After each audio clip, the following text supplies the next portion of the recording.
I don't really know how to explain what happened to me just a few weeks ago, but I will try my best to share it in a way that lets you understand from my perspective, that makes it make sense or as much sense as it possibly can anyway.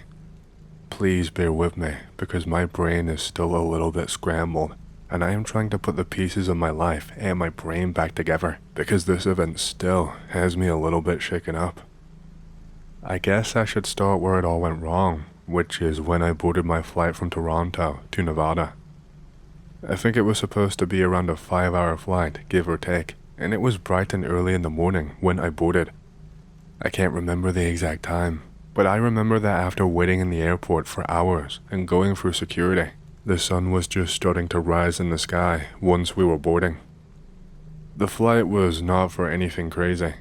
I worked and still do work as a freelance journalist, and I was over there for an interview about something that I'm not sure if I should mention. I won't mention the name of the person that I was interviewing, but I was interviewing someone in the police force, quite high up, about some major crimes in the area going under the radar recently and being brought to the public light, and also about this new technology police were trialing and thinking about implementing to help track criminals and piece together bits of evidence and also identify people for dead trails. Something to do with utilizing AI software or some other stuff. It's pretty much in its infancy, but I think there's plans to invest more money or something in it. I'm not completely sure. I was writing a piece on how harmful it would be, especially for something so new and untested. It was bound to make mistakes and cause a lot of innocent people to be caught in the crossfire, and either have their lives ruined, or they would be shaken up and scarred by it. I was invited for the interview to try and kind of change my mind, I guess, and I was going there because I figured reporting on it was a good thing to do. Trust in the police has already been going down rapidly the last decade or so, and I was of the opinion that this would only accelerate that viewpoint to wider society and reduce trust even further. Even before I got on that plane, things were weird, and I had a really rough start to my day. It seemed like nearly everyone going through security at a similar time as me were being stopped and pulled aside and taken to a small room to be searched in private and to be interviewed. Come to think of it, I recognized at least a handful of those same people on my very same flight. It could have just been coincidence, but I have absolutely no idea. I was told that I needed to step aside for a search, and when I asked why, I was told that they had found something anomalous, is what they said, in my bag. When I asked for clarification on what kind of anomalous thing that it was, they told me not to worry, that there was probably just something metal in my bag sending the sensors haywire. A hairdryer or something that's triggering the alarm and being detected as something else. But that was not possible. It was not going to be a long stay for me since it was only a business trip and a short one at that, and so I only had clothing with me in my bag. My phone and my credit cards and etc. were out of my bag. They told me that they had to search me, otherwise I would be refused on the flight. The search was one thing, but what they did was another thing entirely. There were 2 males who searched me. One looked like your usual run-of-the-mill airport security guy, but the other one, he was wearing these surgical gloves and a face mask, and was wearing an outfit that made him look more like a dentist than security, really. The security guy searched me normally, but the other guy had cotton swabs, and he had them out and was holding them, and he was running these cotton swabs over my shoes, over my clothing, and he even asked to check my fingernails and to take a swab from my mouth. I told him no, and that this was not lawful. He gave me some bullshit spiel about how it was a new law that had just come in, and that it was just to check for traces of drugs. They told me that I could legally refuse, but that if I had nothing to hide, it would be better to do it and not risk missing my flight. That last part seemed more like a threat than anything else. I complied because I only had one chance for this interview, and I did not want to miss out on it, and on the money that I would receive for the article. I know whatever spiel they gave me was wrong, but I had no choice. I kind of needed this.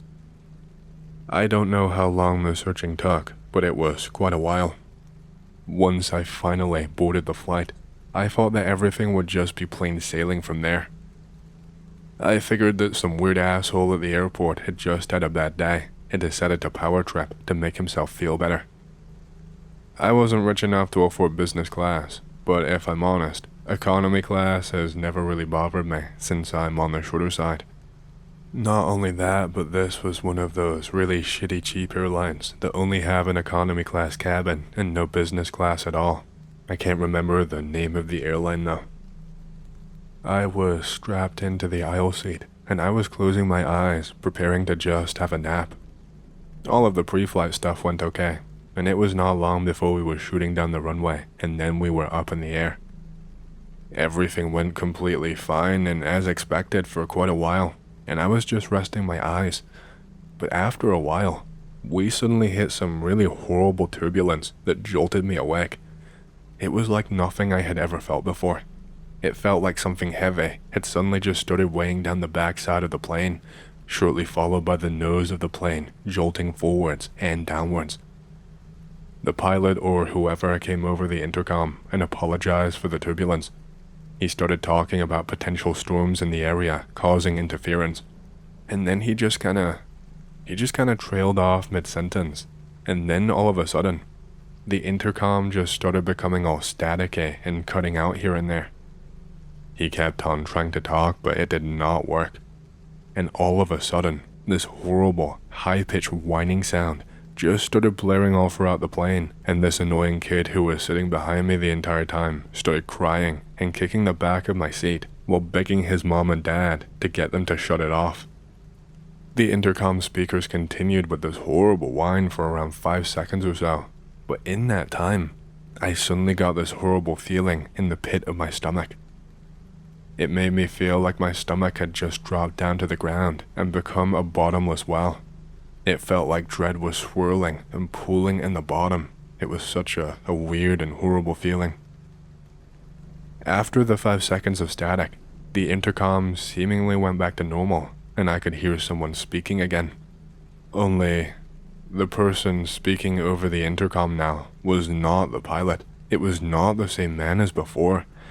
The voice sounded different, not human, I would even go as far as to say. It sounded like someone with phlegm caught in their throat, gargling it while tapping on their throat again and again to almost modulate it. The voice had this weird layering to it that, I don't know, it just sounded so strange. I have no idea what the voice was saying at all. It only spoke for a few seconds and then that was it. Just pure silence. The guy at the window seat of my row was freaking out, big time. He wasn't the only one either. He had his face pretty much glued to the window. I looked over, and I noticed it too. There was something really seriously wrong with the sky. Just a minute ago, the sky was really bright, and the weather was perfectly fine, but now, the sky was almost pitch black. And there were these gray clouds that made it almost impossible to see anything around us. And there was something else there too. I could see something in the middle of the sky, just ever so faintly. It was hard to make out, but I could see something almost shimmering.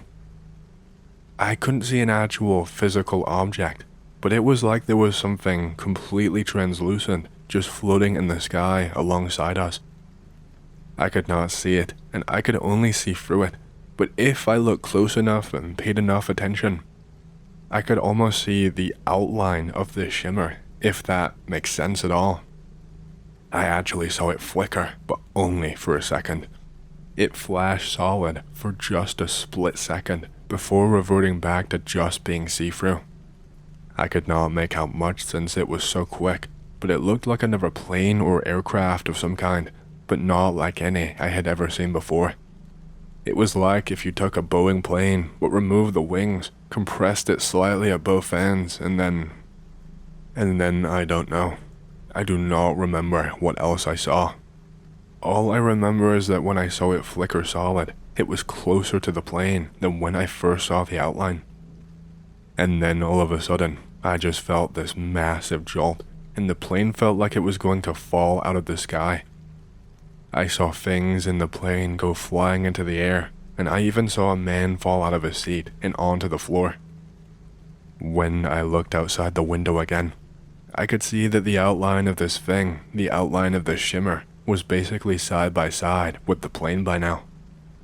The intercom came over again, but it was just the pilot, and he was not making any sense at all. He actually sounded like he was drunk and just rambling about nonsense, about people getting down and hiding and etc. Everything was just in complete chaos by this point.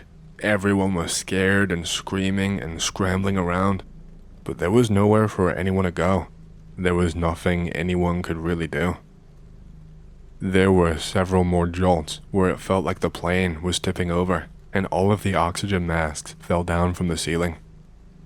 I couldn't even reach for mine because the plane kept turning and taking it out of my grasp.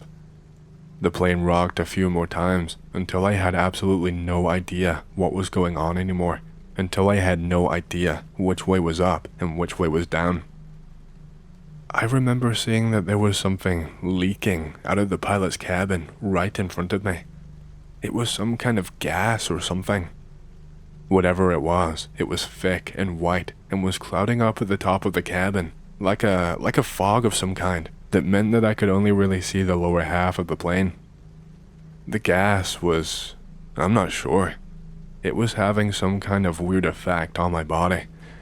I was coughing, and then my body started to feel, I don't know, lighter somehow. My brain was starting to feel really fuzzy, and the rest of my body was becoming heavier and heavier by the second, to the point that it was taking me so much effort just to move my arms or even move my head around. It was like the gravity had been turned up a couple of notches. Other people by now had stopped screaming. People were now either coughing or slumped over in their seats or falling down onto the ground. My eyes were becoming heavy now, too, and it was taking all of my concentration just to keep them open. I remember at this point, the door to the pilot's cabin swung open, but it was like all of the sound of the world had just been muted. And inside the pilot's cabin did not look like it should anymore. I could not see any of the flight stuff or the consoles. The door now looked like it opened up into an impossibly large room that was pretty dark, pretty much pitch black, like a void. This thing walked out of there, and there was no sign of the pilot anymore. I could not see all of this thing because of that smoke, but I could make out parts of it, just bits and pieces. There were actually multiple of these things walking down the aisle of the plane. They were shaped kind of like a human, but their knees kind of jutted out, almost into a spike. Like there was something pointy jutting out where the kneecap would be, and their legs looked almost bent backwards, and they were slightly further back. Their elbows had this same jut, and their skin was this almost silvery metallic kind of color. And on various points of their bodies, the skin looked quite scaly and coarse, despite this metallic look, and it looked as if the skin had these bumps and marks, almost like ridges. And then they were grabbing people. They started grabbing people off of the plane. I saw one of these things rip an oxygen mask off of a grown man, and then he grabbed the man by his face with his scaly hands and just held it there. Doing, I don't know what, holding his face and putting pressure on it. And it did this until the man eventually just went limp. Seriously, this thing just had its fingers and palm wrapped around the front of his face for a few seconds, and then boom, that was it. After this, it looked like he actually put something on this man, something that looked white. It almost looked like bone, I would say, which I could not really see at this point, but when one of the things got closer, that's when I could make it out. But bone is like the only thing I can describe that I can compare it to that it actually looked like. The smoke was starting to clear up, so as the seconds ticked by, I could actually make out more and more. This bone mask type thing, it seemed to curve at the bottom, and this thing actually inserted it into the passed out man's nose, and then it also covered the ridge of the man's nose, and looked like it fastened around his mouth and then blocked it. After this, the thing dragged the man out of his seat and pulled him down the aisle into the pilot's cabin, and after that, they just disappeared into the darkness. I know it sounds insane and like complete and utter bullshit, but I swear that I saw this happen with my own 2 eyes, and I was not dreaming or on any drugs. I know this happened. I could not believe my eyes at the time either. These things were cutting down all of the oxygen masks from the ceiling and removing them from the people who actually managed to get them on and did not pass out. They just seemed to swipe their arms near them, near where the cord was, and all of a sudden, they had been cut loose. I had no idea how they even did it. I did not see anything sharp on their bodies, especially not on their arms. This just kept on happening. Anyone with an oxygen mask on was being grabbed and pulled away into that pilot's cabin. One of these went wrong though. This thing actually walked past me down the aisle. It made eye contact with me. The eyes were just this searing orange color. There was a pupil in the middle that was a white kind of color, but the rest of the eyeball looked like a dim orange, like an autumn leaf. This thing was touching everyone by the neck as it walked by, and it touched me for a second before grabbing me and then letting go. It felt like it was putting its fingers near where you could feel my pulse, and the pressure that I felt just from a touch of its hands was massive. Like, my neck felt like it was being pinned down by something heavy, and I could not get any breath for a few seconds. But this thing was not grabbing me. It was barely even touching me.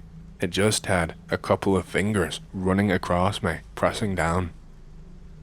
It tilted its head sideways at me and made this sound like a kind of a weird guttural snarl, and then it closed its fingers around my throat, and I really thought that was it. I thought that I was going to die right then and there, or at the very least, be dragged off into that nothingness. But one of the other things right behind it shoved it in the back, and it jerked forward. I'm just glad that the thing let go of my neck when it did. The one that grabbed me looked backwards, and the other one just seemed to shake its head. At least, that's what I remember it doing. Then it continued walking down the aisle, before stopping at the row behind me with the kid.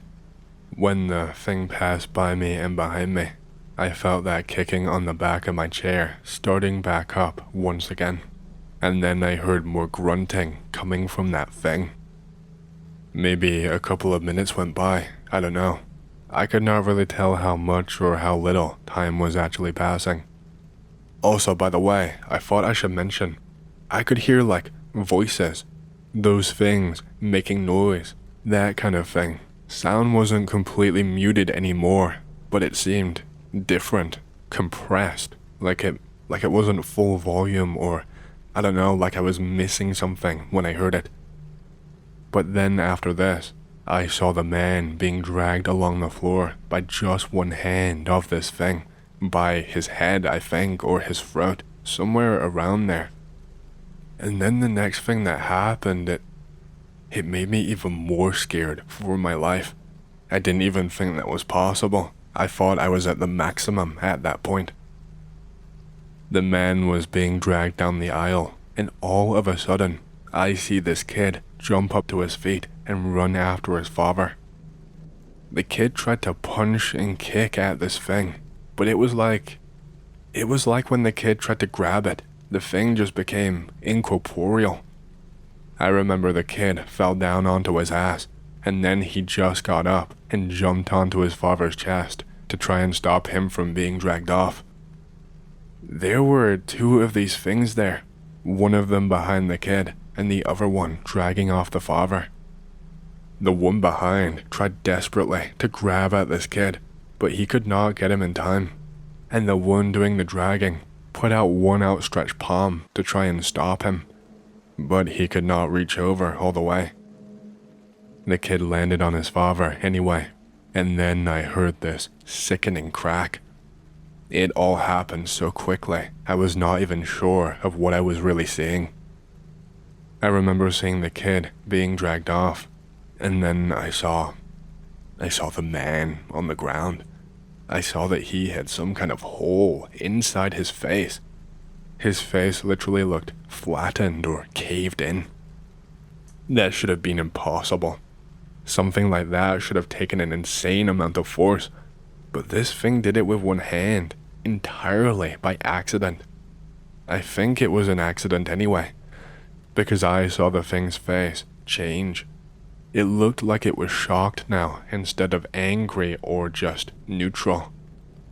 I saw the thing let go of the father on the floor and then take a step back while grabbing its face and just shaking its head again and again. The other thing grabbed the kid from behind and grabbed the kid's face until he passed out. Then that thing came back, and I don't know if they argued or what. The one in front almost looked like it was crying. I could see its eyes had become a bit of a shinier orange, and I could see something leaking from its eyes. Maybe it wasn't crying. Maybe these things don't cry. I don't know, but that's what it looked like to me. The one behind was pointing at the body on the floor and looked like it was saying something, but I could not hear any of it. Even if I could, I wouldn't have been able to tell you what they said. I saw both of them drop to the floor and close their eyes. They looked as if they were talking while having their eyes shut, and they were in this weird half-squatting pose and had one hand holding the body, and then their other hand was holding the other one of them. After this, they grabbed the body and they dragged it off into the pilot's cabin just the same as the rest of them. And that is about where my memory really truly ends. I think I passed out at this point. I felt my heart going a mile a minute, and then my vision just kind of went black. When I woke back up again, the sun was actually out in the sky again. All of those clouds had cleared. There was no kind of interference or anything at all. Everything just seemed normal. And the pilot even came back through on the intercom again. Completely normal sounding. Kind of normal anyway. He was telling us that we were just about to land, and he was apologizing for the delay. He sounded kind of freaked out. Everyone on that plane was on edge. Nobody really talked. There was still a lot of silence, pretty much up until we landed. There was a horrible smell in the air. It smelled like gasoline mixed with food that had gone bad. I could also see that there was a dark stain on the floor that looked like it had been smeared down the aisle. When we finally landed, things did not get better from there.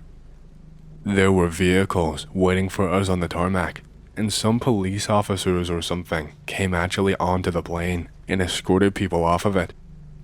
The explanation was that the turbulence had caused damage and that we all needed medical attention just in case, as protocol. There were more officers there than I had ever seen before in my entire life. Only, they were all dressed in plain clothes. I know that you're going to tell me that I'm lying and that there was no way I could have known that they were officers, but I just knew. It was obvious. There was no way they would have been there or had any power if they weren't. Or if they were not some kind of law enforcement, something in that vein. People were being escorted off of the plane every which way, and I noticed that there were people missing from the plane. There were plenty of empty seats, whereas before, the plane was stuffed full. Those people were actually gone. I realized then that it was not some kind of horrible, messed up nightmare. It was actually real. I was escorted into a tiny little room, just the same as the first time on the way there, and there was both a medic and an officer waiting for me.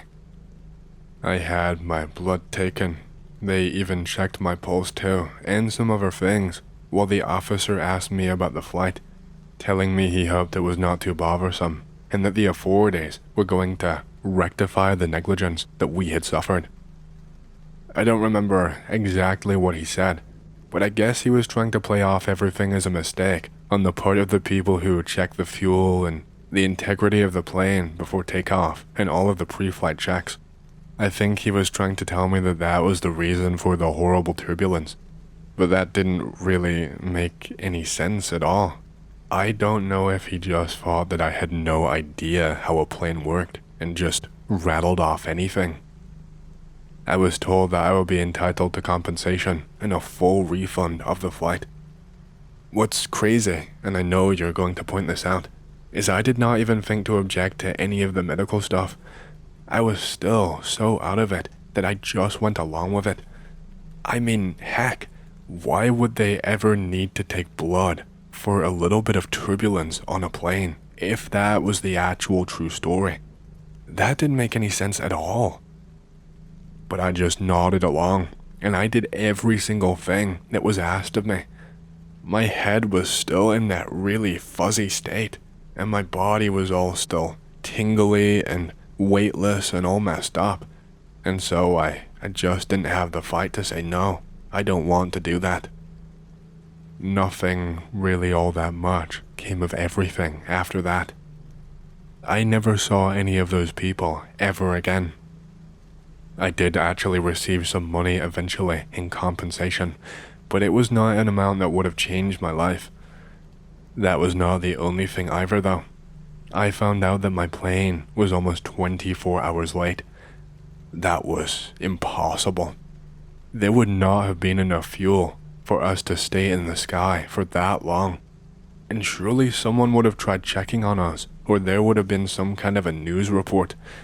It would have been so high profile, but no, there was nothing.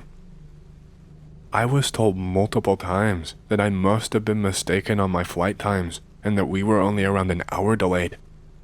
When I showed my tickets, I was told that it must have been a printing error. And so I busted out my phone and I showed them my digital tickets, and I was told that it was just a glitch in the system, and the staff member swiveled her monitor around and showed me the correct times. I know that was not possible.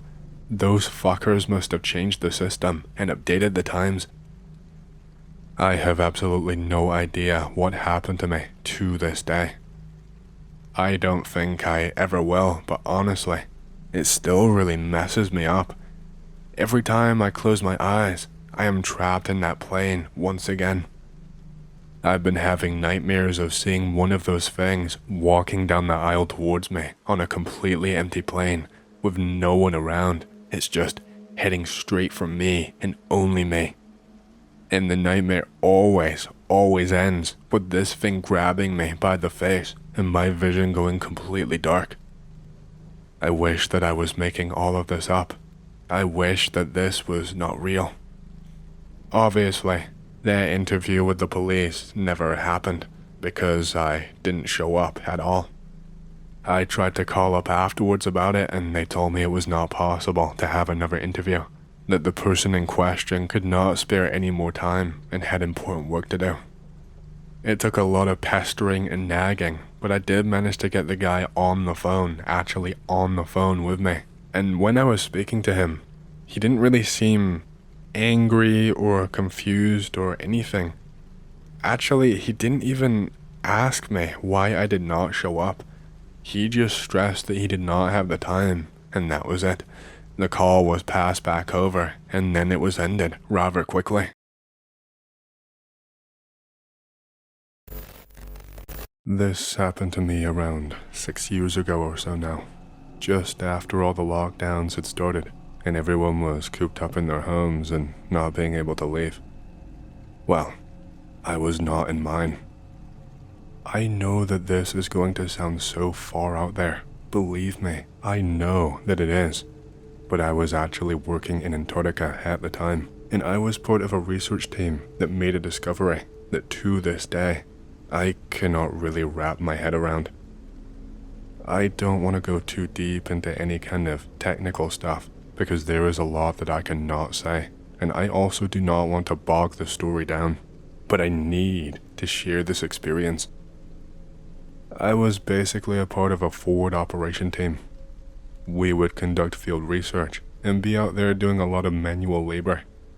That's not to say that the members of my team were all grunts with no qualifications, because that is not true. We were all scientists in our own right. We just had a different role to everyone else. What specifically that we were researching, I cannot really say. But I will say that we were conducting research on things underneath the surface of the ice. Scans and discoveries had been taking place, and we made a lot of progress with the project. When this happened, I was probably around 9 months into my stationing there, and I had gotten well into the routine of everything. Well, cut to the day that I got called in by one of my superiors, and he goes and tells me that we have a new job to do concerning another discovery. I don't know exactly how they found it, because of how strange its positioning was and how big of an anomaly it was. But just a few miles away from our research station, underneath a ton of ice, they detected some kind of anomaly. And this was strange because it wasn't like we hadn't run scans on our immediate area beforehand. As logic would dictate, nearby is the first place that you would scan and research. But there was no kind of anomaly there before, which means that it must have appeared recently, or maybe before it just wasn't detectable. I'm not really sure. There was apparently a section where scans showed a huge hollow cavity sitting underneath the ice where one should not have been. This was an insane discovery. It was exciting and scary all at the same time, because natural formations like that, you can never know if they're going to be safe, and you have to take so many precautions. But anyway, I was dispatched along with a team of 3 other people in order to just scout out this anomaly. We were only supposed to take a brief look around, take some pictures, take notes for some of the other scientists, and then also make some diagrams and such if possible. Just note anything and everything that we see. Anything that could give us some kind of a clue as to what we were dealing with. We were not, and I repeat, we were not supposed to go any further than that. This was just a scouting mission so that we could plan. We used one of our tracked snow vehicles for most of the way, but we had to disembark and carry out the last part of the trek on foot due to the dangers of bits of the ice. The last thing that we wanted was for the weight of us in our vehicle to cause some of it to crack and us to plummet to our deaths. We did not want to affect anything nearby at all and potentially ruin our chances of discovery. We wanted everything perfect and intact. Well, it did not take long at all for us to find what we were looking for. There was this overhang type of thing, and underneath it, there was some kind of cave entrance embedded into the snow underneath the ice. It seemed like this was what was picked up on the structural scans that the geophysics team had carried out.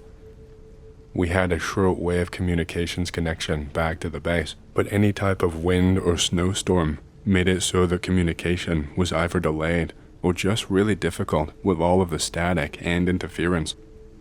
On the way there, everything was fine. But once we got to the mouth of this cave, this entrance, we were getting hit by this kind of wind tunnel type thing. And all around that immediate area, there was snow and other shit swirling and kicking up, and it made visibility a lot lower. It was just like a wall of it though. If you were a little further away, there was none of this at all, and you could actually kind of see it from a distance. It was like it was only happening in this immediate area. Even just taking a few steps into that place, and we could no longer contact the research station anymore. We were told that we had permission to step inside and scout the place out, provided that we did not take any risks or stray too far. We had chem lights that we could snap and drop every so often as we were walking along to allow us to find our way back. The cave was pitch black, and there seemed to just be a straight path heading straight forward. The first thing that I noticed though was that something was glowing inside of the cave. It was the wall, actually. There was some kind of symbol carved into the wall, quite deep in there too. But it had this weird glow to it that happened only when there was no light shining on it. It was like it was glow in the dark. It was just emitting this bluish light that seemed to almost pulse, almost imperceptibly. But maybe that was just my eyes playing tricks on me in the dark. I had never seen anything like it before in my entire life. I ran my fingers over the carving and it felt pretty rough. Taking off my gloves and touching it with my bare hand, it actually felt weirdly warm.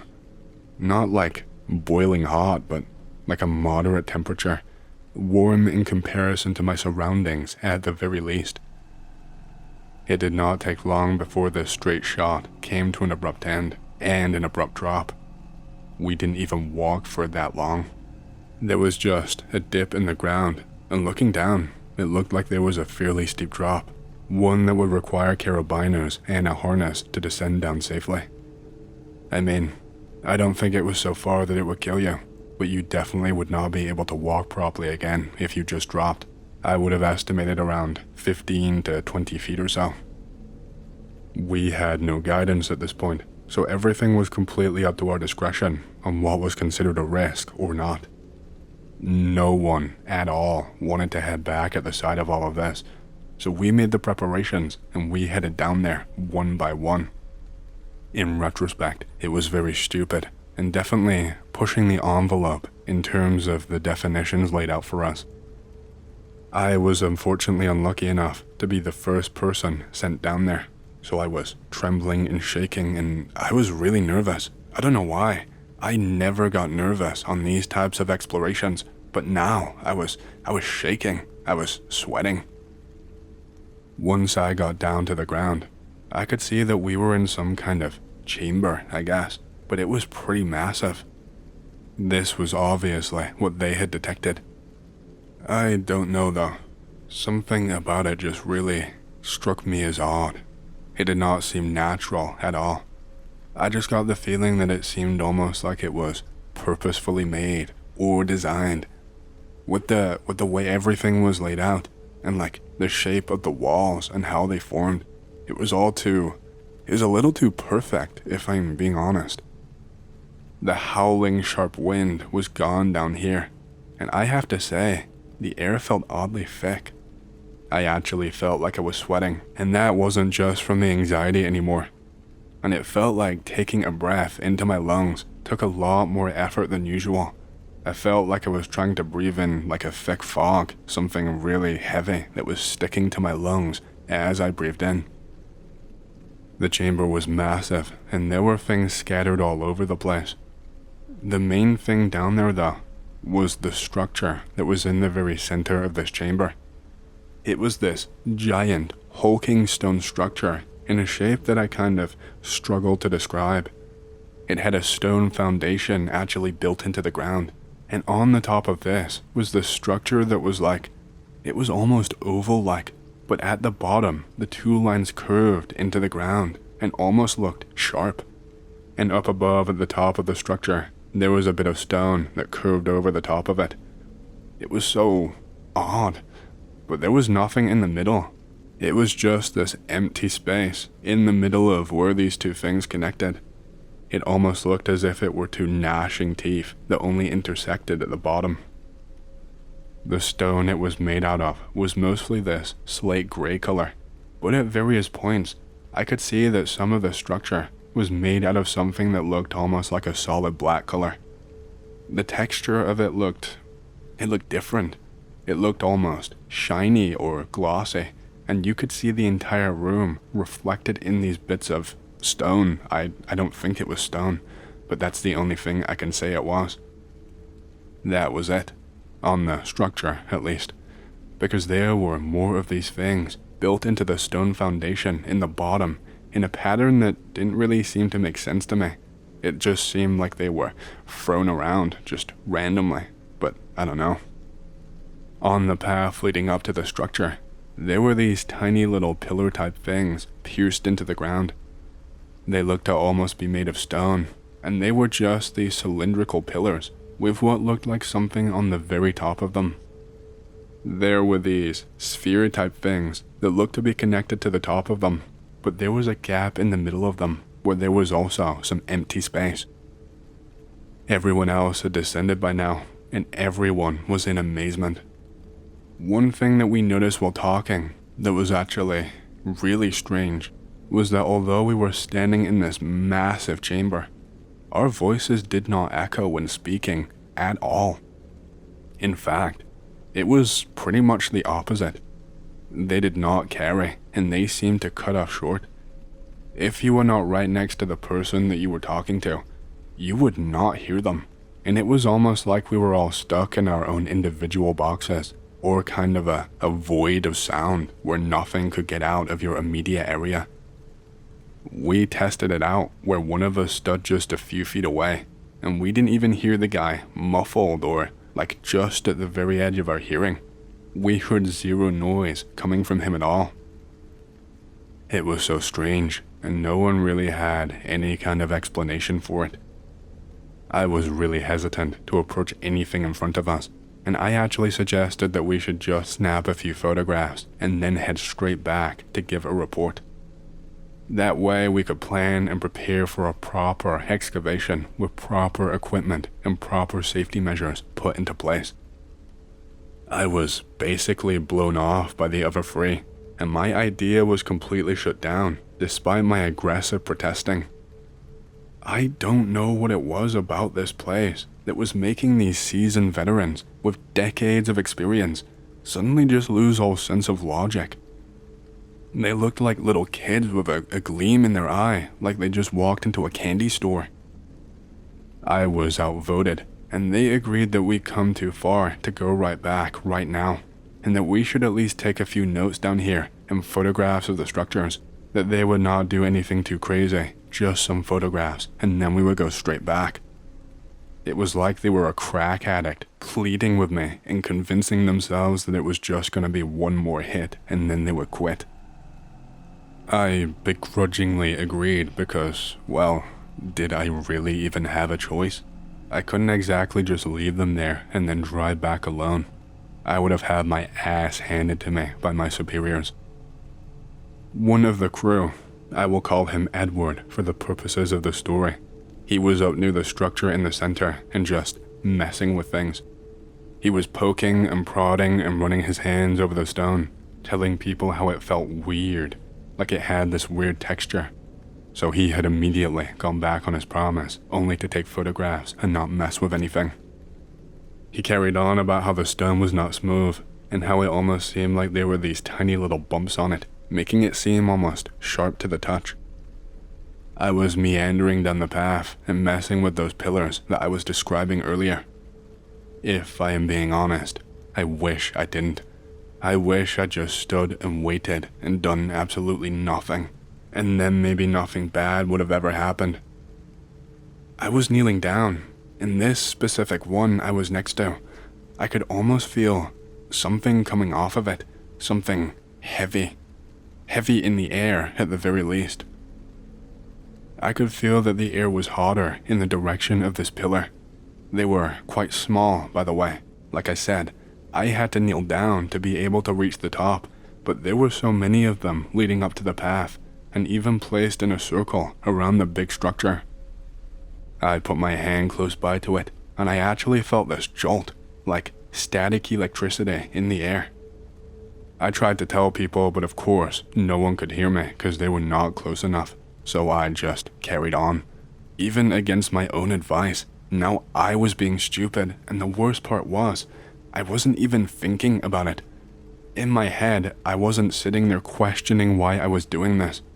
I don't know what happened. It was like I got sucked into everything. I got caught up in everything. It seemed like the air was getting thicker with each passing second that I knelt down there, and I actually felt a tiny shock on my tongue when I breathed in close to this thing. When I felt the shock, it was like something just switched on inside my head. It's really, really hard to describe. My head suddenly felt heavy. It was suddenly really hard to think. My brain was flicking between having a million thoughts swirling through my head each and every single second, to just being completely dead silent, with me unable to even hear my internal monologue, let alone think about anything. This made it really hard to think or concentrate, and I could just feel that my hands were trembling and I could not stop it. And I just felt this pull, like this magnetic pull, and it was pulling my hand towards this tiny pillar. I could not even stop and think about whether it was a good idea. I could not think anything at all. I just felt my hand being pulled by some invisible force, and when I tried to stop or pull back, I found that my hand was not responding. Or maybe it was, and the force was just too strong for me to pull back. I'm not sure, but my hands, my arms, did not budge an inch. And then, eventually, my hand made contact with this pillar, and I wrapped my hand around the base. Everything immediately went wrong after that. The pillar that I was gripping onto, it all of a sudden just lit up in that blank space in the middle of the sphere that was on top of the pillar. It was this odd, glowing blue sort of color, a really light one. It lit up like a torch in just a split second, and then I felt this agonizing feeling of burning shooting straight into my hand, and then I felt it travel up my arm before eventually traveling down my spine. I could not let go of this thing, no matter how hard I tried, and I could feel my body violently shaking back and forth. I could feel it in my stomach now. After a few seconds, my hand just gave up and released itself, and I fell onto my ass. I felt like all of the energy had just been sapped straight out of my body, and it was so hard to breathe at that point. And I could see the other pillars going up the path were beginning to light up that same exact blue color, one by one by one. There was actually something in the air discharging off of these sphere pillars. It kind of arced into the air like lightning before striking the next one in the line again and again until all of them were finally lit up. I don't know what that thing was that was arcing, that energy, that lightning thing. This all happened so incredibly quickly though, way too fast for anyone to properly react to it. I was still down on my ass, I still could barely move, it was hurting just to breathe, so all I could just do was watch. I couldn't exactly scream for anyone, because they would not hear me. Once this arcing had stopped, and all of these pillars were fully lit up, I saw one of the most horrible sights I have ever seen in my entire life. It was the structure in the middle of the chamber. I don't know exactly what happened, but the blank space in the middle of it just suddenly lit up and came alive. There was almost this film-like thing that began to form and take up the entire blank space very quickly. The color was almost this pure black, and you could actually see it rippling and shimmering as it took shape and expanded, and it looked like some kind of really thin, fucked up jello. But the worst part was Edward, who was stood underneath this thing in the middle where the blank space was. He was stood there when this happened because he was still investigating it. It all happened so quickly, it was hard for me to process, and it's hard for me to describe now. It still makes me feel sick. It makes me tear up. 1 second, Edward was in the middle of that thing, hunched over and scribbling something in a notepad. The next second, oh God. The next second, he was gone. He was sitting there. Then I saw his body flash for a second, like it lit up, just like those other pillars. And then I saw that he looked bigger, like he suddenly just had more mass and took up more space. Just for a split second, I barely even registered it. And then boom, he just was not there anymore. All there was that there was some kind of paste on either side of the structure. That was all that I could see there now. None of us were near each other, but we all ran straight over at the same time, and the world very suddenly went from dead silent to hearing two other people sounding like they were screaming for their lives and asking what was going on. I shouted at them to be careful and to keep their distance because we did not know what this thing was, but they both rushed up pretty close to the remains on the ground anyway.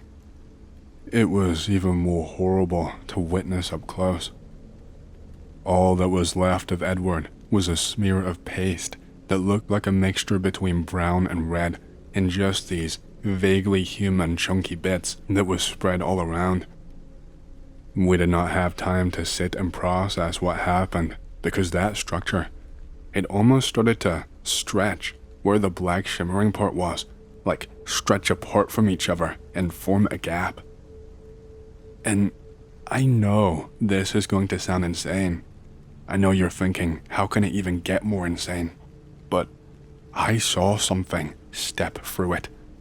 This thing was short, maybe only 3 or 4 feet tall, but it was actually using its hands to pull this black film apart, and then it just stepped through.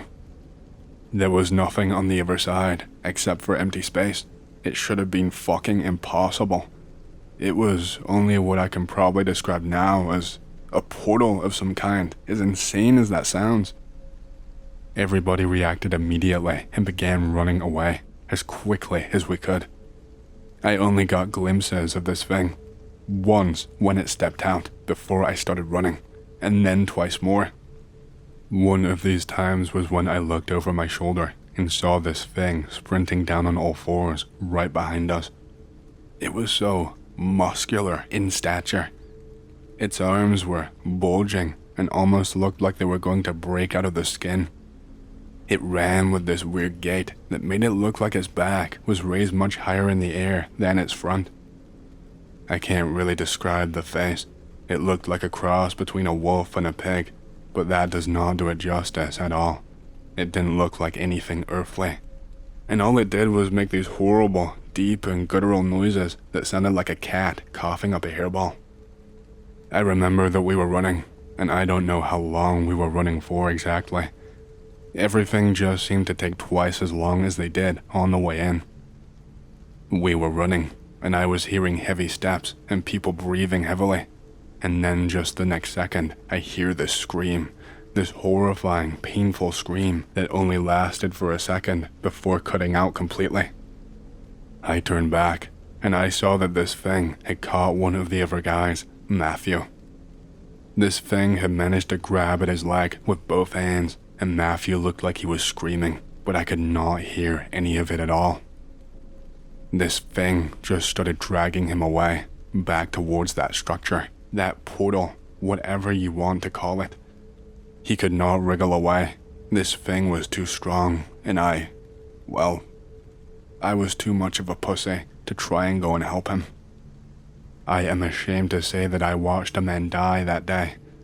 I saw a man being dragged towards his death, and I stood by, and I just did nothing.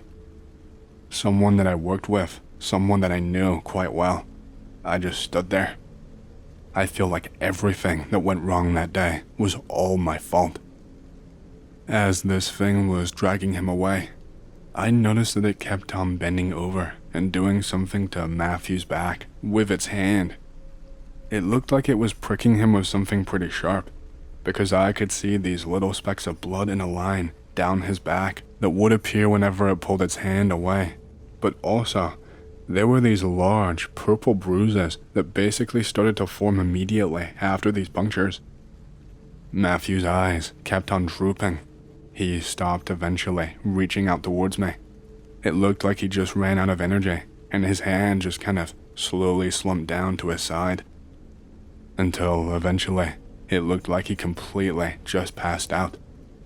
The last thing that he ever saw was me looking straight into his eyes and doing nothing but watching.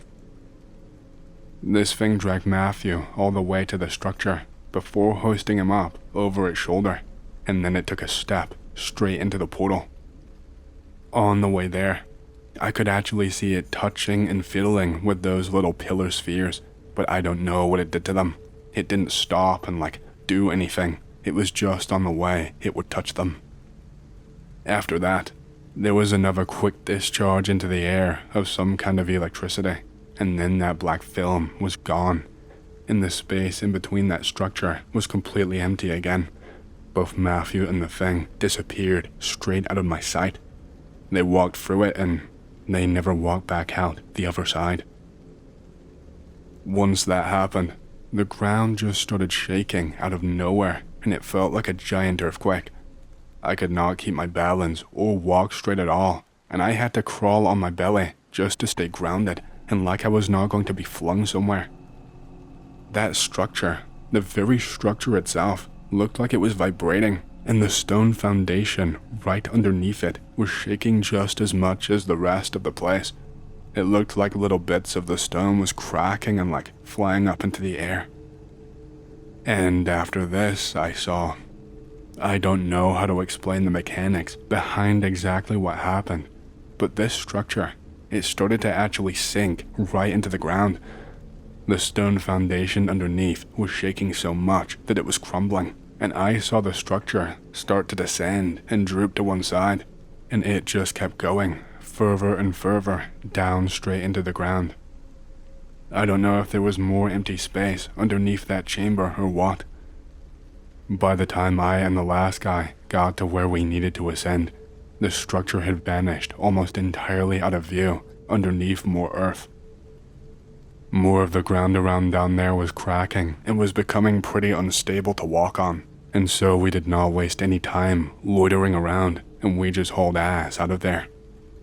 We had a pretty close call because some of the ice from the ceiling and on the walls was starting to fall off in chunks, but we eventually made it out of there in one piece. If you can even really call it that after what we had to witness.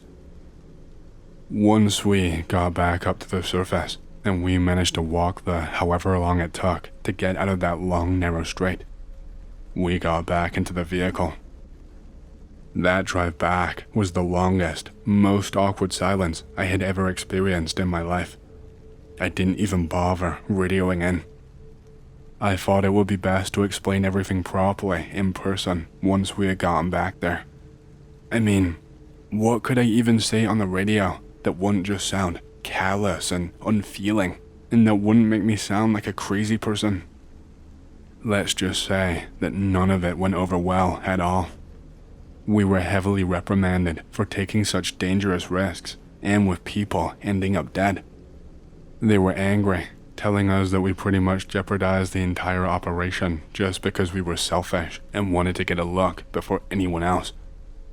I mentioned the structure itself, but myself and the last guy agreed that no one would believe us about the rest of it, that we would be looked at like we were crazy people and be immediately blacklisted from all projects in the future. Well, that pretty much ended up happening anyway. We explained the depths as unstable structures beneath the ice, and we explained that some of the walls broke off in the shaking and killed Edward and Matthew.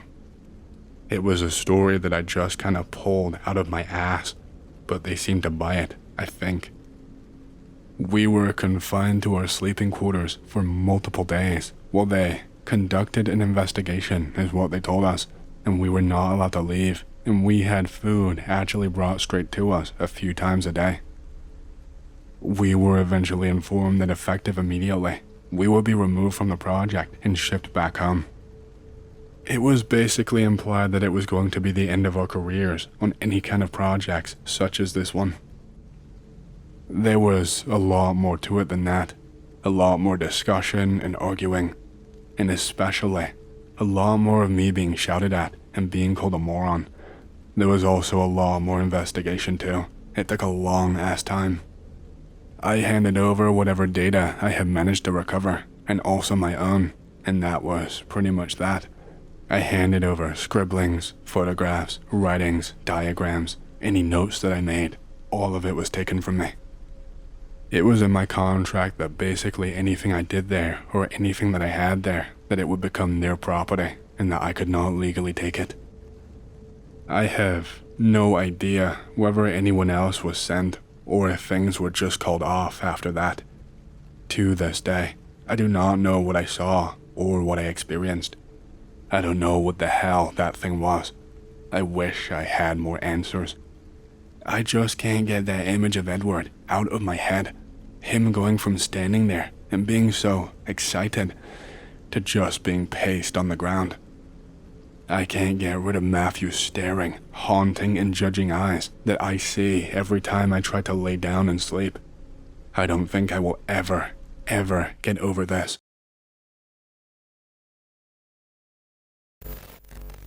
I have a story that I'm hesitant to tell due to where I worked and the specifics of what I was involved in. But screw it. I don't think they could get me anymore, and if they can, well, it was only a matter of time anyway. I just don't think that I can keep this in my system anymore. I will stop being vague and say that I used to work at Area 51, and this incident took place probably around a decade ago now. I know what you're gonna say, and I understand just how ridiculous it sounds, but it's completely true. I was never a part of the US military though. Those camo dudes that you see outside the base at every checkpoint, they're actually private security contractors, but they go through a very special training process in order to be placed at the installation in specific. Once you get to the inside gate of the Air Force Base, it switches to a mix of contractors and actual military guards. I never saw much of anything super secret at all. Don't get the wrong idea about my role. I was never positioned in some deep underground section patrolling and seeing secret tests, and I never had access to anything considered private or top secret or anything crazy like that. Mostly, I was just stationed at the checkpoints on the roads leading up to the Air Force Base or up on the hills. Very occasionally, I will be placed on the inside of the main gate, although this was not until I had been there for quite a few years and became trusted, I guess you could say. The day that all of this happened to me was one of those times that I was stationed on the main gate on the inside. You would usually have another guy on the other side of the gate with you, and you would be partnered at all times, as well as having a third guy nearby in one of those tiny little hut things in case of swap outs or emergencies or just to supervise. We would have quite a few people sitting in these little hut type things with the reflective glass so that you cannot see inside. It's so people cannot tell exactly how many of us there are in case of an emergency, and it really makes people less likely to try anything. Well, somehow, I'm not really sure how, I ended up on that gate alone. Well, not really alone because there's always so many people patrolling by. There's people on the hills, on the checkpoints, but it was only for around 5 minutes that I was on the main gate, on the inside, on my own.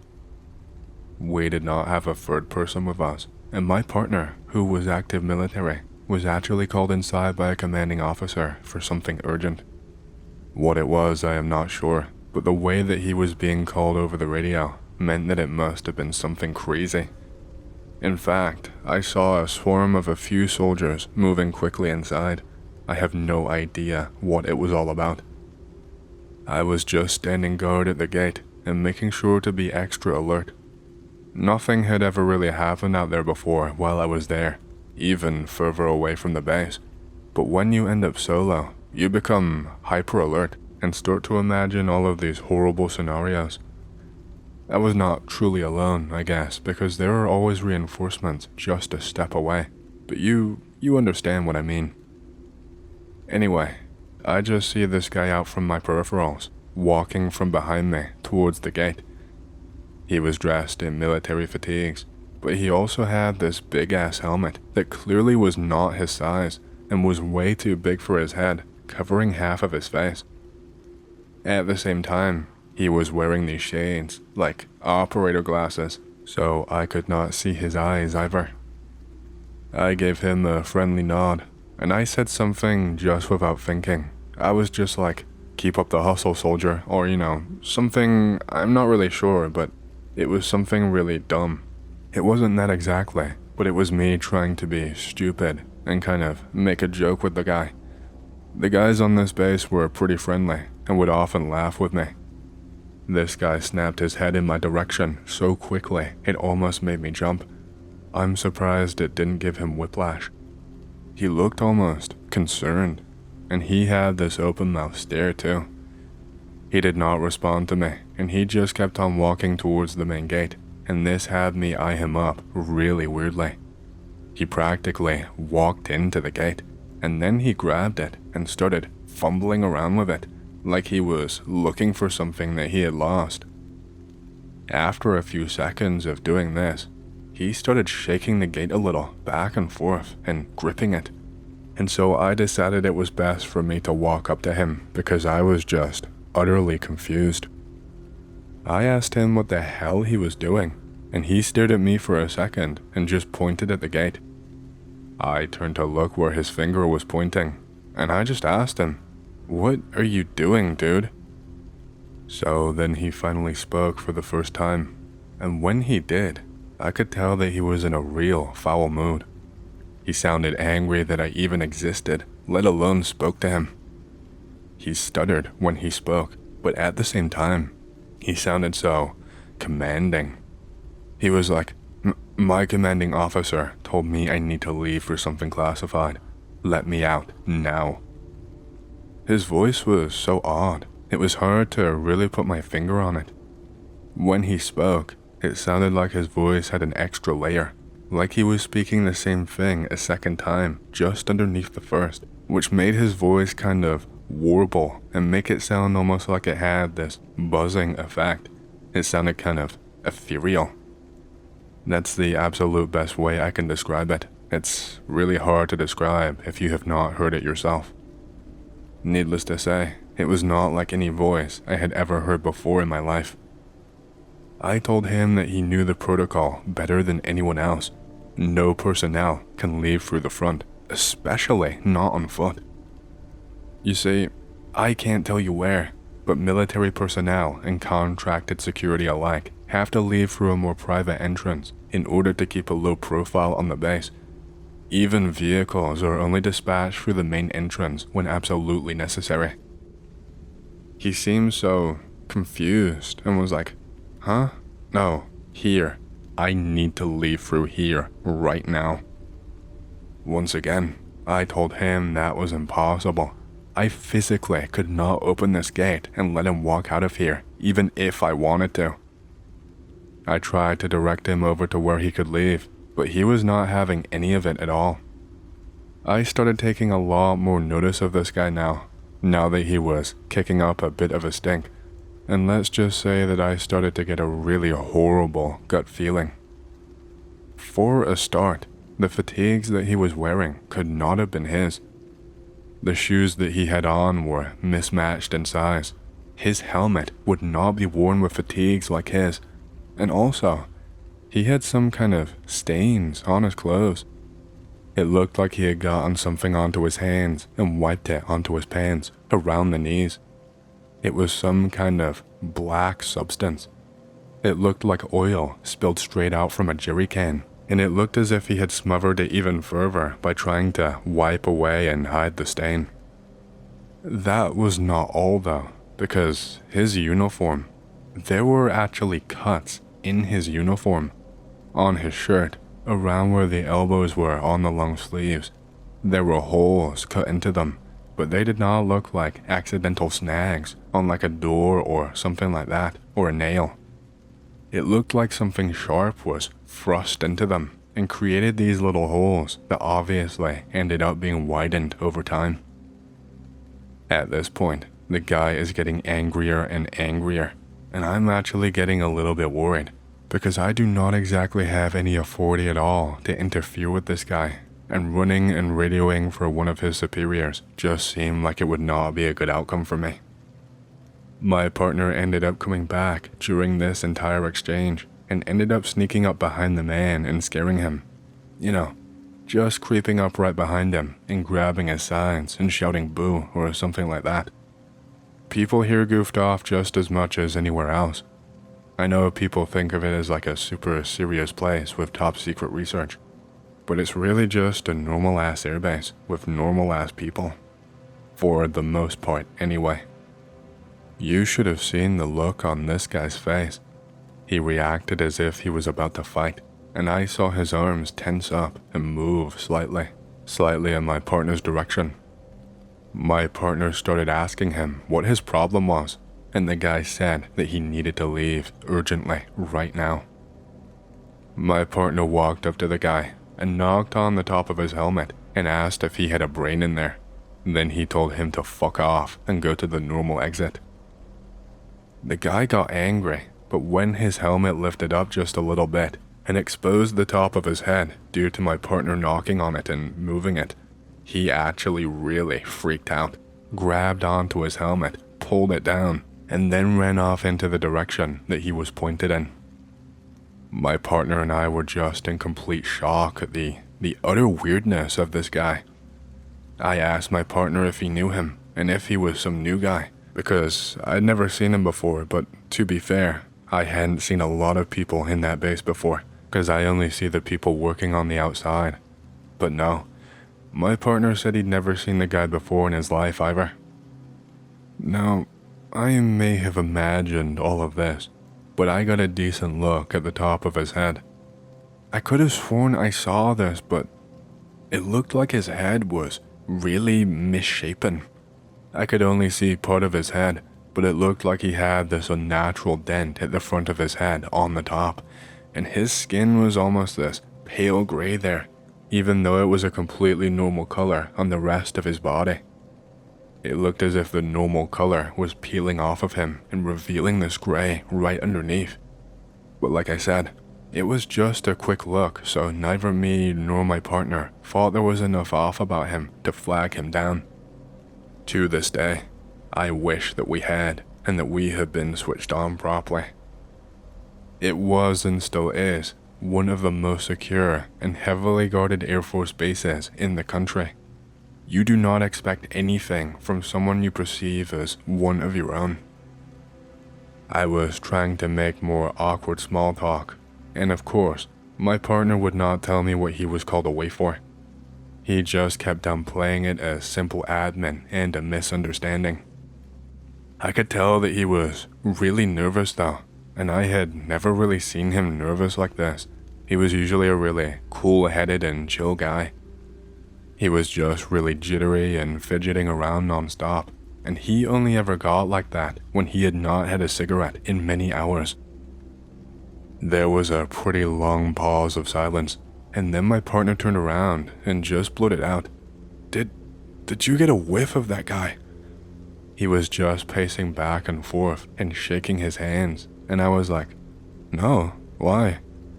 After I responded no, he kind of tried to downplay it again and was like, "Nah, no reason."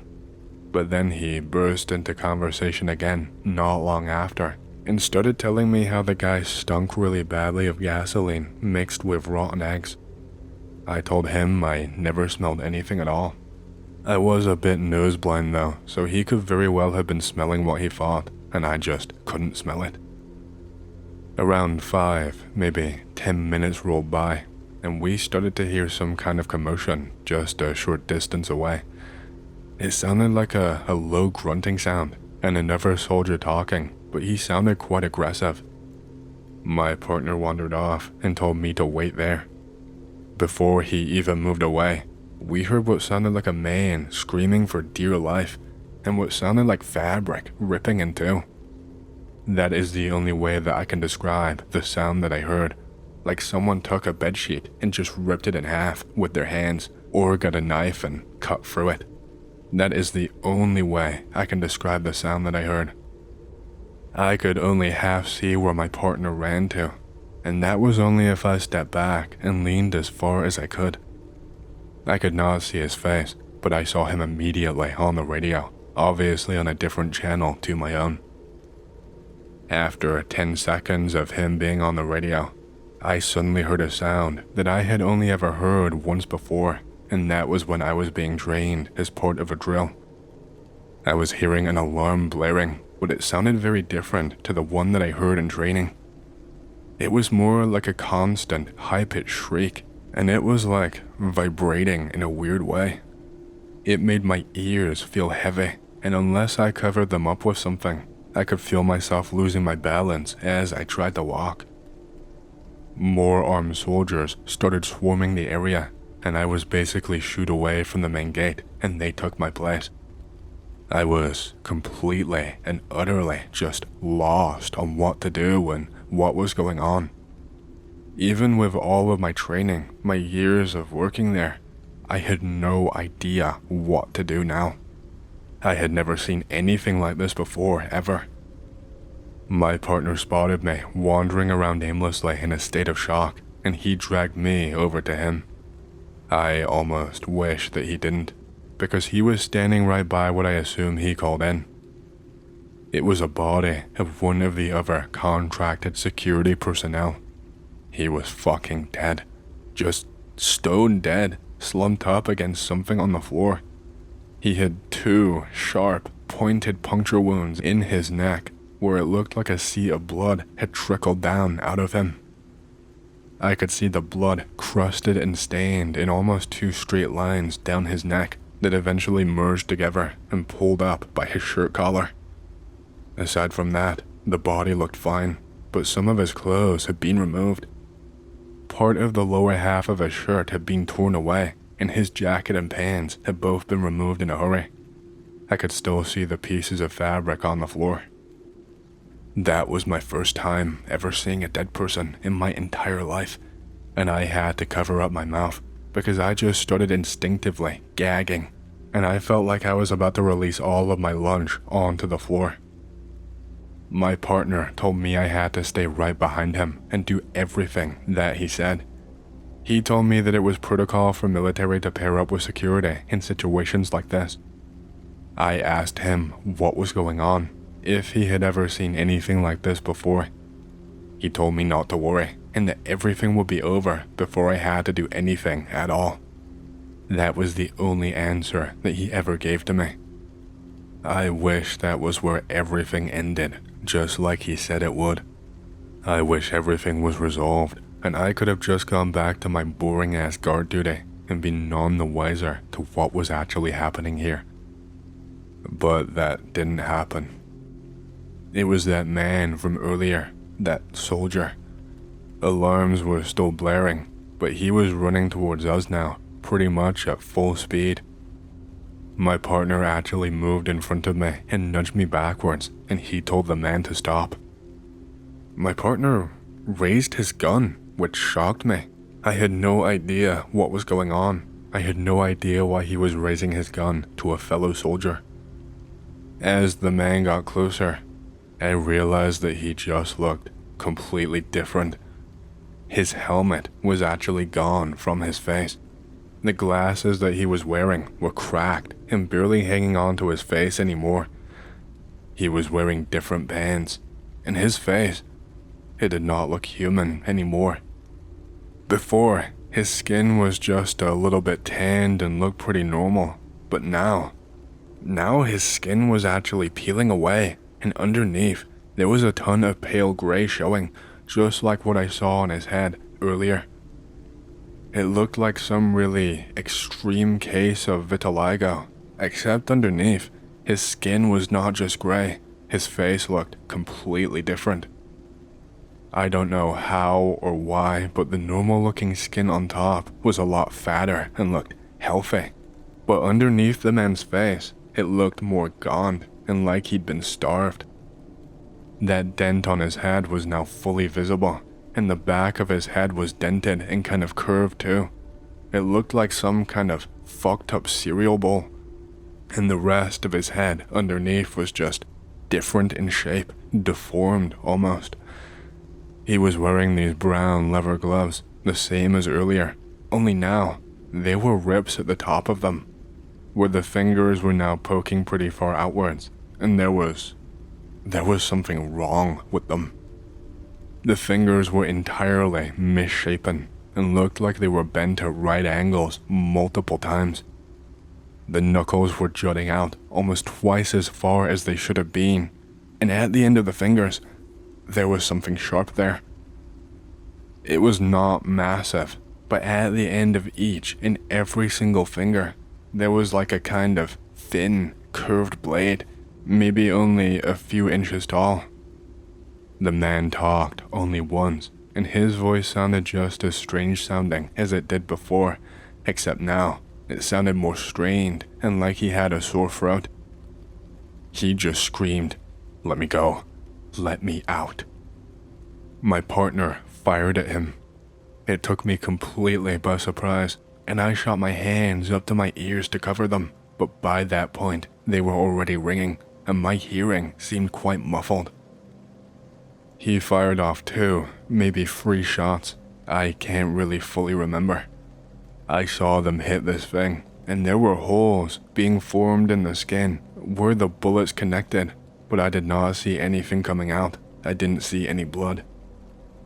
And then, really quickly, faster than I could even really comprehend, my partner was dead. I don't even really know what happened. 1 second he was standing there, firing his gun. The next second I saw him clutching at his throat and choking on something, and his gun was now on the floor.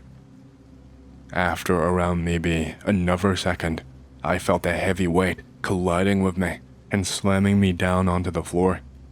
I was face to face with this thing. Time seemed to slow down, but also move twice as quickly, all at the same time. The feeling is really strange and surreal to think back on in retrospect.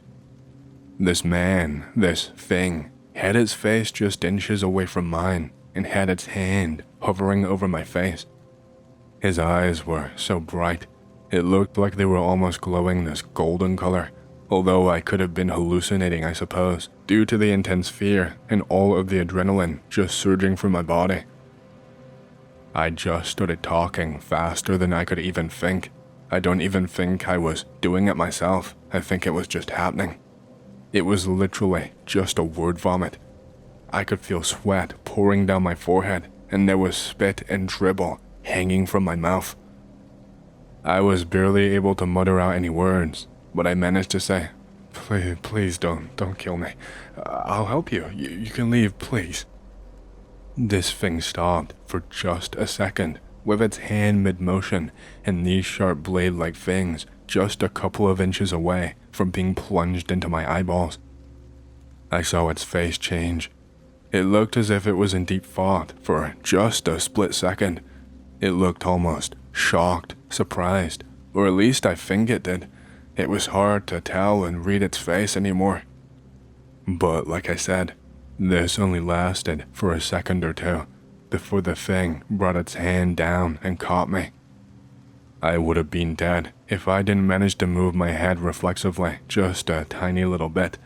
I was pinned down by its body weight, but my neck was just about able to move. This thing took a chunk out of my cheeks and managed to catch my nose too. The blade, the claw, whatever you want to call them, one of them actually got lodged into the bone of my nose, and I felt and I heard a sickening crack as it tried to rip its hand back out, and I heard this squelching sound too. It pulled with all of its force twice before it finally got them free, and when it was doing this, my head jerked violently and it made me really dizzy. All I could feel was that I was desperate to sneeze, but no matter how close I got to the sneeze, it would not happen. And I also felt this sharp burning pain too. I'm not really sure how much time passed by with all of this just happening around me. Like I said, my perception of time was all messed up, and I could not differentiate between 1 minute passing by and 1 hour. They both kind of felt like the same to me in that moment. It couldn't have been a massive amount of time, because there were so many people all around the base within a decent distance of my position. And I was hearing heavy footsteps swarming around me and moving into position. Before, I could not really hear all that much of anything at all. It was like the entire world had been turned on to mute, but now I could hear everything once again, like it just all came rushing back to me. I don't know exactly who it was, but someone opened fire. I was still underneath this fucking thing, and they just opened fire like it didn't matter. I could have so easily been struck fatally and killed. I was lucky to be alive by the end. I ended up with a graze over one arm and with a bullet embedded near my shin. This thing was hit multiple times, and it barely made a sound other than taking a really deep inhale that sounded more like a vacuum sucking something in. It jerked upwards and off of me. I saw men swarming around and stopping this thing in its tracks. I'm not exactly really sure how they managed to do it. I saw one man in a lot of gear and with some kind of equipment along with him, but I could not for the life of me tell you what it was. My vision at this point was mostly just a blur, and anything in the center of my vision was just as blurry and unfocused as my peripheral vision. After I don't know how long, I felt some people grab me by the arms and help me up to my feet. And then I was escorted somewhere inside the base, somewhere I didn't know and that I had never been before. Even now, I don't know where I was. Someone said something to me, but it was much too muffled to make out or remember. I was checked on by a medic for quite some time, and then I remember being given a drink of water, and I was given some kind of medication to take in the form of a tablet. I did not think to question it or even ask what the medication was for. I was in a pretty horrible state of shock, and I just assumed that they knew best. I was so shocked I probably would have gone along with anything at all in that moment. I slept for a little while, and then once I woke up, I was escorted to a tiny little room with no windows. I felt so groggy, and the back of my head felt like I'd been hit with a sledgehammer. After the nap, I had almost forgotten about everything, but when someone walked in that I had never interacted with before, I suddenly just felt very anxious all of a sudden, and the images that I saw kind of came rushing back to me all at once. After that, they have stuck in my head ever since then. I'm not going to go fully, in depth, into the conversation that we had. I was talked at for quite a while about the situation and about what I thought I saw. I was asked to give a statement of what happened to me, starting from the beginning of the day as best as I possibly could. I did so, and then I also gave a written version. I was assured that I was okay. I was not really given much of an explanation though. I can't even really remember what they told me, other than that what they said was definitely not the truth. I was given a bunch of documents to sign. I was checked on by medical staff again and again, and I was kept there for quite a little while. I'm not sure exactly what they were testing for. When I would ask, they would just say that they were trying to make sure that I was in good health and that I didn't have any bad injuries. And they obviously had to remove the bullet from my body too. Like I said, I don't really remember how long I was with the medical staff. My perception of time was still messed up until I finally got home. And that was the end of that. That is pretty much the extent of what I can tell you, unfortunately. I really wish that I knew more. I wish I knew the truth of that day, but finding that out now is completely impossible. I worked there for quite a long time afterwards, and pretty much nothing as serious as that ever happened again. There was certainly nothing as strange as that happened, at the very least. The strange things after that were mostly just strange and weird humans, or humans being morons. I stayed because I was frightened that something would happen to me if I tried to leave. I actually convinced myself in my mind that if I played it cool, or if I pretended that what I did say did not bother me one bit, then I was convinced I would be okay if I did all of this. No one spoke to me about that day ever again, and as far as I'm aware, I am completely in the clear. I did some more guard work there for a long time afterward, and then moved around a couple of places. I'm not even in the country anymore. That is the only reason I have dared to type all of this out. I remember when I got to the airport, I was pulled aside and into a small, separate room to be strip searched, and I was convinced that it was the end for me that day. But, yeah, I just wish that I had more answers. I still end up staying awake some nights, just thinking about my partner and how he saved my life, how he gave his life for mine. He made me stick with him, and then he pushed me behind him, and he ended up dying for it. I blame myself. He was a good guy. He did not deserve that. I just wish I knew what the hell that thing was.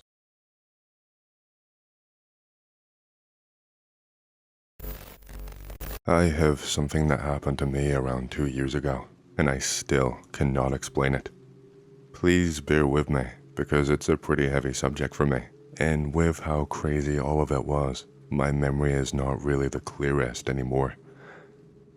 I will start by saying that 2 years ago, I was at the absolute lowest point of my life. I was 18 years old, and I had been suffering pretty badly with depression for as long as I could remember.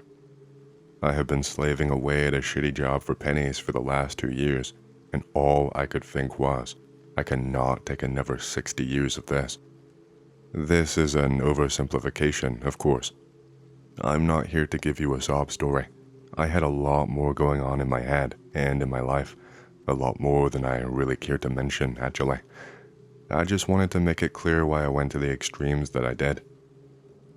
One night, I guess it all just got way too much for me. I had all these heavy thoughts swirling around in my head, every single little thing, every time someone tried to talk to me, any little action that they did, good or bad, it just felt overwhelming. I was in a very manic state. I had never gotten any help. I was too scared of being judged and having that label hanging over me for the rest of my life. I was scared that people would not see me when they looked at me, that they would only see my illness. I also did not want to be seen as a person making things up and exaggerating to make it seem like my life was harder than anyone else's, or that I deserved an easier life just on principle. My heart was going a million miles a minute. I could not even think straight, and even just someone sending me a message or trying to talk to me, even if they were not being rude, it sent me into a furious, spiraling state. I was an ass, and I knew I was being an ass, but it was like I could not control it. Even just minutes after the fact, I could sit back and think, yeah, that wasn't really nice or called for, but in the moment, it was like it was set in stone and I could not stop myself. I took my car and I went for a long, long drive. It was pretty late at night, maybe around 3 AM or so. I wasn't even planning on doing anything reckless or ending up where I was, but it just happened. I ended up on a pretty major bridge in my city. I'm not going to mention the city, but I don't think it will be hard to narrow it down. I slowed and I parked up. I started thinking about all of the people who would jump from here. I started wondering what it would feel like, if it might feel blissful to finally have peace and quiet inside my head. I was imagining how much lighter and happier I would feel if in just 1 second I could make it all stop. There was no one around at all to stop me. I got out of my car and I went and I peered over the side. There was water there, but also a lot of hard ground and rock. I was thinking it over in my head. If I was going to do it, I had to be sure. I couldn't survive because then my life would just be worse.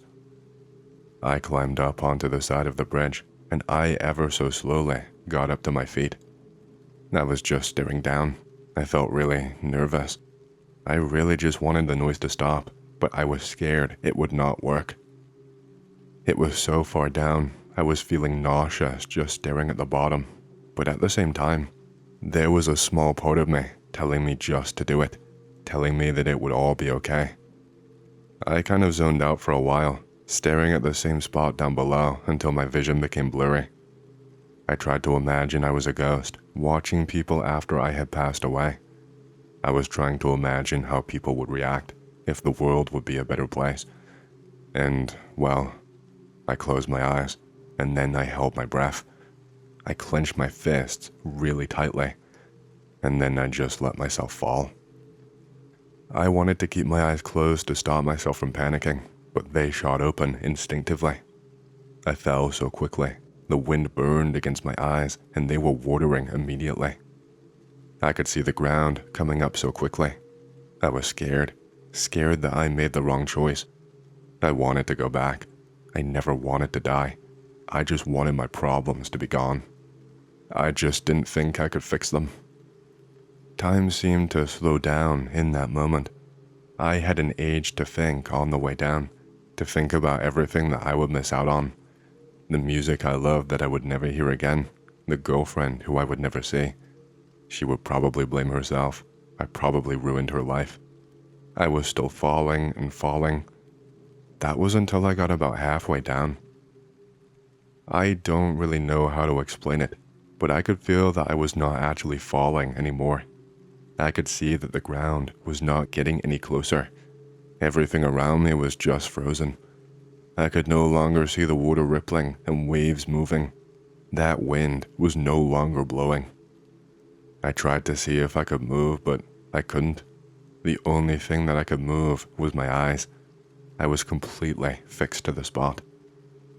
This is where things start to become strange. None of the sounds of the world were present at all, so when I heard this horrible sound that filled my stomach with dread, I panicked and started to shoot my eyes around back and forth to figure out what was going on. The sound, I am not really sure how to describe it. It was like a really deep vibration sound, really guttural and bassy. When I heard it, I could actually feel it in my body, and it made me feel fear. If you've ever played the game Mass Effect, and you've heard the sound that the Reapers make, that is the closest possible thing I can use to describe the sound that I heard, and the feeling that it drove into me. I flicked my eyes around, and just at the very edge of my vision on the right, I could see something coming out from the sky, right through the heavy clouds. It was some kind of light or beam. It made my eyes sore because I had to push them and strain them all the way to the edge of their sockets just to see this.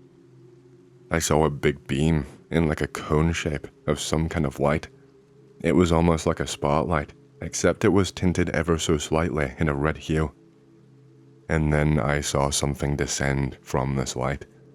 I could not make it out properly because to me, it just looked like a hulking mass of shadow floating in the air that had wings of some kind.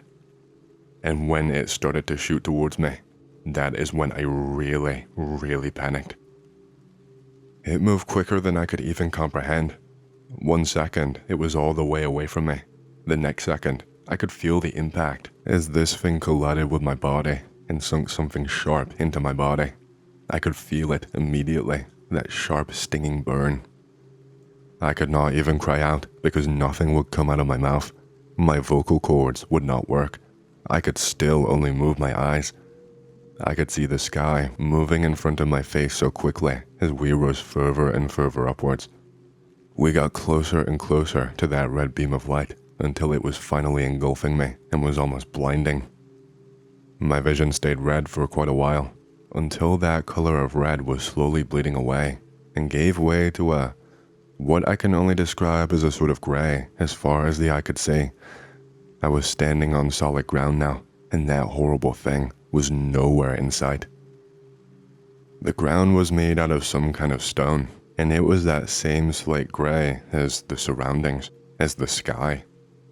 I had a shooting pain in my chest, I guess where I had been grabbed, and when I pulled up my shirt, I almost screamed.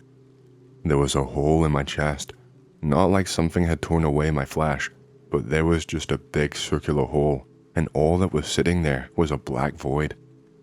I tried to touch it, to reach my hand in, but when I tried, my hand just disappeared from sight, and all I felt was this strange, cold sensation.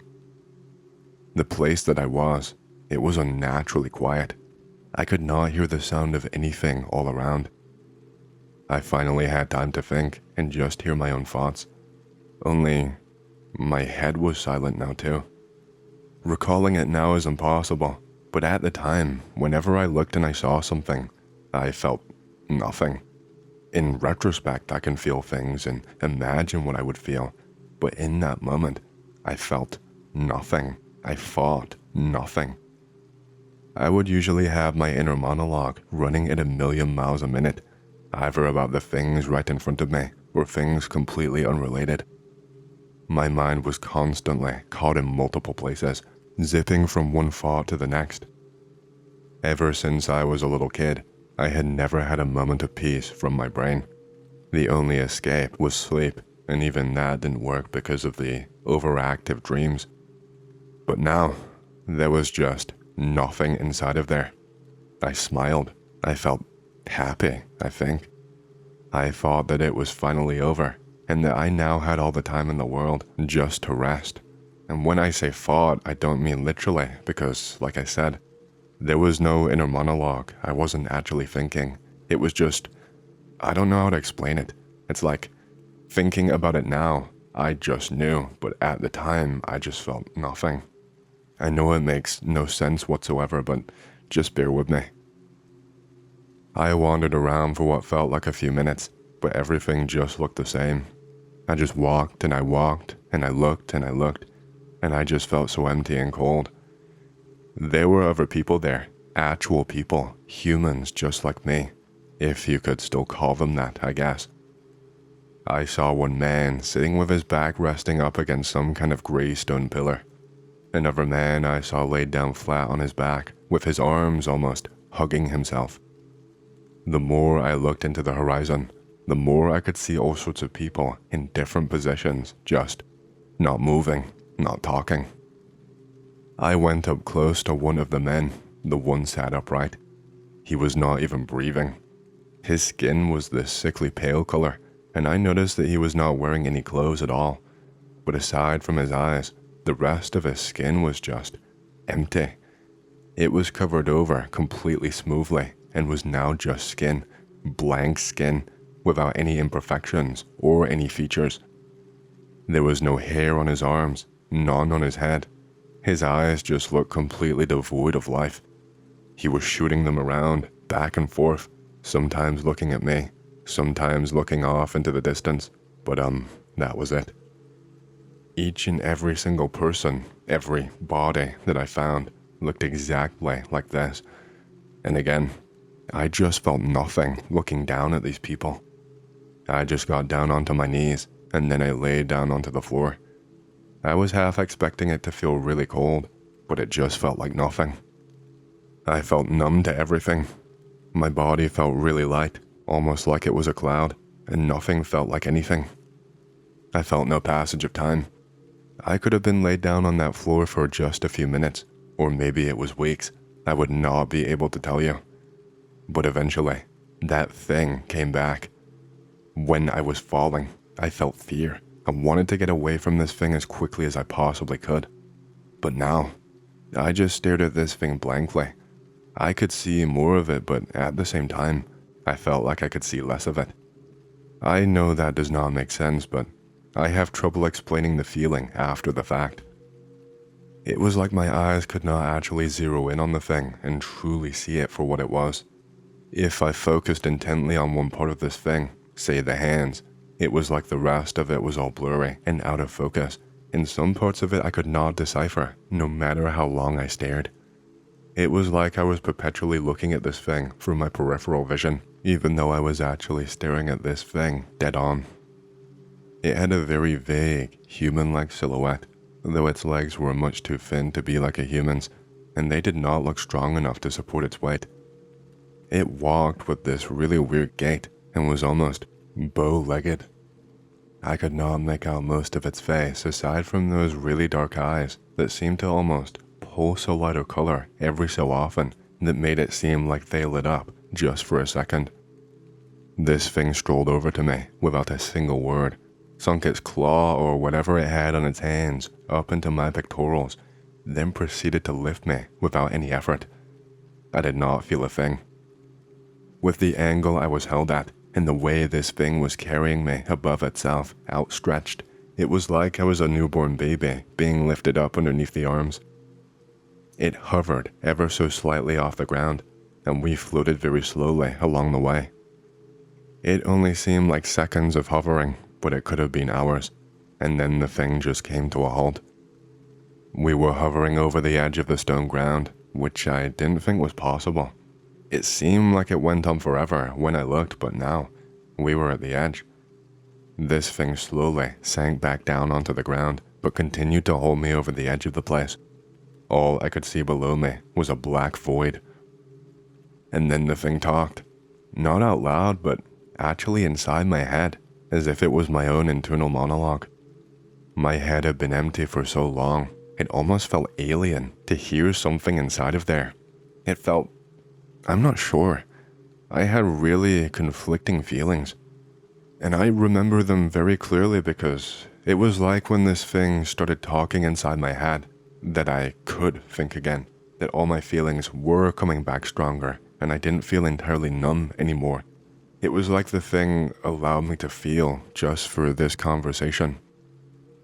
But yeah, at first it felt really grating. It made me want to cower away and crawl back onto the ground and just lay there in peace. But at the same time, it sparked this really weird feeling in me. This feeling of hope. This feeling of just wanting to go home. The voice was like nothing I had ever heard before. At times, the voice sounded so booming that it was actually hard to make out entire words. It sounded as if someone had only ever seen the language written down on paper and was slowly adjusting its voice as it learned. It asked me a question. Do you feel peace? That was the very first thing it ever asked me. I didn't know how to answer this because at that very moment, I didn't think I could actually think anymore. I thought that my thoughts were still not turned on. I couldn't move either. It was just staring at me deep in my eyes while holding me over the edge. And then it continued. It said, "You can have another chance, but only this once. You broke the order. You made the others angry." It continued staring at me for a long time, while all I could do was just look and dart my eyes back and forth. It just stared into them, tilting its head from side to side. It was talking and continuing the conversation as if I was responding, but I wasn't. What if he was reading the wrong thing? What if the response that he saw from me was not what I wanted? And that is when I realized that I was thinking once again. I was thinking, and I was panicking. I was not supposed to be here. It was like it had now just dawned on me where I actually was. The voice continued. It told me that I had to agree to the rules. It never even told me the fucking rules. He told me I had to spread the word. I still do not know what that means. I can feel tears pouring into my eyes at this point, and this thing, it just ever so slowly removes its grip, and I just fall. I fall so quickly. In just a second flat, I can no longer see that thing's face. I cannot see that place anymore. I'm falling through pitch black darkness, and I can feel the heavy weight of gravity on my body. I feel like I'm being stretched and contorted, and like every part of my body is being pulled with an insane force. And then it all just stops really quickly, as if I had come to a sudden stop after colliding with something. 1 second, there is just blackness. The next second, I am looking down at the ocean right below me, and I can see my foot scooting towards the edge. I'm on autopilot. My heart sinks, and I panic, and this makes my other foot slip, and I fall down onto my ass, and I am grabbing onto the side railing for dear life. 1 more second, and I would have been falling, and my life would have been over. I just sat there on the side of that bridge for maybe 5 minutes straight, just sweating and panting and trying to calm myself down. Once I finally felt like I had the energy to pull myself back over, I did so, and then I went and sat in my car for I'm not sure how long. I still was not even properly thinking at that point. The rush of adrenaline made it hard for me to do much more than just exist. After that, I drove home, slowly, making sure to take a longer route so that I could just stare out the window at the nature all around me. I'm not gonna sit here after the fact and pretend like I am cured and that my life is all sunshine and rainbows now, because it's not. I thought about suicide many, many times after that day, but I've never attempted it ever again. I have never attempted it because I do not want to see that place ever again. I don't know where I went to or what that thing even was, but all I know is that I want to stay as far away as humanly possible. I don't even want answers. I just want to stay here. I have a story for you all that I'm going to try and keep short and simple. I work for the police force, and we got a call from some terrified neighbors about hearing some gunshots coming from a farm just a mile or so away. It was owned by an older man. I think he was in his 50s. They had apparently heard gunshots and some screaming, but that was it. Any attempts to call his house phone failed, and no one wanted to risk going out to his property in the dark to check on him. Myself and another officer were the first ones on the scene. It was a fairly rural area, and I was nearby, since it was near to where I was patrolling. That's mostly what I did. I would drive local roads and respond to anything nearby, sometimes heading into some of the smaller towns or back roads, or patrolling down nearby highways. We heard gunshots coming from the house, and we had to have our weapons drawn and ready. I saw the farmer rip open his front door, shotgun in hand. Then he threw a small girl down the stairs that led up to the house and shouted at her not to move. I saw him fire one more shot inside his home, and then, as he was locking the door, we both announced ourselves and moved into position. We asked him to drop the gun and then get down to the ground so that we could secure the area. He started begging us to understand. He practically had tears in his eyes. He told us that there was something inside his house trying to kill him. That was really strange. He said something and not someone, like we were led to believe. When I asked him to clarify what he meant, all he could tell us was that it was not human. We asked him again to clarify, and he got insanely aggressive and started shouting at us, telling us to do our damn jobs and deal with the thing inside his home. He was clearly having some kind of an episode and was not listening to reason. Even if he was telling us the truth and there was some kind of animal inside of there, we could not just allow him to keep his gun in a situation like this and turn our backs to him. It's just not a risk that we are ever allowed to take. Plus, we did not see any signs of an animal, no commotion, no nothing. All we had to go on was this man waving a gun around and shooting with a little girl nearby. You never know how quickly a situation might turn or what someone is even thinking inside of their head. The little girl down on the ground was sobbing and saying, "Let them help us, Grandpa. I want to go home." She had dirt all down the front of her dress and was just a complete mess. It looked like she had been rolling around in the forest for hours. I told the girl to run towards us carefully while keeping my gun pointed at the man, but he was much too close. He ran down the steps and grabbed her before I had a safe opening to put him down. He grabbed her around the neck and told us that we could not take her from him, that he was the only person who could protect her properly. The girl could barely breathe and was just choking out a, "Please, Grandpa, you're hurting me." He looked angry now. He told us that we were not to come any closer at all. He never actually threatened to kill her outright. I don't think he wanted to, but he was very clearly using the implication to get us to back off. By now, more cars had pulled up, and he was just inching his way over to his farmhouse and screaming at everybody to get back or else. By the time the rest of the officers swarmed in, the man was at the farmhouse and we could not risk anything. The chance of the little girl being killed in the crossfire was pretty much 100%. He told everyone that he was not leaving that farmhouse until it was safe. He told us to help them and that then he would come along quietly. It left all of us really baffled. He ended up barricading the farmhouse shut, and after that, we did not see him for a while. Everything escalated from there. SWAT teams, hostage negotiator.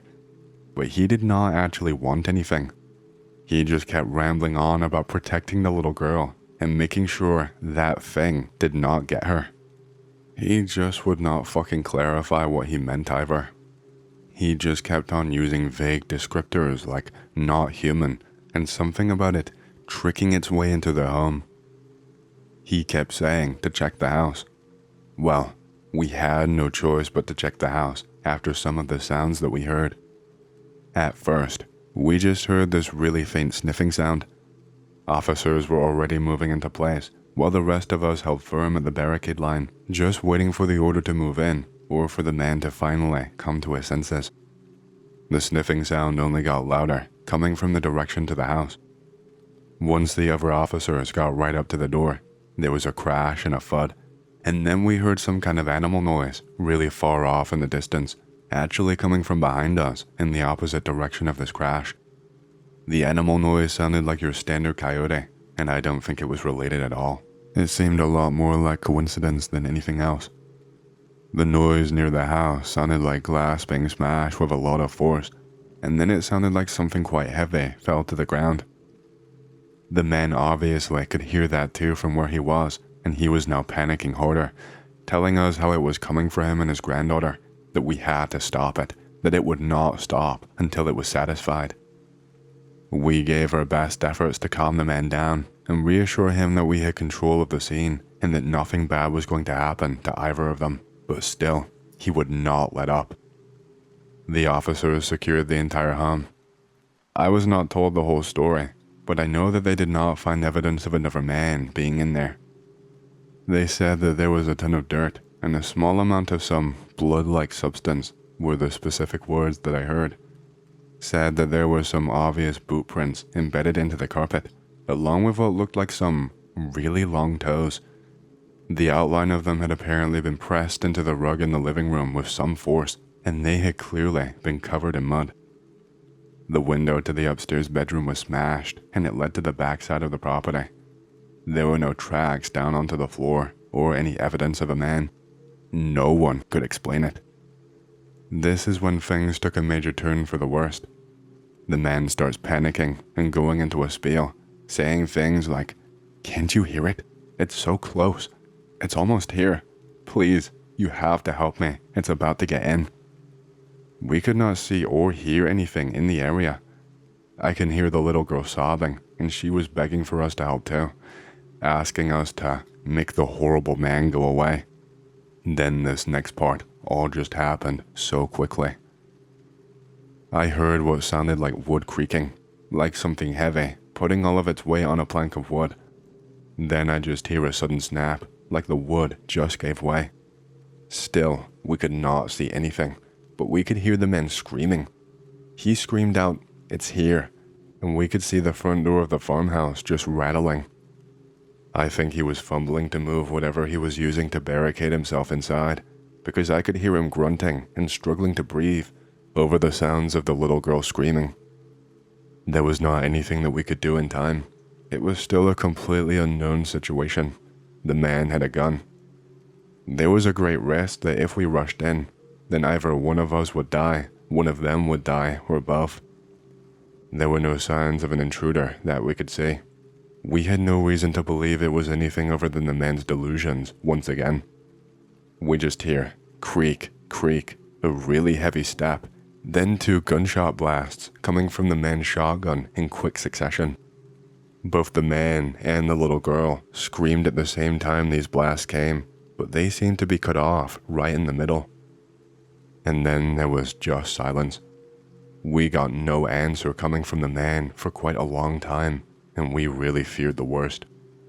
We could not hear any sounds at all coming from inside the farmhouse anymore, and so the orders were given for it to be opened up and swept and cleared. Both the man and the little girl, they were both dead. They were both lying down, slumped up against the wall, with the little girl still clinging onto her grandpa for dear life. Neither of them had any fucking gunshot wounds. That is the part that is still seared into my mind. The girl, I have no idea how she died. I could not see any visible wounds on her. I never got to see any kind of coroner's report. The man, though, he had these deep cuts going along his chest. If it was from a knife, then the knife must have been the size of my arm because the wounds looked so severe. Man, I can still see the image of those 2 in my mind whenever I go to sleep. That poor, scared little girl clinging to her dead grandfather. I was never clued in, so I did not figure out what happened. There was no evidence of a second person there. There was not much evidence to suggest anything other than a murder-suicide after the man had a psychotic break, but that did not add up either. There was not enough evidence for that either. I guess they just went with whatever explanation was the least implausible. I don't know. The case could still be active for all I know. I never really got to see the end of it. All I know is that the entire area within a few miles of the place was swept and locked down, and no evidence was found to suggest someone fleeing from the place or breaking and entering. Who fucking knows though? To this day, this was the absolute strangest case I have ever had the displeasure of being involved in. I just wish I had some kind of answers.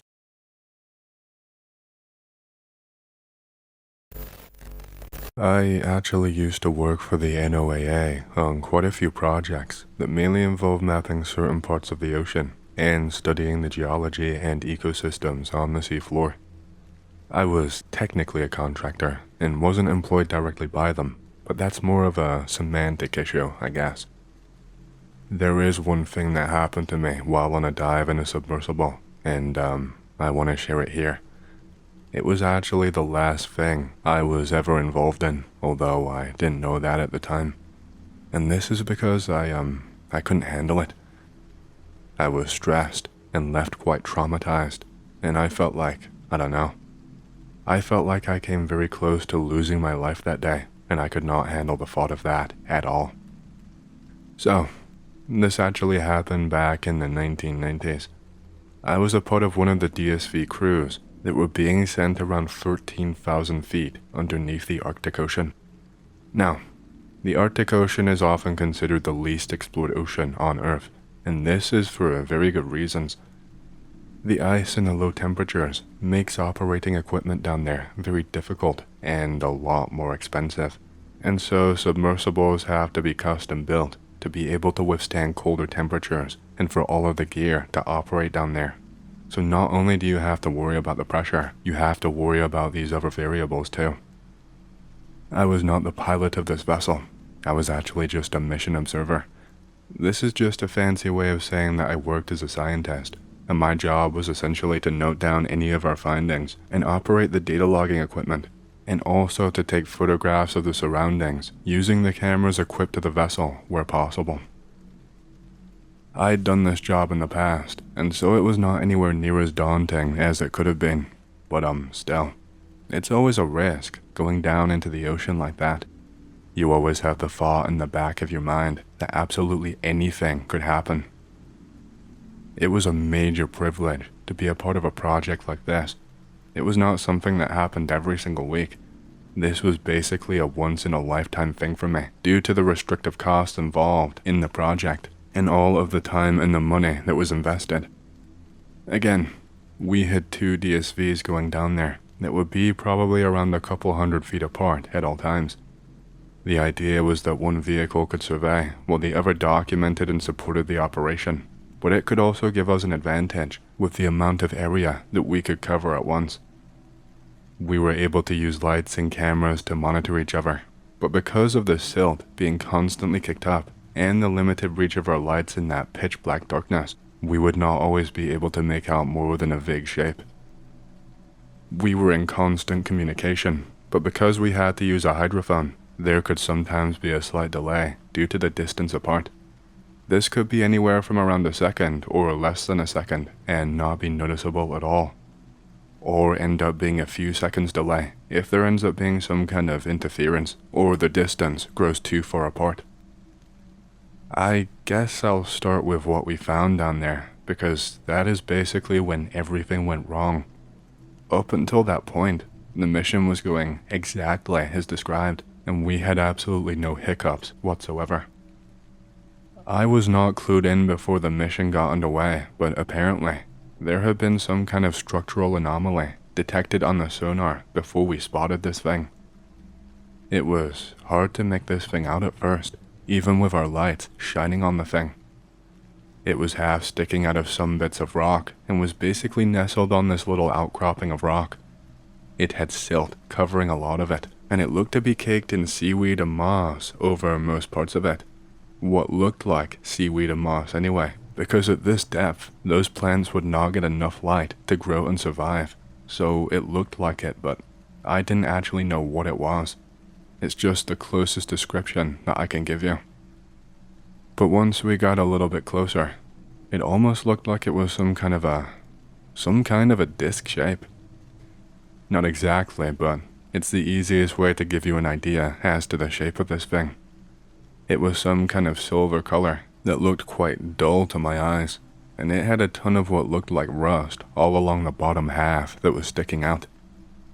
Imagine a completely flat disc, but on the top half you have kind of a spire type thing that starts out quite wide but slowly thins as it gets closer to the top. And then at the very top it has some kind of a tip, almost like the tip of a spear is how I would describe it. The lower half of this thing was strange. It had some kind of metal beams or something poking out of it that had some kind of clear hinges where they could bend. They almost had some type of prongs on the end. They looked like some kind of futuristic legs. Now, imagine this image that I just described to you in your head, except it's actually bigger than our submersible in terms of width. It was probably as big as a shipping container. We got a really good look at this thing, and we were just in awe. Like, I was so blown away, it took a while for it even to occur to me to start logging what we were seeing. The image we got was not a high resolution at all, and we did not get a chance to take another one, because out of nowhere, it was like we had some kind of disturbance in the water. I'm not sure what it was. It felt like a wave, but obviously it wasn't. It felt like something big had moved in the water and displaced so much of it that we shook. Literally out of nowhere, I felt the DSV suddenly being shaken, and all of a sudden, I could not see straight anymore. The pilot actually panicked just a little bit, and because we were so close to view this thing, he accidentally disturbed a little bit of the sediment using the vessel. We were actually laughing, because he was a really proud man and talked down to a lot of other people, claiming his piloting skills were unmatched and all of this other empty bravado. We were in contact with the other submersible, and they pretty much did not believe us at all when we told them what we were seeing. Then my attention got brought straight back to the thing, because something was happening. It was really faint at first, but I could see some kind of light that was quite dim, slowly starting to emanate from this thing. It was like this sickly golden yellow, which started really dim and gradually got brighter and brighter until it seemed like it was lighting up everything around it. While this was happening, the thing was starting to vibrate. Like, it was just shaking from side to side, and it was slowly becoming dislodged from the rock, and the silt in the sediment was just being sent flying. Whatever it was must have been quite heavy, or had a lot of power, because we were experiencing slight shakes coming from where this thing was displacing the water. We were actually moving away from this thing. The pilot was quite concerned that being too close might cause some type of damage to our DSV, and so he was just maintaining safety protocols. The crew in the other DSV, once this thing was lit up, they were now telling us that they could see the light. They were asking us what the hell was going on and what we had found. After this, I saw two things that I just can't even really explain. I saw something shoot off of this thing, some kind of energy, as it started slowly raising from the rock outcropping and began floating. Not exactly energy, but it's the best word I can use. It's hard to describe because it was so quick. It was just a slight flash for a split second. It looked like forked lightning in the sky, just shooting out from the top of this thing. Except it was almost the same color as the ocean in front of me, and I was only able to make this discharge out because of how intensely I was staring. It didn't cause any problems or interference with sonar or navigation, but it did actually cause our communications with the other vessel to become a lot more staticky and a little bit more delayed. The other thing that I saw, well, I saw it detach something from itself. When it raised up higher towards the surface, it actually detached those leg-type things from its craft, like it needed to shed some weight in order to have enough thrust to propel itself. That is not the part that bothers me though. When it detached the legs, it also actually detached some kind of ball or sphere that was clearly made out of the same type of metal as the main craft. It almost looked as if there was an indent in the sphere where there was a pretty faint light coming from out of it that made it look like an eye. It seemed to shine this light around 360 degrees, and then out of nowhere, it just shot off at a speed that I had never seen before from anything in this world. It shot away from us, towards the direction of the other submersible, and the crew there started shouting about how they felt an impact on their side. There was so much shit kicked up that all I could make out from the other DSV was their light and just their vague outline, along with something really faint. A light, I guess it was. It was so small and faint, like a red laser pointer. I swear I could not tell if I could actually see it, or if my eyes were just playing tricks on me. And then came the horrible part, the really awful part. Something that I still cannot really believe that I saw with my own two eyes, and what still haunts me to this day. The craft, it stopped shooting itself upwards. It actually let itself drop back down, and it floated actually below us and the rock outcropping for quite a ways, basically until it was shrouded in darkness and we could not see it anymore. We were all trying to figure out what we had just found and what that was all about, when we suddenly just saw it hurtling upwards rapidly, almost at an angle, shooting up away from us. We could feel it again, and it caused us to rock. And we saw this thing actually hit the other submersible. I wish I was kidding. I went from seeing the vague outline in the lights to just seeing it gone. The light just snapped off, and the outline I could see, it became two outlines, and I could see the outlines of different bits just flying off around. We actually heard them. There was a tiny little delay due to the interference, but maybe half a second after we saw that craft collide with them, we heard the beginning of a scream that cut out almost instantly. We heard the start of a scream and a horrible, groaning, creaking sound, which told me that the exterior had been compromised and that they had likely been crushed due to the depth. It would have been a literal implosion. We never ended up seeing the aftermath, and I'm actually grateful that I didn't, because I think I would still see it in my nightmares to this day if I did. Everything happened so quickly and so slowly, all at the same time. It seemed like I lost all perception of it, although I seem to get that feeling a lot whenever I've been down that deep. The aftermath was not pretty at all. A crew had to be sent down to retrieve the wreckage and to investigate, and we had to completely abandon what we were doing. There's no way we could have carried on after that happened. Our higher-ups were pretty pissed off, but I think they were honestly more concerned about the wasted investment and the bad PR that such a high-profile disaster could bring along to them and their operation, and cast increased scrutiny on them due to the budget allocation from taxpayer money. We had to give interviews and testimonies, and it was just a really long process. It felt like I was being interviewed for a criminal case, like I was on trial for a crime that I did, even though that was not the case at all. I think they were looking for any reason to blame it on our incompetence and user error than anything else, if it was possible. But yeah, it was just a really long process. We handed over any logs and data and photographs, but even then, it was like they were refusing to believe us, to believe the evidence right in front of their eyes. They were quick to dismiss any of our claims and came up with BS excuses about how the outline that we captured on the photographs could not have been a craft, and etc.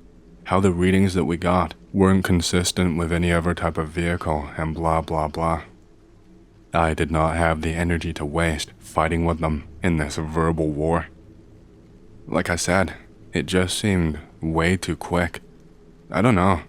The reaction that I got, it was like they were trying to convince themselves, and it just really rubbed me the wrong way. That could just be my paranoid mind connecting the dots that were not there though. I got to talk to a trusted friend who I worked with quite often. His name was Jimmy, and he was involved in a lot of pre-dive checks and was overseeing the surface support vessel just above us. We got to talking at a quiet little coffee shop, and he made me swear to keep it to myself. or at the very least, never ever mention his name when repeating this story back, because it could get him into a lot of trouble. Jimmy is a false name, by the way. He was not the only one who saw this, of course. He wasn't a team of one up there, that would be silly. But he was the only one who wasn't clammed up about it, who was willing to talk to me. Everyone else pretended like you were crazy. He said he saw the object that we described. At least he thinks so. It apparently broke the surface of the water at a great speed, and for a while, all they saw was a tower of water shooting upwards. He said that before this, his vessel was actually experiencing a little bit of turbulence and was a little bit unbalanced, but that he did not know exactly at what point that was for us down there, so it could have been entirely unrelated. Once the splash had stopped, he could make out the thing, which was now hovering pretty high in the sky, to the point that he could not make out all of the details of the craft, even if he squinted. He said that after this, it did not stick around for long. He said that the craft detached something from itself. He said it looked quite cylindrical, like some kind of a tube, but it had this light attached to it that made it look like a flare hurtling through the sky, until it eventually dropped down later on and just seemed to extinguish. After this, the craft seemingly disappeared is how he described it to me, but if I'm being honest, his explanation was all over the place and kind of exasperated. It really shocked me actually, since Jimmy is such a well-spoken dude and way more articulate than I am. He said that the thing started to grow fainter, almost like it was becoming more translucent before his very eyes. And as it did this, he said it looked like it caught fire, but the flame was fading just as much as the craft was. He said it was not there for long, that this happened within maybe 20 or 30 seconds at most, and by then, all he could see was the sky shimmering and rippling, and this thing was not there anymore. He told me that 5 minutes later, he heard a splash off in the distance, but he did not see anything physical. He told me he was not sure if that was related, but thought to include it anyway. So, yeah, that is what I experienced. You can take it however you want, but I just wanted to get it off of my chest, since it's just been rattling around in my brain for so long. The whole experience was not as cut and dry and as simple as I made it out to be here. I just did not want to waste both of our time with technical terms and internal processes that you likely would not understand and that would just bog down the story. The situation was not just hand-waved away and buried like it seems. There was far too much money involved for that. It never made it to the press, I know that was made sure of. I can still see the vessel when I close my eyes and go to sleep sometimes. That image of the silhouette of the other submersible just suddenly being collided with and splitting. It happened in just a second, way too fast for me to even process properly. It's the only time I've ever had an encounter with something I cannot explain. I have a story to tell that I've been holding on to for a while, but I have no choice but to tell it now because I need help and advice. I need to know what to do next because I fear that my life might be over soon. I just want there to be some kind of record that I exist, some kind of record of what happened to me and the horrible things that happened. I'm not asking you to believe my story, just take the time to read and listen. I work for a man who I will not name, who is rich and wealthy. He was then, and he is even wealthier now. The story of how I started working for him is a long and convoluted process. I was an aspiring actor when I was much younger and was trying desperately to get certain gigs. My career kind of floundered, but I was eventually recruited by someone who claimed to be his agent. This man is not a movie star, but he is rich beyond imagination and has his fingers in multiple industries around the world. He is a big deal in terms of wealth, which is why I did not believe this guy at all. This agent claimed that he could make all of my dreams come true and give me the wealth to pursue any project that I wanted, that his employer was looking for people that he could trust, who could do favors for him discreetly. I was told that I would do some menial jobs around the house, then some grunt work if I could be trusted, and then he would make sure that I got my shot. I call bullshit, and this agent pulls out a duffel bag full of cash like we're in a movie, and he asked me if I believe him now. He told me that all it would take is one meeting to prove that everything was legit and that the money would be mine, with much, much more to come. I was suspicious, to say the least. I did not really want to go anywhere with this guy alone. He could sense this, and so he called his employer, this wealthy man. I spoke to him on the phone. This was before you could clone voices convincingly with AI software, so it was obvious that it was him. The agent ferried me to some kind of compound that was slate gray and in the middle of nowhere in California. This was the only time I ever met the wealthy man in person. I will refer to him from now on as E for simplicity's sake. I only spoke to him for around 2 minutes, as he told me that he was incredibly busy. I was not allowed to talk. The entire conversation was literally just him talking at me, saying, "I am being serious, the money is legit. My agent will fill you in on the rest." And so things went on like that for a while. I mainly cleaned properties, was escorted with teams of workers to clear out compounds and warehouses while wearing gloves and using giant plastic bags, driving entire trucks full of items to warehouses across the country. Sometimes the journeys would take multiple days in total, there and back. The rules for this were always simple. We were never allowed to ask questions. If you ask a question, you were let go of immediately. That is the rule, and I'd seen it enacted right in front of my eyes. The second rule is, whatever cargo you were carrying, whatever message you were delivering, whatever place you were cleaning, you are not to look. Whatever it is none of your business. They had ways of knowing too. Cameras in trucks, cameras in warehouses. Sometimes they even sent people who were not real workers and were just there to spy on us, and they would report back every single little detail. This was pretty common for this low end of work. You would always have a handler of sorts. This was a wide-scale thing, and I can only tell you so much as to the purpose of all of this. It was obviously kept very heavily under wraps, and only certain people were hired. The people who were hired, I get the sense that they were mostly in the industry, but didn't make it. I'm talking actors and other creatives. People in the industry or who wanted to be in the industry, who didn't really have any connections, who were kind of isolated, I guess you could say. The next bit, I can infer a little bit more from and tell you more about though. One day, I get a call from the agent and he asked me to go in for another meeting. He is offering me more cash on a completion basis. He said that I was viewed as trustworthy and that the boss wanted me to be more hands-on with delicate matters, as he put it. I was never given a lot to go on. It was always, take this box to this person and tell them this, etc. Sometimes I would receive a few more instructions than that, but it never gave too much away. One of the first tasks that they ever asked me to take care of, I actually drove up to this garage thing in San Jose. I was given some kind of cardboard box that clearly had a few items inside, because it had a little bit of weight to it. Every single time I was to do something like this, I was given a new car. I never reused one, and I was never allowed to use my own vehicle. They would give me a car, whether a factory new or a rusted old piece of shit. They would pick out an outfit for me and then tell me to wear it.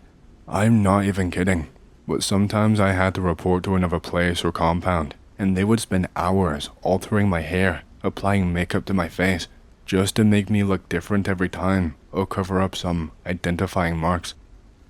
It was at this stage that I knew I was part of something really messed up, something completely not legal, and I guess I just had to compartmentalize it in my head, telling myself that this was the only way to make it, the only way to get my lucky break. Before, with all of the cleaning and that kind of stuff, I could just pass it off in my head as menial grunt work, even if I did know deep down that there had to be some kind of underlying motive. But this was very clearly meant to go underneath the radar. I never knew any names. We were told never to share them and to use a made-up identity. We were given fake identification cards, forged driving licenses, the works. It was never something I got to see in action. It was all just handed to me. Every time a job was done, the clothes would be taken away from me and burned. The car that I used would be driven away by someone else that I did not know the name of. So yeah, I was to go and deliver this box to one of the mechanics at this garage. He actually owned the place, I think. He was clearly pretty well off, considering the rent in a place like this. I think he worked mostly by himself, or with just one other guy too. I got in there, lugging the box, and he gave me the usual greeting. And when I did not reply to him, his face just dropped, like he already knew what was coming, like he'd seen this before. He immediately grabbed me and took me into his little office type thing, and I set the box down on the table. I'm not supposed to talk. I'm just supposed to deliver the package and the message and stand by to confirm that it had been opened and received. But immediately, he was just peppering me with questions, and all I could do was keep shaking my head. He opened up the box, and I saw what was in there. He wasn't exactly subtle about anything. I wasn't even trying to see. He actually emptied everything out onto his desk, and he seemed really manic. The second that he does, I heard something plastic fall out. It was a DVD or something that had writing on the front. I couldn't really make out what it said, because it was written in that thick black marker, and the handwriting was not the best. The first word looked to be a name, and the last word looked like it said location. But there were 2 whole sentences written across this DVD case. He also dumped some clothes out onto the table. They were sealed in these bags that you can vacuum seal, and they had some clothes inside of it. I'm talking a pair of jeans, a t-shirt, a jacket, a pair of muddy shoes that were totally caked in mud the whole way around, even a hat. It looked like an entire outfit, and all of the clothes had various stains and bits of mud all over them, especially the jeans. They looked to have something going down the inner seam of one of the legs, and this substance looked quite dark and congealed. This dude was freaking out, basically talking to himself, and while he was doing this, I had to tell him the final message. I had to tell him to grab his keys, lock up, and bring the sardines. It sounds stupid, but I imagine it was some kind of a code word I was not supposed to understand. This guy was on the floor, shaking and cradling himself. He was just muttering, "What am I gonna do? How do I tell my wife?" Again and again. In cases like this, I had a number that I could dial, an emergency line of sorts. It would go through to the agent who got me the job, who could then pass me on to someone else, like my employer. This happened. My employer was on the other end. He asked me to put him on speakerphone and exit the room. You know, just put the phone down on the table and then leave. I did so, and I did not return for about 5 minutes. This man walked out of the room and handed me my phone. He handed me the box that he had repackaged and was also carrying a rucksack with him. My boss was still on the line. He told me to drive him back, and so I did. I drove him all the way back to the compound in California where I had met with the agent earlier in the day. And that was literally it. That is the most I can give you. I can only guess it was dirt that my employer had on the man. Perhaps he'd been given cash to do something, or maybe he did something horrible that needed to be covered up and that was being used as leverage. All I can do is guess. I did hundreds of these errands, ranging anywhere from mundane to bizarre. Most often it would just be delivering a simple letter, and then I would take a payment. The other common outcome is that I would drive the individual back to the compound, and he would talk at length with whoever was there. After that, a completely different person would drive him back. I did this over a span of around 18 months. I did so many, I could fill a book with all of the crazy shit that I saw. I talked to mechanics, I talked to lawyers, I talked to low-level politicians in the state, I talked to bankers. You name it, and I had been sent to pay them a visit. It seemed like nearly everyone in the state was caught in this shit at one point, at least the people with any kind of wealth who looked like they were well off. And even people out of state too sometimes.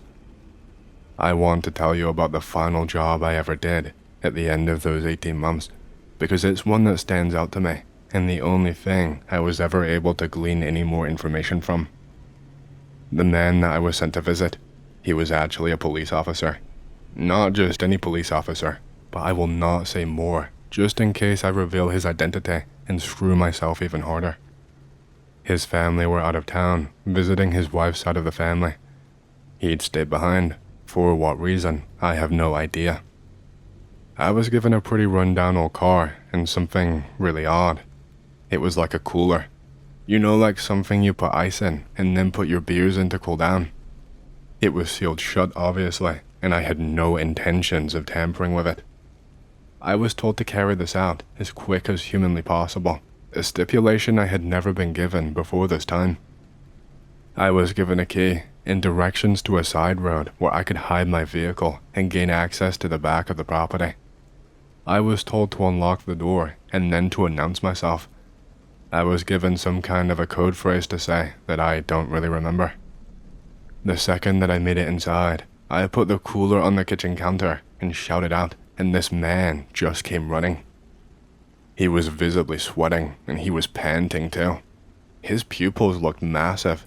He looked as if he were high on something. I pointed to the container and told him that I had a message, and he told me to get the fuck out of his house right now or he would shoot me for trespassing. I told him that I could not leave until the message was received. I told him he knew the rules. This sent him into a frenzy. He ran at me and practically lunged at me. I was not supposed to ever fight back, but I tried my best to fend him off without causing any harm, because I had no idea what he might do to me. He managed to get me into a grapple from behind, and he eventually managed to lock his arm around my neck. At some point, I felt something cold touching the side of my neck, and I heard a cold click. There was no reasoning with this guy at all. He seemed to be out of his mind, and he was just screaming at me right in my ear. He was telling me to call my boss right now. He told me if I did not call him, then he would blow my head off, and that no one would ever find my body. I tried to talk him down, but all I got for my trouble was a smack across the back of my head with the gun. I don't know where exactly it hit me, but my ears were ringing after that. I pulled my phone out of my pocket and just started dialing. I did not even get a chance to put the phone to my ear before he snatched it from me and put it on speakerphone. It was my agent, and it only took a few seconds before my employer ended up on the line. This man was immediately shouting at E, telling him that he was going to blow my brains out if he didn't call it off. I don't know what that meant.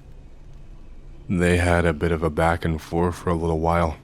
They were talking in some kind of code that I really did not understand at all. E basically told him that if he killed me, then his secret would be out, that he would be finished and never see the light of day again. E told him to come quietly and sit and talk, otherwise that would be it. But the officer refused. He told E no. He told E if he did not listen to his demands and carry them out right then, that I would die. The line went silent for around 5 seconds, and then E just answers him really calmly and matter-of-factly, and he just said, "Okay, kill him then. If that's what you want to do, I can't stop you." After that, all I heard was the phone disconnected sound. At this point, I was fearing for my life. I have been attacked before on these jobs, threatened, but I've never been so close to death with a gun pressed right up against my head. I did not even bother begging. This guy was clearly out of his mind and could not be reasoned with.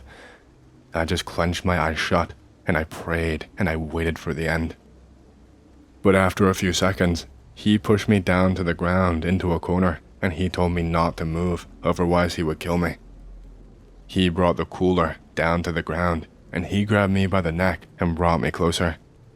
He waved the gun in my direction and told me that I had to see it too. He told me that I was a part of this now, and that I would have to suffer the same fate. What I saw in this box, it's going to sound insane, but I promise you, I am being 100% deadly serious. There was a hand inside this cooler type thing, a human hand. It was quite pale and almost bluish in places, and looked to have been dead for quite a while. The only other key thing I could make out about this hand was that this hand had a ring on the ring finger.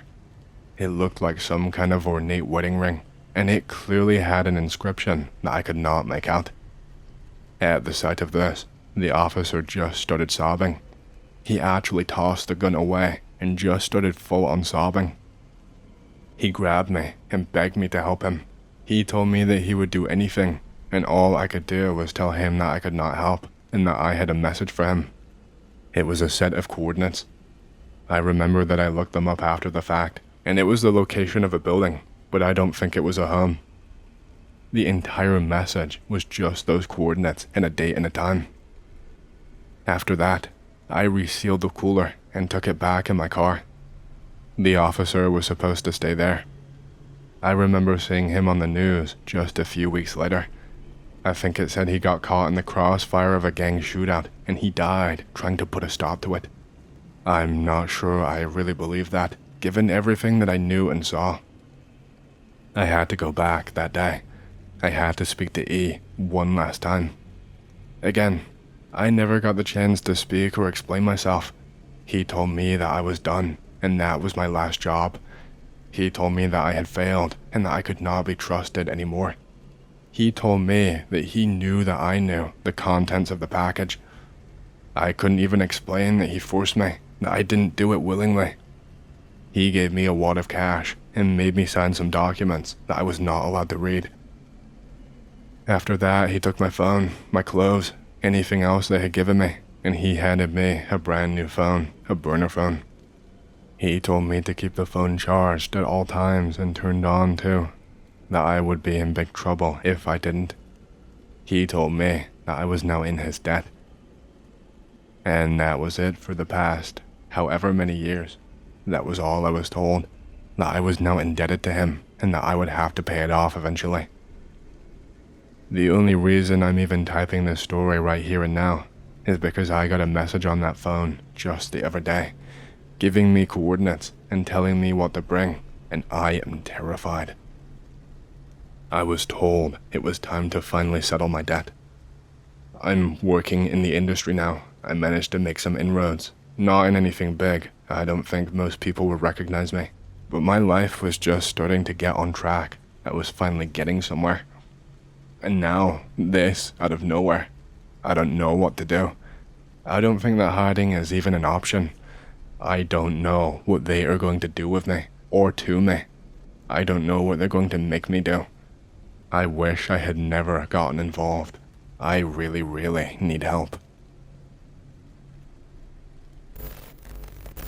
Let me start by saying that I'm a single father and have been raising my 7-year-old son on my own for that entire 7 years.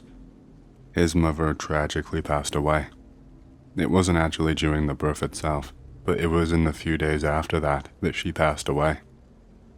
She always had quite poor health, but was desperate to have a child, and so even though she was at quite a huge risk, we ended up going through with it.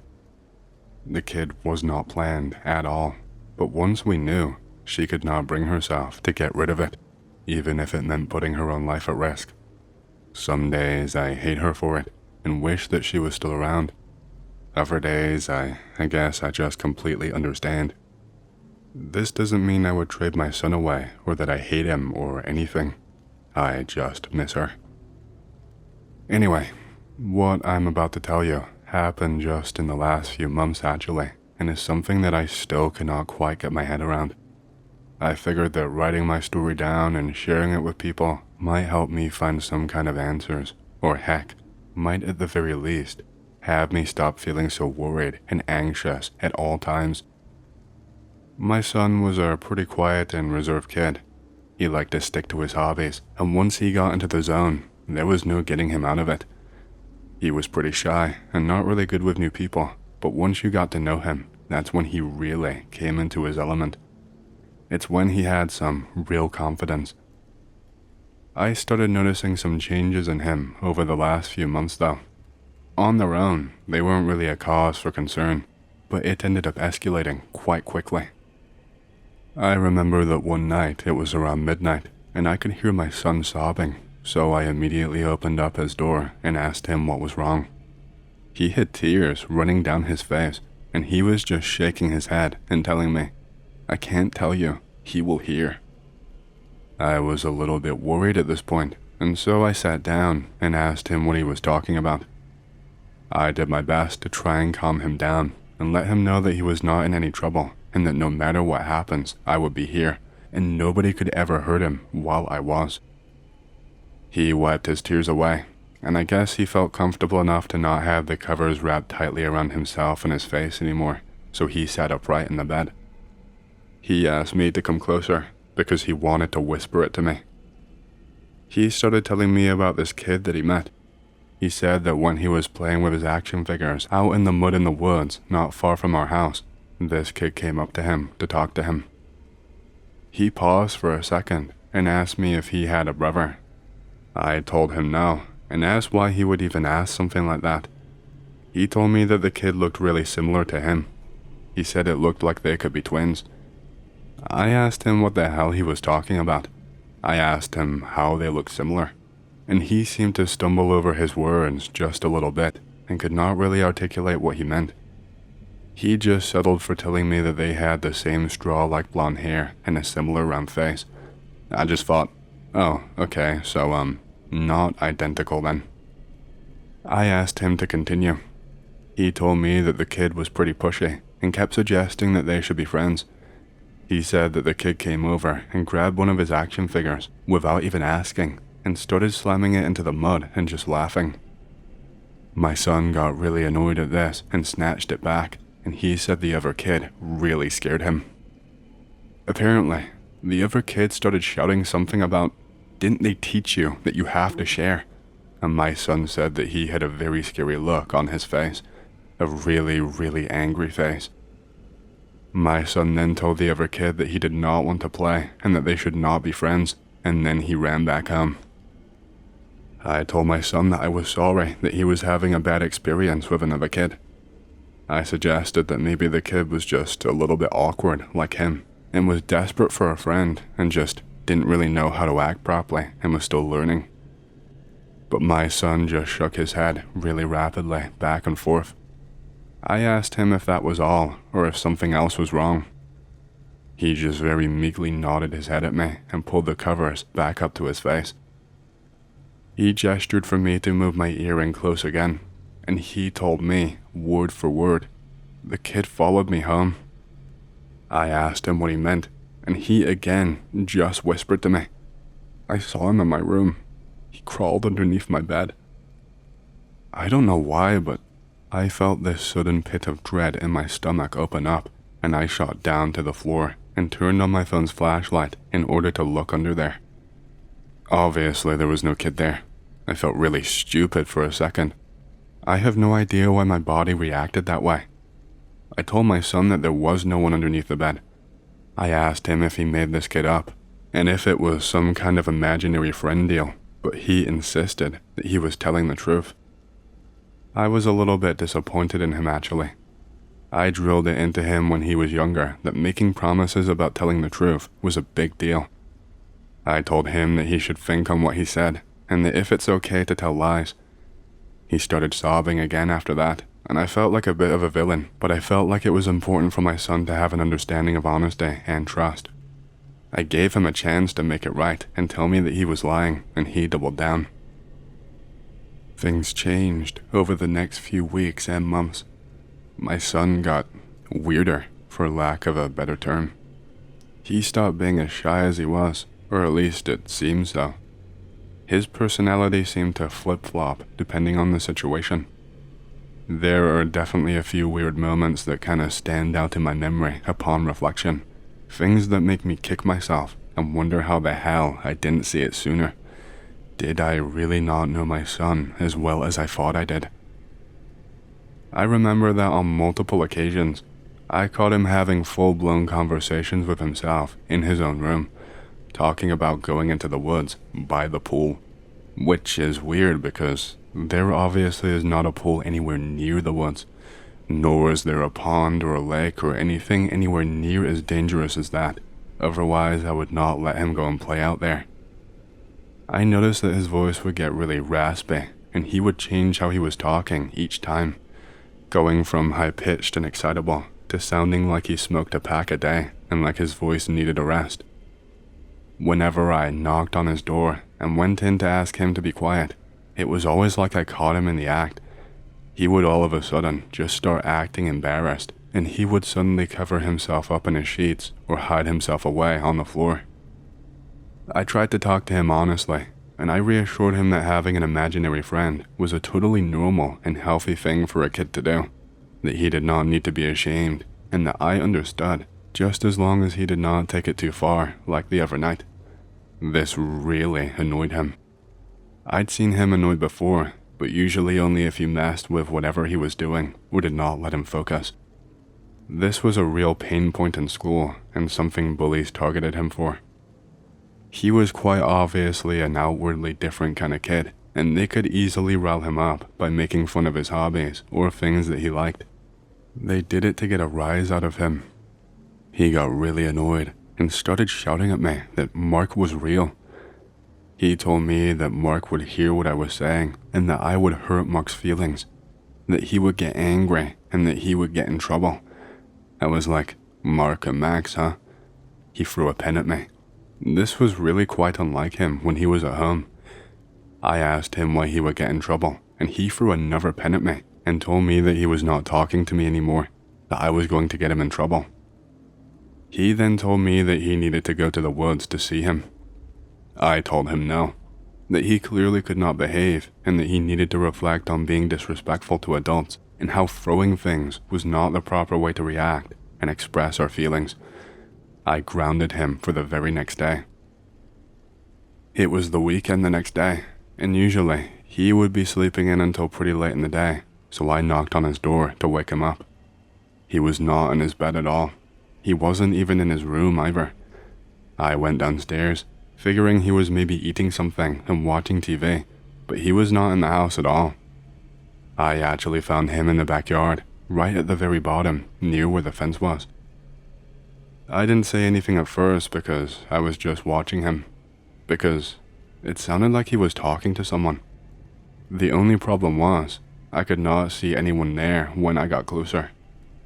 I could not really make out who he was talking to, so I tried getting a little bit closer, but out of nowhere, my son just spins around and puts his arms out, completely outstretched away from him, like he was trying to cover something. And then he shouted at me, "You're not supposed to interrupt our private conversation. It's rude." Now I was really starting to get pissed off. I'd like to think I'm a pretty calm and rational dude most of the time, but I just could not understand the sudden change in my son's demeanor. I told him to get over here right now. At first he shook his head, but when I stared at him for a second, he trudged over to me. I asked him if he was speaking to Mark again, and he stayed quiet for a moment.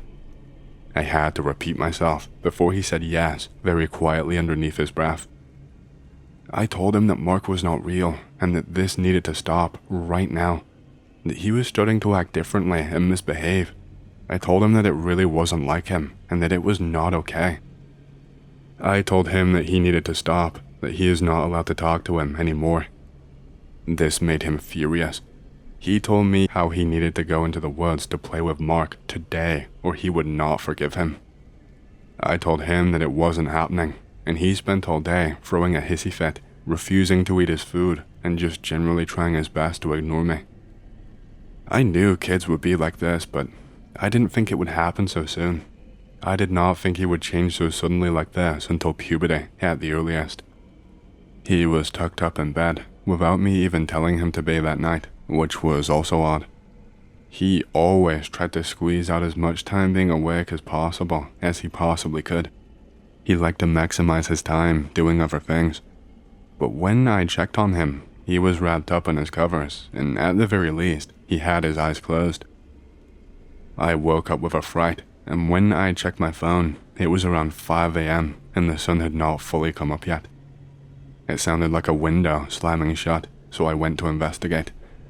I shouted for my son and asked him if he was awake, but he did not respond to me. When I went into his room and I flipped the light on, I noticed that he had his eyes wide open and he was just staring at the ceiling. I asked him if he was okay, and if he knew what that sound was. He looked at me so strangely for a moment, and then he just shrugged his shoulders. Only, when he did so, I could see his pajamas slightly underneath. I had to rip the covers off of him to be sure I was seeing what I thought I saw. His pajamas were completely covered in mud. It looked as if he had laid down on the floor and rolled back and forth like a pig would. I asked him what the hell happened to him, and all he could do was just stare at me. I asked him if he went outside into the woods at night, after I expressly told him not to. He nodded his head. I asked him why, and he just told me I wanted to. Now I was really furious. I couldn't really keep the anger in. I told him just how dangerous and stupid what he did was. That at that time, absolutely anyone could have found him and heard him and taken him away.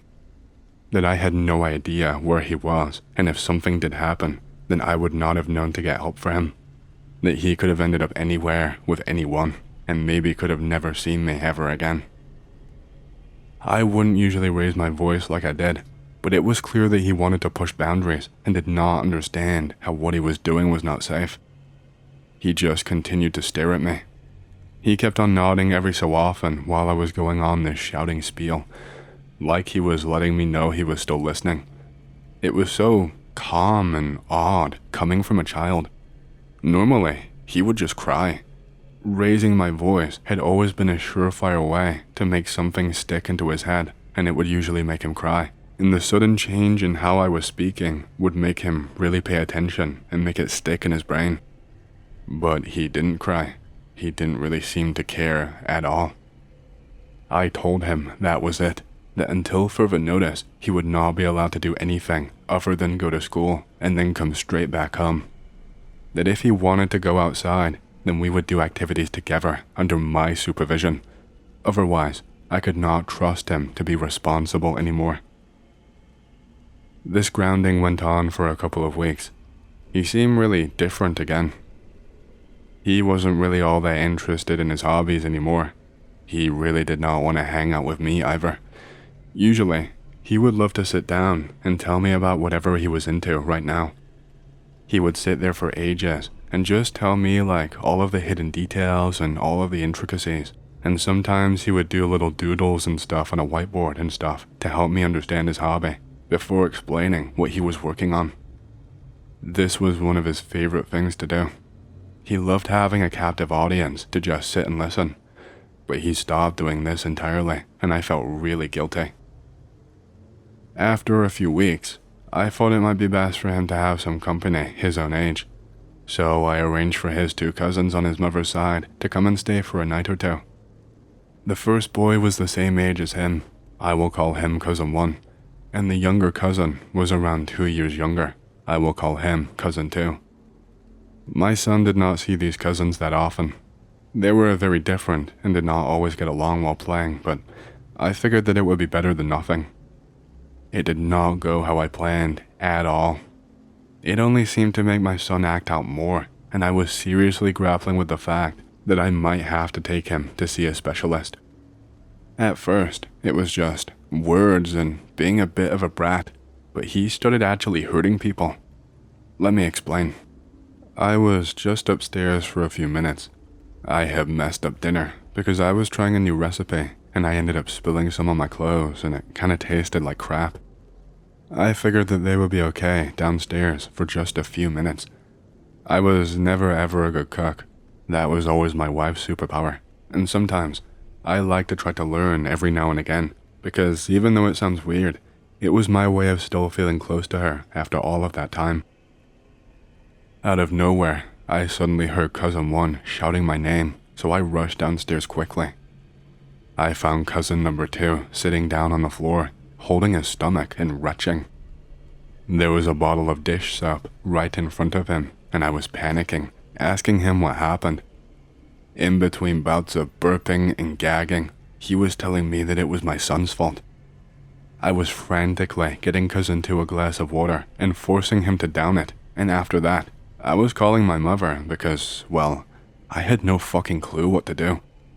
I didn't know whether he immediately needed to go to the hospital, or if I needed to do something else and just check on him.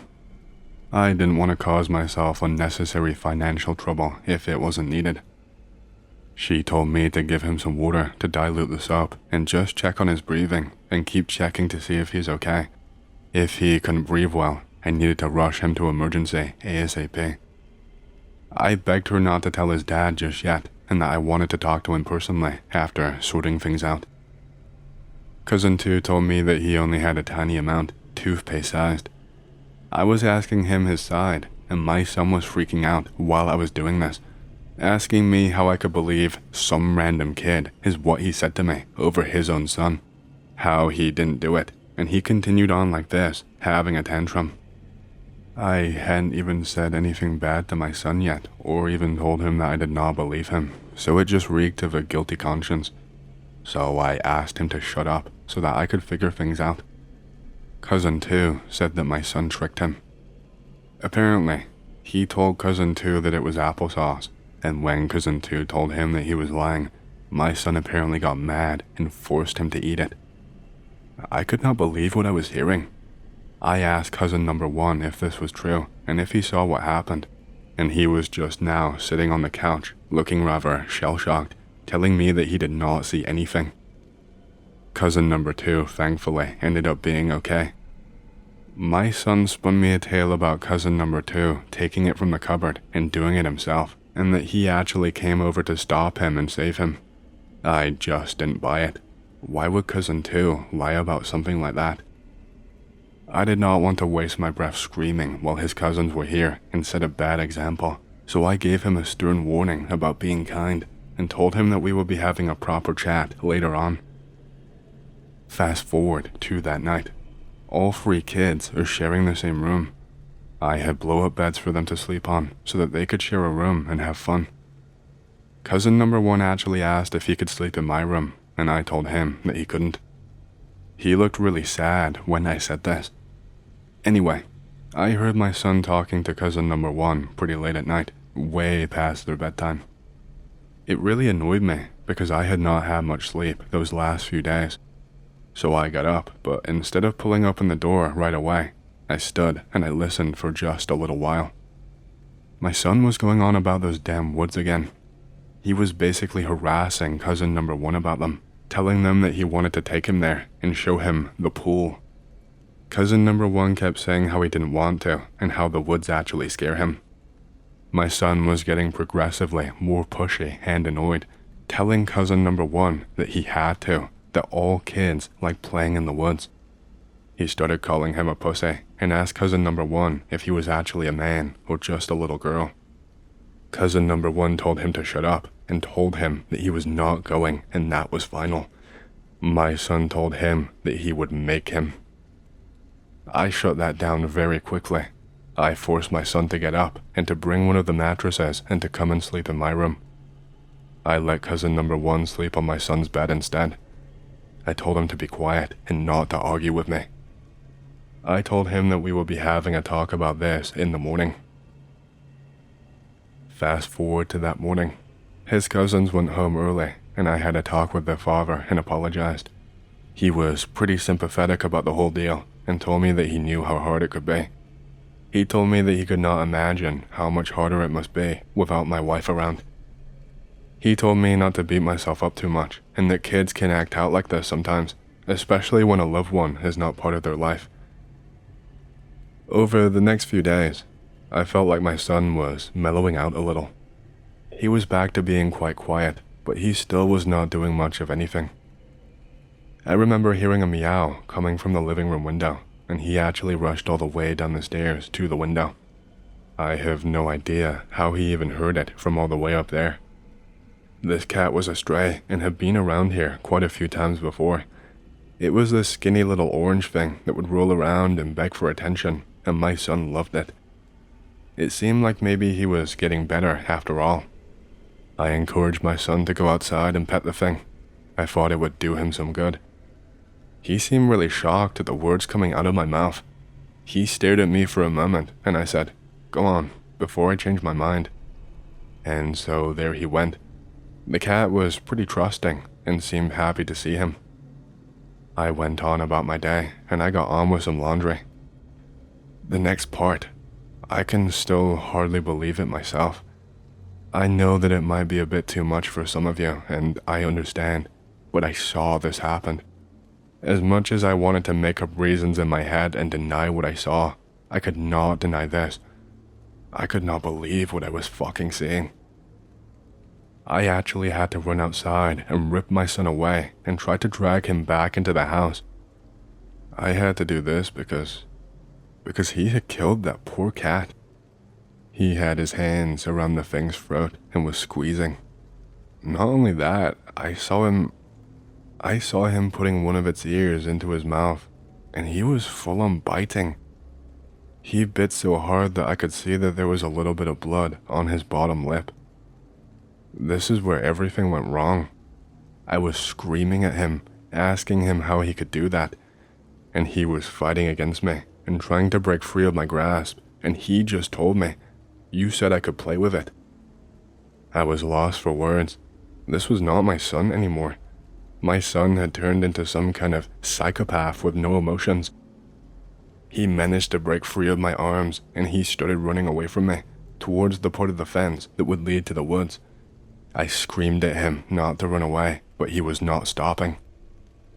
I chased him for a little while, and I realized something was very, very wrong. He just seemed so much faster than he actually was before. And maybe it was my mind playing tricks on me. But as I was running after my son and struggling to catch up because I was pretty out of shape, I could have sworn it looked like he got a little bit taller. Not dramatically, but just by a few inches. The skin on his legs, especially on the back, it actually looked as if it had been ripped or torn just a little, like maybe he had snagged it on something, or I don't even know. It just didn't look right. It looked painful. It looked like the skin was stretched all the way and coming off. At some point, I just lost him. He disappeared somewhere into the woods, and I could not find him anymore. I heard him laughing like a maniac, and I tried to follow where it was coming from, but I ended up finding something else.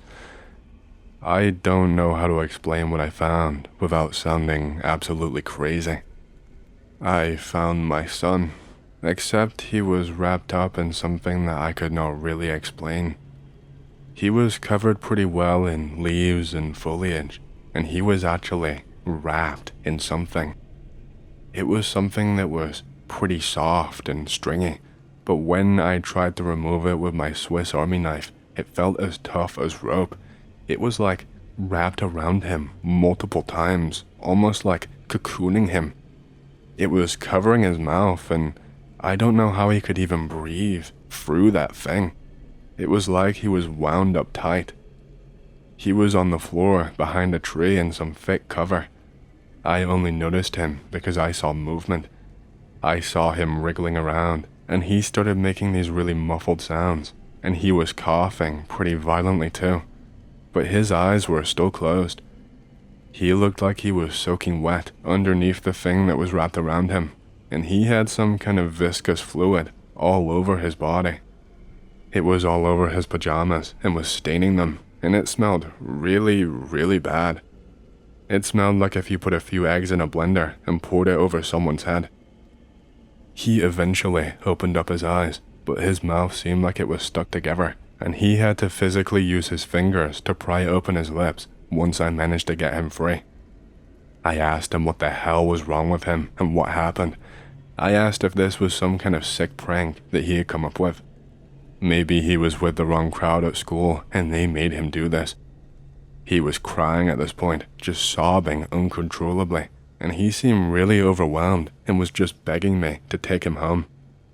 I told him that we were not going anywhere until he explained why he hurt a poor, innocent animal.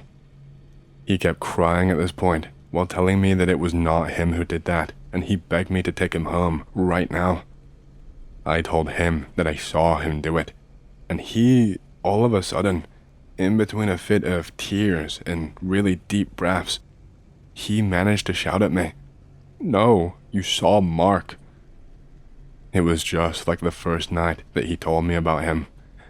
Out of nowhere, I got this horrible feeling in the pit of my stomach. I didn't even really know what to believe or what was going on anymore. When I finally gave in and picked him up and started running home, I almost tripped and fell on my ass because there was some kind of hole in the ground that I didn't really notice at first. It wasn't big enough for me to fit in. It was a little bit smaller, but a little kid could have easily fallen in and hurt themselves. It was just kind of tucked away in between grass and foliage and that kind of stuff, still quite deep into the woods where we were. It was just like this hole that was dug up, but it didn't look dug up, it looked more natural, like a natural formation. And it had some kind of a film over the top of it. I'm not really sure how to describe it. It was almost like, you know when there's like a bubble over the top of something, and it's just kind of this shimmery film. It looked kind of like that. Either way, I did not have time to stick around. I just ran all the way home. I rushed him into the house. I gave him a bath. I tried to get him to talk, but he was pretty quiet. It was clear that he was really traumatized. I did not see anything else while I was out in those woods. Nothing that would give me a real explanation anyway. My only problem now is that I don't know what to do anymore. I've suggested therapy and someone that my son could talk to in private without me hearing so that he could just let it all out, but he is not interested. He really seems like a shell of his former self, and he just seems so unhappy all of the time. When I tried to talk to him about things that happened when he was acting out, he just kind of clams up and gets really sad. He either cannot remember at all, or he denies it. He tells me it was not him. He's been waking up in tears at night these last few weeks and running to me and begging to sleep in my bed. He won't talk to me about it, but I know he's having nightmares. I don't know. I just feel like I've maybe failed as a father, and I also don't know what happened. I don't know how he ended up in the woods like that. I know that there is an obvious answer, but the obvious answer is also kind of crazy. And I try not to think about it, because the only logical options that my brain presents me with, well, let's just say that I do not like them. I have something to tell you about that happened to me that absolutely no one will believe. I tried reporting it to the proper authorities, and they were no help at all.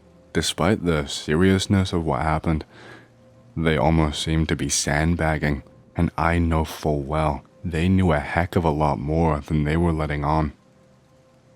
Let me start from how all of this happened.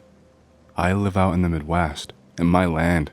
My family owns a few acres with animals and stuff. It's a pretty nice place. My land is really close by to a national park, and these big forests that you can hike in for hours and still not get to the very end of. Now, I own a dirt bike, and it's a massive hobby of mine. I really enjoy off-roading in the hills and going out into the middle of the desert and just ripping it as fast as I can. I've been riding for years, so I would say I'm pretty competent. I'm a bit of a thrill seeker, and let's just say I started making some poor decisions. I know that riding in a national park is illegal, but early in the morning and late at night when there's the cover of darkness and not really anyone is around, I got into the habit of going for some quick rides. I would just wear my helmet, and that was usually enough to not reveal my identity, just in case there was some weirdo out there at that time. I almost got caught once or twice, usually in the morning, but the thrill of it just kept making me go back. Anyway, fast forward to the day that all of this really kicked off. It happened just shy of 6 months ago. It was around 3 or 4 a.m. or so, and the sun was still a couple of hours away from rising. No one seemed to be around at all, and so I decided to go deeper into the national park than I ever had before. Bit of a mistake because once I got further in, it became almost impossible to ride for more than a couple of minutes at a time, before I would need to dismount the bike and carry it over something or try and find an alternate path on foot that I could not ride through. Cut to one of these points. There's like this big dirt path that's almost completely flooded because we had a bit of a torrential downpour just the day prior that I guess had not fully cleared up. I tried to ride through it, but it was deeper than I expected and I just got stuck. I almost fell off and landed my stupid ass in to get soaked. I took a shortcut through the trees on foot because I knew there was a bit of the park coming up that had a lot of tall grass, but was pretty easy to ride through. I get part of the way through the trees, and that is when I spot something. I can see lights off in the distance, flashlights. I can see 2 or 3 of them actually, and I can see that there is a couple of people standing around this black SUV that has tinted windows. 2 of them are talking. There is one guy opening up the back of the car, and he looks like he's straining to get something. Bear in mind, this is just from what I could remember. It was still pretty dark, so it's possible that my brain just filled in some of the blanks, and they aren't entirely accurate. I'm trying my best here. He says something that I cannot make out, and both of the other 2 just run over to him. These guys were wearing dark clothes, but they were all pretty incognito. Just these plain sweaters, plain black beanies, almost like they were dressed as amateur robbers, but they were not wearing anything that would cover their faces. And I spotted that one of them had a holster with a gun inside of it. I'm not sure if the others were armed too. I could not really make it out, but upon seeing this, I just started shaking. I figured that maybe I stumbled upon some kind of crazy cartel handoff or something that I was not supposed to see. Then I saw them all go to the back of the car and lift something out of it. It took all 3 of them to lift whatever it was out of there, and it looked like a real struggle. I did not really understand what I was seeing at first. It was like one of those things that cats go in, that you carry them into the vet, like a little cage, but this was obviously significantly bigger, and like I said, it needed 3 of them. It looked like you could fit a small child in there, maybe something even bigger than that. And there were sounds coming from inside it too. It sounded like someone or something making a low growl, like from a dog, and it was slamming itself against the metal that the thing was made out of repeatedly, again and again, all while making these sounds. They set it down on the ground, and one of them prepared to open it, while the other 2 stood in front of the cage with something. I'm not sure what. Like a net? Like a big net on a stick. The cage opens up, and this thing shoots out of the cage, and I don't even know how to describe it.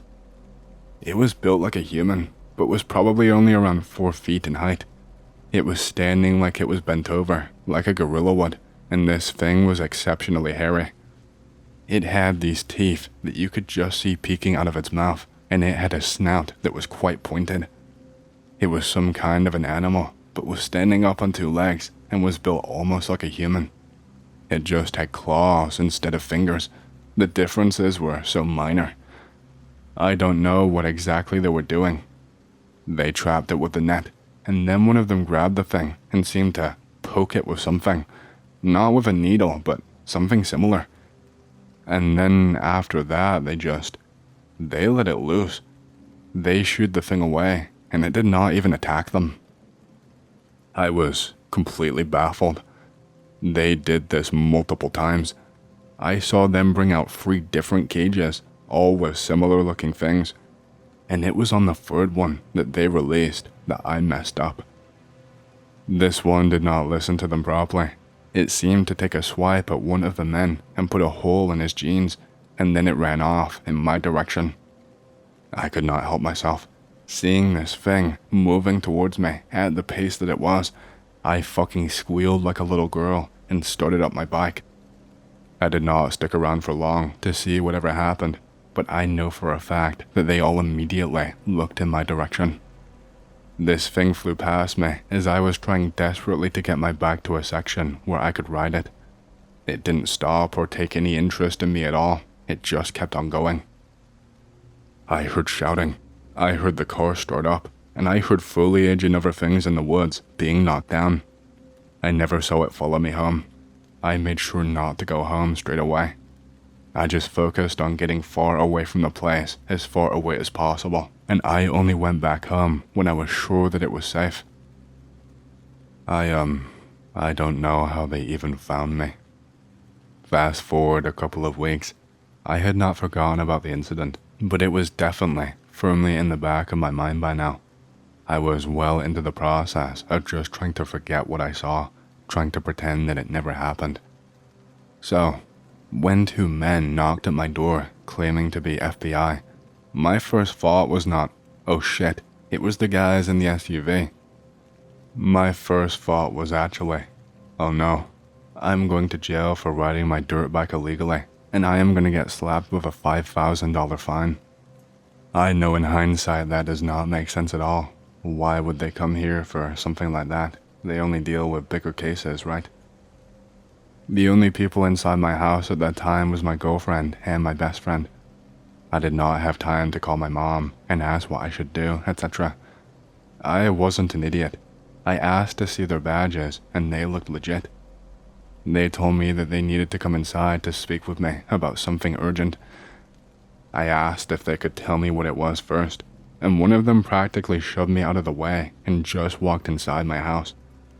When I tried to protest and say that he could not legally do that, the other guy who was still behind me grabbed me by the back of the neck and then shoved me onto the couch. He told me to take a seat and shut up and that they would be quick. I knew that something was seriously wrong at this point. They told me that if I did not cooperate, that things would get much, much worse for me. They told me that they knew about my exploits with the bike, that they could easily send me to jail for 6 months right now and slap me with a fine. But they told me that they were willing to help me out. They told me that it was my first offense, and they just wanted to ask me some questions. Meanwhile, this other guy is just turning the house over, pulling out drawers, rifling through documents, tossing everything on the floor.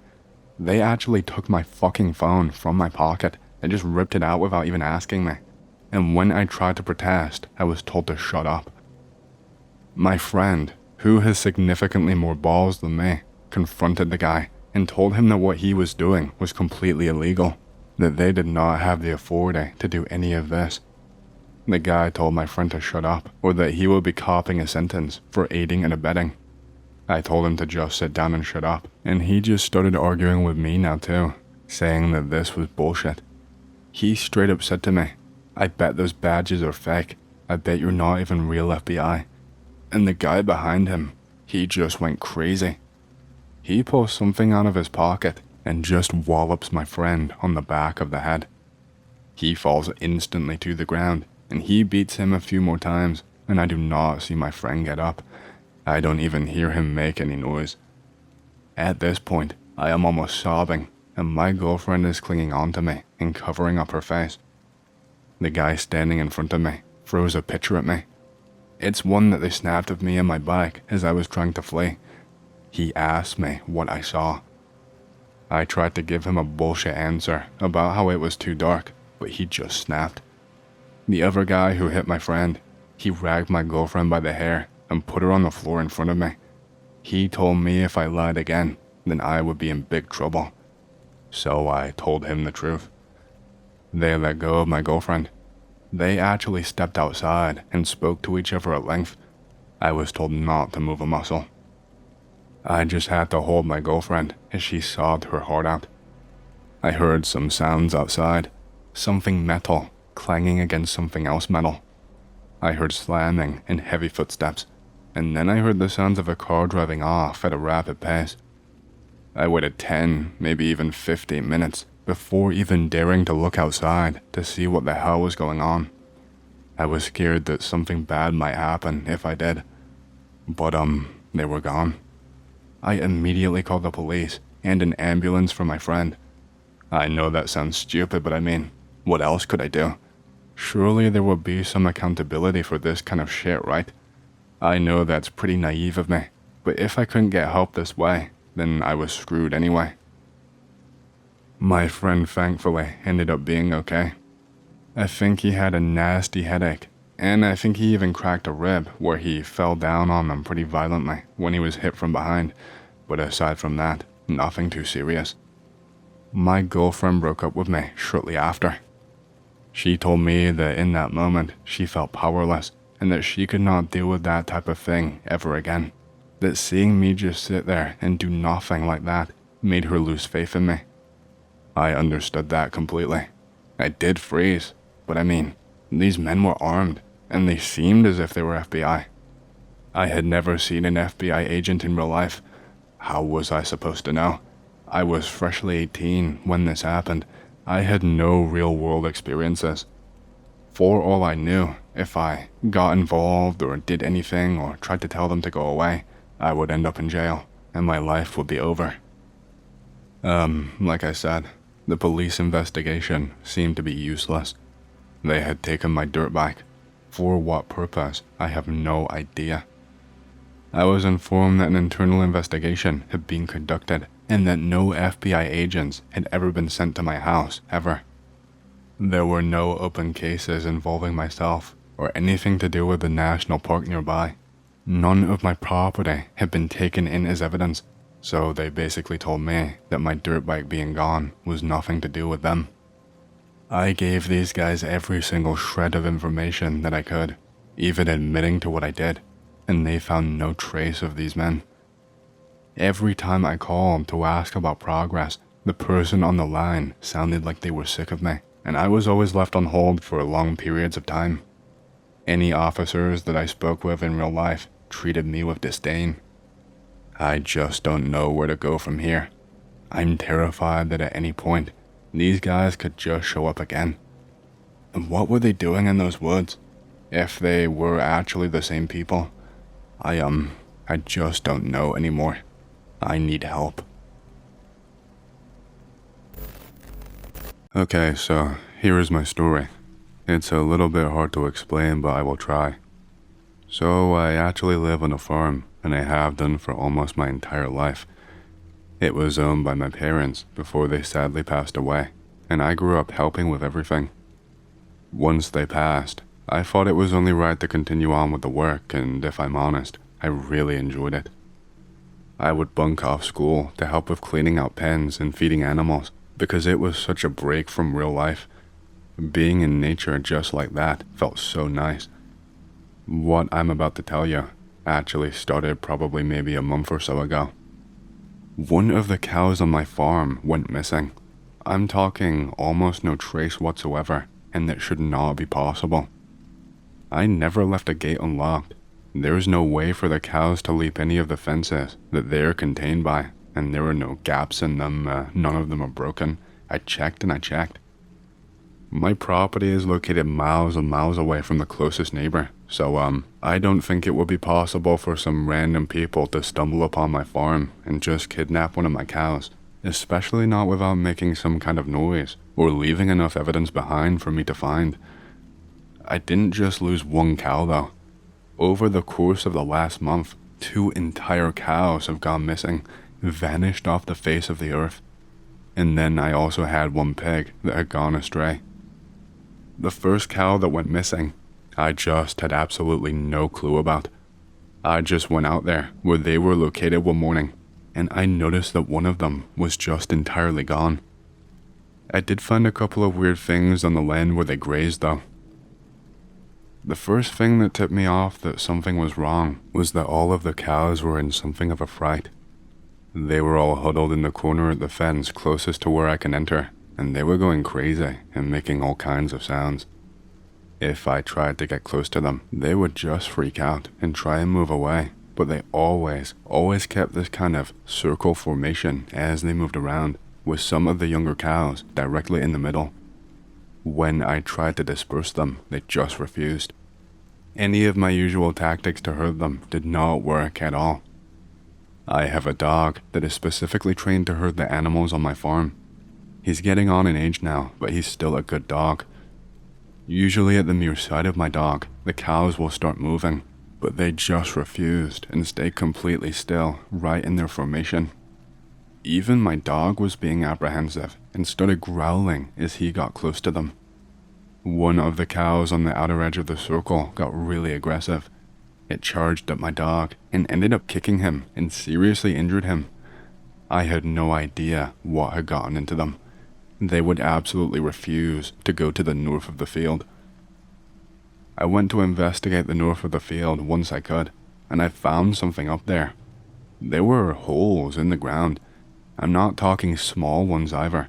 They were so big, it looked as if a human had taken a shovel and dug a tunnel deep into the earth, leading to who knows where.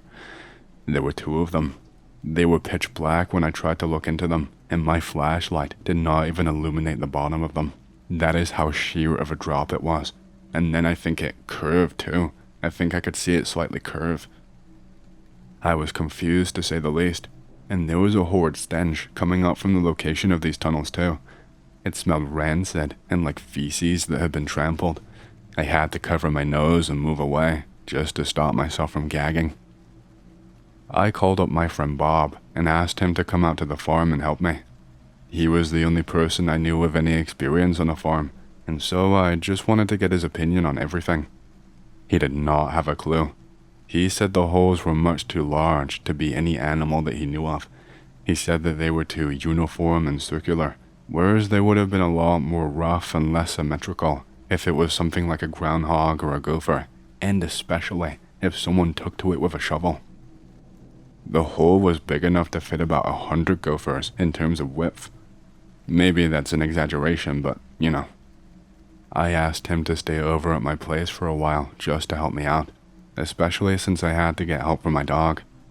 I offered to pay him, of course, and he was happy to help me. Fast forward a couple more nights, and it only got worse and worse from there. I was woken up in the dead of the night to what felt like an earthquake. The lamp that was on the bedside table actually ended up falling onto the floor and smashing, and I was wondering what the hell was going on. I jumped up and rushed to put on my clothes, and I rushed downstairs. By the time I got there, the rumbling had stopped, but before it did, I could hear squeals. It sounded like one of my pigs was squealing in fright. Bob heard it too. He was wide awake, but he had no explanation for what was going on. We found another one of those holes, but much closer to the house this time. I had a pig missing, and there was no trace of it, aside from a few specks of blood on the ground near to where the hole was formed. I grabbed a high-powered flashlight and managed to convince Bob to come with me to scout out the area nearby. I wanted to see where this hole went and to see if I could find out the cause of everything. There is no way it could just be random sinkholes forming. It was too coincidental.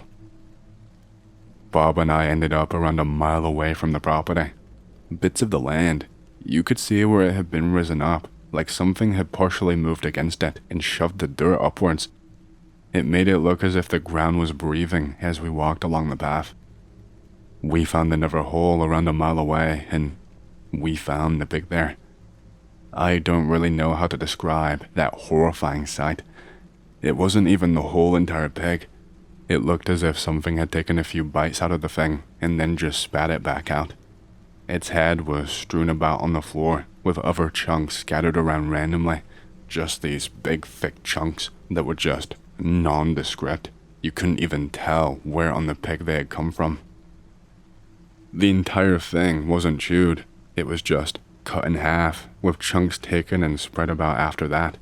And it had what looked like bite marks on the body.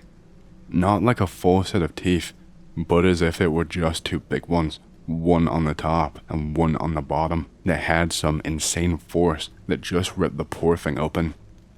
That hole actually had steam rising out of it, and quite rapidly too. It was like something was boiling down there, and I could hear sounds too, like tiny sizzles and sputters and spurts. You know, like when you get that really swampy mud, and it bubbles up and does that thing. It sounded like that, only we could not see much of anything down there. Bob really wanted to go down there to find out what it was, but I was much too frightened. I told him that he was out of his mind, and he told me that he wanted to know what it was, that he'd never seen anything like this in his entire life. I forced him to go back to the farm with me, and he eventually gave in. I mean, what the hell was he thinking? After that, we took it in turns, watching over the farm at night. We were absolutely desperate to figure out what was causing these holes, so we set up near to the cows with my hunting rifle, and we built up a little lookout with some elevation in order to be able to see the entire grazing field. We took it in shifts so that we both could get some kind of sleep during the night, even if we weren't even really sleeping well. Even an hour was better than none. It was the worst of both worlds, really. I got half the sleep that I usually would, and still had to wake up and put in the hard manual labor that I usually would throughout the day. It was the Sunday at the end of that week in the middle of the night, like 1 a.m. or so, and my alarm had just gone off for me to swap over with Bob. He practically ignored me when I went out there and told me to shut up. He told me he'd been hearing and seeing some weird things for the last couple of hours. He said he could hear this really loud chittering that sounded ever so slightly muffled, like it was coming from underneath the ground. He told me it sounded like it was right underneath the lookout at one point, and that when he dropped down all the way to the ground, he could swear that he felt something. He told me that he was not going to sleep tonight, that he couldn't, so I told him goodbye, and that I definitely was, that I needed it. I did not even have time to look down from the tower before he was grabbing me and telling me to look. The earth in the middle of the field, I saw it start to bulge upwards ever so slowly. I didn't feel any shaking or like it was an earthquake this time. The ground just raised up slowly, inch by inch, ever so carefully, until eventually some pieces of dirt broke off and we could see something emerge from it. It was some kind of a worm, I shit you not. It was like an earthworm, but obviously much bigger and much wider. Like I said, those holes were about the width of the average man, and this thing just tunneled out of one. It was partially hairy.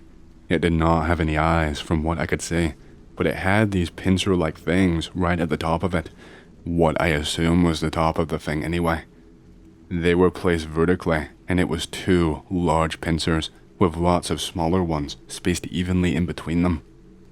Bob and I practically leapt down from that tower, and I felt a lot of pain in my knees. I think the fall was a little too steep to be safe to do. This resulted in me almost limp running after Bob, who was going full pelt and stopping every so often to fire shots at this thing. I saw him hit it once or twice. I saw bits of mud fly off from the side of it, and I heard this cry that sounded like a grasshopper, but more like the pitch of a whistle, and it was a constant whine. The thing went back under and formed a hole right next to the other one practically. This thing, whatever the hell it was, had to weigh so much to be able to move the earth with as much force as it did, especially how quickly it did. None of my cows looked hurt this time, but I was still quite far away, whereas Bob was practically nearing them. I kept calling out for him to slow down and to be careful, just in case the thing was still around, but he did not listen. He got pretty close to one of those holes. I saw him creep up to it and peer over the edge. And boom, this thing just comes rocketing back upwards. Bob has to dive out of the way, and I can hear him screaming in pain as he does.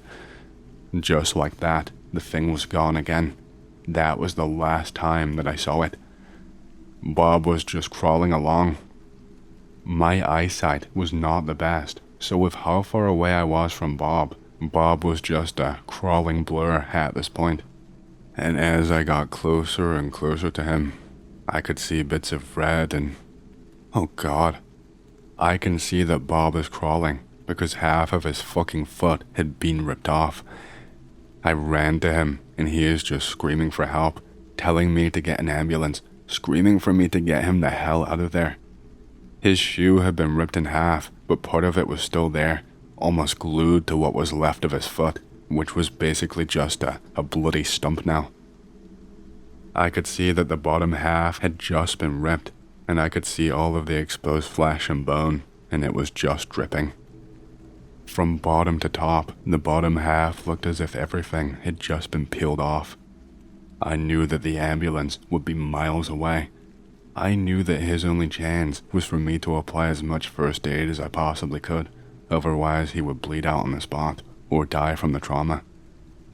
I took off my cardigan that I was wearing and I ripped it so that I could tie it around the wound as like a makeshift tourniquet. I had a cell phone, but it does not get any signal away from the farmhouse, so I knew I needed to make it back to the landline. Bob's face had gone entirely red, like he was a tomato, and he let out the most gut-wrenching cry of agony when I applied any pressure to his foot. He looked like he wanted to rip me in half with how much it hurt him. I had to pick him up like I was cradling him and carry him the entire distance back to the house. I knew I had to just stop the bleeding and that I did not have time to do anything else with the wound. I'm no medical expert. I don't even know the basics. I was just in a panic. I managed to get him back there, but it was not quickly, and I could see all of the color draining out of Bob's face.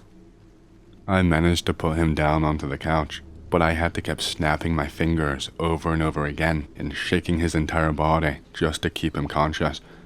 He kept telling me that he felt so sleepy and just needed a little nap. His eyes kept drooping and closing, and he kept telling me that he was so exhausted and just wanted to finally rest. He was delirious. He told me it was my turn to watch outside and that he was going to take his nap now, that my shift had started. When I finally called 911, the people on the other end, without their reassurances, without their guidance on what to do, I think I would have had a panic attack. For how isolated I was, they got there pretty quickly and stayed on the phone with me the entire time, talking me through what I should do and how to make it easiest for the EMTs once they finally got there. I stupidly asked them if it would help if I grabbed him and tried to run further down to the entrance of my farm, and I was told that might worsen Bob's condition. They whisked him away after that, and I followed along in the back of the ambulance. They could not save Bob's foot. It had to come off, otherwise it would become infected and spread to the rest of his body, and he would either become ill or lose his entire leg. He was heartbroken. All this time, he worked alone on his own property. He was always the kind of guy who liked to be independent and not ask for help. We were asked multiple times how it happened. I came up with some bullshit about an animal attack. I told them that something had been killing my animals, but that it was way too dark and that I could not see whatever it was. I said that Bob shot and scared the thing off, but that he was blind firing. Whether they bought it or not, I have no clue. I'm pretty sure that Bob stuck to the story. So, yeah, that is my story. I'm sorry it's not the best, and I know it sounds like bullshit. I just didn't know anywhere else I could share what happened without being ridiculed and not believed. This happened to me a very long time ago, and is something that I still have trouble sharing. I felt like I needed to share this here because no one I have ever told in real life has believed me at all. They also give me really weird looks and call me crazy. And do you know what the worst part is? I would do the exact same thing if I was put in their position. I don't have any proof, and so all I can really give you is my word. This actually happened to me in the late 1980s, when I had just turned 18 years old. I was a pretty quiet kid, but I was starting to break out of my shell once I was free from the shackles of high school. I was bullied a lot, but that's not really necessary to know for this story. I didn't really make a lot of friends in school, if you could not already tell, so I spent a lot of my time at home or with family. I was getting tired of them, if I'm being honest, because I could not have a day of peace without nagging or belittlement. I get it. I was unemployed and did not have the most prospects in the world, but I was trying. I was working myself up to walk into stores and trying to get a job, but my nerves always just got the better of me. They told me that I was not trying hard enough when I would get rejected, and then they would make fun of me, telling me that no one wants to hire a nerd, that no one wants to hire someone who dresses like they look gay, telling me that I look disabled and how I would never get a job. It didn't exactly do very much for my confidence, if I'm being honest. And I just had to take it. I had to take it on the chin, because I was under their roof and I did not have a job. I lived with both my mom and my dad, and also my little sister, who was around 16 years old at the time. I had taken to exploring nature to try and de-stress and get away from everyone. It was the only time I ever had a second to sit down and look at my life objectively from far away.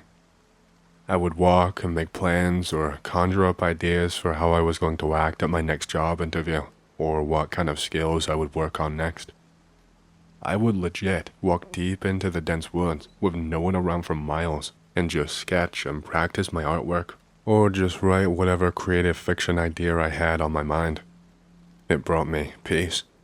I never camped out there though. I'd stayed until around midnight before because I lost track of time and I had to rush back home, but the whole camping deal was not for me at all. Fast forward to the day that all of this just went wrong. It just seemed like a normal, sunny summer day, but the second that I hit those woods, it was like my body just knew that something was off. I just felt weird. I was actually getting this really horrible feeling of deja vu, like I had already walked through a certain part of the woods before, just moments prior. It's pretty weird because thinking back on it, my memory now, it's like time keeps having these short gaps and jumping forward. I remember walking and then suddenly I'm a lot further ahead than I was just a second ago. But there was not a noticeable jump for me in my perception and in my vision. It was like I was walking past tree A, and then there's like a seamless transition and my brain does not pick up on anything, and all of a sudden I'm walking past tree D instead of tree B. I remember actually walking past a certain tree, and I knew I already had because it had a mark on it. You know when couples scratch a heart in their names into the bark of a tree? I walked past one that said something like James plus Jennifer or something like that, and then 10 seconds after I did, I walked past the exact same tree once again. Only now, I could see that there were already tracks laid out in front of me. These were not from another person. With how deep into those woods that I was, there was not another person around for miles, and I would have heard any little sound. I definitely would have noticed someone. Not to mention, my shoes fit into these prints perfectly. I had already walked here somehow, but I knew for a fact that I had not turned around or changed direction at all. It really creeped me out. It just got weirder and weirder from there, but it's hard to describe it properly with how messed up my memory is. I remember walking for some time, and then suddenly, there's a blank spot in my memory, and all of a sudden I am sitting down on my ass, and my jeans are just covered in dirt and filth, mostly around the knee area though. It looked as if I had been rolling around in mud and dirt, and it actually looked seeped in. I was not sitting in my usual spot, and so I got up and walked further ahead, and it was like I just did a circle. There were footsteps behind me and in front of me, and there was something that I noticed by a tree. It was the sweater that I was wearing. I wear sweaters in the summer because I'm weird, and I don't like to have my arms exposed, don't judge me. But it was all folded up by a tree with my shoes on top of them. They were both identical, but I was still wearing my sweater and my shoes, so that could not be right at all. I tried to just dismiss the weirdness as a lack of sleep and me going crazy due to all of the stress in my life. I got to my usual spot in a really small clearing with some nice wooden logs that I could sit on. I dusted myself down, and then I sat on one of the logs to begin brainstorming. Something just overcame me, and I started zoning out really hard, but it was like I wasn't really aware of it. It was like time just passed by. I had my Walkman with me, and I was actually listening to Life's Rich Pageant by R.E.M. because it was one of my favorite albums, and I just really like to listen to music that I was familiar with because it helped me to pass the time and get into the right mindset to be really creative. I did not have the music on too loud, so I could still hear my surroundings pretty well. There was not much sound going on in the woods that day anyway, aside from the occasional gust of wind rattling the branches. One second I was sat just looking at my page and wondering what on earth I should sketch today. The next second, I realized that half of the album had gone by and I already had a pretty rough outline on my page. I had sketched part of the scene right in front of me. On the page, I had sketched the bits of forest jutting out, and the almost circle-like enclosure of trees around me in kind of like a semicircle, as well as a slight hint of blue just peeking out over the trees in the distance. I tried to refocus myself, but I completely lost my place. I had switched from autopilot to manual, and I could not figure out what I was doing. I realized that I was mindlessly shading a face. I had sketched the vague outline of a person standing in the tree line. There was no one there in real life. In my sketch, they were just barely visible. They were around 6 feet tall, and you could just see their shoulders over the top of an outstretched branch. It could not have been me that I was sketching. That would not have made sense. Even if I wanted to put myself in the drawing, I was not that tall. I thought I was just maybe being silly and got the wrong idea. This is where things really took a turn for the worst though. I heard the sound of what sounded like something traipsing through leaves and getting caught on things. It was definitely a person, because I could hear them whispering, "shit," whenever they brushed past something. At first, I kinda shit my pants a little, because my mind immediately jumped to animal. And then once I heard it was a person, my mind jumped to, what if this person is up to no good? But my anxiety settled down when I saw that it was a bearded man wearing some type of backpack. He stepped out of a dense bush a few feet upwards of me, and then he stopped, patted himself down, and then he looked in my direction. I shot him a quick and kind of awkward wave, and I hit him with a, "Good day for hiking, huh?" I was just trying to break the horrible silence. And he stared at me for an uncomfortably long time with a blank look on his face, before his expression really quickly changed to one of shock and then recognition, and he stumbled out a, "Yes, good," while raising his hand upwards at the same time. It was like he was on some kind of a delay. I figured that maybe he might have some kind of mental disability, because when he raised his hand, he did not even wave. He raised it up about halfway, jerked it back down a little, then raised up a fist, and then it was like he had to think to actually manually unfurl each finger, and then he finally moved it from side to side. I chuckled really nervously for a second, and I told him, "Hope the rest of your walk is good.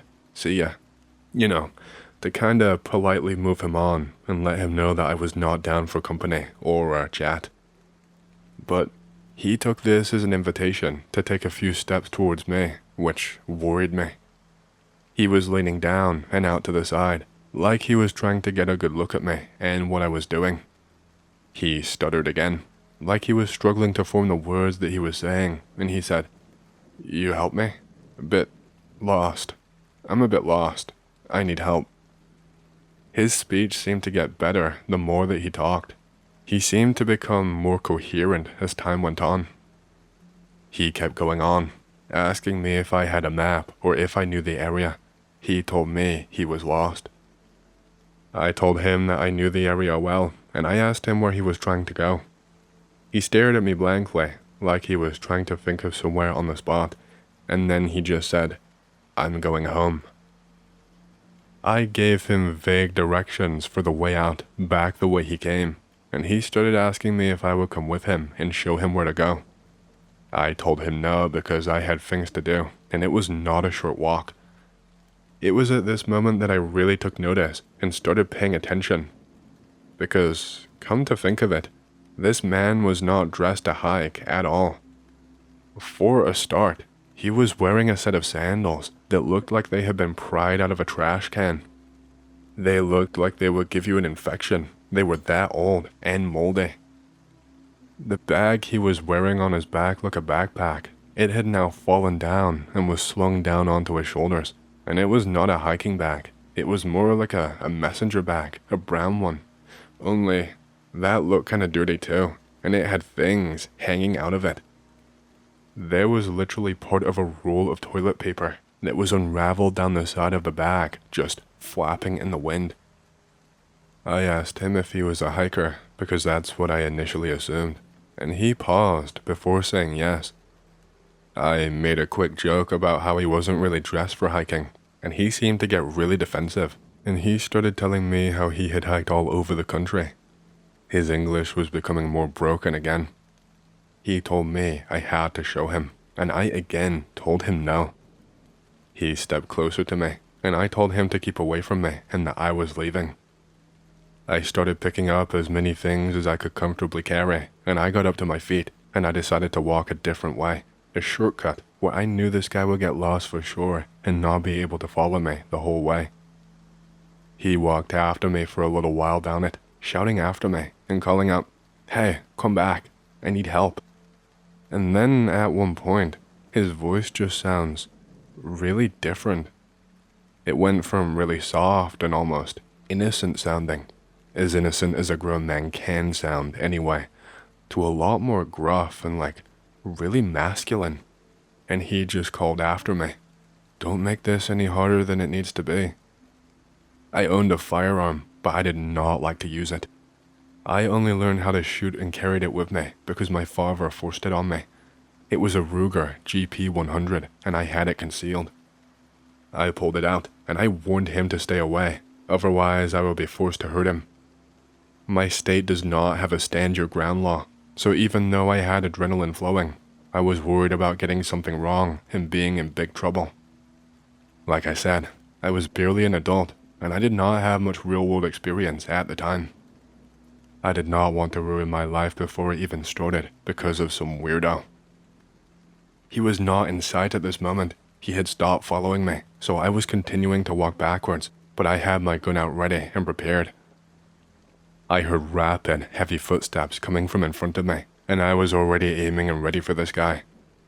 If he was going to continue to run towards me, I had no choice. But I never stood a chance at all. I was suddenly tackled from behind with a lot of force, and the surprise of it caused the gun to go flying out of my hands. I felt a heavy pressure on the back of my neck. He was gripping it with his hand, and it felt like he was digging his nails in, but at the same time, he was hitting me with something really heavy. It took only a few seconds before I felt really dizzy, and like all of the fight had been taken out of me. I felt like I just wanted to vomit and pass out. I felt my vision spinning and like I was going to throw up. I was laying face down on the ground in the leaves by that point, and then I felt myself being dragged across the ground. It actually burned to have some of my raw skin pulled over the ground like that. I don't know how long I was dragged for or where to. Everything was still spinning and blurry, and everywhere just looked the same. I knew that my hands were restrained by something, but I never saw him do it, or felt him do it, for that matter.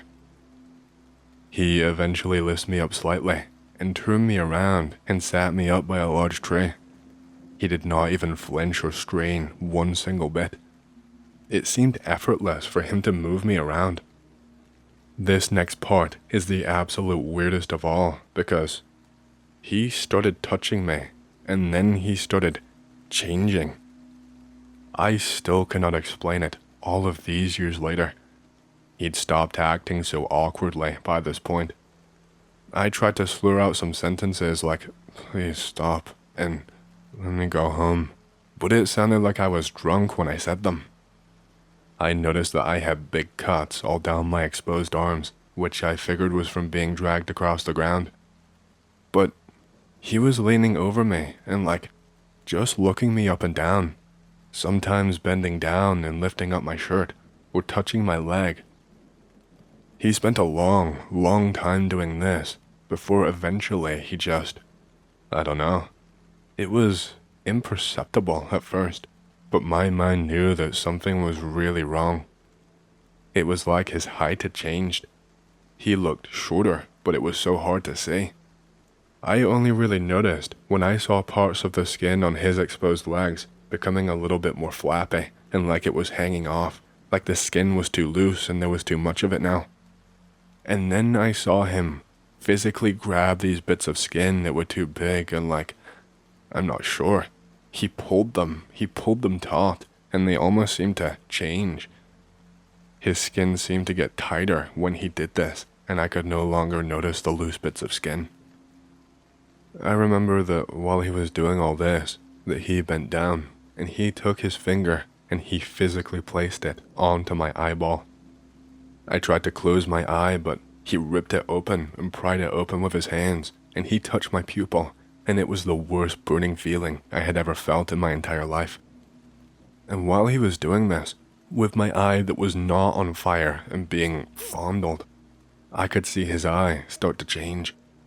It was like I saw this little shimmer, and it was almost this mirage-like thing.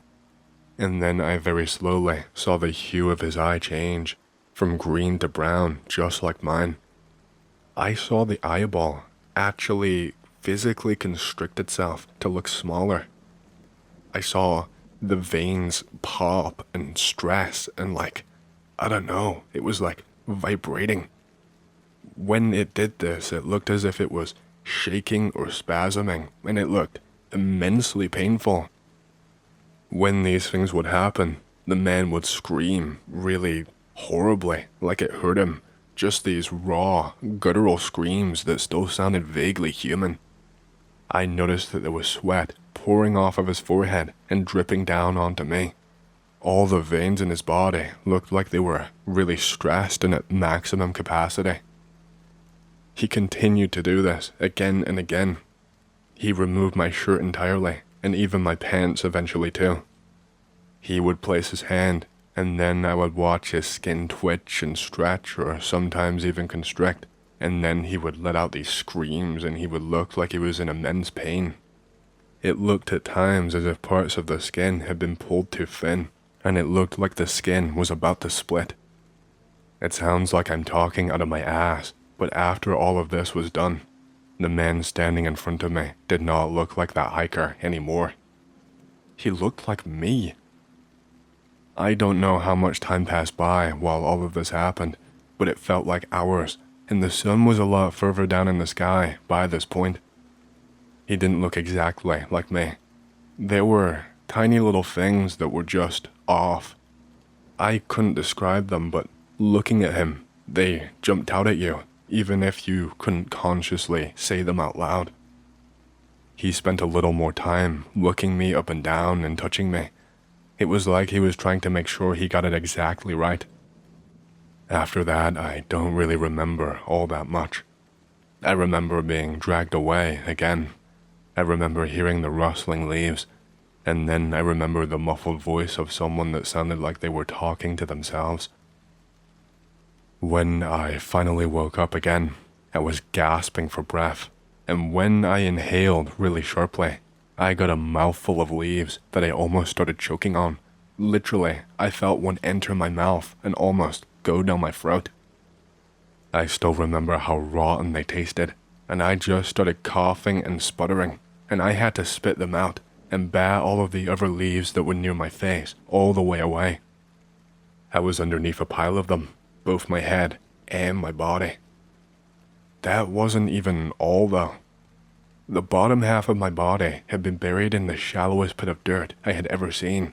Literally around a foot deep maybe, if even that. The dirt had just been piled on top of me, and it looked like a dog had done it. I managed to pry my hands free from around my back after a short amount of time. I still felt very dazed, and it was difficult to walk in a straight line. My nose had been bleeding while I was asleep, and it had pulled and clotted near the bottom of my nose, and there was dried, crusted blood all over my top lip. I did the only thing that I could do in that moment. I stumbled all the way home. I honestly thought that my parents would be worried sick, waiting outside the home for me, and that maybe they would have called the police to come out searching for me, and that they would protect me from whatever person or thing I encountered. I had never wanted anything more in that moment than to hug my mother and just cry. But the only thing waiting outside of my house was a mountain of police cars and uniformed officers. I had never seen so many in one place at one time before. It seemed like an odd amount of them for a person who had probably only been missing for a few hours at most. Maybe it was longer, I don't know. My perception of time was all messed up. I shouted out and asked what was going on. I only realized at that point that my boots had been taken off of my feet, and I also was not wearing my sweater anymore.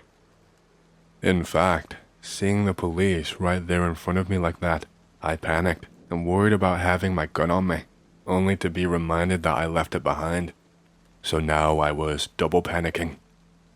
When I shouted out, it took only a few seconds before I was being swarmed and was face down in the gravel with weapons pointed at my head.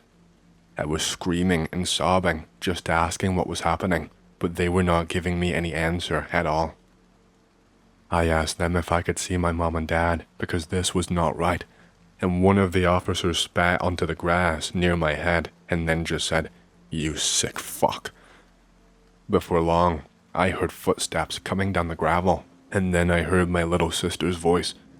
She was screaming at me through tears and snot, and I could barely understand her because she kept taking these really deep, intense breaths after every few words, like she was desperate to breathe and could not hold it back, like it was automatic.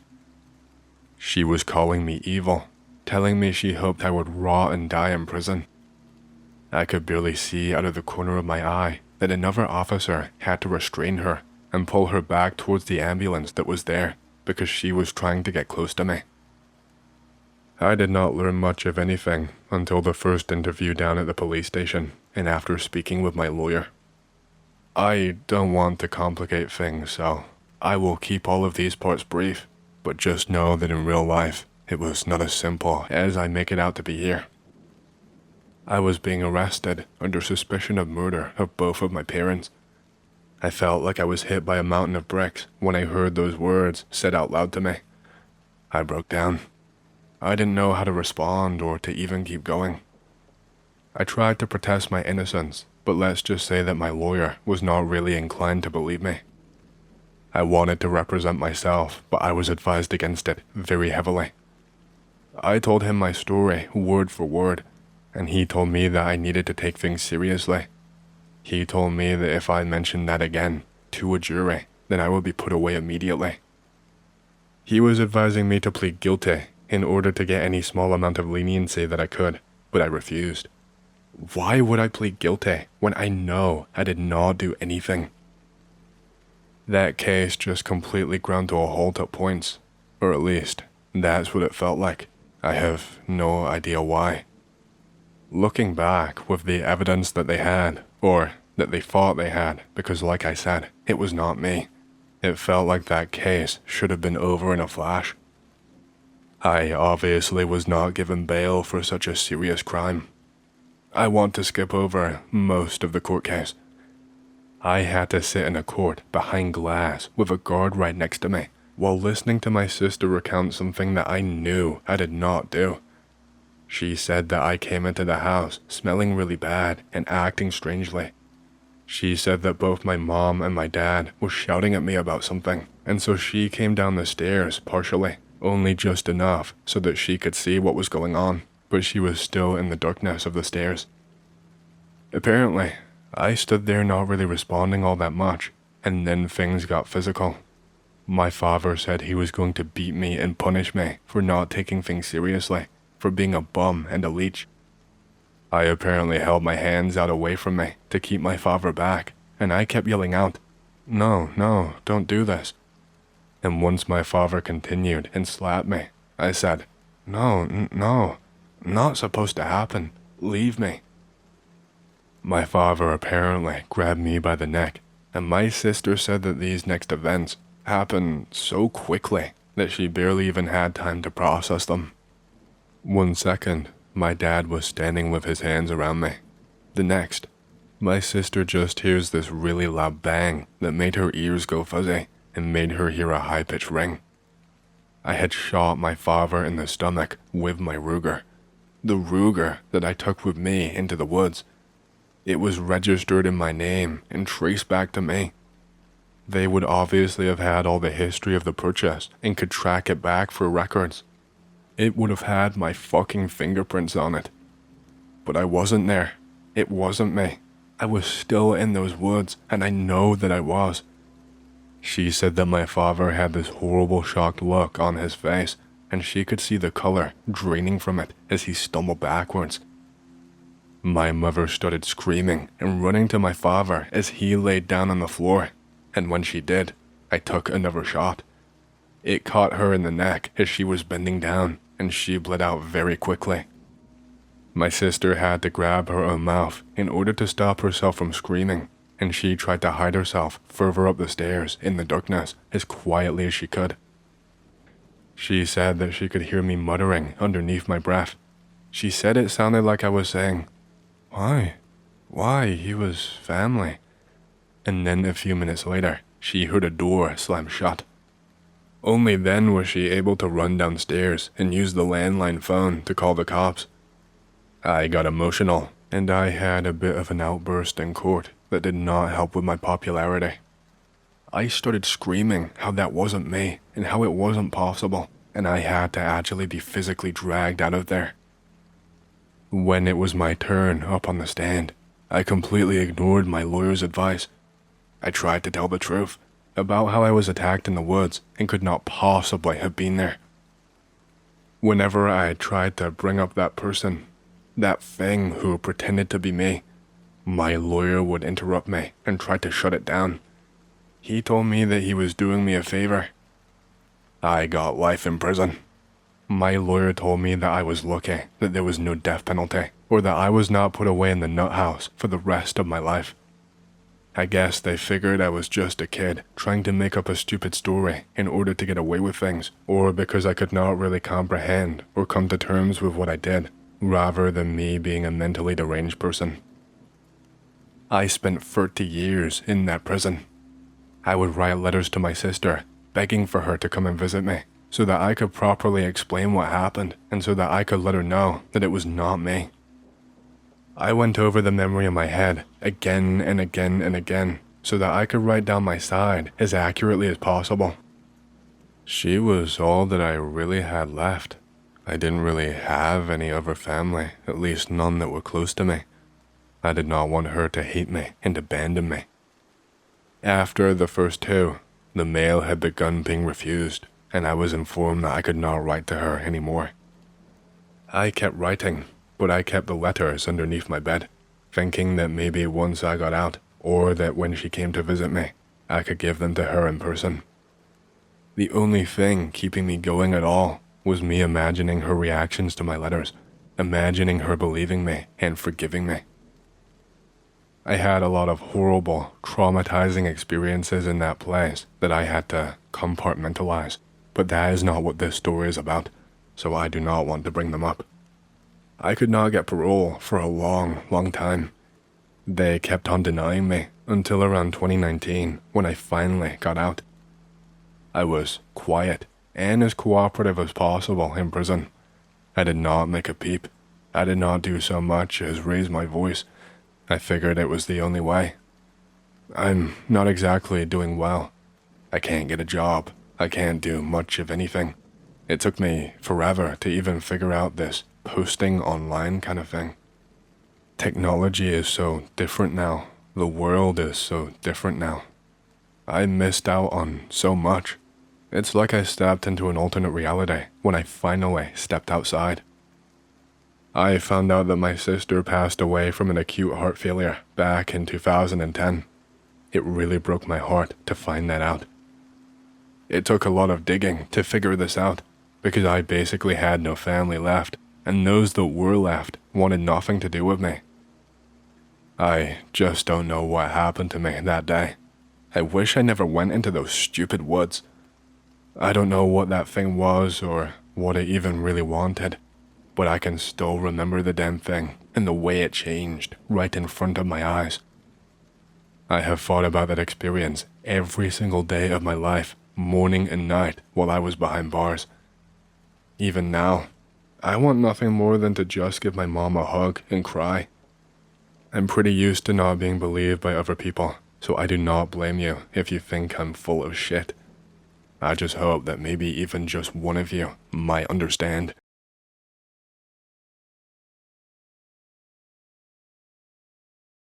So, this happened to me just a few weeks ago, and I am still completely reeling from the events of that day. I can't quite explain what happened to me, or why I'm still even here and alive. For context, I live in a small little place in Maine. The population is not super small, but it's not exactly a massive sprawling city either. I wouldn't call the property rural, and I had plenty of neighbors nearby, which makes everything that I am going to tell you all the stranger. It was pretty late at night. I would guess somewhere around midnight. I was having trouble falling asleep due to the heat. My AC was completely busted, and I could not afford to replace it, so all I had to try and cool me down was one of those terrible portable fans with the stand. It had gotten a little bit cooler at that time of night, but not enough to be completely comfortable. So I decided that I would open up my window. My window faces the back of the house, going into the yard. My bed is on the opposite wall to the window, so across the room basically, but it is only a small room. I opened up the window and then quickly laid back down in bed and then closed my eyes. I think only about a minute or two passed by in total, and then I started to hear this noise. There was a howling wind coming from outside, and my window sounded like it was being rattled back and forth. The wind sounded really sharp, and I could hear a sound coming from the direction of my window, almost like a kind of wheezing, but quite high-pitched, rather than low and groaning. This shot my eyes back open, and as I lifted up my head and went to sit up in my bed, I caught sight of something that made me basically collapse back down and close my eyes instantly. I want to clarify that this was not any kind of sleep paralysis. I was fully conscious and was not asleep at any single moment. When I looked at my window, I could see that there was something there, crawling in, basically trying to hoist itself up from down below. All I could see was the thing's head and its impossibly long arms that went up and into my room and were clinging onto my windowsill. It was using these arms to pull itself upwards ever so slowly. The head was further down and was only just peeking up so that I could see the top half of the face. Its head was shaped almost like a human from what I could see, but the skin looked like it was singed tight to the bone, and so when it was peeking up, I could see every single last bone and movement of a muscle in its face. It looked as if the skin was strangling the bones, and it looked really thin and like it could snap like a rubber band at any second. The only other thing I could make out were its eyes, or rather, its lack of them. It just had these two pits where eyes would usually be on a human. They were too dark to see into them, but I did notice that there was something leaking or falling out of the sockets. It looked stringy and thin. I just laid there with my eyes glued shut, listening to this wheezing sound get more intense and more rapid. I just prayed that what was happening to me, I was praying that it wasn't real, praying that it would stop. I was praying that I would wake up and that thing would be gone. But that didn't happen. This thing sounded like it was straining really hard, and I could hear the sound of something sharp catching and scraping down the brick outside. It was a pretty old home, that's why it was made out of brick. It sounded almost as if some of the brick had been rigged loose, just tiny little fragments that then fell down into the gravel outside. I had no idea what I could do, other than just stay silent and pretend like I did not see the thing. After what felt like a few seconds, or maybe even a few minutes, I'm not sure, I heard a pretty heavy exhale, and then I suddenly felt a large weight pressing down on the bottom of my bed. It was focusing all of its weight on one end, so it felt like I was being lifted up on a seesaw. For a while, there was just no movement. I just felt this weight not shifting, because there was only silence now, and not even any wind coming from the outside. I decided that I should open up my eyes quickly, just for a second, just to figure out what was going on. Big fucking mistake. When I opened up my eyes, I could see this thing fully now, resting on the edge of my bed. Both its legs and its arms were quite thin, but incredibly long, and it was resting on all fours, but in a weird sort of angle that meant that its front half was lifted upwards, while its back half was bent down, so it was like at an angle. I realized then that the head was the only part of this thing that looked even slightly human. It was like someone took the body of a person and stretched it like putty or Play-Doh until its limbs were just stringy, It was doing something when I opened up my eyes. I'm not sure how long I had them open for. It couldn't have been for more than maybe 30 seconds at most. But I saw that this thing had its mouth stretched wide open. It literally looked as if the bottom half of its face had suddenly just been loosened and detached from the rest of its face. There was some kind of thick, grey drool dripping from its open mouth, getting caught on its weird, conical teeth on the way, and just seeping into my bed. It smelled like tuna fish.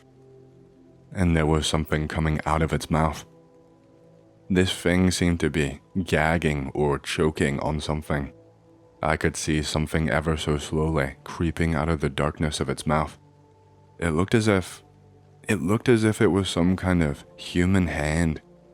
It was trembling and looked really gaunt, and this thing seemed almost frozen to the spot, while this thing coming out of its mouth became more and more visible and was reaching outward or something. And then I don't really know what happened other than I guess it noticed me. Because its head, it shifted to the side ever so slightly in a sudden snap, and just for the briefest of seconds, where the pitch black holes on its head were where eyes should be, I saw the faintest glow of something that was white before it dimmed back down and was just blackness again. I shut my eyes again instantly. Things only got worse from here. I heard it start choking really rapidly, and it was loud. And before long, I felt the weight on the edge of my bed shifting closer towards me. I felt this really intense heat coming from just above me, coming off of this thing, I guess. I could feel myself sweating even more than I already was. I could feel that this thing was hovering over me by now. I could hear the fingers beside my head shifting and occasionally catching on my wooden headboard and causing this horrible squeaking sound to happen. There was nothing but silence for around a minute, and then all of a sudden, I just felt this really cold sensation on both of my eyelids. And then all of a sudden, I could feel a pressure on them before they just suddenly became fully open and I was met face to face with this thing. Its fingers were just wrapped around my face, and it was using them to pry open my eyelids. I had to try so hard not to try and resist or dart my eyes around, and I made sure to try and hold my breath for as long as possible. Even when I did finally breathe outwards, I tried to do it slowly and silently. It left me pretty panicked and short of breath, but I thought that if I was too loud, this thing would just kill me. The thing did not have any eyes, so I did not know what it was doing. I don't know if it was staring at me or something else. I saw it moving its head around and tilting it every so often. I could feel my body physically shaking out of fear, and I could not stop it. And then I saw this thing move towards me, with its mouth wide open once again. That hand was not reaching out of there anymore. It moved its mouth until it was completely covering off one of my open eyes. That stench of tuna got even stronger when it did this. Then oh God, it makes me feel sick just to remember the sensation. But then I felt something wet on my eyeball. It felt squishy but slightly coarse at the same time. I felt it scrape over my eye, which was causing them to water. I could feel the tears dripping out of my eyes down onto my neck. And I felt this thing, this tongue, whatever it was, I felt it poking around, trying to poke underneath where my eyeball sat and sliver underneath it. It was putting quite a bit of pressure on the underside of my eye. It did this for a few seconds maybe, and then it suddenly just pulled away and let my eyelids drop back down. I heard it start gagging. It sounded like a cat coughing up a hairball. And then I heard a very distinct spitting sound before that weight on my bed started moving further down the bed until it lifted up completely. I was too scared to open up my eyes again, just in case it made this thing come back. All I remember is that weight finally lifting off of the bed, the creaking of my windowsill, and then I heard a distinct slam and a click right at the end. I did not dare open up my eyes for a while, but when I did, I saw that my window was no longer open. This thing had closed it shut. It took until the sun was coming up until I finally felt comfortable enough to fall asleep. I ended up just passing out from pure exhaustion. I did not even know what to think or what to feel. I would have chalked it up to a wild imagination were it not for the bottom of my bed smelling like tuna and still being damp, and the clump of something viscous that was just on my carpet. It was like half embedded into it, like someone had trodden onto it. But the other part of it was like raised and it makes my skin crawl. I had to clean everything from top to bottom to get rid of that smell and make myself feel better. I had to throw away my bed sheets. Basically everything that was on my bed. I stripped that room clean. I was more than happy to just sleep on a bare mattress as long as it had no trace of that thing. If I'm being totally honest, I did not sleep back in that room for a while. I just took my mattress downstairs. It was maybe a day or two later when there was a big commotion outside of my house. It was my next door neighbor. Her granddaughter had come to visit her after she had not been answering any texts or any calls. The granddaughter apparently saw the window wide open, literally all the way, as if it was on the end of its hinge. She immediately thought that this was incredibly strange because her grandmother was always very particular about locking her windows because she was a little bit paranoid that someone would break in or, just stuff like that. So she always had a habit of locking each and every single window and double checking them before bed. Apparently it was not the only open window in the house either. Anyway, the granddaughter could not make her way inside, so she called up the police to perform a welfare check for her. Well, to make a long story short, they found the body of her grandmother in her bed and they suspected foul play. I never got any of the details about her death or what the cause of death was, because I did not really know the granddaughter at all, and of course, it was an active criminal investigation. I was talked to by the police just to check if I'd seen or heard anything weird in the last few days, or if I had spoken to the woman before she passed away. She apparently had been dead for just a few days now.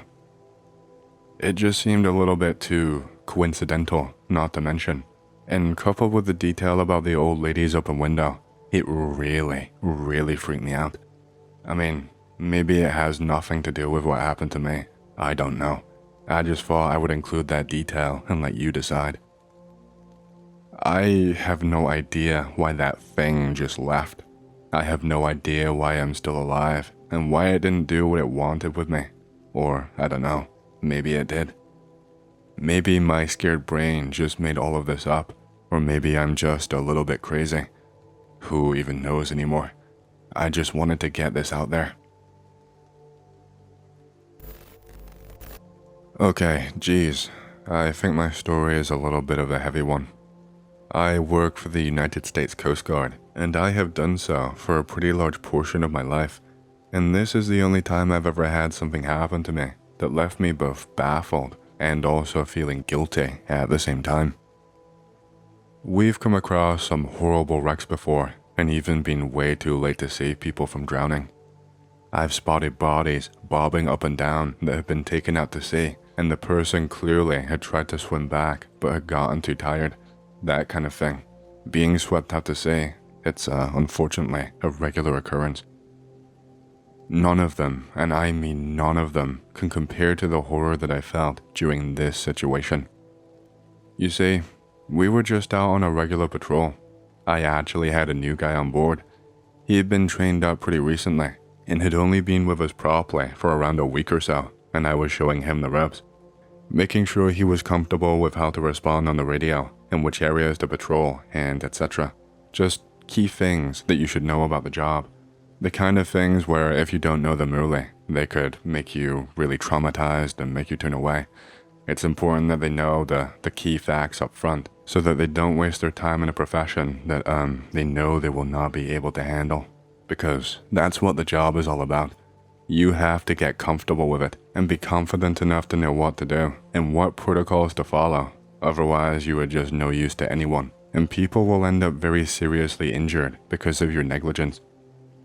We were out there, completely out of sight of any land by this point, and you can imagine my surprise when I caught sight of a small boat just drifting aimlessly just a short distance away from us. It just looked like one of those typical small fishing boats that you see floating around with the little cabin at the front. It was painted a dark blue, but bits of the paint were peeling off in patches, and the boat was clearly a good few years old and had seen some action. We could see that there was no one piloting the ship, and it was actually drifting on its side, in our direction, and showing no signs at all of stopping. Once we got a tiny bit closer, we spotted what looked like a man on the boat. He was sat down by the starboard side, and he had his head drooping down into his lap. It looked as if he was passed out. We were trying to catch the attention of the man using the loudhailer, and I was using it to try and ask if the man was okay, and if he needed any assistance at all. It could have easily been written off as a hobbyist fisherman having a few too many beers out in the sun, but it looked as if the side of the ship had actual damage to it. It looked as if the ship had these tiny little holes in its side, like someone had taken a machine gun and put tiny little holes into it, which didn't really make sense at all, but that's what it looked like. The man suddenly shot awake at the sound of my voice, but he never actually turned his head back around to look at us. He looked as if he was struggling to get to his feet and just kept falling back to the side of the ship. Eventually, without even turning around to look at us, he just very rapidly started shaking his head no back and forth. We couldn't just ignore the man. He was clearly either drunk or out of his mind, and in good conscience, we could not leave him stranded out there. There was no sense letting the man get himself killed because he had a few too many and fell into the sea. The driver of our ship maneuvered us closer very carefully to ensure that we were parallel and moving at the same speed and matching their position. The last thing that we wanted was for the vessels to collide and this man's hunk of junk to fall apart on impact. Once we were close enough, it was easy enough to step down from our ship across to the fishing boat. Both me and one other crew member, the new guy, stepped aboard in order to help this man. I figured that showing him a distress call in action, even if it was not your typical one, would give him a good idea of the situations that you have to manage on the fly. The sea was really calm that day, calmer than I'd ever actually seen it before, not even a hint of wind or rain. Usually you would hear the occasional gull around the area, but I did not see any of that out here. It all just felt so quiet aside from our engine. The fishing boat was not turned on, by the way. The second that I stepped out onto the deck, I ran over to the man and I tried to help him. I did this because I could see that he was actually handcuffed to the side of the boat. He was just handcuffed to a small pipe type thing. They looked really tight and like they were digging into his wrists. And it looked like they were strong ones too, proper ones, like handcuffs cops would use and not the shitty recreational ones. I asked him if he knew where the key was, and that if not, we had some tools that could probably get him out of there. He was really panicked. There was clearly something up with the man. He could not speak a full sentence without having to take a really deep inhale right in the middle that made it seem like he'd been holding his breath for a very long time. It didn't exactly help that he was speaking pretty rapidly, and the words coming out of his mouth were just melded together, like he was vomiting his stream of consciousness. When I finally got him to speak normally enough to comprehend him properly, he was telling me to go away. I asked him if maybe something happened, if maybe he had a fallout with a friend or something. He told me that he did not have any friends. He told me to just leave him alone and get back on my ship. He told me that I needed to leave him there. It just didn't make any sense. I was getting this horrible stench that would not leave my nose the entire time I was on that boat. At first I thought it was that guy's breath, but it was too strong to be that, and everywhere that I turned, that smell followed my nose. It smelled like rotting fish that had been left to marinate in some kind of sauce overnight.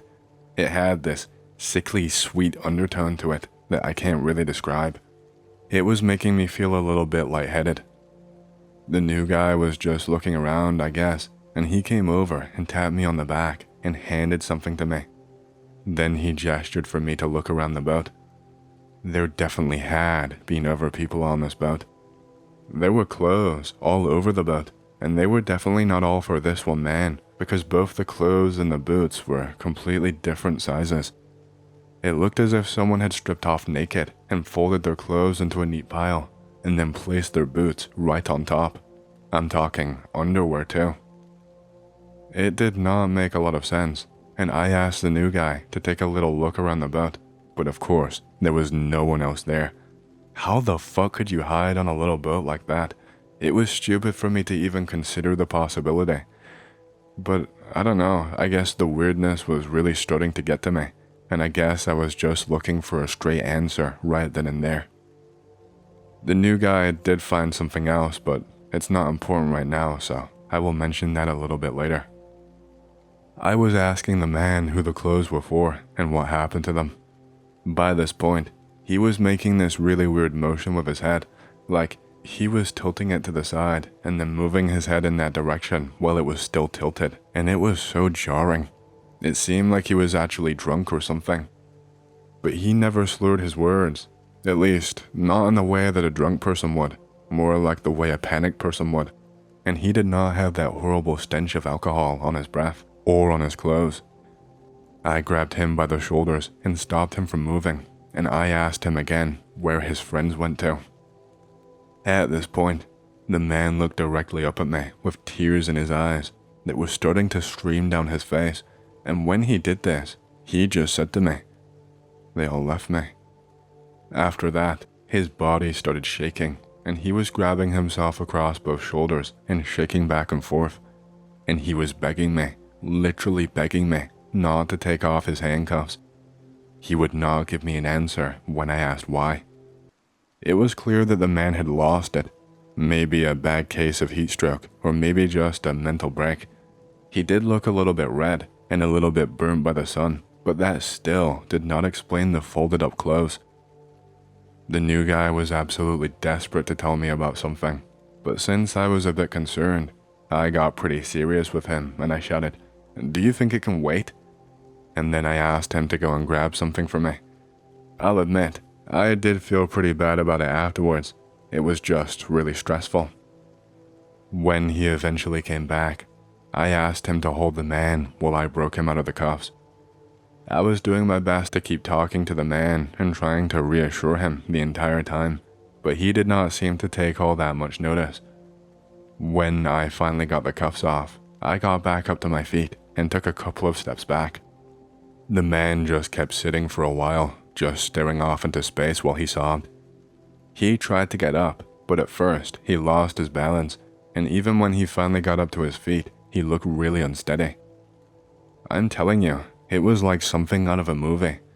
He stood there for a second, almost with his legs crossed, to keep himself upright, and his head was just swirling around just slightly, like it was an unconscious movement. He took one look at me, and then he just fucking turned around and ran towards the side of the ship while stumbling. It was the only thing that allowed us to even stop him, otherwise he would have been much too quick. He kept throwing elbows backwards at us while we were trying to stop him, and he is still just sobbing, shouting about how he begged us not to. We had him in almost a full Nelson, one of us grabbing each arm, but the second that we got him up to his feet, it was like the sea just changed. All of a sudden, we just get hit with what must have been a strong wave, because the fishing boat suddenly rocks one way really suddenly, and I am sent down on my ass. There were no clouds in the sky, but I could have sworn I felt a few droplets hitting my skin. Maybe it was from the sea splashing, or maybe it was just a phantom feeling. I did not notice it for very long, because I was once again trying to stop the guy. The boat was rocking so hard, I could not keep up on my feet. It almost felt like the boat was being hit by something directly underneath us with the way that it was moving. My side of the boat where I was standing or trying to stand seemed to tip a lot more than the other side, and then I just heard one solid splash, and that was it. All I could see was the spray of water shooting upwards, and the evidence in the sea where he had gone in. I had no time to react at all. I just had to make a split-second decision. I could not let a mentally unwell man take his own life for no reason, so I started running after him and screamed at the new guy to just wait there. This next part all happened so quickly. I figured I would find the man scrambling not too far away from the surface, trying to get back up after his survival instincts had kicked in. But when I looked underneath that water, I could not see any sign of the man who had just jumped in. I could not even see any disturbances where he might have swam or kicked something up. All I could see was the blue water right in front of me. I did actually see something else, but I really hesitate to put it here along with everything else that happened, because I don't want to make a bigger deal out of it than it really is. I could have so easily just been mistaken, and maybe in the panic, and with only a split-second look, my mind was playing tricks on me. I never went down for a second look because I was only in there for the man. Okay, so bear with me, and please remember that what I saw was basically at the very edge of what I could see, very, very deep down. Even further than at the edge of what I could actually see, because what I saw emitted what I could only describe as some kind of light source, kinda like the bioluminescence that some fish have, I guess. I just saw this flash, just for the briefest of moments. The color was like that of quite a murky yellow, kind of like the old incandescent light bulbs, but just a little bit more murky in tone. And just for that same brief second, I saw something.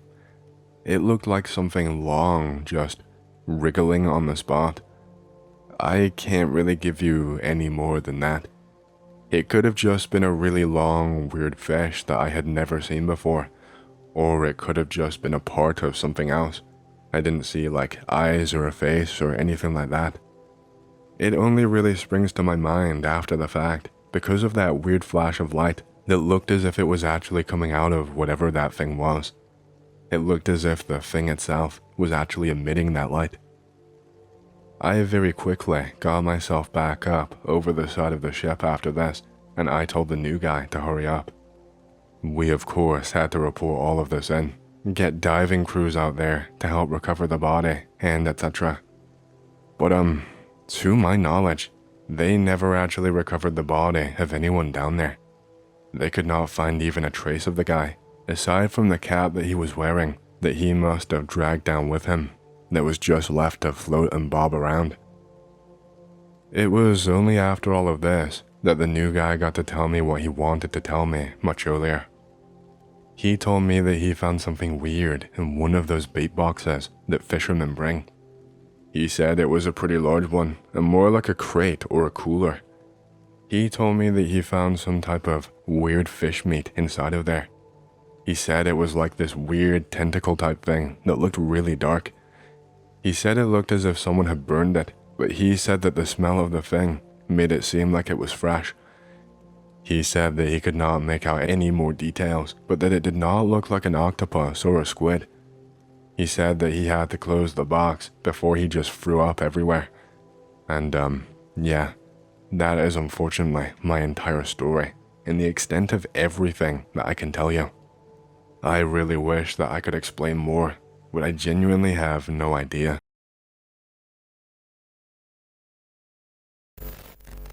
My story is a bit of a long one and quite hard to tell, so strap yourself in.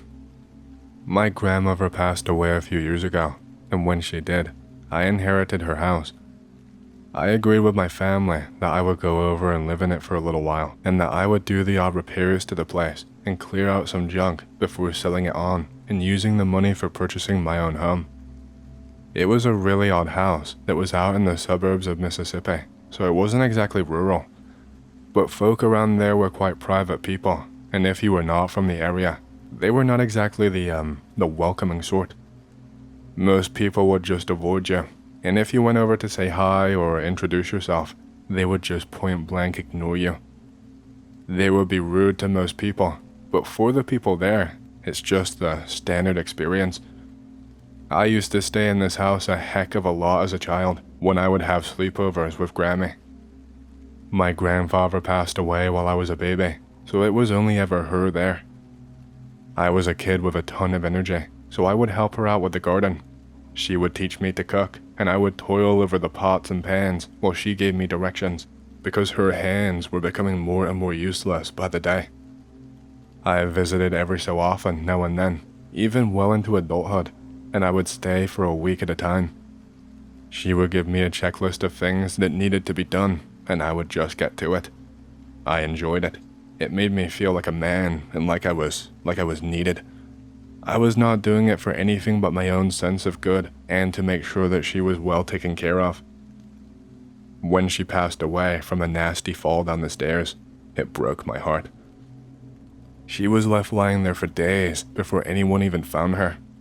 I was told that the fall did not instantly kill her. I think her leg broke, and she laid there in agony for a day or two before she finally passed away. She did not even have the energy to scream anymore. It still makes me feel sick to think about. I still feel guilty for not being there. I know it's not my fault, and there's not anything I could ever really have done, but I still get angry at myself all the same. It's irrational, but I don't know. No one really knew what caused the fall. I paid for her to have a chairlift fitted inside her home, but even still, it was rare for her to go up the stairs. She mostly slept on the couch downstairs, and she had a toilet fitted downstairs too, so she never needed to go up there if she did not want to. There were no signs of anything on the stairs breaking or being damaged. I guess it's just one of those things. So, there I was. I figured I could maybe get everything done in a week or so. I had my pickup truck waiting outside, and aside from things like family heirlooms and photographs and such, I was going to take all of it into town and either pay to dump it somewhere around there or just donate it all. Clothes and DVDs and whatnot I figured would be pretty easy to get someone to take off of my hands for free. I discovered quite a few things out about Grammy while I was there, sorting through all of her lifelong possessions that I never knew before. Most notably, I found out that she was really into the occult. At least, at some point in her life she was anyway. She had Ouija boards, these special ritual type candles. She had multiple books on the subjects and guides for different rituals. She had various trinkets with inscriptions and runes carved into them. None of it really made all that much sense to me, and like I said, growing up, I never saw any of this stuff. So she was either into this before I was born, or she just hid it from me. There was a book that caught my interest, and I actually got super distracted just reading it. I think I read it for like an hour, just trying to procrastinate doing any real work before I snapped myself out of it and put it back down. I don't know, I guess I just wanted to delay the work as long as possible. I felt like while it was still unfinished, I could stay here and linger in the memories and maybe pretend that she was still alive. I don't know if that makes sense or not. I can't remember the exact title of the guide, but it was something about thin places. That and the title really caught my eye.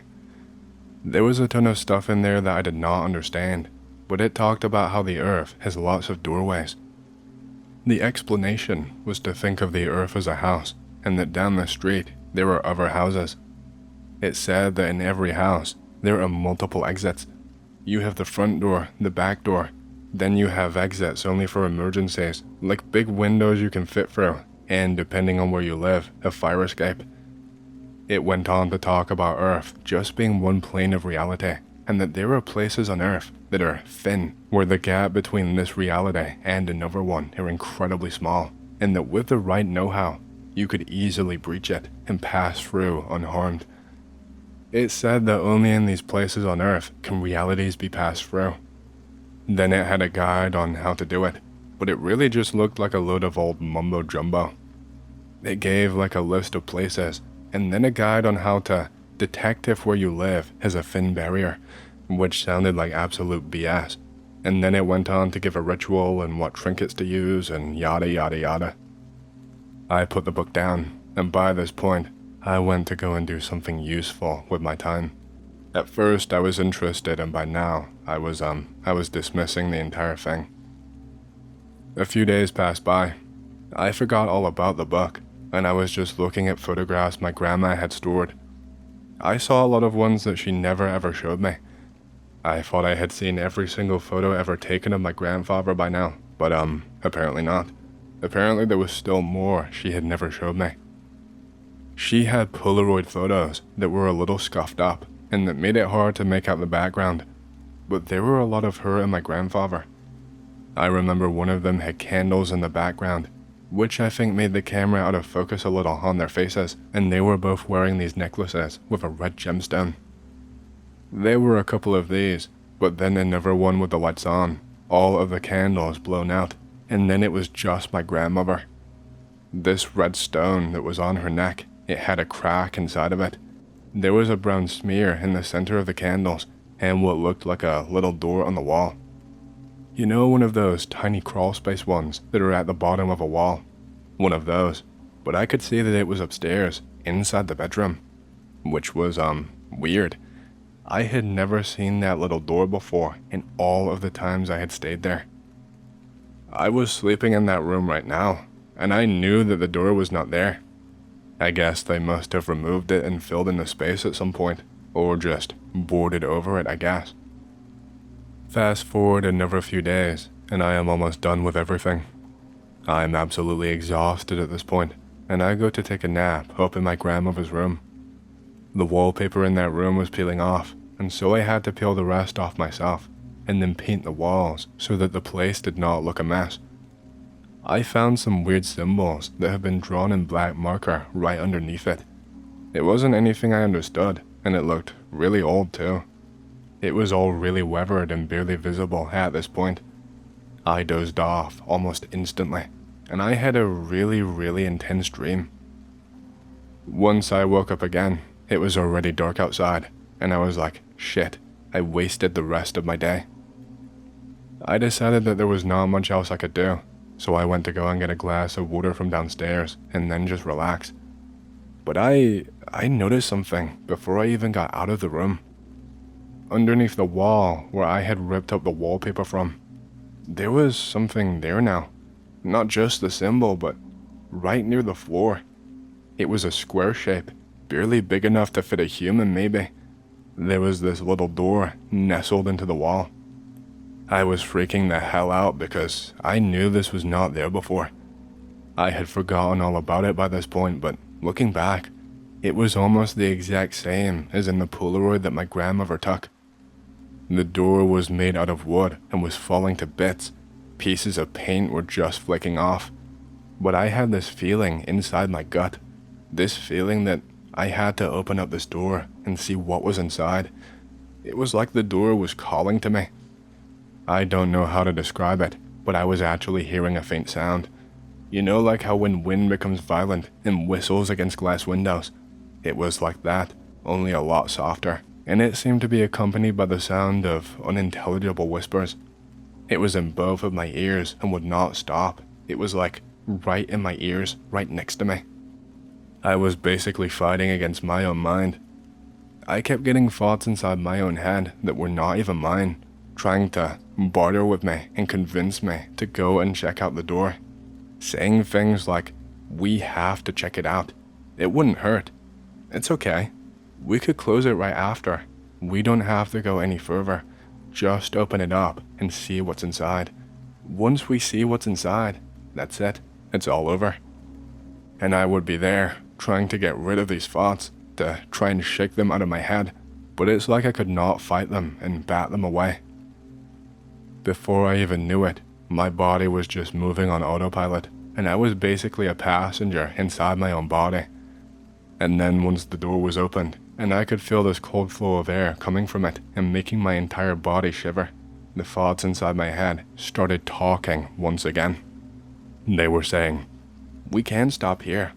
What if we just poked our head inside, just a little bit? We don't have to go any further than that. We just need to see. And without even thinking, I did just that. I could not really see much of anything, if I'm being honest.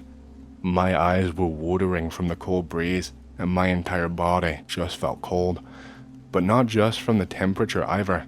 My body felt empty, almost. as if all of my thoughts and feelings were just gone. The only thing I could think inside of my head was about this door. I could see a glimmer of light, and it was blinking. And then the thoughts in my head became, let's just see what this light is. We're still inside the house, so we can still just crawl back. It will only take 5 seconds, and then we are done. We don't want to have an unhappy house buyer, do we? Coming across some unexpected little door with some junk and rats inside. And before I knew it, I was shuffling along in this cramped space until I eventually came to another door, almost the exact same as the first one. It was partially ajar, and so I just pushed it and stepped right outside. When I got outside the door, I was in the exact same bedroom again, which made no sense at all. It was daylight outside. Around 8 hours had probably passed by my estimates. The birds were chirping. Everything was fine. I figured that maybe I had some messed up, intense metaphysical dream that I didn't realize I had even woken up from. Except, that didn't make sense, and I figured this out pretty quickly too. The bedroom that I was in was now in pristine condition. Aside from the bare wall with markings on it, the bed was this luxurious queen-size bed and looked brand new. It wasn't the old crappy thing that I was sleeping on. The paint in the room was no longer peeling and looked to have been touched up recently. Even downstairs, there was no trace of any remaining junk lying around. The fridge had a full stock of food, which was impossible because I had been living off nothing but aged cheese and crackers while I stayed there just to save some money. The house smelled as if someone had just cooked a fresh breakfast, but there was no one in the house at all. And there was nothing in the counter to suggest that food had been made. Everything was packed away and cleaned. I decided that I would go and get some fresh air outside and try and figure out this confusing mess. My heart dropped when I got outside for multiple reasons too. The first one was that my pickup truck was just gone. It was a bit of an old beater, but I guess some asshole figured they could get a few dollars for the scrap metal. I started walking down the street as I called my mother for help on my cell phone because I had no other way to get back home. As I walked down the street, I noticed that all of the other houses were in pieces. The only house on that street in good working order was my grandmother's. There was usually kids playing ball games in the street on sunny days like that, especially since it was around spring break, but there was no sign of anyone at all. There were cars in the driveways that had all of the wheels removed, and the vehicles were just propped up on cinder blocks. There were gardens that looked like jungles with grass almost coming up to my waist. Windows were partially cracked, curtains were yellowed and moldy. It was like I had stepped into an alternate reality. I never got a hold of my mother on the phone. My phone could not get any signal whatsoever, and the house phone was the exact same deal. I just kept walking down the street to try and figure out what the hell was going on. I felt weird the whole entire time. I had this pounding headache that just would not ever stop. Every single step that I took down that street, I just had a thump, thump, thump constantly. My body still felt cold despite the sun and the heat outside. I was almost shivering the whole time I was walking. I still felt empty. I decided to walk up to a neighbor's house and knocked on the door. They used to check on my grandmother now and then when I could not be in town and she had ill health. Betty, my neighbor, was called. The second that I knocked on the door, I could see shadows in the windows, not just in the front room, but every single window in that house. What looked like 2 tall people standing in them, moving around, making weird gestures. That sound in my head was coming back, the wind and the whispers. Combined with my headache, it was driving me crazy. No one was answering the door. I tried to get close to the windows and inspect the shadows, but when I did, they would suddenly just duck down to the floor and be completely out of sight. So I walked away, and then they came back. And then I noticed that these shadows were in the windows of every house, not just that one. Every single house in that street had them. I stepped back because now I was shocked, and I heard the mail slot in the door fly open. These were really old houses, by the way, built early 20th century or so, I think, so they all had mail slots in the door rather than having mailboxes standing in the yard. I heard someone shout out from it. All they said was, "Go away. Go now, quickly."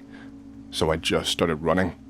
I ran all the way down the street, but no matter how quickly I ran, it seemed like the street was becoming longer and seemed to go on forever and ever. I was sweating hard by this point and sprinting at my top speed, but when I looked to check behind me after I heard a door snap open, I noticed that I was still in the same exact spot as if I had been running on the spot. It was a person. They were wearing an old and tattered cardigan and some grey, stained clothes. They ran towards me, and I tried to turn and run, but I could not get away. Before I even realized it, they were on top of me, grabbing me, shaking me by the shoulders, and all I could hear coming from them were these muffled mumbles. Because this person, they did not have a face. They did not have eyes or a mouth or anything. Where they should be, everything was just smoothed over with skin. They never hurt me, they just kept on shaking me.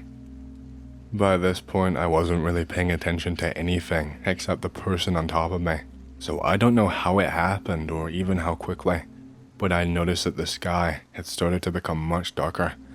It was basically nighttime now, and the only thing giving us any light was the occasional street lamp that was flickering and the moon. This person just gave up. They got off of me and then ran to the middle of the street. The doors to all of the other houses began to open up, and those shadows that I saw in the window, they were physical now. They looked like actual people, still all black like shadows, but they looked like they weren't just 2D castings anymore. And now they were making their way outside. I just ran back to my grandmother's house. I was so frightened I did not know what to do. The last thing I remember seeing before I got inside were all of these physical shadows surrounding this smooth-faced person. They all just kind of converged on that person, going from being physical to more like an amorphous blob. And when they formed back into physical people, the smooth-faced person, they were just gone. There was not even a trace of them. No clothes, no nothing. The house was fully lit up when I got back inside. I did not even have time to think or catch my breath, because there was someone right there in the kitchen, washing up and whistling a tune. They were wearing one of my grandmother's old knitted cardigans, and they were moving around like they did not have a care in the world. I called out to them, and when they turned around, I could see that it was my grandmother. She looked the same as the last time I saw her alive, except her legs and her arms were working now. She could move. She was actually doing things and didn't have to just sit in her chair and sob and curse her own body for being useless. She immediately greeted me with a smile and called me over for a hug. She sounded different. I gave her a hug, and she squeezed me so tight it was hard to breathe. I was sobbing. I couldn't believe she was here. I couldn't believe that she was okay. Her voice just sounded different though, and I could not get this thought out of my head. It kept coming back to me again and again, ruining the moment. Her voice was a lot more coarse and rough than it ever was, and she was calling me by my full name too. My entire life, my grandmother had only ever called me by a specific nickname that only she ever called me. I asked what was going on and how this was even happening, and she practically ignored me. I told her I was scared, and she seemed to get visibly annoyed while listening to me speak, and suddenly burst out with a, "That doesn't matter anymore." She took a few breaths, and while I was silent, she said, "Please, dear, there is someone that I want you to meet." She gestured to just beyond her in the living room, and what I saw made me freeze in fear. This this thing stepped from the living room into the kitchen. It was this giant 7-foot man made completely out of shadow, and it had to duck just to get through the door. Every time it took a step, I felt it in my body. I felt my body shake, but nothing in the room actually physically did. It went and stood by my grandmother, and she spoke to me again. She said, "This is your grandfather. Isn't it so nice to finally meet him after all of this time?" I saw her smile twist into a different expression that I could not explain, and she just started laughing like she couldn't even control it and hold it back. I just ran. I ran for the upstairs bedroom, but once I got near the top of the steps, I felt something grip my ankle and pull me back down the stairs. My face hit every single step on the way back down, and my nose was bleeding by the end. It was that giant shadow man. His limbs were so long, he barely even had to stretch to grab me. Looking down at him from the steps, he looked even bigger than he already was in the kitchen. He dragged me by my ankle right into the kitchen, and I could see shadows dancing past the window just outside the house, just like I saw them when I walked down the street. By this point, I was being pinned to the floor, and this gigantic shadow man was holding me so that my arms and my legs were stretched as far as they would go, in like a star shape, and I was pinned to the ground. Then the door flies open, and those same physical shadow people I saw outside started flooding in. They all stood around me, and my grandmother was just watching from the kitchen. She was still laughing, and in between the laughs, she managed to mutter out a, "Welcome home." And before I knew it, right in front of me, all of these shadow people became just a random blob of shadow, and they seemed to just enter me, enter through my mouth. And I could not close it. It was hanging wide open against my will, and I could just see this endless beam of shadow just shooting towards me, and it felt like I could not breathe. It felt like I was being waterboarded. I got one short, sharp breath every so often, so I never passed out, but it felt like torture. I don't know how long this went on for, but I remember my vision just going black. When I could finally see again, I was on the floor of my grandmother's bedroom. I had missed calls from my mother about someone wanting to see the house already. I shit you not, almost an entire week had passed by. I don't know how.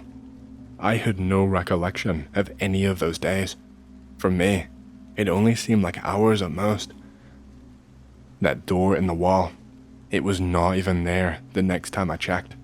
The wood panel where it previously was had boards nailed into it, old and makeshift ones, like they had been there for a long time. The very first second that I could, I made sure to cover that wall again. I got the house ready as quickly as I could, and I slept downstairs from then on. The house eventually sold, and I never told anyone about what I experienced until right now. Did I lose my mind? Was the stuff I read about in that book real? Or did my grief just conjure up something that I could not explain? I was kinda hoping for some answers, but I'm not sure I will ever get any. To this day, I do not know how to explain what happened to me, or how so much time passed by in just a few hours. This happened while I was attached to a Marine unit over in the Philippines during a joint training exercise. I don't want to say exactly where or when it happened in fear of getting into trouble, even all of this time later. I know that most of what happened at the post that I served at was classified, and we were basically sworn to silence. I still don't really know the half of it, aside from what I saw with my own 2 eyes. I had to relive it again and again and again, telling my superiors every single last detail, and writing up reports. It still haunts me, that feeling that I could have done more. Anyway, like I said, this happened quite a few years ago.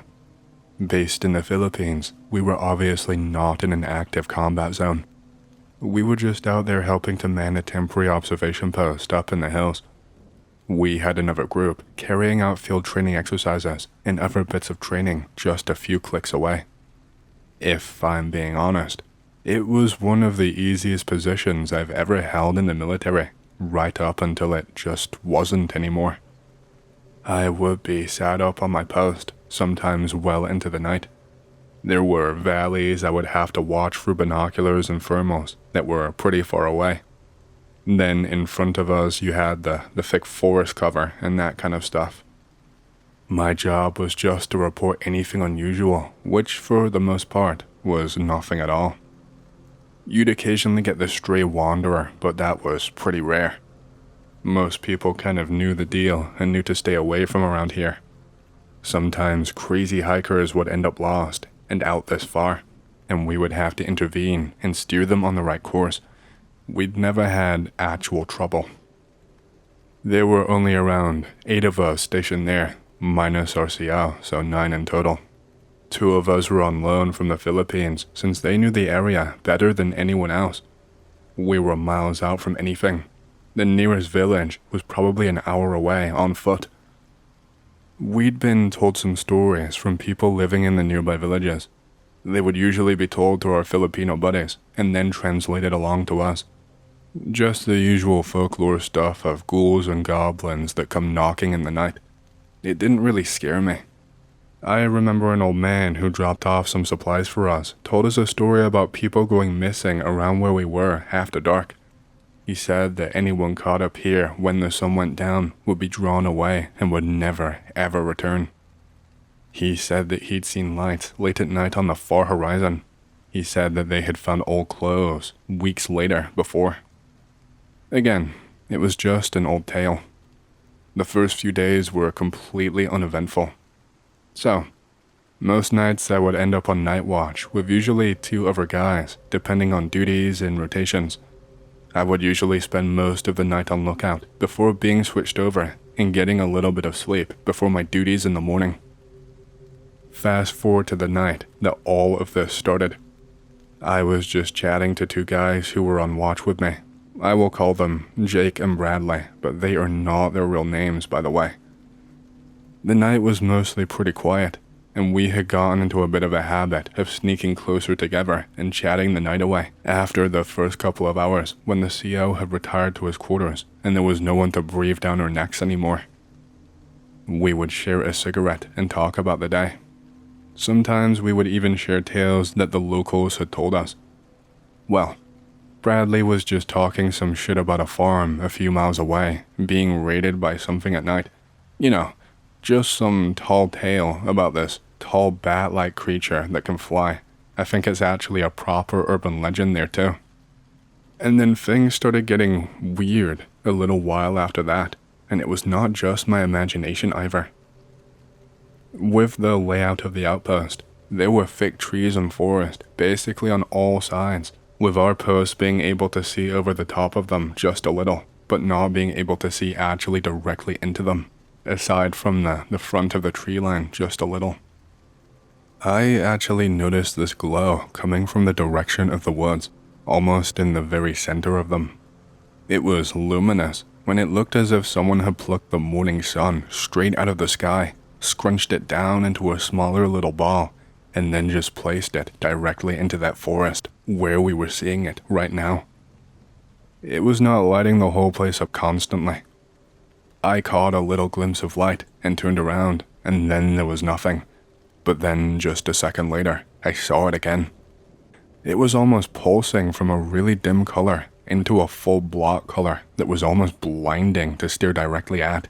It truly was like looking directly at the sun, and it gave me all these fuzzy black spots on my eye. This must have happened for a few minutes or so, and we were all freaking out, trying to figure out what was causing this.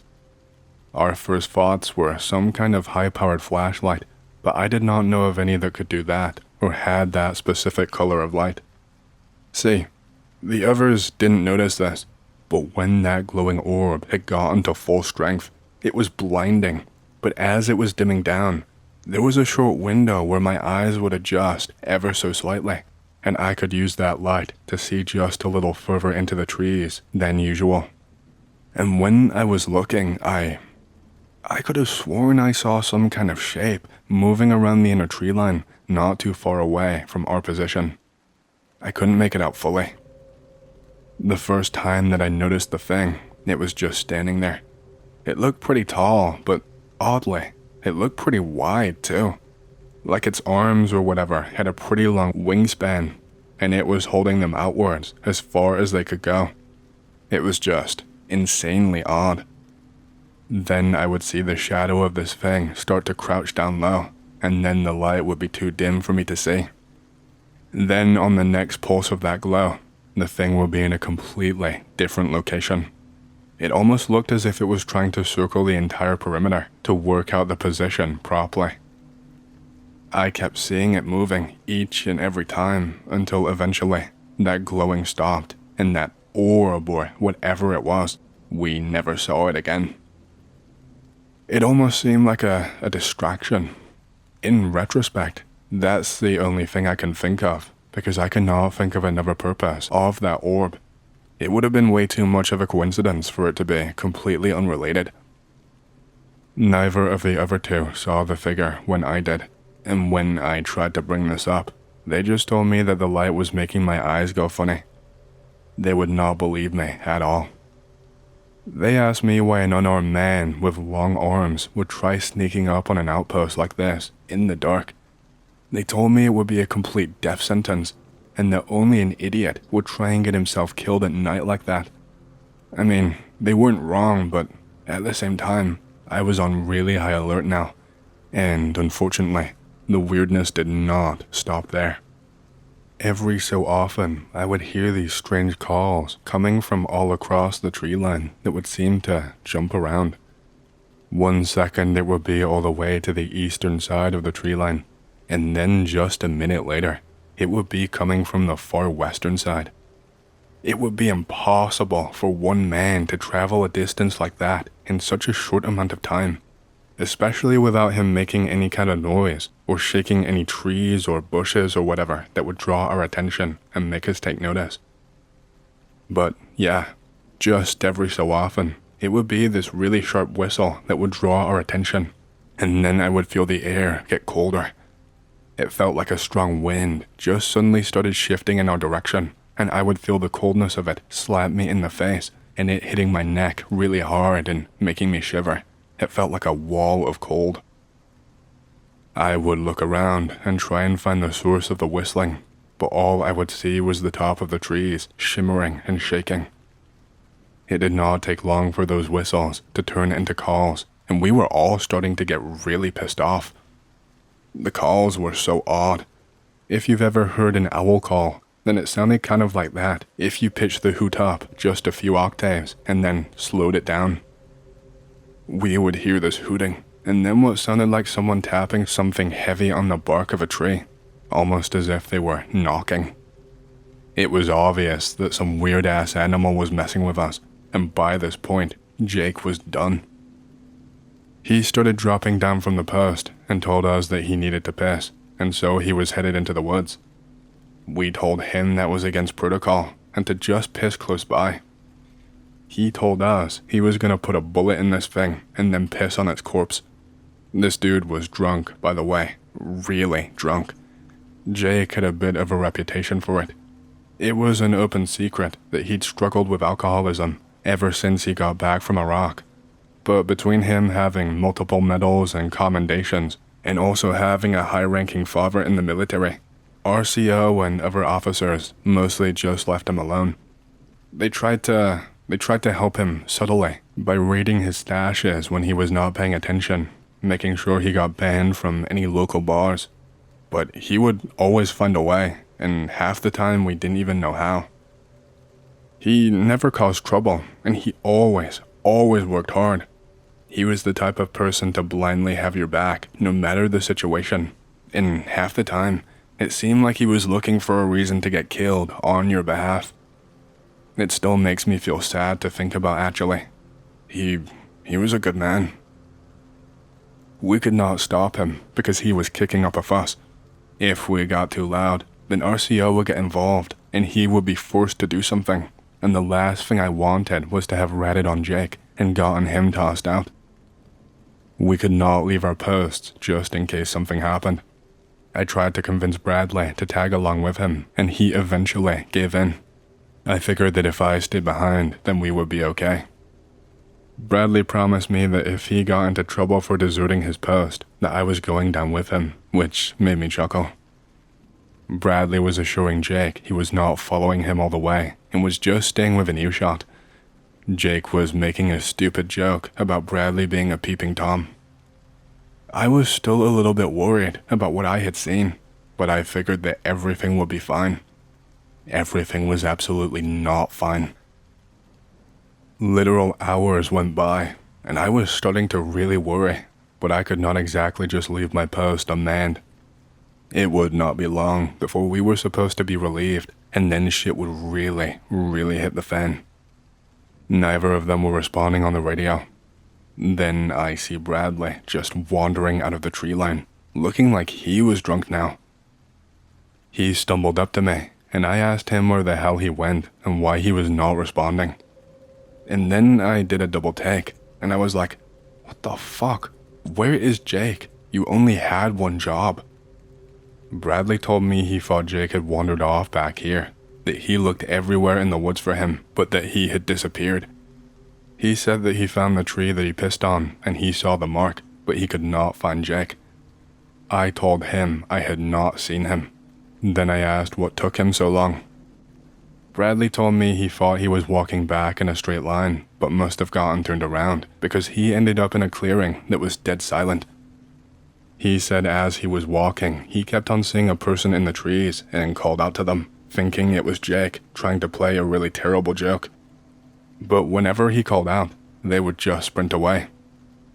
He said that one time, when this person ran away, he suddenly felt this gust of wind that he said actually physically knocked him on his ass. It was so strong.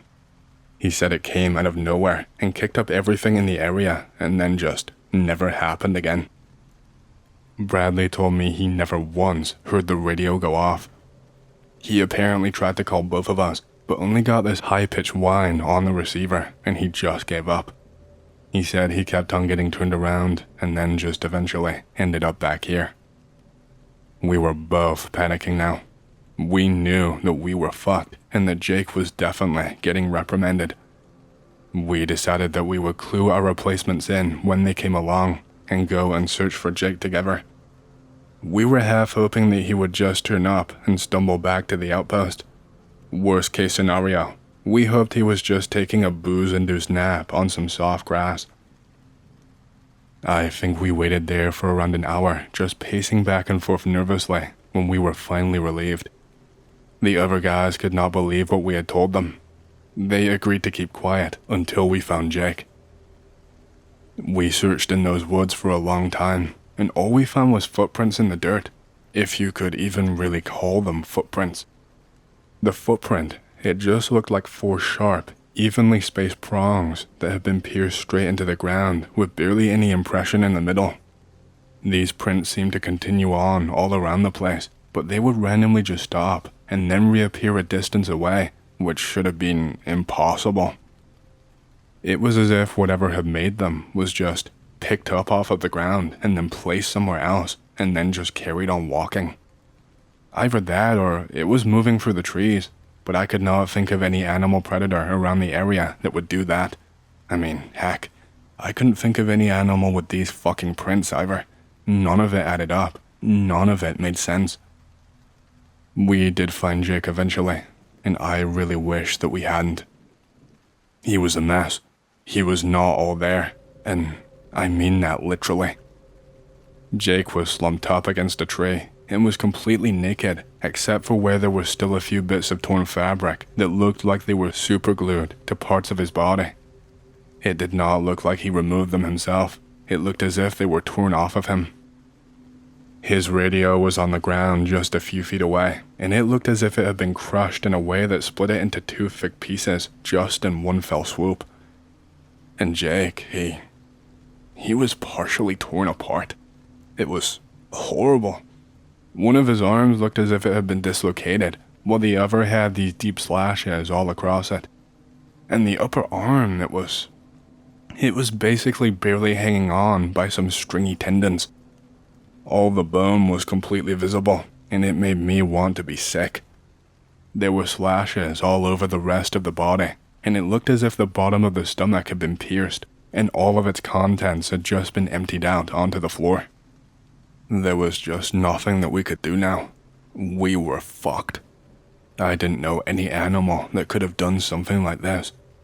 Bradley and I had to try and cover Jake's body with our jackets, and we tried to carry him back as discreetly as we could, so that no one else had to witness that horrible sight. They ended up seeing anyway, since our jackets barely covered anything. RCO was furious, but he seemed to not really share my same concern. We were reprimanded, of course, and I tried to tell him what I saw, but he was convinced it was just an animal and that Jake had gotten himself killed by being his usual stupid drunk self. I think he was more concerned with his own superiors coming down on him hard. He told us that he would handle it and not to cause any more trouble and to keep tight-lipped until an investigation was complete. And we were basically sent back to our duties and were just told to be on high alert. A dead soldier, no matter the circumstances, accidental or otherwise, was a big fucking deal. And everything that was going on, the conversations that were had, there was a lot more to it than what I am mentioning here. But all of that was not resolved until after a few more days. And the next night, things just got worse. Our rotation was changed to compensate for Jake's tragic death, and we instead had someone who I will call James on lookout with us. We did not really talk much that night. We were all just standing around while dead silent. The woods were pretty silent that night too, for the most part, until we saw that glow once again. Bradley was getting pretty antsy. I noticed him scratching at the skin on his neck pretty aggressively on more than one occasion, and I could see that he had a big red patch where there was a rash starting to form. I asked him if he was okay, and I got closer, and I could see that he had a cut across his neck that was long, but pretty shallow, so it looked almost invisible unless you got really close. It was bleeding now, which is why I could see it so clearly. He kept telling me he needed to check the woods, that he needed to check that glow, that he had to go and find out what it was. James was listening in, and he looked like he was about to cry, but he just kept silent. I told Bradley to sort himself out and straighten up and to concentrate. Once that glow stopped, he started acting normally again. He stopped itching, and he just went back to watching. But the next time that glow started up, the stupid asshole practically started to try and climb down from where we were watching from. He was trying to jump down the 15 or 20 feet or so from our position when there was a ladder right next to him. He seemed like he was drunk now too, even though I knew he had not had a drop. I rushed over and I grabbed him, and he kept on trying to struggle and fight me, telling me he needed to see what the glow was. I asked why, and he went silent for a while, like he didn't really have an answer. And then after a while, he just burst out with, "I need to avenge him." That did not sound like Bradley at all. He was normally so level-headed and the most mature out of the bunch of us, but now he was acting like a stupid kid. When the glow faded again, he stopped struggling against me. He was sweating and panting, and I asked him why he was being so weird. When I said this, he looked so puzzled and asked me what the hell I was talking about, and why I was gripping onto him, and why he was on the floor. When I explained to him, his face went white, and I shit you not, he started telling me to keep my eye on him. He started begging me to not let him leave. I don't even know what happened. I only took my eyes off of him for what felt like a minute or so. I'll admit, I was incredibly tired because I had barely slept the last day or so, and I was just running off of a 30-minute power nap, and my body was having these micro-sleeps while I was standing up. I remember just jolting awake out of nowhere, and that glow was back, and I could not see Bradley up there with us anymore. I shouted at James, and he just looked at me with these wide eyes. His pupils looked massive, as if he was high on something. And I saw Bradley down below, and it was one of the most terrifying sights I had ever seen before. Bradley was moving towards the woods, but he was not walking. He was floating there. His feet were off of the ground by just a few inches, and he was leaning back with his back arched and his head basically facing up to the sky. He had this glow around his body, just a few inches outwards from him. It was this blue glow, and it looked almost like an aura enveloping him, and he was floating off at a speed that was quicker than walking pace. I ran over and I smacked James across the face and told him to fucking help me, and I basically dived down the ladder and started running after Bradley. I did not have time to stop, but I made sure to emergency radio everyone. I just told them that Bradley was being taken and told them to follow me into the woods. James could not keep up with me, and I was just following the vague blue glow that I could see in the distance. I eventually got to this clearing where the glow had clearly stopped. I saw Bradley. He was just hanging there in the air, and something was holding him by the neck. This thing was around 6 feet tall and had these veiny, almost jagged wings that seemed to stretch almost as far wide as it was tall. Its face looked like if you enlarged a bat's face and blew it up to match the size of a human head, except that on the top of its head, it was wrinkly and bulging, and it almost looked as if the top of the head was the same kind of texture as a brain and shape, but it was conjoined with the skin and had these bulging veins. I just immediately raised my weapon to fire at this thing, but it moved its wings in front of itself and Bradley quicker than I could even comprehend, and all of a sudden, I was knocked onto my ass and I was not holding my weapon anymore.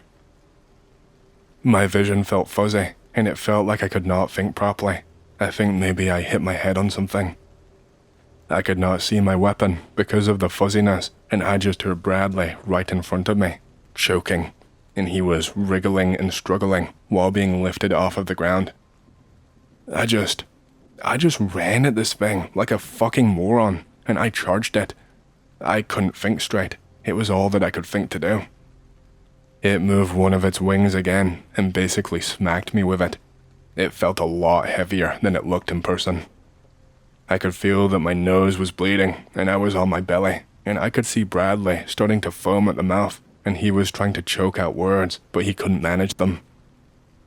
Then, out of nowhere, the thing was stumbling backwards because James had finally caught up and had enough of a brain to realize what was going on and took a shot at this thing.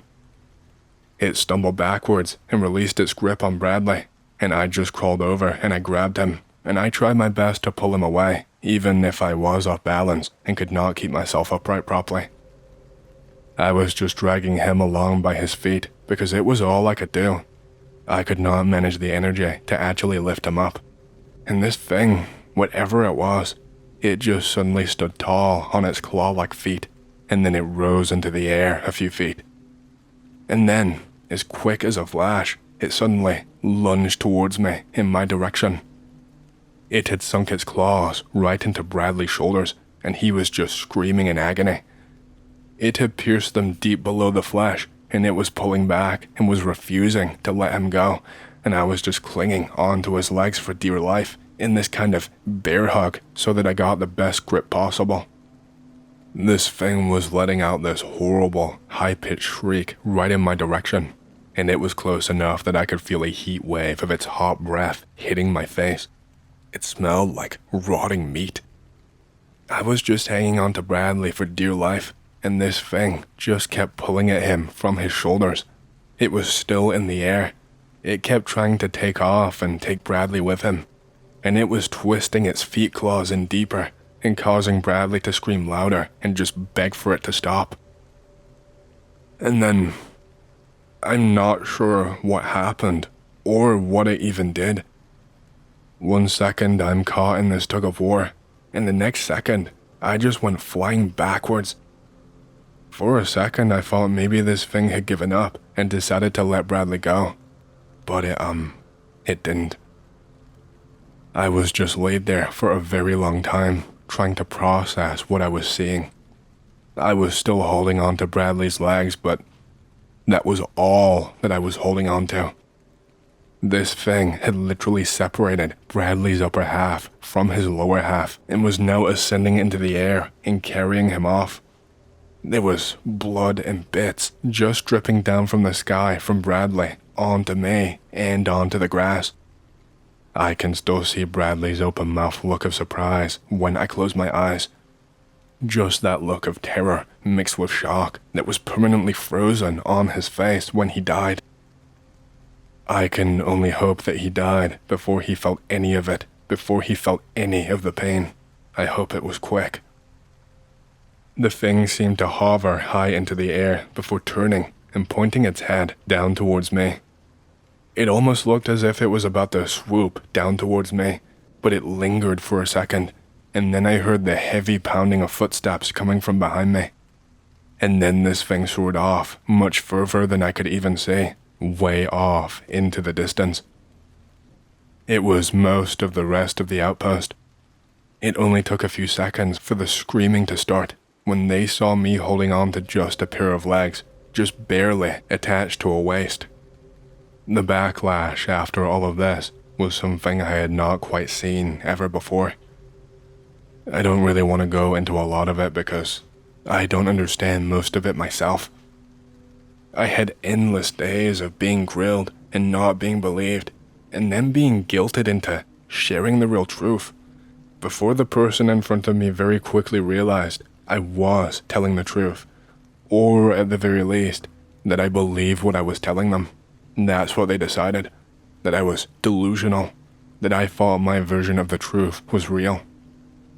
Every single day, it would be psych evaluations, medical examinations, and it would be a new person with a different ranking sitting my ass down in a chair and asking me to tell them things, trying to probe me, trying to catch me out and poke holes in my story.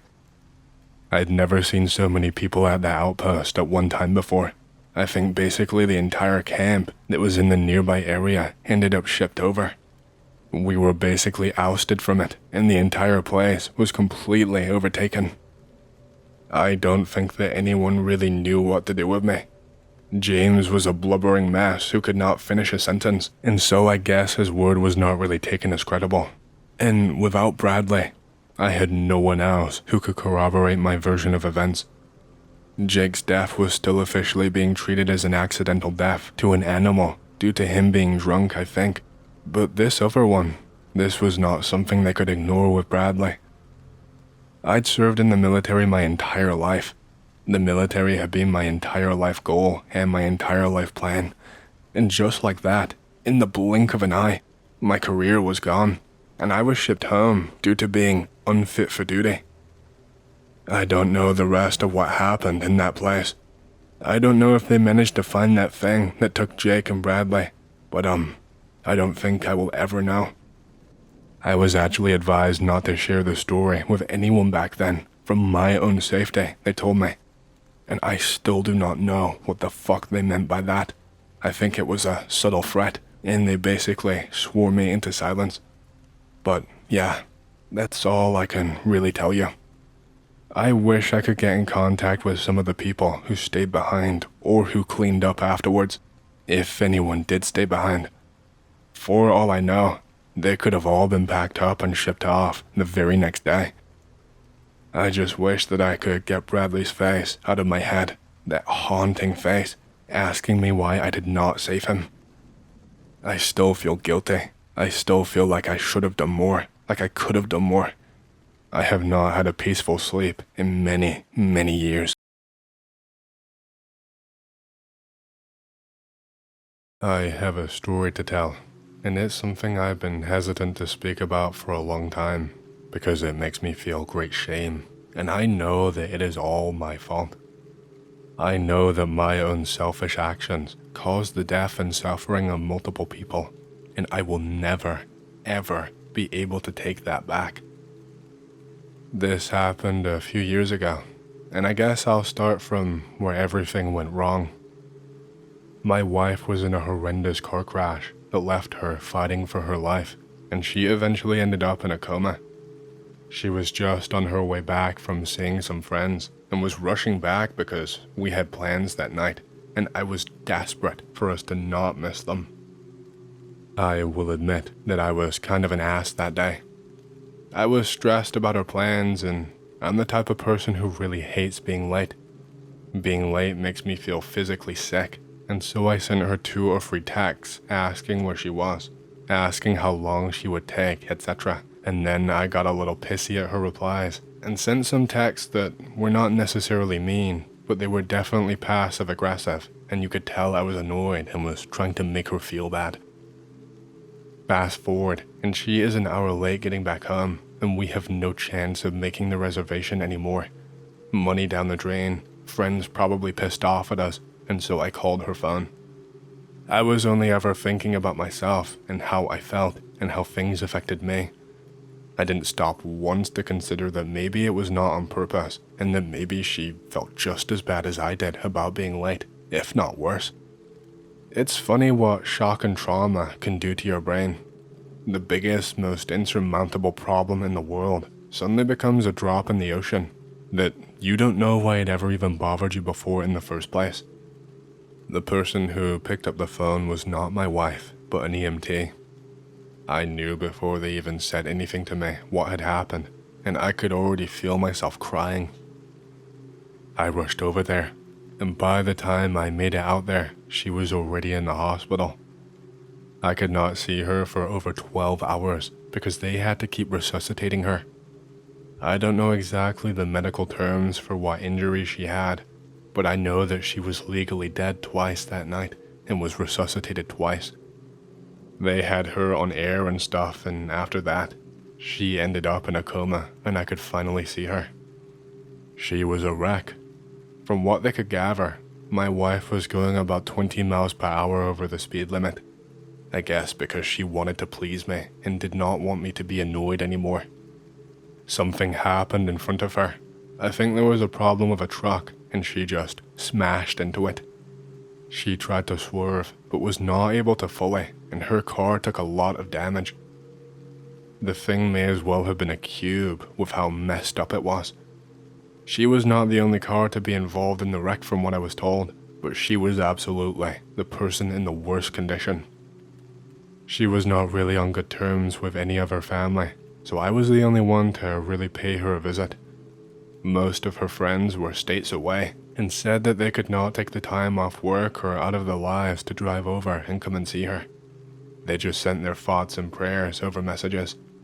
So, I spent around 2 weeks by her side every single night. I quit my job. I slept at the hospital. The only time I went home was for a quick shower and a change of clothes. My entire diet was just whatever you could get out of a vending machine. I was in pieces, and I felt so guilty. If it wasn't for me, she would not be in this mess. I owed it to her to stay by her side. I wasn't really the religious type. Not really. My family were. They were very devout, and it caused a lot of problems in my youth, and so I rejected my faith, just to spite them, really. My wife came from a similar background. I think it's why we meshed together so well when we first met. For the first time in my life, I was praying without being forced to. I was praying while actually meaning it. Every single morning and every single night, I would pray. And when I would hear nothing back, when I would not receive any kind of sign or communication, I would curse God. I would insult him and just get really angry. And yet I would still come back and try again the next day. I don't know why I did this. I don't know why I kept having these mini outbursts. I wasn't really myself for those 2 weeks. One night though, everything changed. My entire life changed again, and it was not for the better either. I was fast asleep on one of those pull-out things they give you if you were staying overnight. You'll know what I mean if you've ever had the misfortune to have to sleep overnight in a hospital room while waiting for a loved one. I could also sleep on a couch in a waiting room, but I preferred this. I wanted to be close by, just in case, and I don't know, being in the same room and It gave me kind of a comfort. I don't know. I know it doesn't really make sense. Well, this night, I am roused from my sleep by something. I can hear an odd sound. It sounds like some kind of a tapping on metal. I have not opened my eyes yet because I am half asleep. I'm thinking it's just a nurse making their rounds or something. I can hear breathing, but it's heavy breathing. Whoever this person is sounds like they ran up like 500 flights of stairs and is just breathing so heavily. Their voice sounds so deep and coarse. So I opened up my eyes to see what was going on, and I really wish I didn't. There was someone standing over my wife's bed. Whoever they were opening up her eyelids and checking to see if she could see, then tapping ominously on that machine that monitors her vitals. And then they were running their hands along the wires to see exactly where they led to. This person looked like they were gonna fucking yank them out of the wall and kill her, so I screamed out as loud as I possibly could. I could not see who they were because the room was pitch black and they were wearing dark clothes. Whoever this was immediately stopped and they shot their head up from their crouched position to look at me. I could see their giant white eyes in the dark. It was like they were bioluminescent. You know, like how when you see a deer in the dark and its eyes just seem to glow and shine. It was like this, but it was this blinding white color, and they seemed to actually glow rather than shine. I don't know how to explain the difference, but it just was different. It just seemed different. It made sense in my head. Their eye color was non-existent. There was no pupil, no cornea, just these pure white eyes. I screamed again. I screamed for a nurse. I screamed for anyone in the vicinity who could help me. But something was going on. My voice was not carrying like it usually would. Usually it would echo in a place like that. No one was coming. I couldn't hear any footsteps coming from down the hall. There was usually a nurse right outside, and with the way I was screaming, they would have been over in a second flat. But it was like I was screaming into a void. The second that the words left my mouth, it was like they instantly trailed off, like I was stuck in a soundproof box or something. It was weird because I could not hear the sounds coming from anything. I could not hear the medical machinery beeping. I could not hear the hum of electricity. I could not hear the usual ambient noise from outside the window or outside in the hall. Everything was purely silent, except for whatever this thing was right in front of me. This thing took a few steps towards me after getting up to its feet, and I screamed for it to stay away. And this thing, it put its finger up to its mouth, and it just shushed me. The voice was unnaturally deep, and it sounded like it was coming from right behind me, rather than right in front of me. All of a sudden, the room was being lit up by another glow. I don't know where it was coming from. It just started. It just appeared. It was like the glow of a torch that you would use in a cave, like the ones you light on fire. And I could see this thing now. It was tall. It towered over the entire room. It must have been beyond 7 foot tall, maybe even 8 foot tall. It did not look half as big when it was knelt down to the floor. It was shaped vaguely like a human, but it had this pure black fur all over its body, covering the arms and legs and chest and even its face. This fur was all raggedy and matted, and this thing had a stench coming from it. It just smelled like filth and like burning. Like someone had just been burning something in a fire, just burning garbage, burning wood. In the filth, it smelled like hair that had not been washed in years. Its feet were far from human. It looked more like the feet of a monkey, with that weird grey color and with no fur, but it had these sharp claw-like things protruding from where each toe would be. And I shit you not, this thing it had horns, just small pointed ones that slightly curved in the direction behind itself. They couldn't have been more than 6 inches or so in length. I did not know what to do or what to say. I was huddled up in a ball right next to the wall, but this thing stopped its advancement. It actually spoke for the first time. It told me, "Come stand right next to me, child." When this thing spoke, it made me feel sick. I can't describe how or why, but it made me have this nauseous feeling in the pit of my stomach. Like if I heard it talk for too long, my body would just purge all of its contents. I felt a static feeling all over my body too, a fuzzy feeling. I just shook my head without saying a word and refused to move. This thing just stood and looked at me and said, "Fine." And without even moving, it was gone from my sight.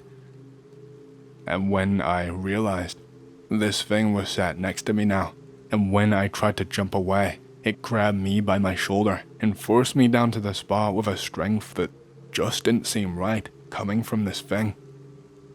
I could not move or budge even one bit. I did not even see the thing move. 1 second it was standing there. The next second it was sat next to me. It told me to calm down. It told me that it was here to help, whatever the hell that meant. I mumbled something underneath my breath for a while and stuttered the whole time. I tried to tell him that he should not be in here, etc. But this thing got angry and snapped at me. It turned, looked at me deep in the eyes and said, "If you fail to listen, your wife will die." When it stared at me in the eyes like that, I felt locked into place. Like no matter what I did, I could not move from that spot or stop listening. So I just shut up and I let the thing talk. And it did talk. It talked for a long time with minimal input from me. It asked me how badly I wanted to save her, how much she meant to me, if I wished I could go back in time and make things right. I told him the truth every single time. He offered me a deal, and I'm ashamed to say that I took that deal. I don't want to make this too long, but he told me he could wake my wife from her coma and that she would be okay, but that someone else had to suffer in return. He told me that it had to be an equal exchange, otherwise it would not work, that I had to sacrifice someone equally as close to me. I told him I could not make that decision, that I did not know who. And then he started fucking suggesting people.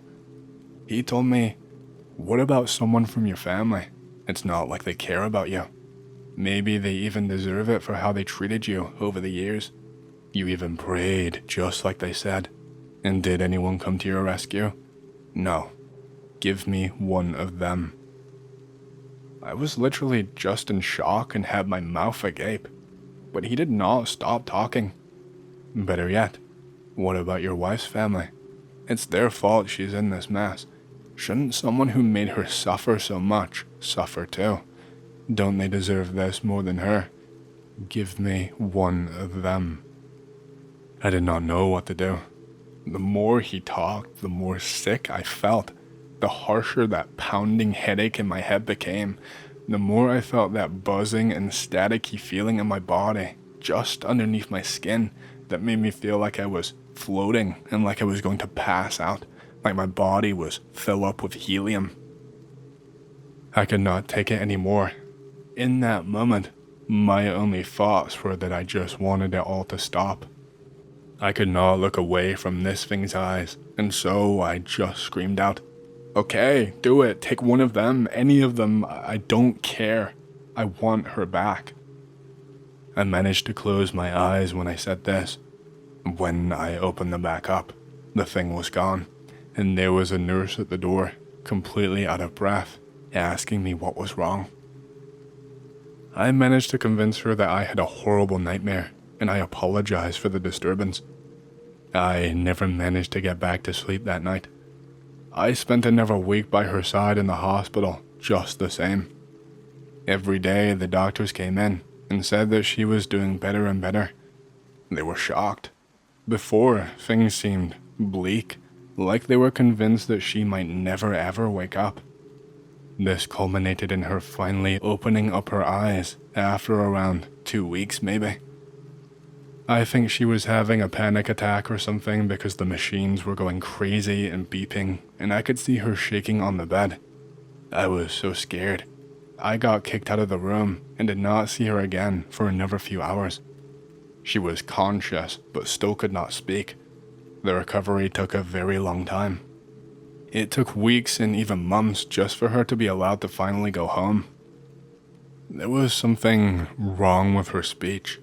It seemed like it hurt for her to talk, and she just seemed to be out of breath all the time, even just attempting it. She never had any energy. One night she sat me down and told me about what happened. She kept having to stop and take long breaks and big drinks of water, so we found her some text-to-speech software that just let her type things down and tell me that way instead. I will skip over the facts that I already told you. She told me it was horrible. She said that everything went black, and after a while, it felt like she was floating in water, like she was in one of those sensory deprivation tanks. She said that she kept seeing this glow coming from a distance away, like at the end of a long tunnel. She said it was 2 lights, not just one, and they were bright white. She never moved. She was glued to the spot, and the lights kept on getting closer to her as each moment passed. She said that every so often, she would suddenly just start gasping for breath while in this blackness, and suddenly be somewhere else, standing and walking around. The first time it happened, she said it was her childhood home. The second time, she said she was in the middle of NYC, right outside her friend's apartment. She described it the same way every single time. Everything around her was deserted and abandoned. Streetlights were poorly maintained and flickering out. Stores were trashed and had graffiti everywhere. Cars were left in the middle of the street, just to rot. Some with their doors still left open and keys still in the ignition. And every single door, every single time, was always locked. She could walk for miles and miles, but she could not get inside any of the houses anywhere, none of the buildings. She said that she tried to get into one of the cars one time, and she said it felt like there was a physical barrier blocking her so that she could not see. She said that when she put her hand up to it, it burned, and she had to yank her hand backwards. One other detail was consistent that she told me. She said that she would always hear this tapping sound that sounded like it was awful close to her ear. Just a tap tap tap on metal or glass or something. She would spin around and look for the source, but could never ever find it. She said that it only got louder the more time that she spent in those places. And then, after a while, she would snap back to that void with those 2 glowing white lights, only they would be much closer. The last time that she saw those things, they were right above her. She told me that they were not lights at all at the end. They were eyes. And that was the last thing that she could remember. This horrified me. I tried my best to comfort her, but things were slow going. Most days she could not even get out of bed. We were always really active people. We loved riding our bikes together, going on hikes, etc. But she had no interest at all anymore. This only got worse too. Sorry, I know this long, but I have to be thorough. I have to make sure that you understand, like how I understand what happened. Otherwise you'll think I'm making it up, and I'm not fucking making this up. There is no point me telling you what happened if I don't tell you everything. We got some horrible news. My wife's mother had passed away. When I told my wife, she had no reaction at all. She was dead behind the eyes, and she just straight up looked at me and said, "I don't care." This was not like her at all. She was a loving person. She always cared deeply about everyone. Even if they had wronged her, she resented her mother for the trauma that she had been put through, of course, but we'd had multiple conversations about how she still missed her and wished that things could be made right. That if her mother genuinely wanted to change, she would love to give her a chance. But now she just didn't care. When I tried to talk about it, ask her how she was feeling, etc., she would just tell me to shut up and never mention it again. I felt like we were growing apart as the months went by. Her mother, she died in a car crash, but it was not instant.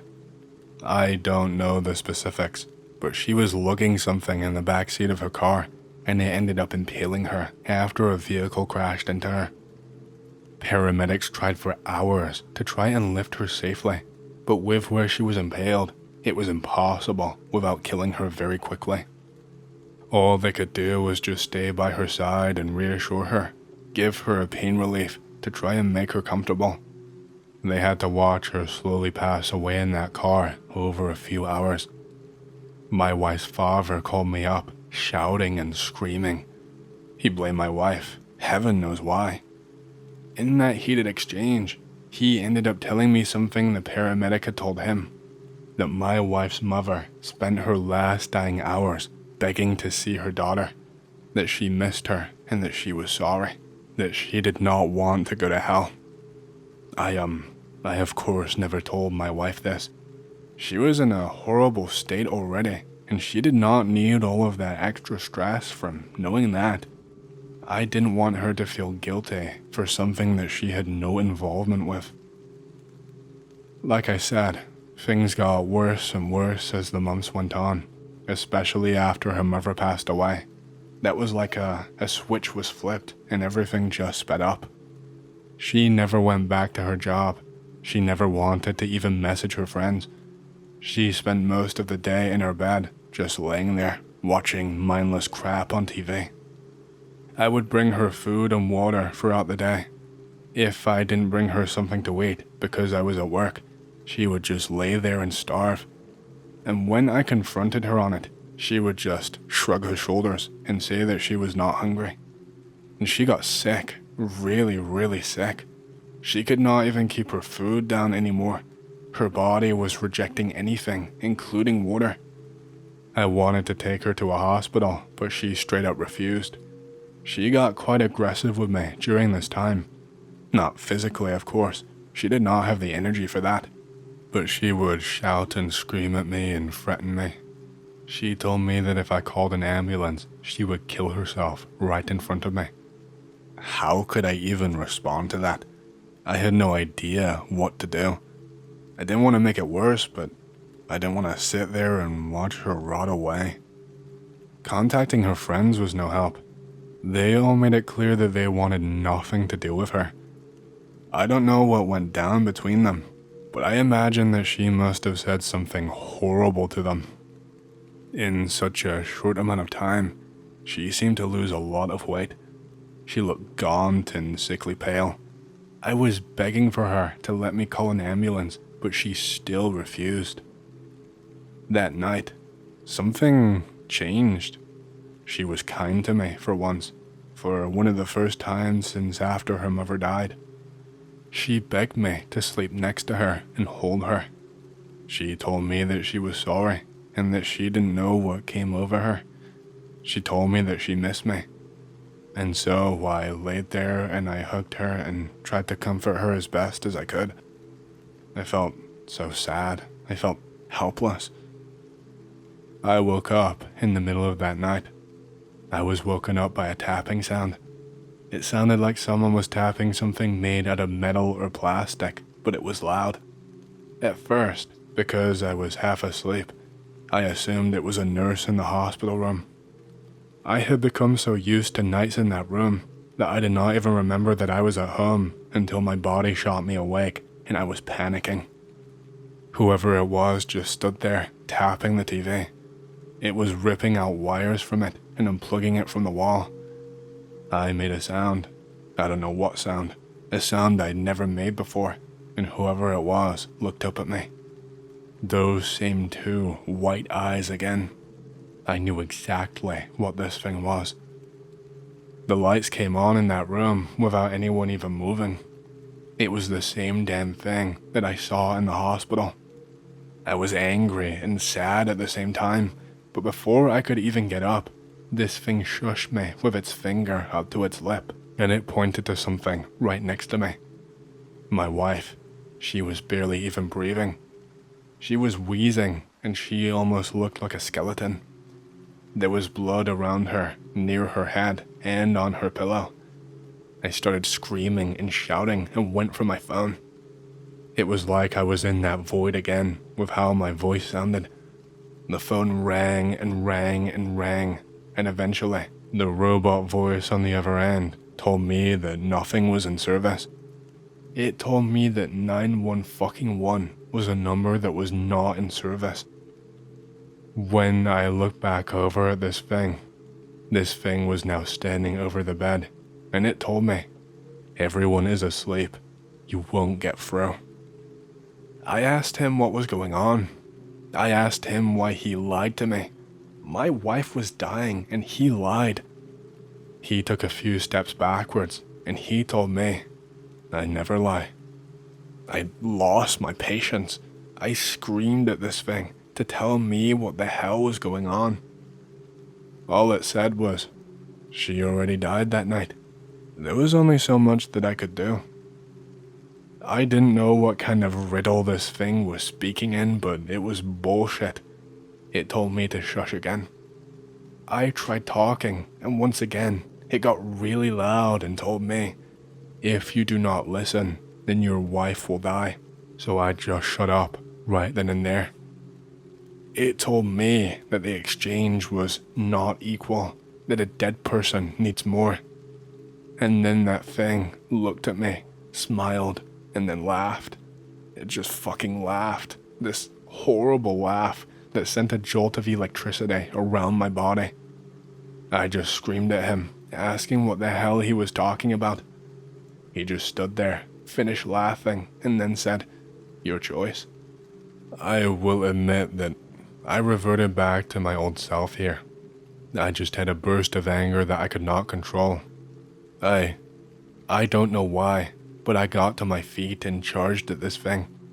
I don't think I could have stopped myself even if I wanted to.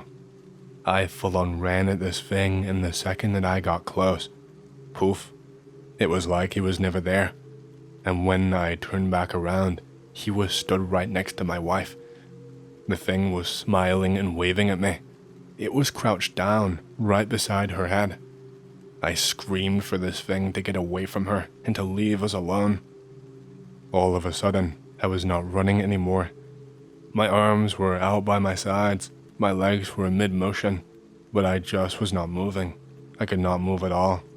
I could not even blink or move my eyes away. This thing just stood up, looked really serious now, and said, "I gave you exactly what you asked for."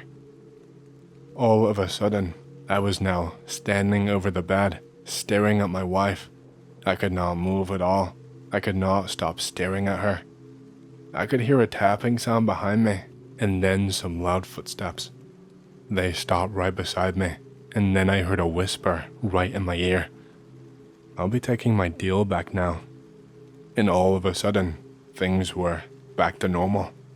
The lights were no longer on, there was no tapping. I could hear noises coming from outside the window again, and my phone was going off, but I still could not move. I could not do anything.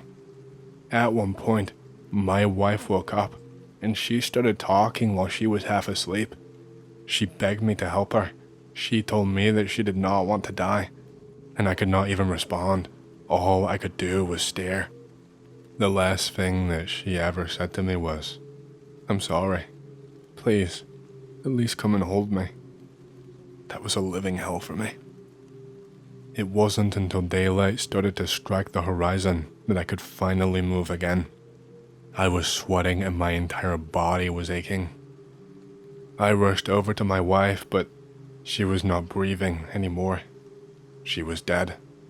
The next few months of my life seemed like they were on fast forward.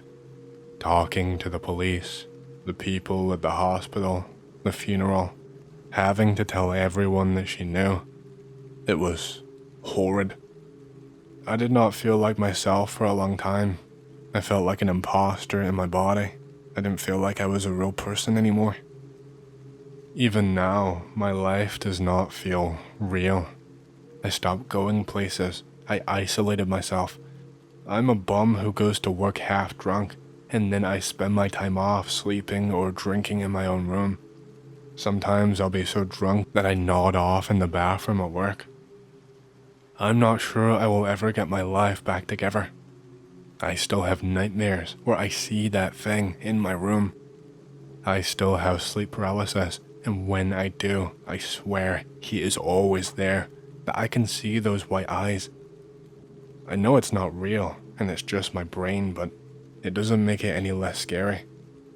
And that's it. That is everything. I'm sorry it's so long. I just felt like I needed to get this off of my chest.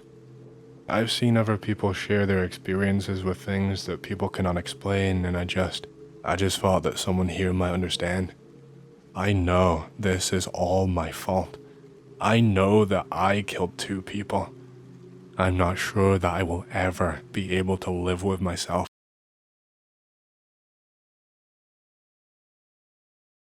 Okay, here is my story. Call it bullshit, believe it, whatever. Just take it as you will. I used to be really big into urban exploration. Heavy emphasis on the used to, because I have not explored anywhere in years since this incident happened to me and a friend of mine. I grew up doing it. I would bunk off school, scout around, and then once the internet got a lot better as I became a teenager and a young adult, I would go onto online forums and ask for recommendations of places and stuff like that. I was around 22 years old when this one happened. I'd been looking some forums for weeks, trying to find somewhere that we could go to that would give me a thrill. We'd been to abandoned hospitals, broken down mental asylums, pretty much anything that you can think of, and it was just not scary or fun anymore. We needed something new, something unique. We heard about this place a few states over from us in Washington, really out of the way and isolated. I'm not going to mention the specific area, but it was rural, really far away from any major city. The only thing that runs through the area used to be trains, but those tracks are all disused and abandoned nowadays and have not been maintained in years. Anyway, so it was supposed to be this military structure that has long since been abandoned. There is like a massive compound with a bunker that goes deep underground with multiple floors, and it's apparently as big as like a 2-story building, but going underground instead. Supposedly, it was manned 24/7 during the Cold War, but was abandoned sometime in the 1990s and had been left to gather dust, and it was now apparently overrun with plant life and moss and just whatever. The guy on the forum said it would be best to bring a respirator because the place was infested with fungus and weird spores. He also said that he'd done some research and found out that the place was built using asbestos, and if you breathe that shit in, you're definitely getting cancer. My friend Mike and I planned to take a week off of work, and then we would drive to the general location of the place, scout it out, explore, see if we could bring back some cool souvenirs or snap some pictures, and then we would probably camp out in the area and move on to other places. We packed some decent gear. I had one of those headlamp flashlight things, and I forced Mike to bring a respirator. He pissed and he moaned about it, but I made him because I didn't want anything to happen to either of us. He tried to explain it away, said that people on the forums were just trying to spook us and that nothing ever actually happens in these places, but I told him that he had to. I was not having him getting all messed up on my watch. We had some of our gear in case doors were stuck or were still locked. We had a crowbar and stuff. I know you're not really supposed to do that if you're an urbexer. I know there's the whole rule of take nothing and only leave footsteps. But honestly, we were in it for the fun, and I mean, screw all those stupid rules. We kinda did not care all that much. We decided to scope the place out during the early morning when there was not much light. We knew the place was abandoned, but we were still kinda worried. Depending on the location, the military still sometimes patrols abandoned sites, but it did not seem like anyone was near this one at all. At sites like this, you usually find big groups of homeless people, and they will attack you on sight and try to rob you of anything you own. Or they'll be all strung out like zombies and, I don't know, they're just weird. Luckily for us, Washington is a state that recognizes the concealed carry permit from out of state, so we did not have to spend time waiting and applying for a new one. Both of us were carrying CZP-10s. You genuinely never know when you might run into some aggressive, methed out homeless guy in places like this, and it's always best to be prepared. You don't want them sticking you with a used needle or worse. We found the bunker pretty quickly and made sure to put our equipment on before we headed inside.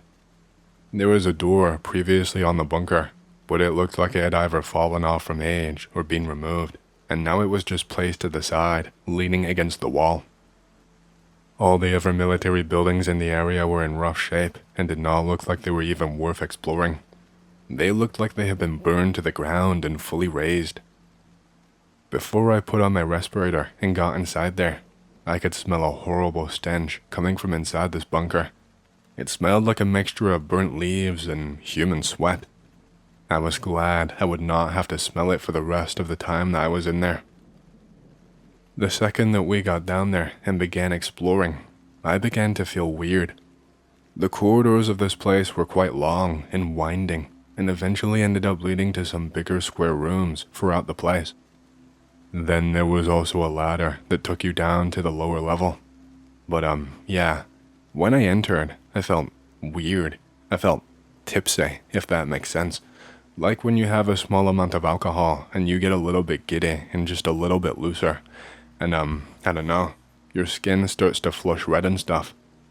Not just that though. The air actually felt heavy, like on my arms. My arms were the only thing uncovered, but the air felt really thick on them. And not so much warm, but it was like what little warmth there was being amplified by the thickness of it. I felt like the more steps I took into the place, the more I was losing my balance, and the more I had to concentrate just to put one foot in front of the other. My arm was getting itchy too. I kept having to scratch it, and after walking around in there for a while, my skin was starting to turn this splotchy red in the place where I had scratched it. I think Mike was feeling these weird effects too. He kept having these fits of giggling out of nowhere. We'd just be walking, and I would ask him what he was laughing at, and in between these bursts of laughter, he'd just be like, I don't know, bro, and then just keep on laughing. Once we got down to the end of the first corridor and made a turn, I noticed something else. All along the walls, there was something growing on them. There was a ton of moss and overgrowth, but there were these vines growing across the wall, and they were thick. They looked as if they were inflated, as if they had something inside of them. I could hear this noise. It sounded like when you have mac and cheese and move it all around, but a little bit quieter than that. There seemed to be some kind of water, some kind of condensation all around these vine-type things, and they were dripping and looked really shiny. And then I noticed that one of them moved. Not like rapidly or anything. I walked by, and I guess the air displacement hit the thing, and I saw it almost twinge a little, like the air hitting the vine made it shiver. And then for a few seconds afterwards, I saw these vines start stretching out further just a tiny bit. I'm talking only a few millimeters, barely even visible unless you were paying attention. Mike was still laughing. He was like, "Dare me to touch one?" And I was like, "No, dude, you're not even wearing gloves. You could get all kinds of shit on your hands." I don't know though. I felt something coming over me. It was like the more he was laughing and the more he was acting like a jackass, the looser I started to feel. I don't know. I guess it just became funnier, like everything was just one big joke. We were there, just saying stupid random shit to one another, and he started doing this really weird dance, like a gorilla, and he was grunting too. So I started grunting back and playing along. I was talking like a caveman at one point, cause I don't know, I guess we just thought it was funny. I was like, "Grug bet $5 you won't touch," and then I just started slapping my chest like a moron. Looking back, I really don't know what came over me. I was 22 years old and acting like a damn child, but he took the bet and did this stupid caveman walk over to the wall and where the vines were, and then he takes his palm, slaps it down onto the wall, and then he just grabs a handful of the vines.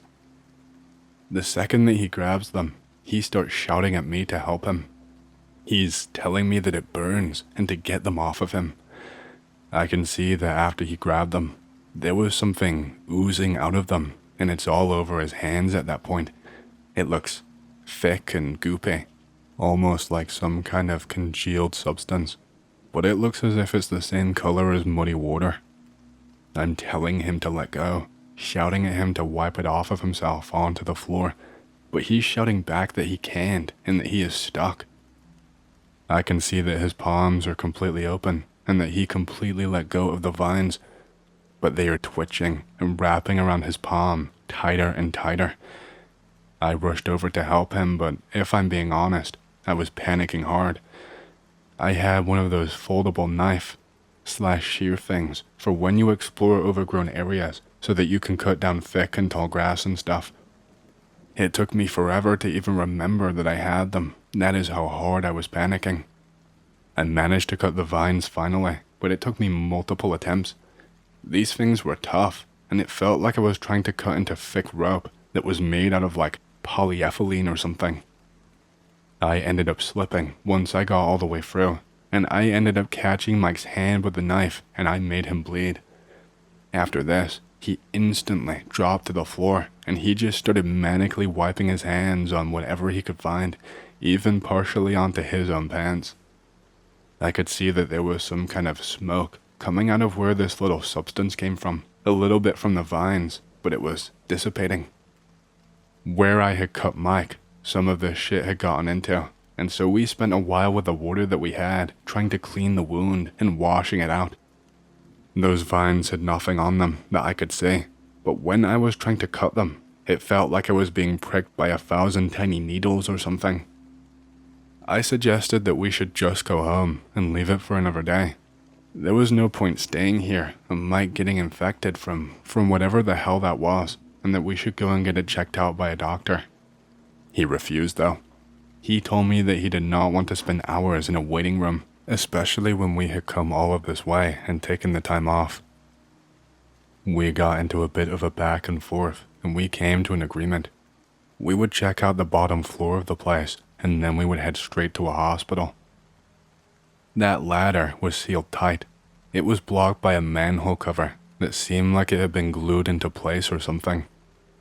It was lucky for us that it had been worn down so much by time, otherwise we'd have had no chance at removing the thing with the crowbar. The second that we opened up that thing, we got a ton of smoke or steam or something that just floated up from the floor below.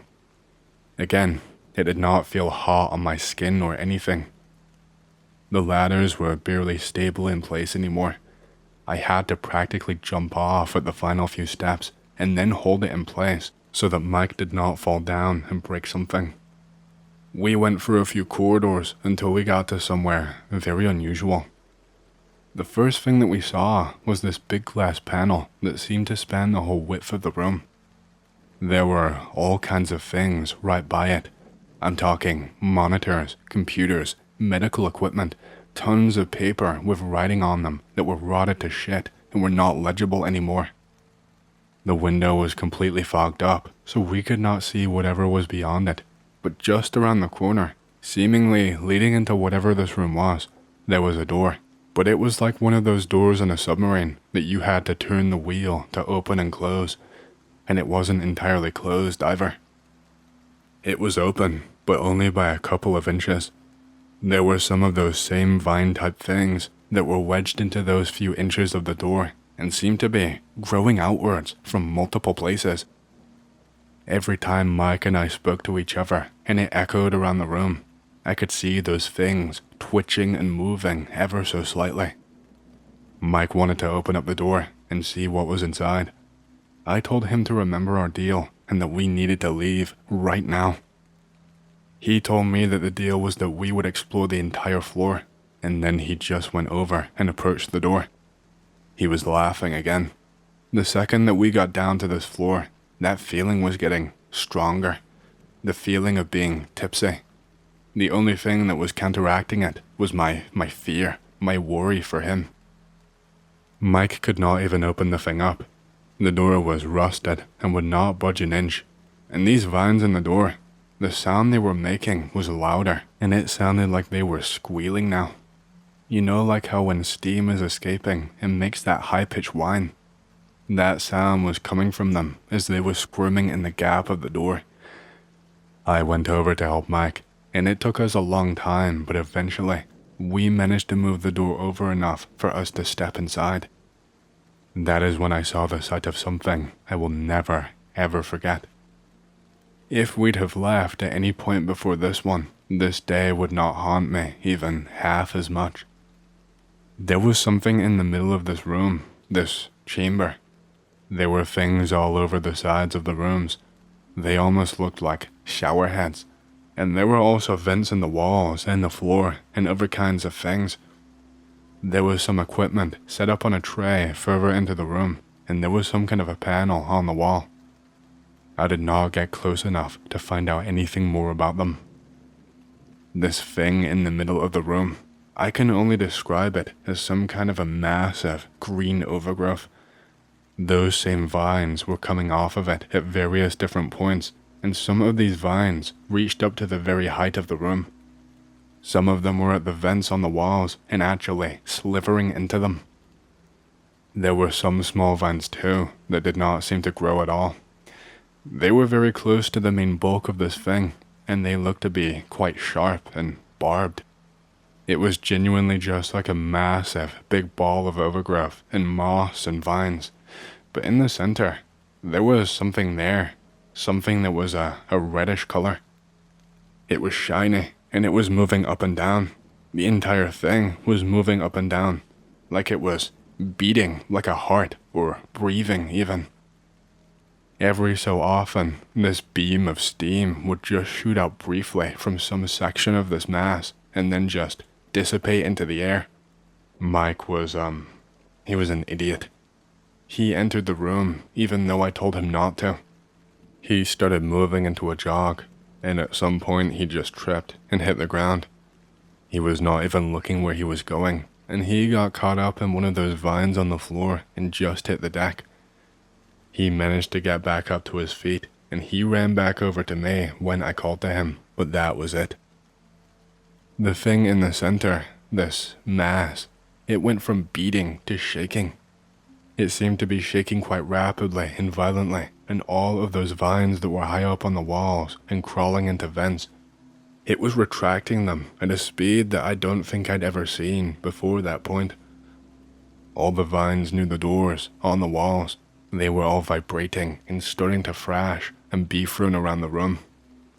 We started to run, but along the way, these vines kept jumping and whipping us, and it was so painful.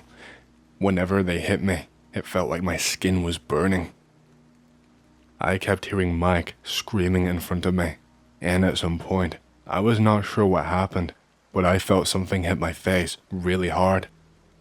It felt like my feet had been pulled out from underneath me, and I just slammed down onto the concrete floor face first. And boom, my respirator had just cracked. It was practically hanging off of my face.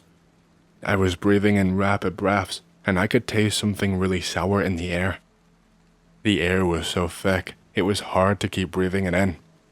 I know that Mike never stopped running. I could not talk because of the air, but I reached my hand out to him, and he looked at me, and he just kept on going. He looked back towards me, and he saw me, but he never ever stopped running. After that, everything becomes something of a blur. I was not actually there anymore. I was in this white void. I was obviously hallucinating, but I didn't have the cognition at the time to realize that. It's hard to describe what happened, but I just felt myself becoming angrier and angrier.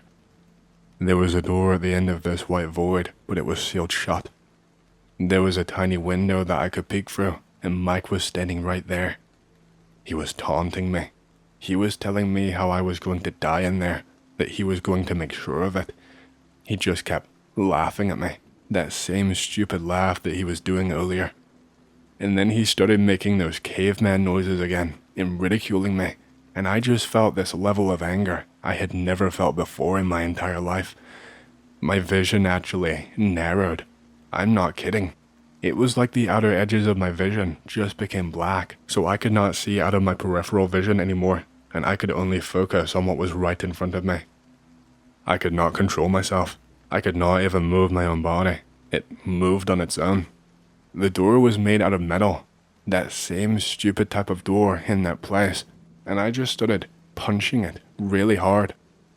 When my fists first made contact, I could not feel a thing. I just kept going and going and going.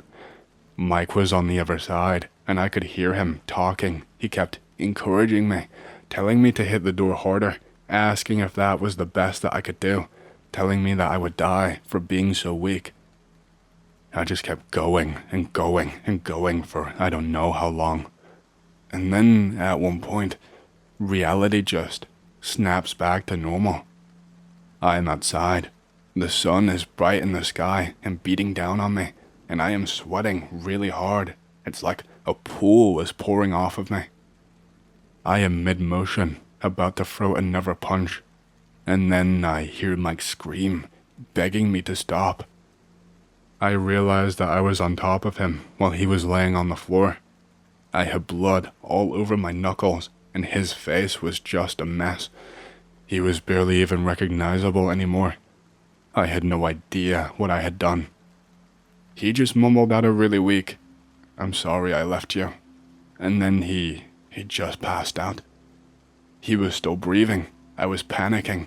I could not get any signal out here with my cell phone, so I just grabbed him and carried him back to the car as best as I could. The nearest hospital was hours away, and I just had to pray to God that I could get him there in time. I got pulled over by the cops on the way there, and I explained I was taking him to the hospital, and they escorted me with sirens. I was speeding, that's why I got pulled over. Mike did not die, but sometimes I wonder if maybe it would have been better if he did. The police interviewed me, and I did not want to take the fall. I told him that we were urban exploring, and that a gang of homeless people managed to get to him and beat him senseless before I could help. They asked me where and for some descriptions, and I gave them the location of the bunker, but made up some bullshit descriptions, and about how they had a hideout down there, and blah blah blah. They never said they didn't believe me, and I never got arrested, so, who knows. I was shitting my pants. I knew that the second that Mike woke up, I was fucked, and that I was gonna go to jail. I don't even know what happened. I wasn't even really in control of my own body. 1 second, I am stuck on the floor in that place, and I cannot move. And the next second, I am in that white void, and then before I know it, I'm beating the hell out of my bro outside. It did not make any sense to me at all. It sounds really evil typing it out here now, but a part of me, just a tiny little part, that horrible little part of yourself that you tried to bury away and tuck deep down. It was hoping that Mike did not wake up, that it would be better for everyone. He did wake up, but he had no memory of the events that day. I spun him the same bullshit tale as I did the police. He was never the same again. He was in the hospital for weeks on a ventilator, and he had to eat through a straw. I gave him permanent brain damage, and to this very day, he cannot function on his own as an adult anymore.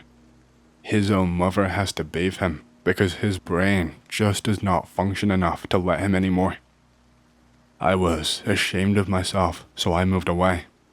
I have not seen him in years because I feel so guilty.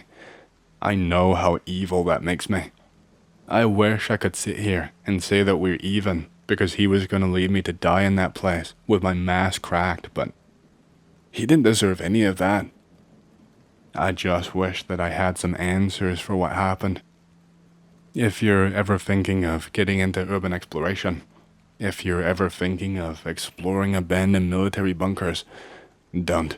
It's just not worth it.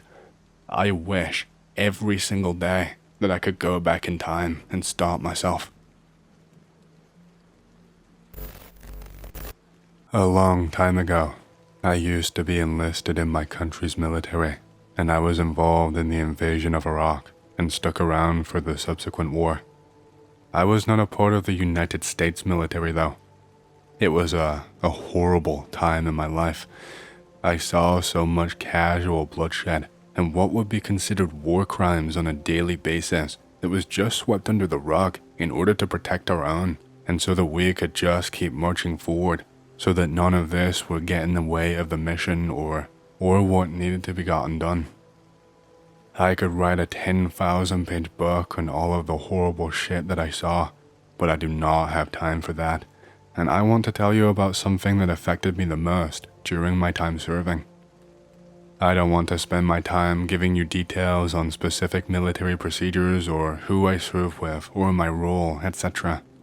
I just want to get this out of my system as quickly as possible. So I will just start at the beginning of everything. I was part of a small deployment, only maybe 9 soldiers or so, who were being sent out to a remote village near Tikrit. Now, Tikrit was one of the hot spots for Iraqi insurgents, and it was a place where we had encountered a lot of hostiles and suffered some major casualties. There is a bridge right outside of the city. A Humvee in the middle of the convoy got stuck and held up the entire squad and left everyone as sitting ducks. The soldiers ahead had no choice but to plow through alone into hostile territory with very little information on the situation there. There was no way for them to head back out over the bridge since it was being blocked, and sitting out there without moving would have been a death sentence. It was for some of the people who got stuck. The vehicles behind were caught because they could not just immediately reverse due to the small amount of room to maneuver behind them. Soldiers were forced to ditch their vehicles and move on foot, use the vehicles and try to move them slightly to use for cover or just fall back. The comm lines were overrun. There was miscommunication everywhere, and half the people in charge were clueless and had no idea what was going on. We were being told conflicting orders every 2 seconds, orders that would get us killed if we followed them to the letter, and so we had to improvise. Half the people behind us did not get the message until too late, and then they were stuck in the same mess as the rest of us. It was a disastrous scenario, and we were lucky not to lose more men than we did. That invasion was the most poorly planned military operation I had ever seen in my entire life. The higher-ups were there mostly just for point scoring. Half the time, you would spend waiting around in the middle of nowhere, just waiting for some new bullshit for them to come up with, so that you could put your ass on the line in the middle of hellfire, just for some honor and recognition. It was the blind leading the blind. It was all just a race to see who could look better than someone else, who could justify the invasion better, who could make themselves seem more worth something by making something up. I despise that I took part in any of that shit, and I regret it every single day of my life. So, after enough of that ramble, we were sent out to hit this village under the cover of night. We barely even had enough batteries to power our MVGs for the operation. We had to be the most undersupplied schmucks in any army ever. The intel was that this village was being used as a front to house a large amount of insurgents who had a cache of weapons stashed away in one of the houses. The villagers were being used as cover so that nothing would be suspected and so that we could not just bomb them out of there. It was a dangerous damn operation, and I am still amazed that most of us got out of there alive. I'm not sure exactly what the deal was. It was weird, but I will explain more as we go on. We split into 2 groups and started at opposite ends of the village so that we could hit each house one by one. Our orders were to treat each and every single person in that village as a potential hostile and that it was a free fire zone. They lowered the bar of the ROA. Well, actually, they completely removed the bar. Both groups were in contact with each other the whole time. We hit a few of the houses, and both of us noted some strange things. We came across a group of insurgents, and they were just acting so strangely. They had no weapons on their persons, and they never even tried to reach for them. When we came across this group, they were in a circle just praying, and when they saw us, they barely even reacted. You would expect them to either surrender and beg for their lives or attempt to kill us, but they just did neither. I did not see so much as a change of a facial expression on either of the men. They were ordered to put their hands behind their backs and lay flat on the ground, but they just refused to engage with us in conversation. We had an interpreter in our squad. He was fluent in Arabic, and he told us that they were just doing a typical prayer that you would do multiple times a day in Islam. They were told that we had orders to shoot if they did not comply. Again, just no reaction. We did not want to slaughter them, but we had to maintain our distance just in case they had any explosives set up anywhere. Our interpreter tried speaking to them in Arabic, and when he did, they finally took notice. The second that a word of Arabic came out of his mouth, all of their heads shut up to look at him in unison. And their eyes. It could have been a trick of the light, but in that almost complete darkness that was only broken by our flashlights, it looked like their eyes had all flickered red. I can't remember exactly what he said because, of course, I do not speak Arabic, but he said something like, "Get on the ground or we will be forced to shoot." And one of the men replied to him, and then in an instant, they all just started running for him, running for our interpreter. We had no choice. We put all 3 men down before they could close the distance. It was so strange. None of the men even tried to run in our direction, despite us being closer. Despite us having our guns trained on them, they just made a beeline for him, and even when the first few shots hit them, they did not want to go down. One of the men was hit 2 or 3 times, but it was not instantly lethal. Even when he had lost control of his legs and they just gave out from under him, he kept crawling for our interpreter. It was one of the scariest things I had ever seen. None of them screamed at being hit by the bullets. The only noises that came out of them was the releasing of air, like automatic and unconscious things, not a conscious scream. It was one of the scariest things I had ever seen. Not to mention, one of the other men did not even bother to stand up. He ran on all 4 legs and it just looked natural to him. He ran so inhuman-like. We got similar reports from the other group about insurgents acting strangely and not properly acknowledging them. We asked the interpreter what was said to him, and for a long while he did not want to say. He eventually caved and told us, after we made it clear that we needed to know that information. The guy apparently said, "Give your body to us," in Arabic. We asked if he knew what they meant, and he just shook his head. I asked if maybe it was a poor translation, if maybe it was a phrase that didn't work in English but worked in Arabic, and he said no, that it was absolutely correct. We were urged to exercise caution by RCO because it could easily be a trap. We had to stay on high alert at all times. This leads me into the thing that I want to tell you about, the purpose of me telling my story here. The second that we hit the next house, we knew that there was something incredibly wrong. I could smell the stench of sulfur and like something was burning. It smelled like hot coals in a fire that had been left on all day. The house was also unnaturally cold, which did not add up at all with the smell. Outside, even at night, it was blisteringly hot, but here, inside this place, I actually felt cold. Even with all of the gear on that I was wearing and the equipment that I was lugging around that weighed so much, I went from sweating to almost freezing. There was not much to the house, and we swept it pretty quickly. It was completely empty. Well, almost. Someone had tried to cover it up with a chest of drawers, but there was a wooden trap door that clearly led to a different, lower part of the place. You could not see anything at all. It was just a sheer drop with no visibility. It was obviously a trap and would be certain death. We had a back and forth between ourselves, RCO, and command. We had to secure it. We had no choice. They could easily just funnel up from our rear and kill all of us and ruin the mission. I was the unlucky SOB who had to go down there first. My only hope was that I could catch someone off guard if I slid down the ladder quickly enough. I basically leapt off of the thing and ran for some form of cover, of which there was none. I was screaming for the next person to come down as I pointed my weapon at the only man who was actually down there. The room I was in was even colder than the one above me somehow.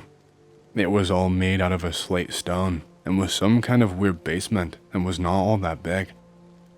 This man was knelt down over what looked to be a circle of candles, and there was someone else down there too.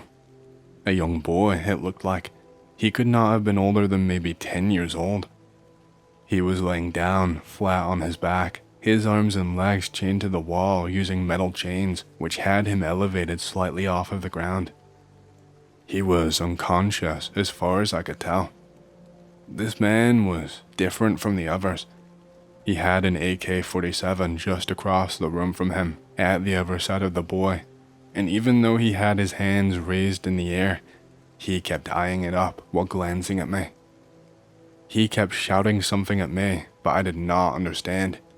He kept pointing, and when he did, I screamed at him to put his hands back up. He kept pointing at me and also behind me and then shouting something. I could not move any closer.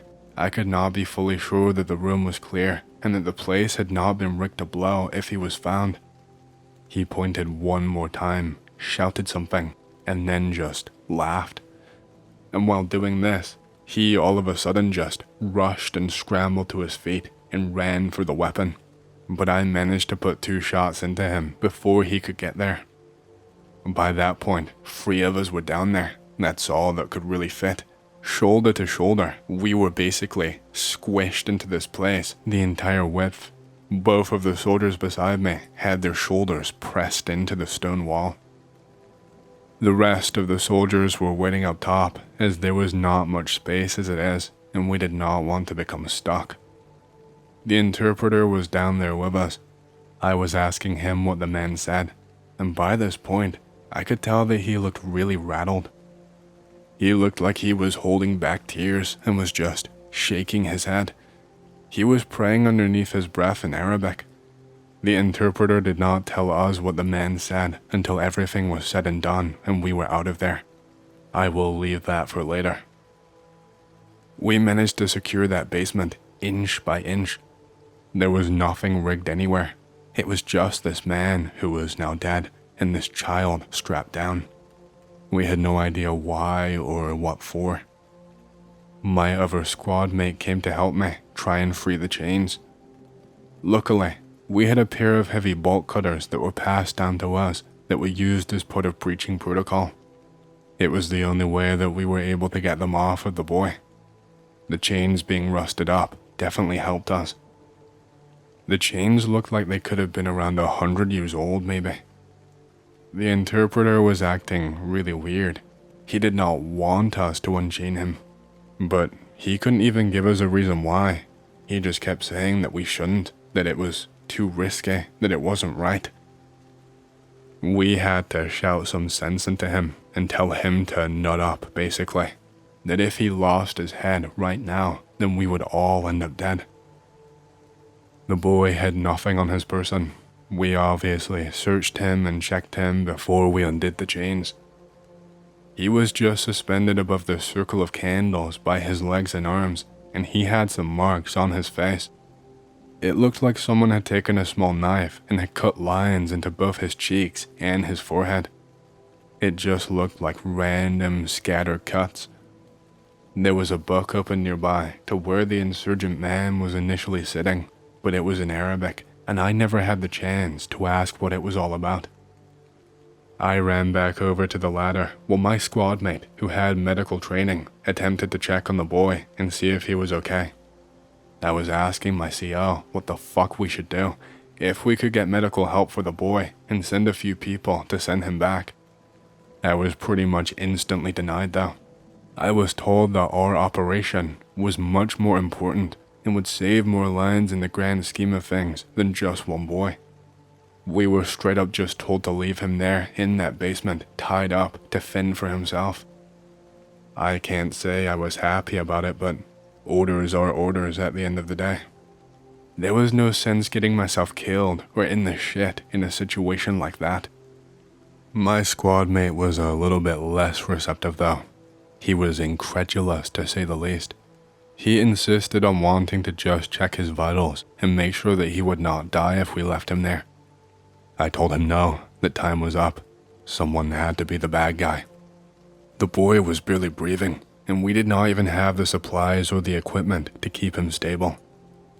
Out of nowhere though, this boy just starts taking these massive deep breaths, like he'd just been holding his breath underwater for minutes at a time. The medic was trying to talk to him, but he would not reply. I was still standing right next to our interpreter. I told him to get it over with and talk to the boy, ask him what they did to him and if he was okay, see if he could find out anything else about the upcoming houses, any intel that might help us do our jobs. He did so, but very, very reluctantly. I don't know what happened, but the boy went from staring up at the medic, looking sort of drowsy and clueless, to whipping his head upwards and staring in our direction. His eyes had gone that same flickering red color just for a second like the other people. He stood up. He started moving towards us, and I aimed my weapon. If I could have reacted just a split second earlier, nothing bad would have happened, because the medic grabbed the boy from behind and was trying to stop him from moving and calm him down. I could not shoot anymore. I could have so easily killed him by accident. The medic is shouting at the interpreter to tell the boy to calm down, and he is trying, but he has tears in his eyes. He can't even speak properly. He is just sobbing, and the boy is trying to wriggle away from the medic, and he looks so unnaturally strong, like it took a gargantuan effort just for him to be kept from moving. I don't know exactly what happened to me. I was about to run over and drag the boy away from the medic and force him to leave him there, but something strange happened. The second that thought ran through my head to move towards them and help, I instantly got this feeling in my body, a feeling of pressure. It made all of my muscles feel heavy and like I was underwater. And this image, it flashed through my head. To this day, I do not know what it was. It was just like for 5 seconds straight, I just saw this image inside my head, like a mini nightmare, like I was not in the real world anymore, but only for around 5 seconds. I saw an image of me rushing over to the boy, and I saw myself stabbed. I saw myself being stabbed in the neck and dying on the spot. And after this image finished, I could not move my body.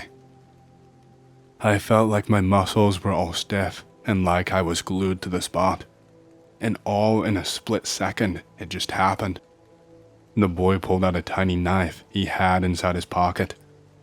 Before I could make sure my aim was perfect and pull the trigger, he had jammed it into the medic's neck. He fell backwards and hit the floor almost instantly, and I immediately put a few bullets into the boy. The boy was dead instantly. He dropped to the ground like a sack of potatoes and made a heavy thud on the stone. The medic, he did not make it. The knife pierced an artery, and he bled out within seconds. He barely even had time to process that he was dying. The whole situation was just a shit show, and we got our asses chewed out multiple times. The rest of the operation went about as smoothly as it could, given everything that happened, given everything that we saw. Most of the houses were already cleared out by the time that we had moved on to the next. We found that weapons cache in another stone basement. The other group beat us to it. When we got there, all of the munitions had been set on fire.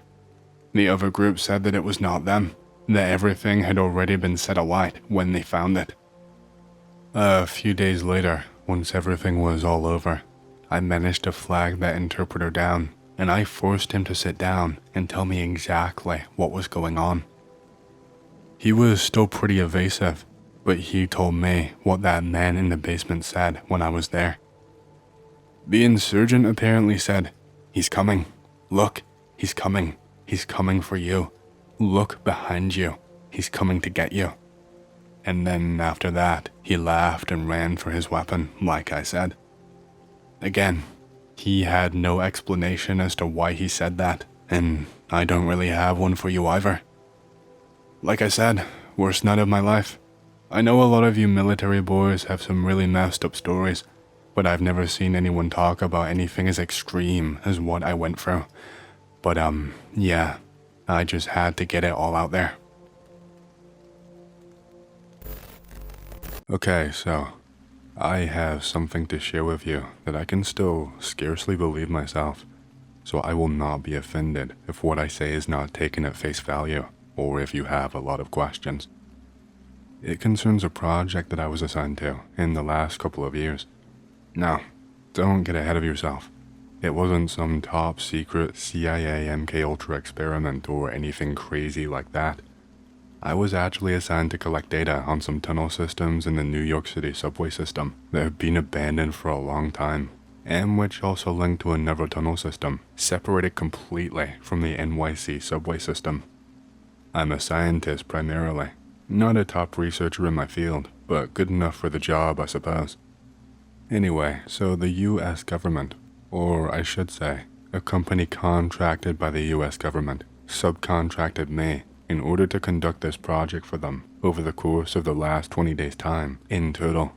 These events occurred probably around 4 years ago or so. I will try and tell you as much as I possibly can, and try and make things easy to follow, but it won't be easy, because there's a lot of information that I'm going to have to dump. For the first 2 weeks or so of the project, I made minimal progress, and I felt like bashing my head against a wall and calling it quits. But little hints of information here and there encouraged me to persevere with the task at hand. Every time that I felt like I had a lead, I was met with a brick wall, sometimes literally. I seriously wanted to just head back, but here is one main reason why I did not. So, I was assigned to these tunnels. I had a very limited amount of intel on the tunnels that I was investigating, but we did hear various rumors from people. Rumors of an ecosystem of homeless people occupying a vast amount of the tunnels much deeper in, and that they possibly had their own tunnel network established that veered away from the NYC subway system. I was assigned to this task alone due to the research being relatively secret.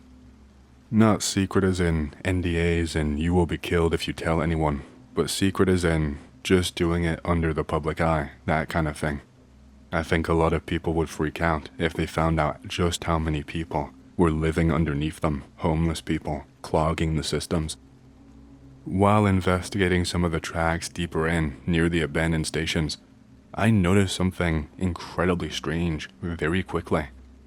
This is something that was not in any of the reports and that we had not heard any rumors about. There were these strange growths growing on the tracks and also hanging from the ceiling overhead. They were bulbous and meaty, and whenever you shone a torch on them, they would pulsate like they were reacting to the light. We weren't sure what kind of living beings they were or whether they were alive. And by that, I mean, I wasn't sure whether it was some kind of a fungus or whether it was more plant-like or something like that. We quickly gave them a nickname, or rather, I did to myself as an inside joke to stop myself from going crazy. I called them Mutants because I just thought it was funny. It wasn't intended to be serious at all, and I did this because it looked like a mutated fungus or plant or something. They were pretty easy to destroy. I managed to poke one of them with a relatively long wooden beam, and it popped like an egg yolk. It smelled worse than a damn egg too. Destroying the bulb would cause it to spew this horrible smelling slime everywhere across the tracks. Now, the US government had planned for a construction project in order to restore these stations and lines and eventually eject all of the homeless people that they could. But any construction project could not begin until we had A, gotten to the bottom of these tunnels, and B, found and infiltrated the homeless hideout so that we could get rid of them. Simple, really. And that's where I came in. I wasn't supposed to go in gung-ho and take risks, just find out where they were, map everything out, make note of any structural weaknesses or foreign anomalies, that kind of thing. My first plan of action was to become buddies with some of the homeless people around town, and who hung out around the subway stations to see if I could glean any information at all. My idea was that the homeless people not down below were probably outcast from their own homeless tunnels and would maybe hold a grudge and be willing to give up some information in return for some bribes. Alcohol and cigarettes, of course, not money. I did this with a few different homeless people around town, and they told me about Sector 24. Supposedly, it was the name of a deeper part of the subway and their own tunnel system. It was considered forbidden territory for anyone not invited or anyone who was outcast from there. They told me that they had also encountered the same bulbous things growing in the subway as I had, but had stayed away from them out of instinct and had just as much information as I did on what they were or how they even grew. They only told me that they stink and to stay out of Sector 24 unless I have an invitation or a guide. I went down, and I actually set up a kind of rudimentary base camp down there with all of the necessary provisions to survive for a few weeks, just in case I found a lead and did not want to keep making the journey back to the surface. I was basically pretending to be homeless myself. I made a few journal entries while I was down there for my research about some of the things that I observed and encountered, so I will share them with you now, and then once I've shared those, I will share what happened to me afterwards. Entry 1 is just a brief description about my encounter with the bulbous things growing in the subway that I encountered both on the tracks and saw hanging from the ceiling of the subway and tunnels. They mostly just appeared as fleshy, bulbous growths, and they seemed to only appear where it was really humid.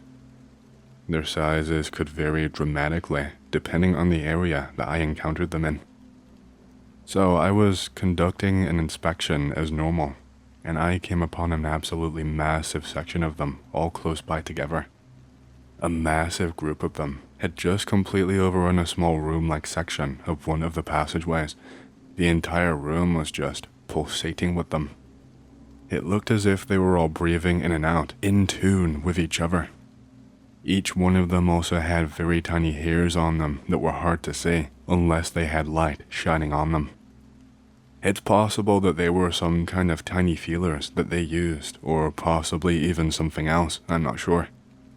They seemed to be some type of fungal growth. That's what I would place a bet on them being. The room smelled awful, so I tried not to stick around for too long at all. Entry number 2 was about a trail that I uncovered that was left behind that confirmed that there was definitely people living deeper in the system somewhere, and that the rumors were actually true, and that we had a homeless population we were going to have to find and get rid of. The people that I talked to initially lied to me and told me that nobody lived under here until I buttered them up, and they finally admitted to the existence of Sector 24. I found multiple signs of life down there, discarded pots and pans, plastic forks, and also trays and old bloody rags just littered on the floor. I briefly encountered a man who I had been trying to track ever since my first encounter with him. He was incredibly reclusive, and he would flee whenever I would try to interact with him. I could sometimes hear the sound of him sprinting away, as I assume I got closer to his location and he heard my footsteps. I would always find discarded items after I heard him running away. Tracking him was not easy, and with so many strange passageways and similar looking tunnels, it was way too easy to just get lost down there. Going too deep was not worth the risk without more information. I had heard loud screams on occasions while I was down there, usually these incredibly guttural ones, and they were not human sounding at all. It sounded more like an animal in fear and pain. I was pretty sure it was not the man that I had been tracking. Entry number 3 was about some of the strange symbols and graffiti that I had been encountering on the walls and floors while I was exploring down there. The symbols were usually quite similar, in that they share a lot of the same elements with slight variations. It was usually to do with the image of an eye, with a hand covering the eye and things such as that. I had found it spray painted in various places, as well as scratched into the wall forcibly with who knows what. It could have been a sharp tool, or it could have just been sharp nails. Where they were placed and where I found them was usually just completely random, or at least to me, there didn't seem to be a rhyme or a reason for it. But I would often find a group of at least 1 or 2 of those things growing around, gathered in close vicinity to where the symbols had been drawn. I wasn't sure if there was a connection yet, but it would happen more often than not for it to just be a coincidence. The 4th entry that I wrote was about some strange, unknown pipes that ran along the subway that I presume were designed to pump out waste. These were not put here by whoever built the subway, and we had no idea where exactly any waste would be coming from, until we were told about the homeless community in the tunnels underneath there. How they managed to fit some pipes themselves and get things to work even slightly, I have absolutely no idea. It's possible that they did not create them themselves, and that they are instead connected to the sewer system and were constructed by our guys, and that we have no record of it, but I'm not sure. They didn't seem to be working actively, and they would only work at certain points throughout the nighttime. I had never heard them working during the daytime. At random points, they would often spew out this strange black bile, looking almost tar-like in appearance. This bile was incredibly viscous and sticky, and it was not easy to get off if you got it on any part of you, especially your skin. It seemed to have a somewhat corrosive effect on rubber, as stepping into it caused it to eat away at the soles of my galoshes. They never ate at the material of any of my other shoes when I tested them, and they didn't burn through my skin either. The 5th entry that I made was about my attempts to detail at least a rudimentary layout of both the subway and Sector 24, my exploration of which I will share after these entries. The map I was given by my superiors for the exploration of the abandoned subway systems and tunnels was completely inaccurate, and often led me to a brick wall dead end or along the wrong route entirely. It was possible that the map was just outdated and was from when the station was initially abandoned, but it seemed really strange to me that the abandoned station tunnels would have been worked on after their use was ceased. The architecture under there was stranger and seemed to have no logic to it at all. Space was often wasted, and many narrow paths were put in a place that seemed to lead to nowhere and have no purpose at all, at least not anymore. The entire place seemed to have been constructed in a way to purposefully disorient people so that they could not find their way deeper inside the tunnels or find what they were looking for. I had figured out kind of a rough layout, at least enough to get by for the meantime, but I would still struggle occasionally, especially when attempting to pursue the reclusive man. I later discovered that Sector 24 did have a semblance of logic to it, and the provisional map that I drew seemed to resemble some kind of intricate shape that I could not remember the name of at present. Entry number 6 was my chronicling of the various blocked-off passages that I had been encountering that had severely hampered my ability to make any progress towards Sector 24. As far as I am aware, there had been no construction on these abandoned subway tunnels for a few years, but right in front of my eyes, there had clearly been some kind of very obvious recent modifications made. They could not have been put in place more than 5 years ago at most. That is my guess as to when the homeless community started to form down there.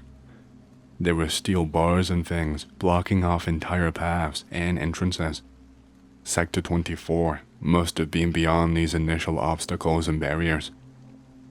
It was possible that there was an entrance or entrances that only the community knew about, and that they were using to access the place while remaining completely unseen, without having to move through more public tunnels or where they could be seen in broad daylight.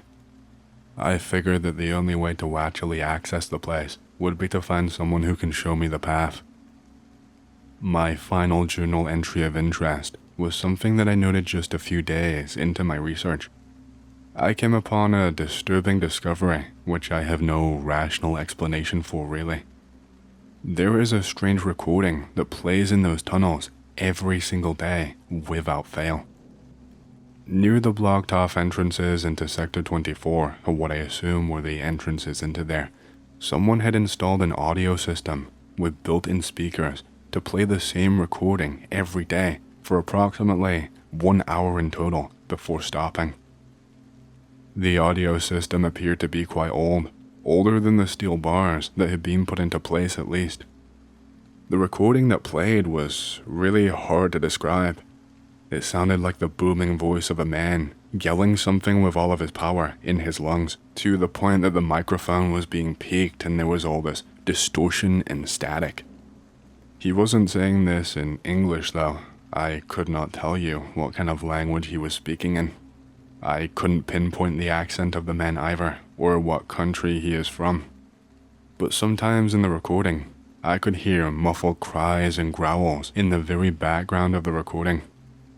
They were hard to hear because of the booming voice causing so much distortion and drowning out everything else, but you could hear them very faintly in the background, almost like they were picked up by accident, like they were not meant to be on that recording.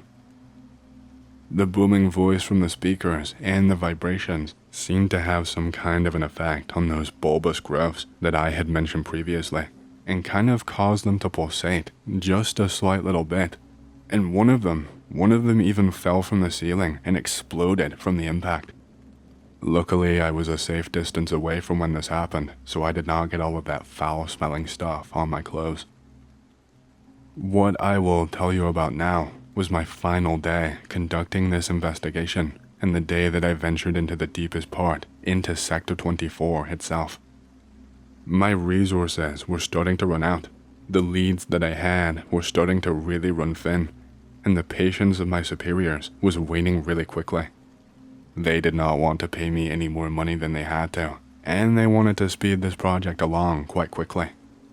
The subway system was going to cause a lot of money, and they did not want delays because it could really help out the city and be a boon for the economy and tourism and the like, or at least that's the reasons that they gave me. I was basically given one more day to make significant progress, or they were going to choose the nuclear option. Not literally, but I assume it would have something to do with sending an army of cops down there to just clear out all of the people. The night before my last day, a really unfortunate incident occurred. I woke up to discover that all of my equipment had been looted, with absolutely nothing left for me to use. They took all of my camera equipment, my flashlight, and my backpack. Thankfully, my journal was in my tent beside me, which is how I was able to share the entries with you. I was awoken by the booming of the speakers that seemed to be even louder than usual, and were now playing something slightly different to the usual booming voice. There were no discernible words at all, just noises. I'm talking shouts, growls, screams, snarls. They all sounded like they were coming from a human, but it was such a strange contrast to the previous broadcast. I was about to just give in and call it quits on the rest of my research due to the theft, but I was handed a lifeline. So, I got up, and I did not even bother packing my tent and the things inside. It was technically littering, but whatever. It's not like I was going to be reprimanded, and plus, they would have to clear out everything here anyway, so it wasn't that much more work for people. The rudimentary map that I drew was also doodled in my journal, so I was not worried about finding my way out. As I started to make the journey, I heard something that really caught my attention. I heard the rattling of something metal before there was a really loud bang. It sounded like the same metal thing had been dropped onto the ground. I quickly, but very quietly, made my way towards the source where I thought I heard it coming from. I was not worried at all. The only person who I had encountered thus far was the man I was tracking before, and I had a strong hunch that it was him again. I figured it was probably him who stole all of my stuff too. I rounded the corner of the tunnel, and I noticed him slumped up against a wall. He looked a little bit out of it, if I'm being honest, a little tired. I was a little cautious of going up to him, as I had not had a proper interaction with him before, so I didn't know how he would truly react to me, or if he was dangerous or had a weapon. I crept towards him, and as I was about to reach out to him, his eyes just shot open, and he takes this massive breath. He wasn't even an old man. He looked to maybe be in his 40s. His clothes were really ragged and did not fully cover his chest, which had a huge mass of scars. I asked him if he was okay, but he did not respond right away. He was looking at me, but it's like he was looking straight through me, like he couldn't actually fully see me there and was just looking past me. I half wondered if he was mute, or perhaps the people down here spoke their own language, but he did eventually respond to me in English. He told me he thought he was dead, that he died in his dream and he thought he would never wake up ever again. I asked him what the fuck he was doing down here and why he always ran away from me. He told me that he lived in a community with a lot of other homeless people, and if they ever found out that he talked to anyone from the surface, then he would be punished and cast out. But he said that he did not care anymore because they had kicked him out already. Something about a dispute about who should be the leader and about how people have been treated recently.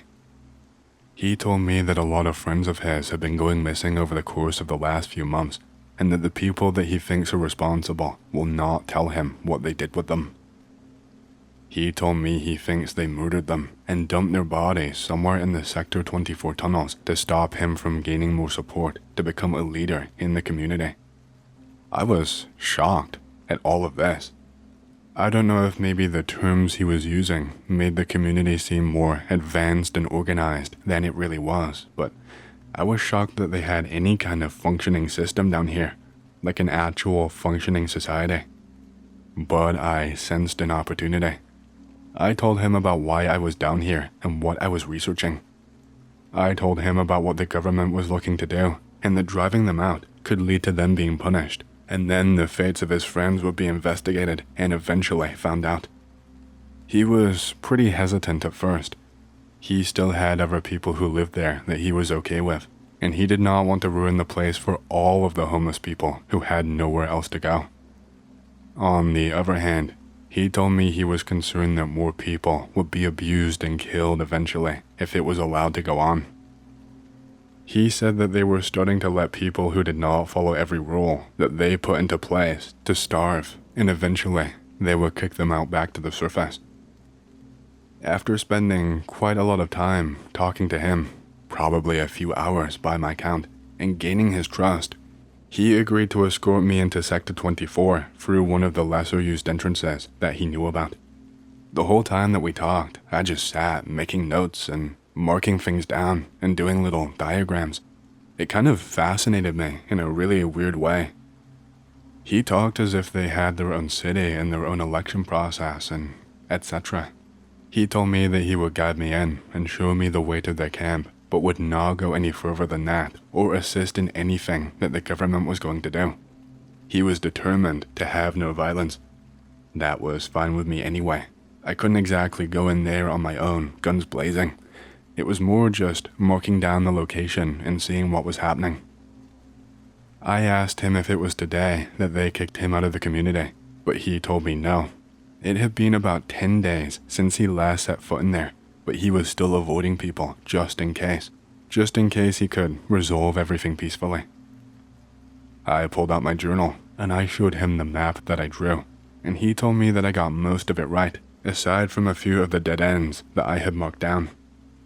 I asked him what he meant, and he just told me that not all of the dead ends are actually dead ends.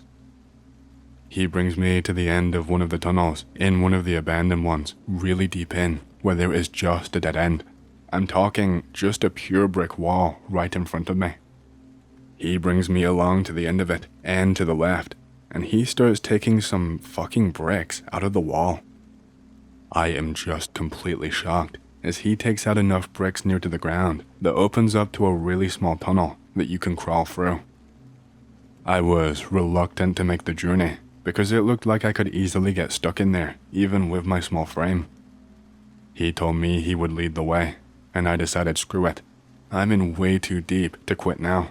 If I could get some crucial information on my last day and save my superiors some massive manpower costs, then they would love me forever and it would be really good for my pockets. And plus, then maybe I could get some funding and get put on a project that I actually cared about. The crawl through that tunnel was agonizing, and I could barely breathe in and out fully because the walls were so tight around me. It was like my stomach was hitting it when I tried to breathe out. There was also some weird smelling black sludge that was also a couple of millimeters high that we were basically dragging our stomachs over, and I dread to think what it was. I was pretty sure that it was not excrement, but maybe that was just an optimistic thought. We finally crawled out at the other side, and the place was just incredibly eerie. It was another subway tunnel, one I had never seen before, and there were like lanterns hanging all the way down the tunnel. They did not provide a ton of light, but it was definitely better than nothing. As we were walking down there, I noticed that there was a ton more of the symbols that I saw before all over the walls. Not the exact same as before though. The symbols were all seemingly random and also had arrows and other markers right next to them. I thought that it could possibly be a code or a language that they used, but I could not really work it out. There were also more clusters of those bulbous growths, more than I had ever seen before. They were hanging from the ceiling like stalactites, but thicker, and they were clumped together in the corners of the place. The guy led me deeper and deeper into the tunnels, as we were just making this really awkward small talk throughout the walk. And then he stopped me suddenly. I tried to ask him what was up, but he just shushes me. I clammed up instantly. I could hear something coming from further down the tunnel, very faintly. He told me that down there is the door to the community and that we should not go any further. I tell him to at least show me the door, but he outright refuses. Whatever we could hear has seriously freaked him out. That sound grew louder and louder, slowly but surely. It was like a snarl. Then I heard a loud thud, and the guy next to me basically shits himself. He told me that we had to go right now and that this was a bad idea. He told me that it's probably them and that they know that we're down there now. He told me that they've been growing more violent and will probably kill him on sight for bringing an outsider here. Gee, thanks for telling me that now. That snarl was growing louder and louder, and we could hear a creaking sound start to crescendo as the snarl just stopped at the end of the tunnel that we were in. I asked him if he had my flashlight that he stole from me earlier, and he was like, yeah, here, take it. I took out the flashlight and I flicked it on. There was nothing up there except more of those bulbous growths. We started backing up. As we did so, that snarl turned into a sudden roar that caused all of those bulbous growth things to shake. I thought they were all going to explode with the sheer power of the sound. As we were backpedaling, one of them fell from the ceiling. It was all fat and fleshy. It fell straight down onto the homeless guy's head, and I only just managed to avoid it. It didn't explode on contact this time. It was surrounding his head like a bubble, but obviously you could not see through it. His head was like inside of it, like he was wearing it. I'm just really grossed out at this point. He is screaming like his life depends on it, but it's all muffled because his head is encapsulated by this thing. The thing was vibrating crazily from the force of his screams.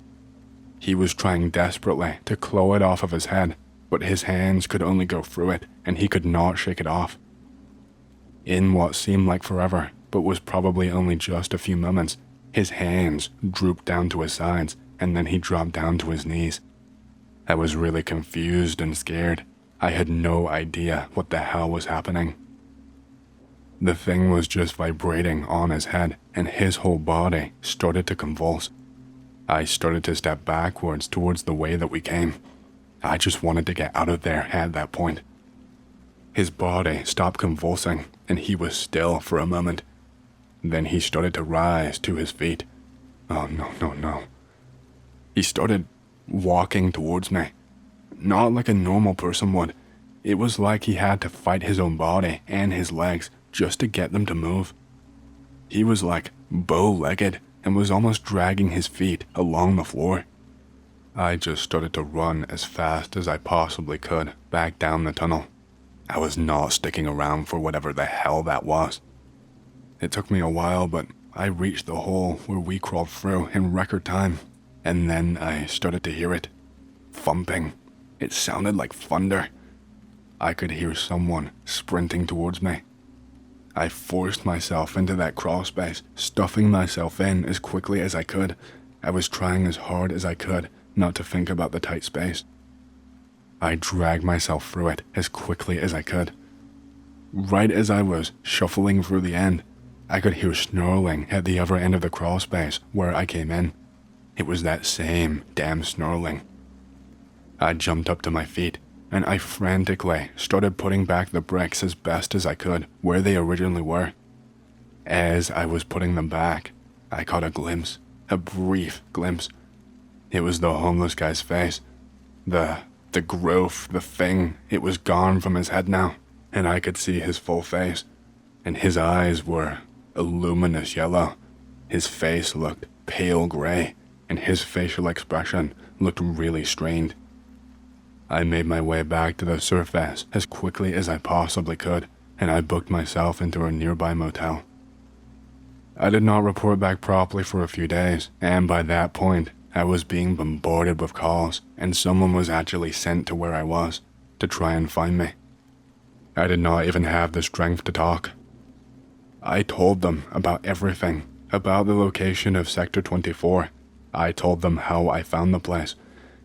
I told them about the entrance and about the politics of the place. I gave them my journal, my drawings, my map, everything. I think they could tell that I was shaken up and asked me if there was anything else.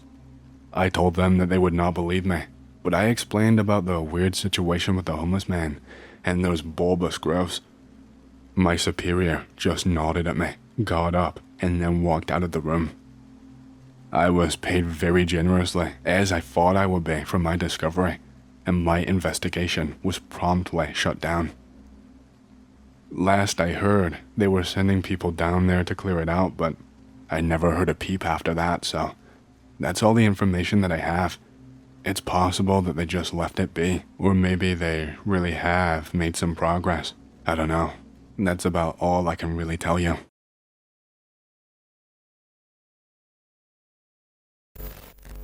Hey, so, I have served as a member of a NATO task force in Kosovo for the last 3 years. I fear that things heating up, that I and my comrades will be called upon, so I figure that now is the time to share my stories while I still can. In 2010, when I first started in Kosovo, I met a Polish man named Josef who was very old. He never told us his true age, but he had been in Bosnia in the early 1990s and in Iraq in 2003. This guy had seen a lot, and he had looked like it too. One day at camp, he told us of a time where he and his detail had been sent up into some hills in around 1993 to search for a small mortar that was firing on the village below. He and his small convoy made it to the end of a mountain road and had to continue on foot. Villagers around kept away from this mountain and the woods around it. Old Josef and his men did find the mortar pit. They were surprised to find that the Serbians manning the mortar had plenty of ammunition, food, and water, as well as a small dugout and hideaway. They may have been able to take Josef and his men, if they had been alive. What they found was a small grave with about 10 bodies thrown in. The women in there were naked. Josef and his men investigated and found that after digging and throwing the bodies in the grave, one of the men opened fire on his comrades, killing them all.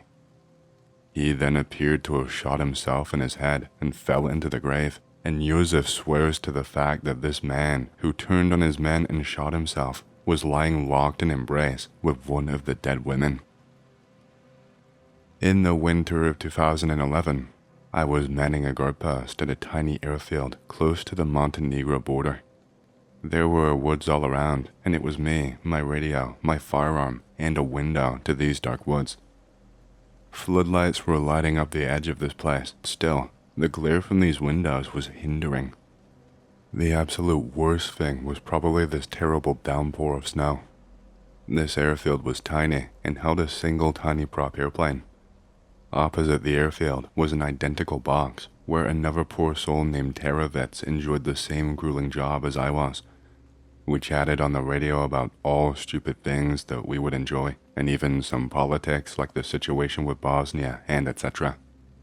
All of a sudden, Teravitz yelps and starts freaking out, saying he is sighting some unidentified personnel on the edge of the tree line. He says that there are 4 of them and that they're closing in quickly. He opens up a little slot and begins yelling at them. Also, the creepy thing is about 30 meters away in the tree line. There is a sturdy chain link fence which rattles a lot when someone tries to move it or jump over it. He tells them to halt or he will use force and that they need to identify themselves. I grab my rifle and I run out towards Teravitz's post. As I am running, I hear a gunshot, then another one, then another, then one more. I get to his cabin and he has the window opened and he is scared to all hell. I look to try and see any of these contacts. I see one figure as it looks at me and turns its head in a weird kind of curiosity. That really rattled me, and just thinking about it freaks me out today. I see the thing wave, and then I can make it out no longer thanks to the snow and the darkness. I stay with Teravitz as an officer comes in, wondering what the hell happened. A bunch of people show up to secure the perimeter, and in the morning, 2 of the 4 bullets are recovered.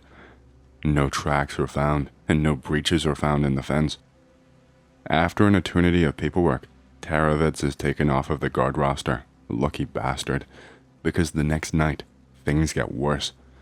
So, I am assigned to his cabin, and a man named Errand is assigned to my old cabin. We talk about much of the same things, trying to pass the time.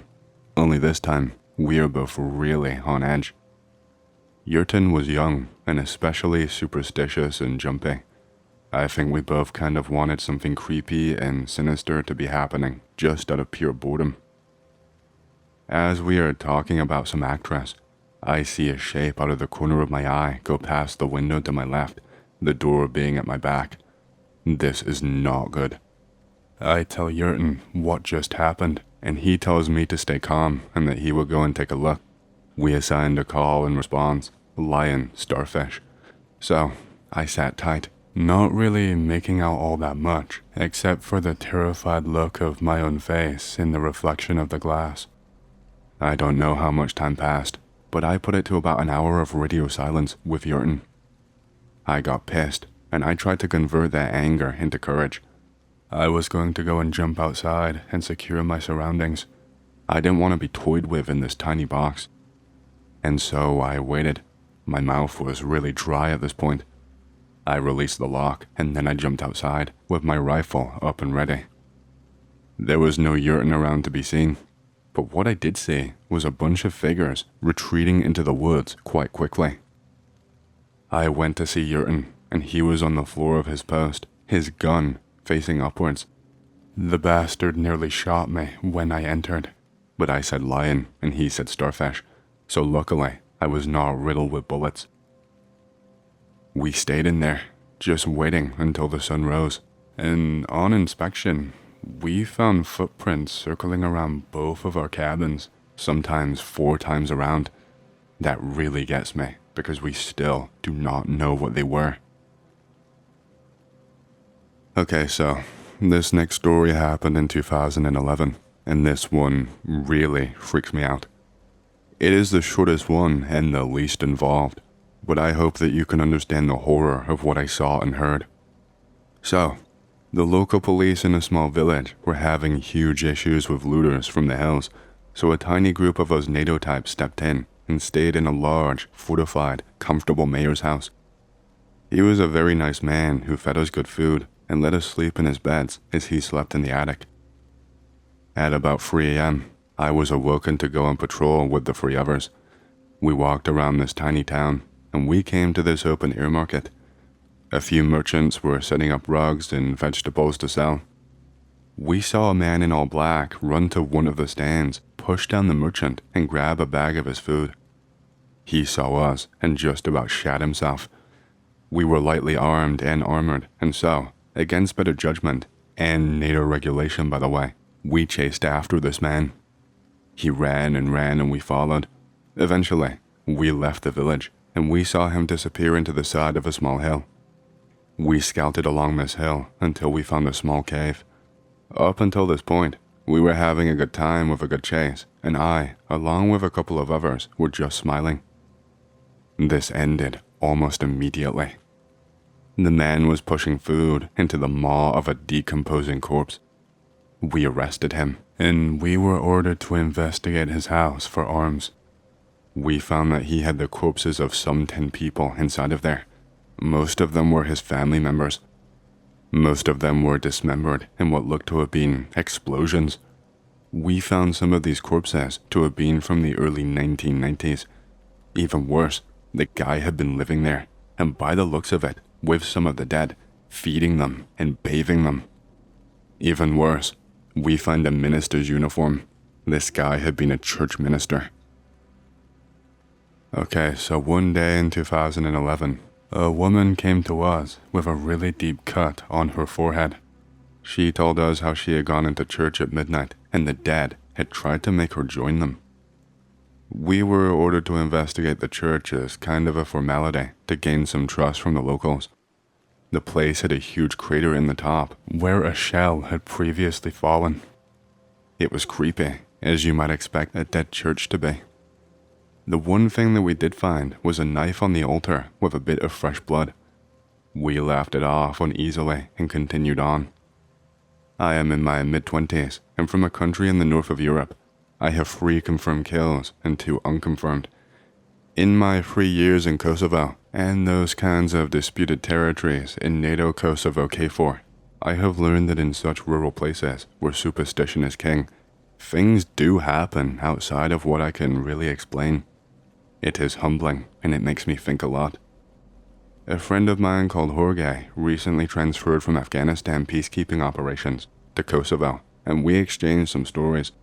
One of them stood out to me as especially creepy. I shall share it with you. He was on patrol on a small backwater road when he intercepted some radio chatter of foreign origin. They figured out that it was not the usual tongues of the area, and the translator that they had could not identify it. Jorge explained that this voice sounded really shrill, and that it seemed more like many voices in complete and perfect unison, rather than just one person's voice talking at once. This was weird, even for Afghanistan radio standards. The transmission cut out mid-sentence, and none of them really talked all that much. The day was almost over, and so they pinned out the area where the broadcast was taking place as a small radio broadcasting building. They could not investigate it right then, and decided to do it in the morning instead. When they arrived, they found out that the building had been burned down. They asked the Afghani nationals why no one had helped them. The town has a small fire department, and they told them that it getting burned down was for the best, as the children would stop killing themselves now. They were all puzzled, so they talked to town officials, who told them that in the past month, 32 young people had committed or attempted to commit suicide. They all blamed the strange broadcast. Myself and Jorge actually found an aborted fetus in a Nike shoebox in the gutter of a village. There was a note in there asking for forgiveness for this sin against God. We went to bury the corpse in the woods when a villager stopped us and insisted that we give the box to him. We refused, and we buried the unborn. A couple days later, we returned with some flowers to lay down, and the grave was completely dug up. That is pretty fucked up, eh? Anyway, thank you guys. I still have a few stories. Kosovo is a strange land. The thing I saw was definitely a human in shape, but in stature and the way it carried itself, It was intelligent and calculated and lurking. It was smart, and it was just as puzzled by me as I was terrified by it. Okay, so anyway, my friend Spear told me that he had befriended a middle-aged man called Luca earlier this year. Luca told Spear that he had once been a child soldier fighting the Serbians, and that he had to kill 14 Muslim Bosnians and 4 Croatians in his lifetime, and lived alone in the woods for several years of his life. Spear was intrigued, and the two became good friends. Spear introduced me to Luca, and we all began talking of our crazy experiences. Not much could compare to when Luca told us that he lived on the flesh of Croatians when he was young, and that he became friends with spirits that roamed the woods. He told us that his dead brothers would often bring newly killed animals and information about the war. We stopped talking to Luca. Speaking of Allah, Yosef told me of a mosque that opened fire on his convoy in 1993. A translator told them over the loudspeaker that they were friendly, and that only Croatians and Serbians were considered hostiles. The Bosnians opened fire and killed the translator along with a few of Yosef's men. The mosque was edged between the slope of a mountain and a dense wood. Yosef marked the place for airstrike and told the inhabitants that they were about to be targeted as enemies if they did not stand down. He told them that once 3 minutes was up, the mosque would become ash. A woman opened up a window right at the top, holding a white flag and waving it around. Just as Yosef was about to call it off, several gunshots erupted inside the mosque. The woman fell out of sight, and an MG opened fire on Yosef's position. He took his vehicles up the hill and watched as Tomcats took out the location in a fireball. He saw one small girl walk away from the explosion unscathed and clean, walking through flames just completely unshaken. Very strange. One tiny story told to me this morning by a friend named Adrian, who worked a lot in Afghanistan. He said that his team was responding, with a large detail of Afghani nationals, to a dance hall that had been bombed when the owners refused to close it down.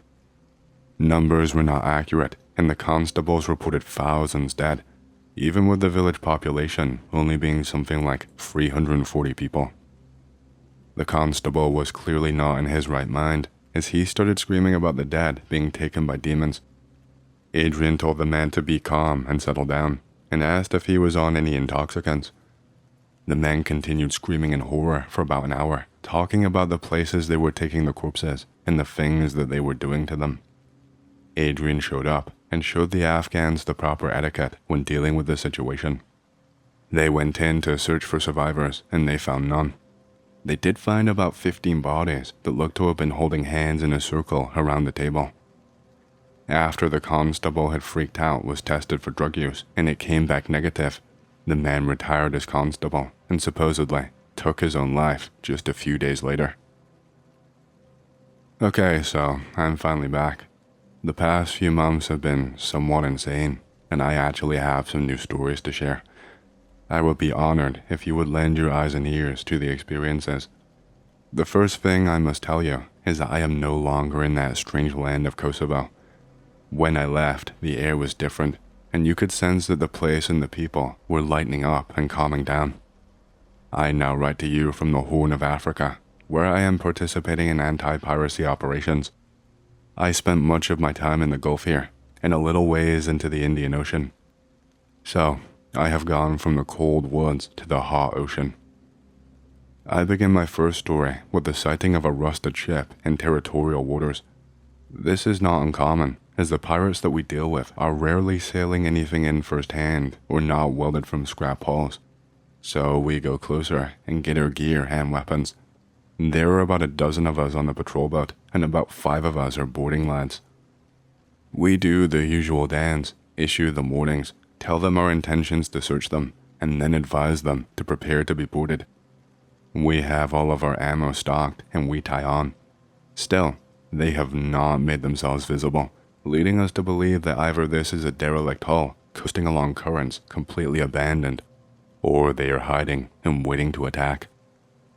As we come aboard, we find that the deck is sparse. There really is not much in the way of provisions on it. There are a couple of reels of fishing nets and some rusted poles. The ship is a couple of dozen meters across, and it has a bottom hold and an above command deck. We search the hold and find several devices in the kitchen are on. The lights in the place do not work, but several flashlights and lamps still shine. There is a small gas stove, and it is still warm. There are rows of dirty beds. In some cases, these are just bare metal frames. We find a small chest underneath one such frame. Inside, there are an assortment of dental utensils. I'm talking small saws, pliers, the whole lot. We confiscate all of this and move to search the surface level where we believe that the bridge is. We come up the clunky stairs to find a mostly gutted control room, missing many of the metallic bits. Again, this is not unusual at all in the Gulf. So, we get back out to the deck, and I ask a fellow boarder what he makes of the lights and stove. Just as I ask him, we hear a large bang from the bridge and we rush up. Out of nowhere, there is now a tall, ancient, and skinny man panting on the ground, having jumped from a place that we had already checked and found empty. The guy is going insane, just hitting himself against the flooring and beating on anything that he can touch in his direct vicinity. He is going ballistic, crying and wailing all the while. We restrain the poor guy and bring him out to the deck, give him some water and give him some beans. We finally get him calmed down enough to remove the restraints from his wrists, and we try to get him to tell us what happened to him and explain himself. The translator can only make out so much, and he deciphers it as, "There were more here, but they had to go. We can't all see the end in its joy, so over the rails with them. And God dragged them down with long arms until I could see them no more." We all look at each other with serious what the fuck eyes. We restrain the guy again, and he is taken back to Yemen, where he was probably transferred to a mental ward. But what he said, that sentence about God and the long arms, that is what gets me.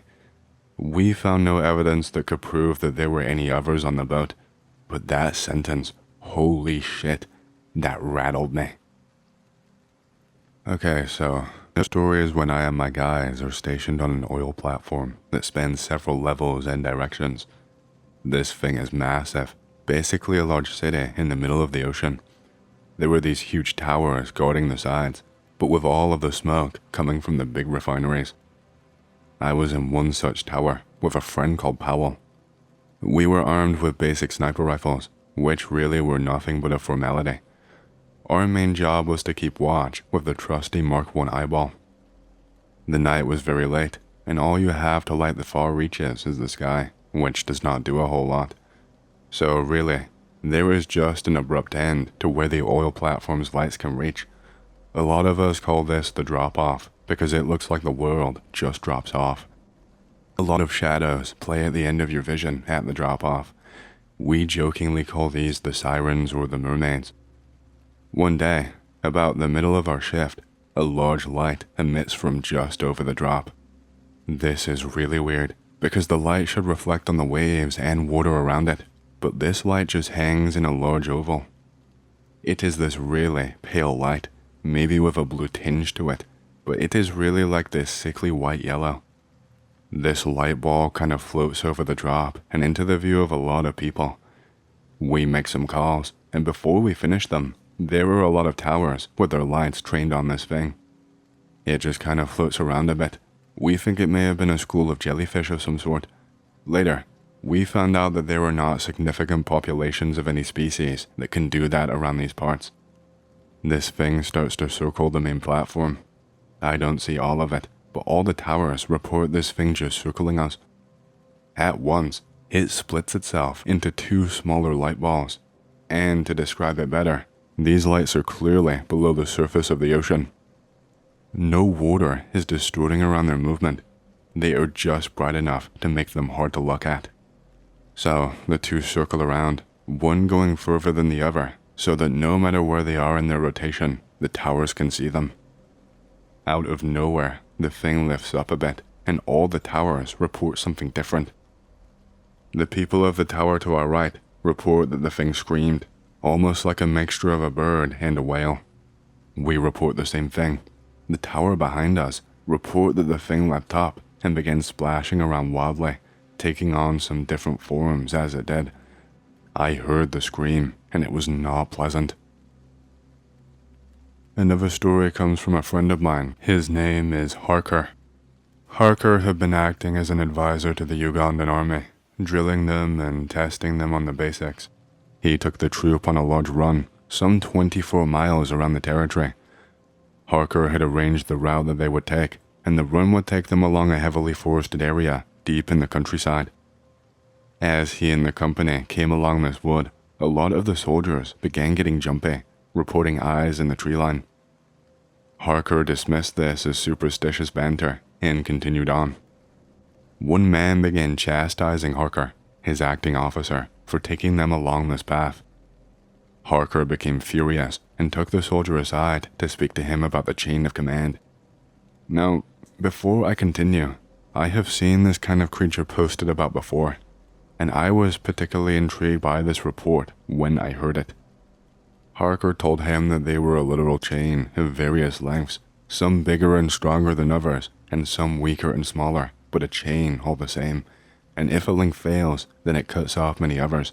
You know, the usual stereotypical pep talk. From the wood, he started to hear a really painful rendition of his speech coming back to him, not like an echo, but as if an animal struggled to mimic it. The man being punished told Harker that that was exactly what he had been talking about, and that the mimics had followed them all along the jungle. The mimic continued to repeat the speech a number of times until it tuned finally to a perfect copy of Harker's voice. It was then that the voice began wailing and crying, demanding medical help.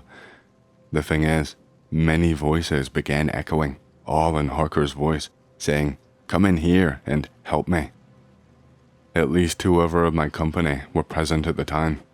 Harker and the company, as you can imagine, took no extra time in that jungle and just began sprinting away, followed for some time by cries for help and lures into the trees.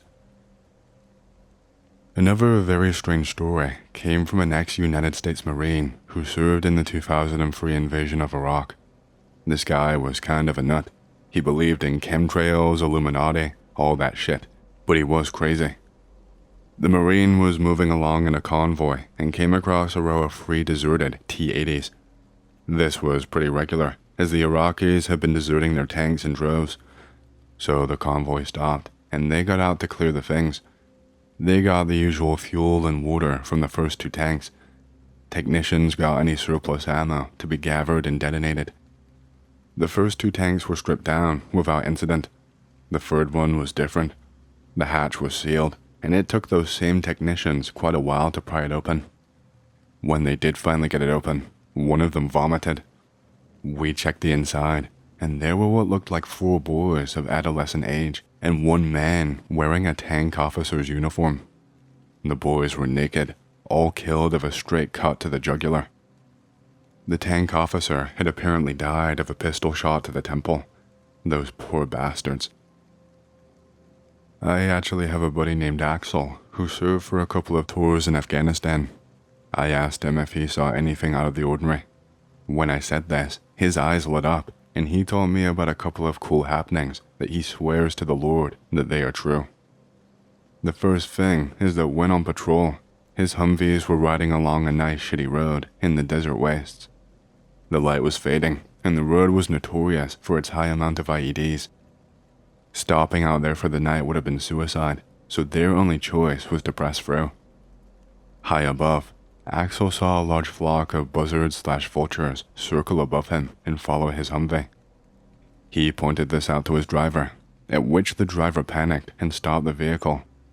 Sure enough, about 30 meters away from where they parked lay a pretty sizable explosive, one that could have made him, his friend, and his vehicle into little bits and pieces. He was able to remove it, and as soon as they were at it again, the vultures and buzzards just went away. According to him, this happened about 3 more times on the same drive. He now believes that the carrion-eating birds sensed that he was about to die and gathered each time, waiting for a meal. Pretty interesting stuff. My friend Yurton tells me of a time where a village complained about a bomb in a wheat field. Yurton was called along with a few others in proper gear to handle a bomb, and they asked the villagers to just stay calm, keep away, and keep a light shining, or otherwise just mark where the bomb was. They arrived and came to a villager who had done as asked and marked it off. The bomb was supposedly off in a close corner and was a little anti-infantry bomb. There is a creepy little scarecrow in the middle, and Yurton walks out to keep post while the bomb tech goes about his business. The tech goes to say he is going to his vehicle to retrieve a tool or something, and he will be back in a second. As he walks back, Yurton talks about how the tech's trip and back felt like hours, and he hallucinated heavily. He explained that he was paralyzed and everyone had left. He could not speak, and the scarecrow got down from its perch and stalked him in the wheat field for ages, just watching him and following him slowly. He was awoken by the tech, who chastised him for spacing out. When he looked, the scarecrow was no longer on its perch. One of my soldiers called Finch tells me that on the northern edge of Kosovo in 2008, while on patrol, he and his lot found 3 bodies clogging up an abandoned village as well. They were really old bodies. 2 of these bodies were women, and in their arms were babies that they had drowned. In the side of the well, it was etched in stone, and it said, "For Adnan," a common name of the region. The well had to be closed for quite a while, and to this day is referred to as Adnan's well. Maybe just one more. We were in a small village on a routine patrol at around 3 in the morning. All of a sudden, I get a call on the radio from command to get inside ASAP. I got my people into a tavern that was open 24/7. After I explained my situation to the barkeep, he offered us drinks. We politely declined, but some of us tipped him for being such a good bartender. I looked out the window while I let my men sit around eating some bagels that the men had brought out for us. I checked the radio and tried to get into command. The channel is always clear and open, so I was surprised when I finally got a response from my question. "Sit tight, keep eyes on the window. We have a situation that we are dealing with." I was absolutely stumped. Never had I heard someone talk to me like this before, like I was not to be trusted. I started looking for open channels and got one of my boys, Graham, to keep watch out the window. I sat at the bar, switching around, until I received a local low frequency. From what I could make out from the Albanian on the other end, it sounded something like this from what I could make out. Last night, it took him and made him pay. Another word I heard I had never heard before, and it was a name. Perhaps he is worthy of a drink to the Borznak. Perhaps, but long nights keep him fed and far from thirsty. This really weirded me out. After a couple of hours, we see a guy run out onto the street and start yelling at the top of his lungs, which upsets many animals and families. He is repeating the words, "Borznak, I am one, take me and feed your friends." The barkeep keeps saying that the man speaks to aliens and ghosts, and that he has seen him be taken by a UFO and its crew. Final story. Early in my career, I and my men came across a Serbian armored personnel carrier with all of its hatches open, submerged in a deep pond. After a mech crew fished it out of the water, it was found that all 10 of its crew were securely strapped in and showed no signs of struggling to get out despite all of the hatches being open. The crew had no bullet wounds, and they showed no sign of any kind of airborne poisoning or overt levels of carbon monoxide. Those guys drowned. These guys could have gotten out so quickly. Some were not even wearing seatbelts. They just let themselves drown. What the hell?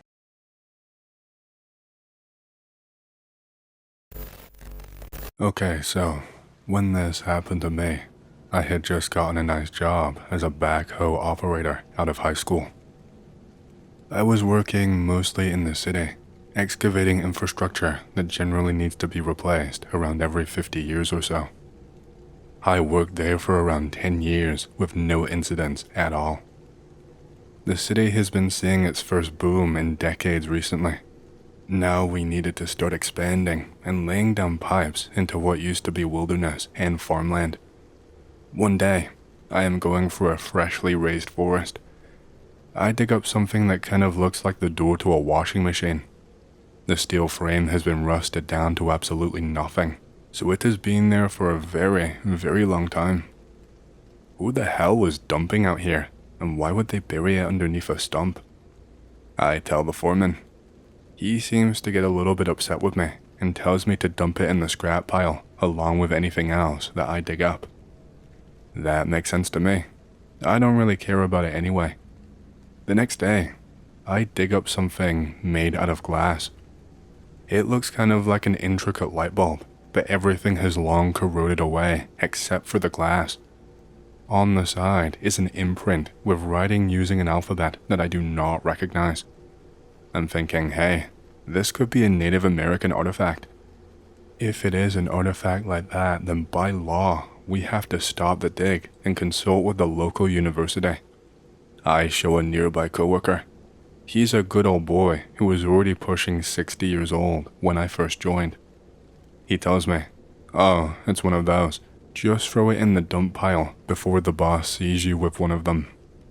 I say, but hey, it could be an artifact. If it is, then we would have to stop the dig and wait around for the local university to survey the place. That means no pay until they finish up. You don't want that, do you? I'm thinking, true, I don't, but at the same time, I'm curious to know what it is, and I also feel bad just tossing it. I ask if he's seen it before. He says, yeah, I've seen it. The guys here before me have seen it too. My grandpappy has seen it. You did not stumble on anything new. I have no idea what it is, and it damn well can't do anything in the state that it's in. All I can say is that you will be fired if you do not dump it right now. That kinda sounds like we are breaking several laws right now, but I do see the incentives, so I take it on over to the dump pile. The foreman is already there, watching me really closely. He looks unusually worried for some reason. I throw it in the pile. He takes a deep breath, and he just goes back to his truck. I start walking up to him. He's normally a pretty friendly chatterbox. He yells at me to get back to work and that we are already behind schedule. That's weird. We only just started this week. Surely we couldn't be behind already. Every Friday, everyone clocks out an hour early just to meet up at the bar. Some people drink a little bit more than they reasonably should. Usually people who develop some chronic pain over their career. The foreman was one of those people. Once he is absolutely wasted, I asked him what the hell was going on Tuesday and what that was all about. He gets scared, like I just pointed a gun to his head. He straight up tells me, look, if you see anything like that again, just throw it away. Anything that looks like it came from the 20th century or later goes straight to scrap. Do not talk about it. Do not bring it home, and never bring them to me or anyone else, or you will be fired on the spot. And you better thank God that's all that happens to you guys. You know Murray, the guy that used to have the job that I have now? And then he trails off and he just starts crying. I heed his warning, and I vow never to talk about this again. Just kidding. I immediately go home, and I start trying to Google for info. I get around 2 links deep, and then my internet just shuts off. I reset my router, but nothing happens. I go to bed tired, and also really confused. The next day, the internet is still not back up. I call up Comcast. They told me that they had to terminate my account. I am permanently banned. They refused to even tell me why. Shit. Over the next year, work continues on just as normal. I see artifacts almost every single day, and I quickly notice a pattern. They are parts of vehicles, appliances, machines, computers. They are all rusted to shit and completely unusable. They are buried several feet underneath old growth forest, but they all look like things that could have been made today. I'm extremely frustrated that everyone is seeing this shit every single day, but that we cannot talk about it. Newbies come and go with the seasons. Some have been working out of state, and they all just know the rules. Apparently it's the exact same from Maine to California. Some of them do not take the rules seriously. Each and every one of them is fired when they do something wrong. Some of the more defiant ones keep on pushing. They try and take it to the press or post photos online. News stations immediately call security on them. All their electronics get confiscated by the police for various unrelated crimes. I have a sister who actually works at the local CBS affiliate station. That's why I know some of this. I try and discreetly ask her what's the deal. She tells me that there is a list of things they are absolutely forbidden from reporting on. Most things are pretty mundane. The C-suite of CBS, some of their billionaire friends, a few international agreements, code names for certain weapons programs, but one thing stood out: evidence of a past modern civilization. I ask her who knows about this. Everyone. We're just not allowed to talk about it. People come in at least twice a year with bags full of evidence, hoping to be the one to expose the truth. If we air even a second of it, our station manager will be shot, and everyone else in the chain of command will have their lives ruined. I had no trouble believing her at all. It's been around 5 years since then, and I'm no closer to the truth than when I started. It turns out that massive cover-ups like this do not require complete control. If you place the right incentives on the right people, they will be more than happy to just police each other. This is my 24th time trying to post this story to the internet. Each and every single time, the post gets deleted and wiped from all of the archives. I cannot find a single trace of it. Each time, the house hosting the open Wi-Fi network that I posted them from mysteriously caught on fire the very next day, or the internet is just gone and disappears, or the family just suddenly aren't there anymore. The house is just left empty. Hopefully, someone out there is able to find the answers. All of the evidence that you need is in your backyard. Just dig 10 feet down. Okay, so when this happened to me, I had just gotten a new summer job. It was a really long commute that I did on a bicycle each and every day. I was seeing some parts of the city for the very first time. I found a good route. I would use the same one every single morning. Then I would carpool home in the afternoon. The morning bike route that I would take actually goes through an elderly community. It's a middle-class kind of place, really safe, big lawns. That's why I chose it. I would see grannies and grandpas every single morning. This was before all of the boomer hate, so I would always wish them a good morning. I saw an old woman pulling weeds every single time. She looked really frail, with sunken eyes. A little creepy looking, to be honest, but I would try not to judge. I figured it must have been a part of her morning routine to do it right around the time when I was about to pass. I start calling out to her specifically. Whenever I would try to say hi or whatever, she would always just look at me silently, so I would smile and wave at her. I would check up on her every single morning. Sometimes she had a friend or two pulling weeds with her who somehow would look just as creepy as her. As the summer went by, I would see an increase in the weeders, all the way up to a dozen people at once. This goes on for a few weeks. One day, there is a heat wave. It's 95 degrees outside. The summer job is outside work, so it is cancelled. Giving teenagers heat stroke is not worth it. I went biking in the afternoon. I cycled the morning commute just on muscle memory. The weed pullers are at the same place as every single morning. It's almost 8 hours from the usual time and 95 degrees outside. They look incredibly dehydrated. Their eyes look like clay. Their skin looks like a lizard's. They look worse than Draugr from Skyrim. I try to talk to them. I get no answer from most of them. Some of them just kind of ramble a little bit underneath their breath. Some of the grannies are taking naps. I realized that things were not good. I called 911, and they arrived pretty quickly, all things considered. Every single one of them needed to be hospitalized. I later on hear the story that apparently they were demented care home escapees. Apparently, they walked for miles and miles to get to that neighborhood. One of them actually used to live there in one of those houses. It was her old yard. I saw a picture of the woman. It's the original weed puller, just around 50 pounds heavier. She was not even old. She was only in her 60s. She had been missing for over a week. She could not talk at all because she was dehydrated and starving to death while obsessively just standing there pulling weeds at all hours of the day.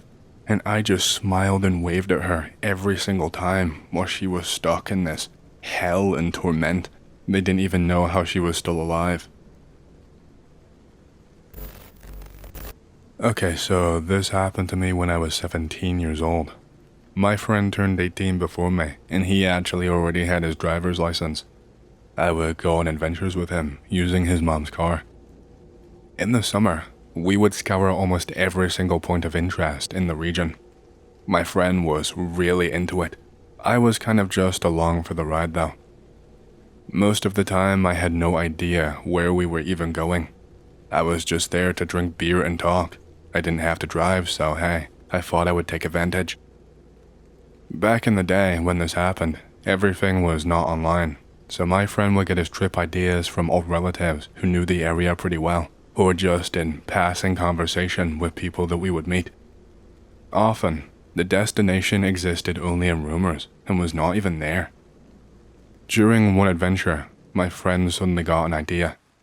He had heard about a wild cave nearby, but he only knew about the rough location and not the exact coordinates. It was supposed to be in the middle of a forest without a road leading to it. The cave's name is Devil something. I can't remember if it was Devil's Ass, Devil's Nest, or what. They give places all kinds of crazy names. I had no idea just how obscure the place was. My friend just said he knew that there was a cave nearby. I was thinking it was a well-known place, so we looked around for where it logically felt like it should be. After around 50 minutes, we ended up finding the cave entrance against all odds in the middle of nowhere. I was a little bit drunk, and we decided to explore the cave with no gear at all. My friend was freaking out, but I was feeling pretty calm. Inside, the place was really beautiful. The walls had mineral deposits that sparkled a little bit. There was a chamber after a really tight squeeze. I was drunk and limber, so I did not even freak out when I had to squeeze my body through a tiny narrow little gap. We went down a shaft, and when I did, that's when I started to freak out a little, since it was pretty slippery. Around 30 minutes into the spelunking, I started freaking out properly. Inside, I found some weird markings on the walls in brown and red that looked kind of like dried blood. I felt a knot in my stomach. Me and my friend, we left that cave and we never returned. Here's the really weird part. That cave does not exist anywhere online. I could not find any evidence of its existence. My friend does not remember it either. We have both known and explored many caves that exist in that area, but this was not one of them, not one that he remembers. This was in the middle of the forest. Neither of us can find it anymore either. The only lead about the place is that there was a satanic ritual held in a cave in the nearest town, according to a weird video. Okay, so when this happened to me, I was working as a grunt in the Swedish security police. It's kind of like FBI equivalent maybe? Maybe not, I'm not sure exactly. I raided a beautiful old mansion by the sea in the south of Stockholm. The suspect was not there. There was only a couple of rooms furnished, and we found a body in the living room. It took us what felt like half an hour to figure out the absolute horror of what this body was. The arms and the legs were both amputated by the base. The eyes were all gouged out. Each and every single one of the teeth were pulled. The body was suspended in a device, which I later learned was supposed to be used for hoisting up medical patients. There was some kind of drip hooked up to this body. The body was of a girl, aged maybe 17 or 18 years old. The investigation later revealed that her eardrums were pierced and her vocal cords were somehow mutilated. All of the wounds on the body were well healed. It had been several years since they were initially inflicted. There was both scarring and fresh wounds on all parts of the body. I never saw my boss cry before or since, except the meeting when we went through that report. The thing that really creeps me out to this day, though, is a guy came in several months later and just confessed. It was some foreigner with really bad Swedish, but he knew many details about the case, including the cause of death. It was some injected poison. I can't remember the name of the poison. Nothing had been published at all, and the girl had not even been identified. He was convicted, but it didn't sit right with me. I can't exactly say why, but I got a very strong impression that he was taking the fall for someone else. He knew all of the details about the scars, about the wounds, but he couldn't tell us the girl's name or what she looked like. And I don't know, I just got a really weird sense about this. And we found so much medical equipment in that house. I never mentioned it to my colleagues, but I got the impression that it was a manufacturing site that we stumbled upon. This was back in around 2015 or so. Okay, I have a story. I don't know if this will be interesting or if it kind of lines up with Wisps, but this happened to me when I was a small child. I would see colorful orbs of light whizzing around my bedroom ceiling every few nights. It's been going on as long as I could remember. The orbs were about baseball sized. They would cast dim lights on the walls and would fly in really irregular patterns. I felt a real sense of comfort with them. It would always make me feel curious. I would start thinking about the universe, life, death, that big picture kind of stuff. I would associate the lights with music, although I cannot remember them making any sound when I was awake. Some part of me kind of feels like they were not silent though. It's like I knew there was a sound, but I have forgotten it entirely, or maybe the sound only played in my mind. I'm not sure. I'm not sure if that even makes sense. I brought the lights up to my mom one day, and she told me, "Those are just eye floaters, honey. Nothing to worry about." She explains the concept to me. I notice floaters in my eyes. I immediately know that these are not the lights that I saw, but I do not press it. Fast forward when I was around 9 years old or so. It was my bedtime. The same exact thing is happening. Orbs dancing across the ceiling, a strange sense of peace washing over me. And then I suddenly remember, and I'm like, hold the fuck up.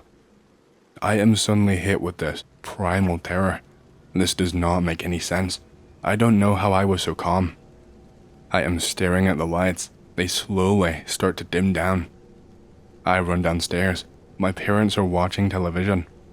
My mom says, "You alright, Anon?" "Yeah, just, needed water." I drink my water, I go and piss, and I stare at the bathroom ceiling as the fear subsides. I head back to bed, and when I do, the lights are gone.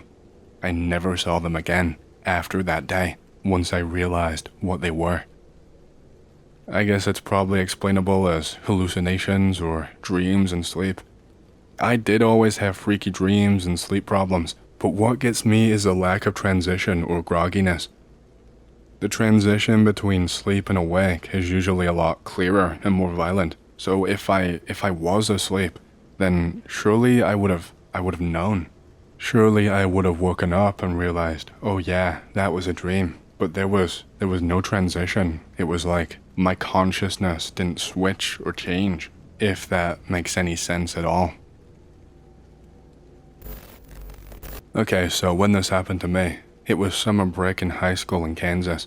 A few of my friends and I would go hunting at night. Now, I know that is highly illegal and just plain wrong, but we were young, give me a break. Weeks passed by, and it became a regular thing for us to do on weekends. My parents owned a country home that we only used on a few occasions, so we normally went to the surrounding land on our hunts, as no one would bother us there. Most times, it was anywhere from around 5 of us to 7 of us. Only a few of us would carry guns, while the others would just carry flashlights. If we got bored, we brought our games consoles and played in my country house. Towards the end of the summer, most of my friends had gotten tired of it, and kind of the excitement and the freshness of everything kind of died down, so we just stopped. One day, my best friend asked me if we should go. I also decided to bring my cousin, who was just visiting for the week. So, it was decided that my friend, my cousin and I would all go hunting that night. It was just like usual. We went on our regular paths in the woods, with my cousin holding the flashlight while we both held the rifles. We joked about finding a deer so that we could eat it. I remember feeling really hungry at the time. We wandered much deeper into the woods than we usually would go, in the hopes of finding some big game. It was getting pretty late, and we had just decided to turn around to head home. Out of absolutely nowhere, we heard a loud metal clank. It sounded like a hammer hitting a metal sheet. At first, I turned to my friend, and I asked if he had misfired his rifle, but he immediately denied this. Then we heard the sound again, and again. It kept kind of a steady rhythm, around 10-second intervals between the sound. We thought it might be a big animal, as the noise just kept getting louder and louder. Maybe a mountain lion or a bear. Who knows? It was all way too sudden, but it sounded like it was getting closer. By this time, we were running back to the truck and just trying to get the hell out of there. As soon as we reached the dirt road, we hopped into the vehicle and hauled ass back towards town. Once we got home, we calmed down and talked about what had just happened. We unanimously agreed that it must have been some kind of animal wandering around in the woods. The very next day, while I was watching TV, my parents stormed into my room and chewed my ass out for coming home so late. I remember my cousin and I being really baffled because last time I checked, it was midnight. Apparently, we got home sometime around 3 a.m. I called my friend up and asked if his parents had said anything about coming home so late. He told me that we got home at midnight, just like I had previously thought, and that I didn't know what I was talking about. We did not talk much about it after that. It sort of just went away. One day, however, when I was actually hunting with my dad and a few of my uncles, we stumbled upon a circular clearing inside the woods. It just looked odd and out of place. My dad just said that it seemed like a deer-made clearing, and we all just shrugged it off. As we continued on walking, my heart sunk as I realized that this was part of the woods I had heard the sounds in. Again, this was 6 years ago. My friend and I no longer talk, and I very rarely see my cousin. This story sort of fell out of my memory until I met back up with my cousin and he brought it up. I'm not a huge believer in the supernatural or aliens. That being said, I know that this really happened, and I have never figured out what truly occurred that night. I've been caving as a hobby for several years now.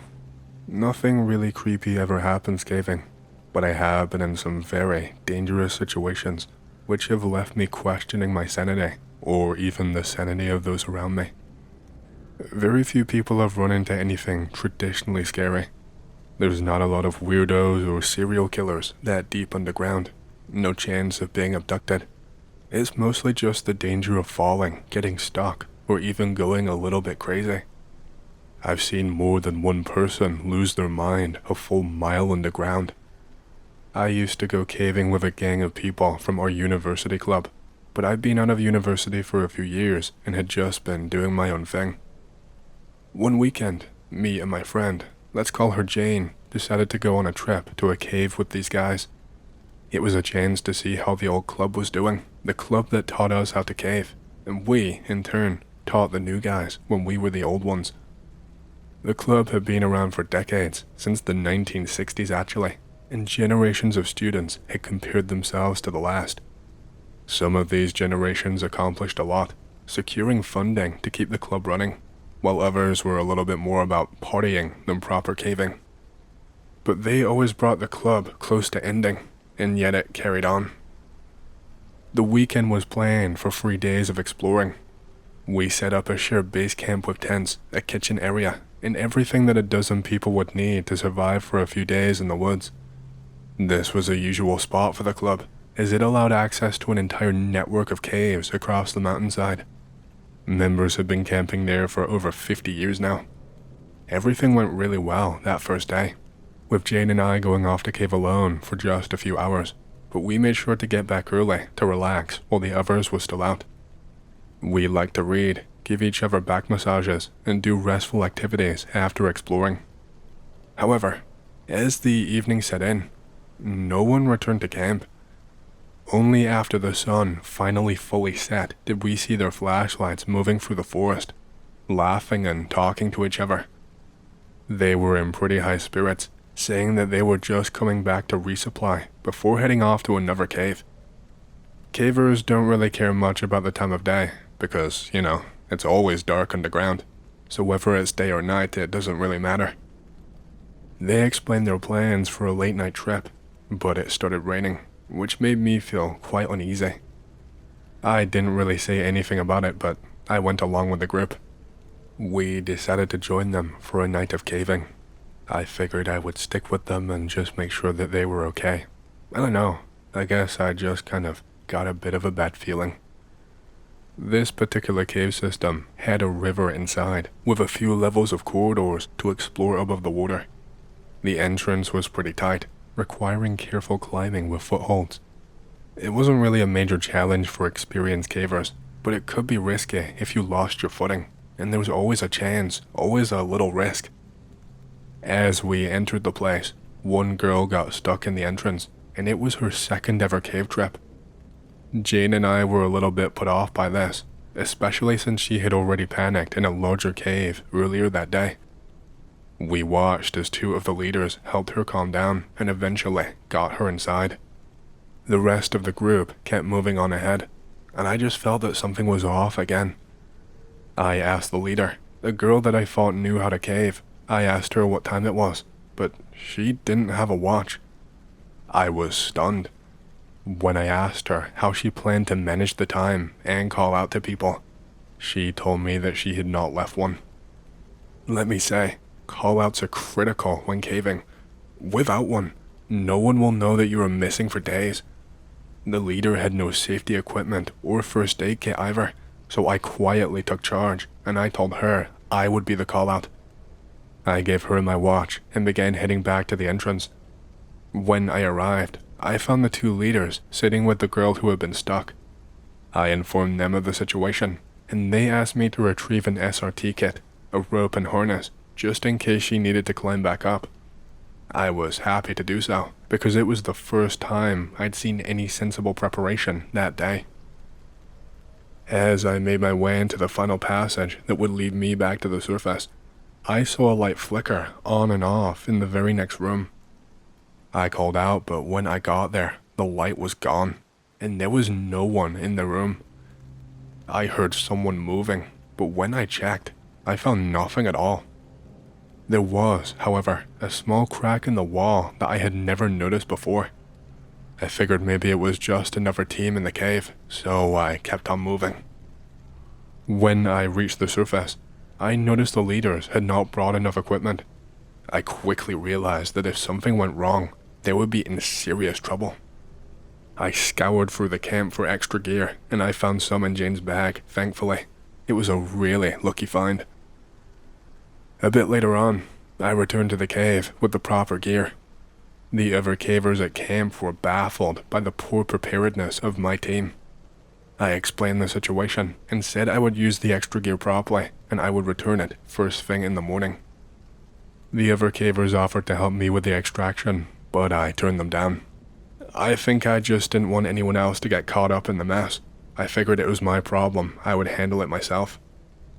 As I descended back into the cave, I saw a couple of team members at the entrance. They seemed freaked out. They were clearly disturbed by something.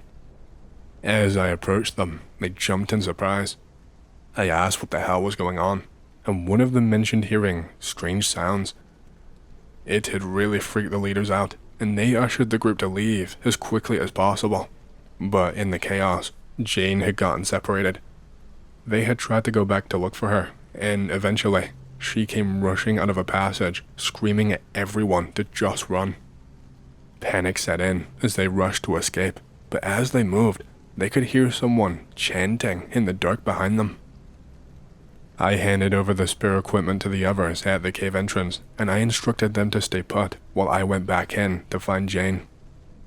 The whole time I descended, I kept expecting something to grab my feet, but I made it to the bottom without incident. When I found one of the leaders, she was nervously giving instructions to a member. I took charge, and I told everyone to vacate the cave immediately. No more discussion, no more exploring. The leader and member reluctantly agreed and began climbing back toward the surface.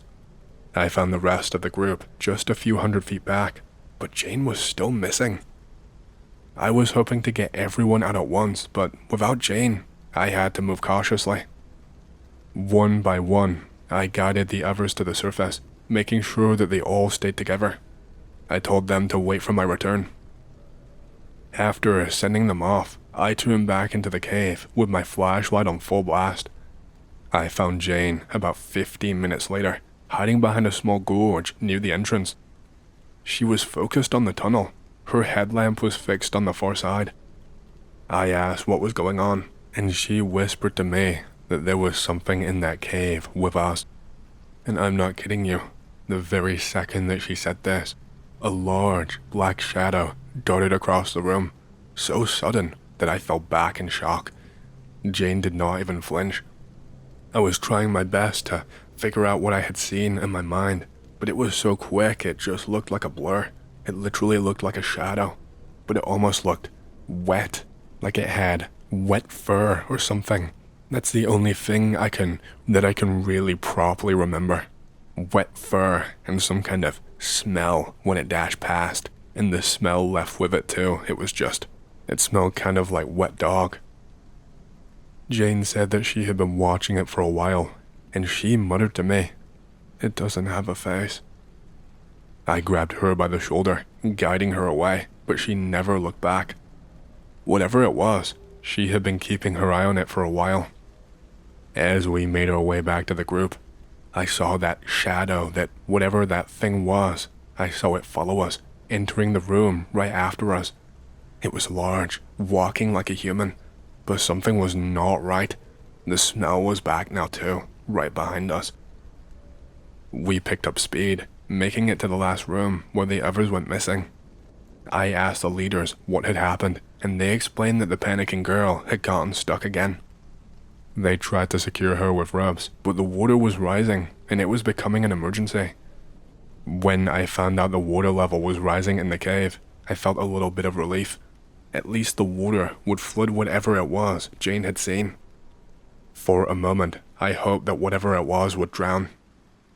We spent what felt like an eternity trying to calm the girl, but she was still too panicked to move. I lost it and shouted at her to get out of the cave, shoving her forward. She finally managed to calm down enough to get unstuck, and I let the others go first. But as I reached the final stretch, I saw the water level had risen dangerously high, and the usual tunnels were filling fast.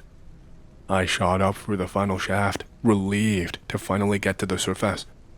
The others were milling around, oblivious to how bad the situation had been. Jane and I shared a disgusted look before we headed back to camp.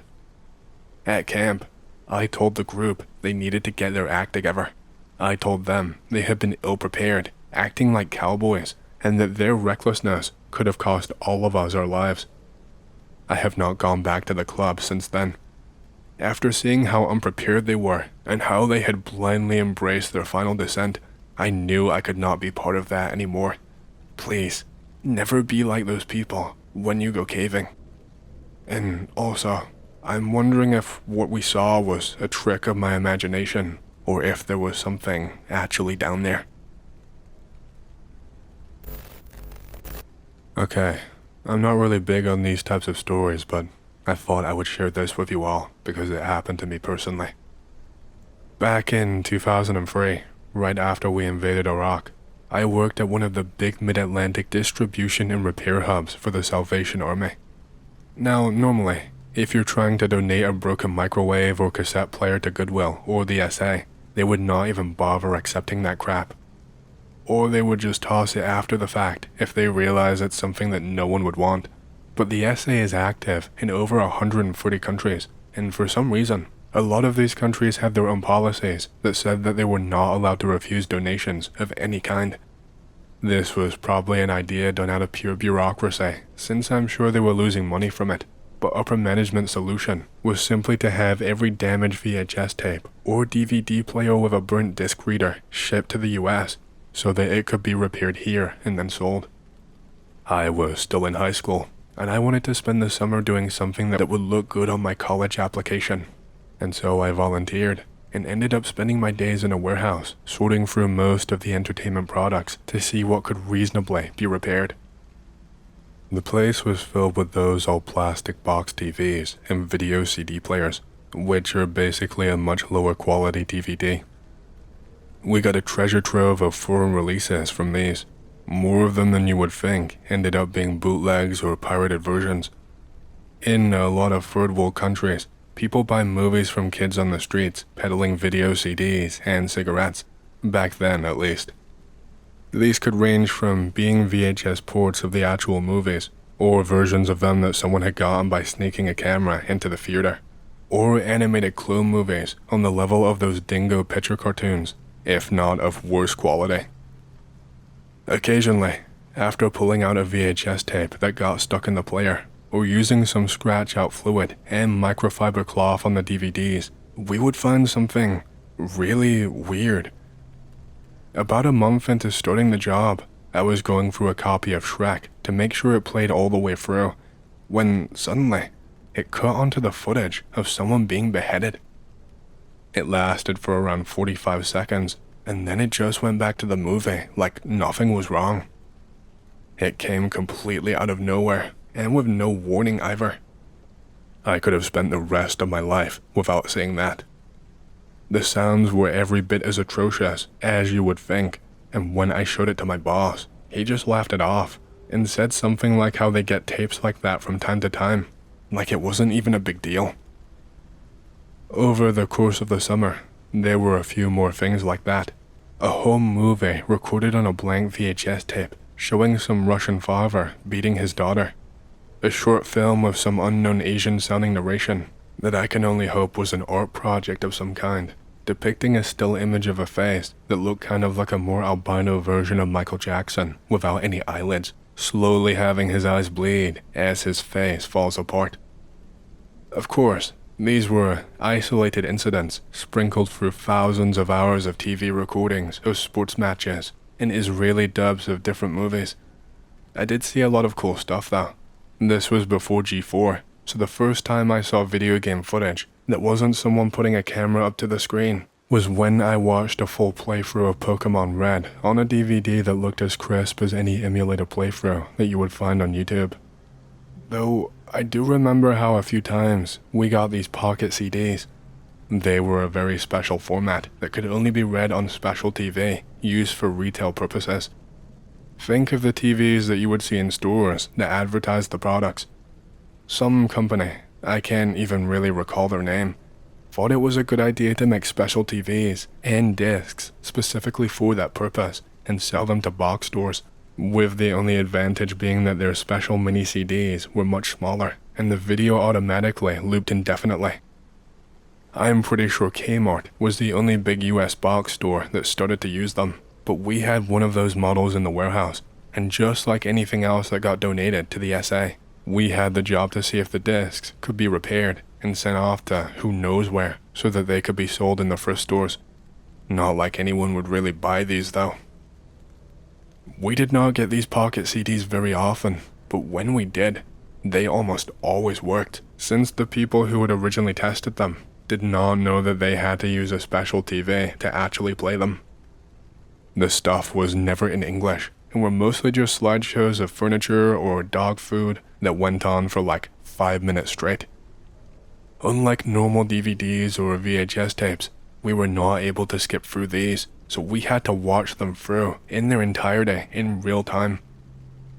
A couple of these mini CDs, I have no clue on the purpose of them though. Some of them were really blurry slideshows of the interior of homes, while others seemed to just have random images. You knew that they were connected though, because of the music that they all had. It was like this piano music, but really low quality, like someone was recording from one of those laptops with a built-in microphone that just started coming into the mainstream around that time. There were really awkward pauses between the music being played, and you could hear a static in the background during it. I would not call it creepy, but unsettling in a way that you cannot describe. Like sometimes, it seemed like the music was going too slow, with the notes being really disconnected, and other times it seemed like it was going much too quick, with all of them just jumbled together. I'm not sure if it was an actual song being played. There was not really a connecting rhythm to them. And just when it started flowing at a pace where you almost might think it's a real song, as opposed to someone just freestyling, they play the wrong key afterwards, and it sounds a bit off, or they just start smashing keys at random, but in a way where you still cannot tell if they messed up, or if the sheet music actually told them to do it. Unlike the average 5-minute slideshows, these could go on for 45 minutes straight.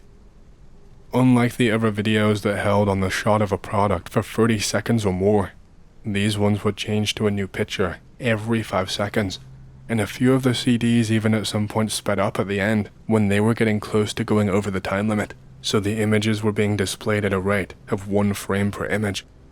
Now, there was never anything as gory as those beheading videos, but these were a lot odder, stranger, harder to really explain. There were pictures taken outside at night from someone walking behind a distant figure. Some of these were taken inside houses or showing a person sleeping. These ones seemed a lot more voyeuristic, and one I will never forget shows a woman laying in bed as her eyes are half open, and they are getting illuminated by the camera flash that lights up the pitch black room, just as you can see a look of horror and confusion growing on her face. A lot of the pictures seemed weird at the time, in a way I could not really describe, but I guess they're similar to those cursed images that you see online, or like those back rooms or liminal space type of compilations. At the end of some of the videos was some kind of white cipher and text over a black background. It was a grid shape or checkerboard pattern, with timestamps in each box and numbers and letters on the top and bottom, along with an address and instructions to send a letter to it with the code for what product that you want. So, for instance, if 532 is below C and right of 14, then you would send them a letter with the word C14, along with cash or a check to get them to ship you the product, which would be a really weird way of ordering things on its own, but it is only made all the stranger when you remember that this video is supposed to be played in some kind of store. And the fact that many of the images did not show products, but were just really strange, creepy photos inside people's houses, or pictures of the woods taken at night. At the end of the summer, I stopped volunteering for the Salvation Army, and I never included it on my resume for college. I live in Pskov, in Russia, on the outskirts, and I don't often wander into the city itself. I mostly spend my time baking. And I'm also deeply involved in studying military history, particularly World War II. From time to time though, I find myself rummaging through old family things. Most of what I came across are photographs from decades past, showing my grandparents and other relatives. Taking a break from my housework, which is in the countryside, I started moving up into the attic. The attic was packed with all sorts of old junk. Newspapers from the 1970s to the 2000s, cassettes, old clothes, and tons of dust. I won't list everything as it's not really relevant to the story. However, one small find stood out. It was a small, dusty, oily notebook that looked like a modern-day journal. There were no signatures on the cover, but it quickly became clear as I flipped through that it was a diary, a family diary, belonging to my great-grandfather. It was a surprise that the writing was actually still legible. While I could tell you stories of battles and retreats, I will skip to the most interesting part. Here is an entry from the diary, July 6th, 1943, that really kind of stuck out to me. The day was calm. There were no gunshots. Yesterday, we retreated 2 to 3 kilometers from our old position after the enemy received reinforcements. We retreated behind the swamps and settled just 300 meters away from them. The stench in the camp was unbearable. Surprisingly, the enemy stopped pressing and even seemed to retreat a little. Despite that, my command ordered us to wait out the night in the chosen position. The rest of the day passed by quietly, with only distant explosions and gunshots. I could not sleep for a long time, and only by 3 a.m. was I able to finally doze off, but it wasn't really sleep. Half asleep, I kept hearing strange noises like the roar of a tank engine, but we did not have any heavy equipment at all, just a couple of trucks. The roar grew louder, and I began to feel a chill in my feet, as if I had stuck them into an ice hole. I spent the rest of my sleep in delirium. In my dreams, I had visions of swampy landscapes, pistons, gears, and everything humming and hissing. The noise inside my ears was deafening. The ground began to shake underneath me, and I could not move, like I was stuck in the swamp. Then, right in front of me, a huge piece of metal, about 5 meters high, emerged from the water. It was rusty and rotten, covered in mud and dirt, with a gaping hole in its center. It was a terrifying sight. The moment that I saw it, the ground beneath me actually sank, and I fell face first into the mud. I woke up in a sweat, my head pounding.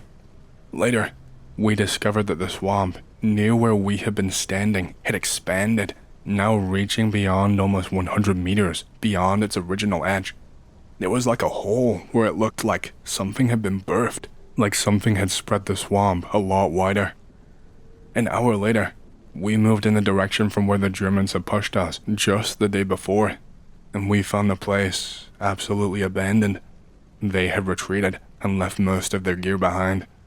Helmets and weapons scattered everywhere, even food rations just laying there, not even fully eaten. That was the last entry on this specific topic, and there were not any more like it. This was the only one that really stood out in a weird way, just like that one. My great-grandfather passed away when I was about 5 years old, and he never told the family about the diary. He must have hidden it away in the attic for a reason. I suppose he just never wanted to talk about what happened. I was at Walmart with my mom once, and I went off to the toy section by myself. This girl, around my age, probably around 10 years old, came up to me and told her that her mom was out in the parking lot. She needs help, she said.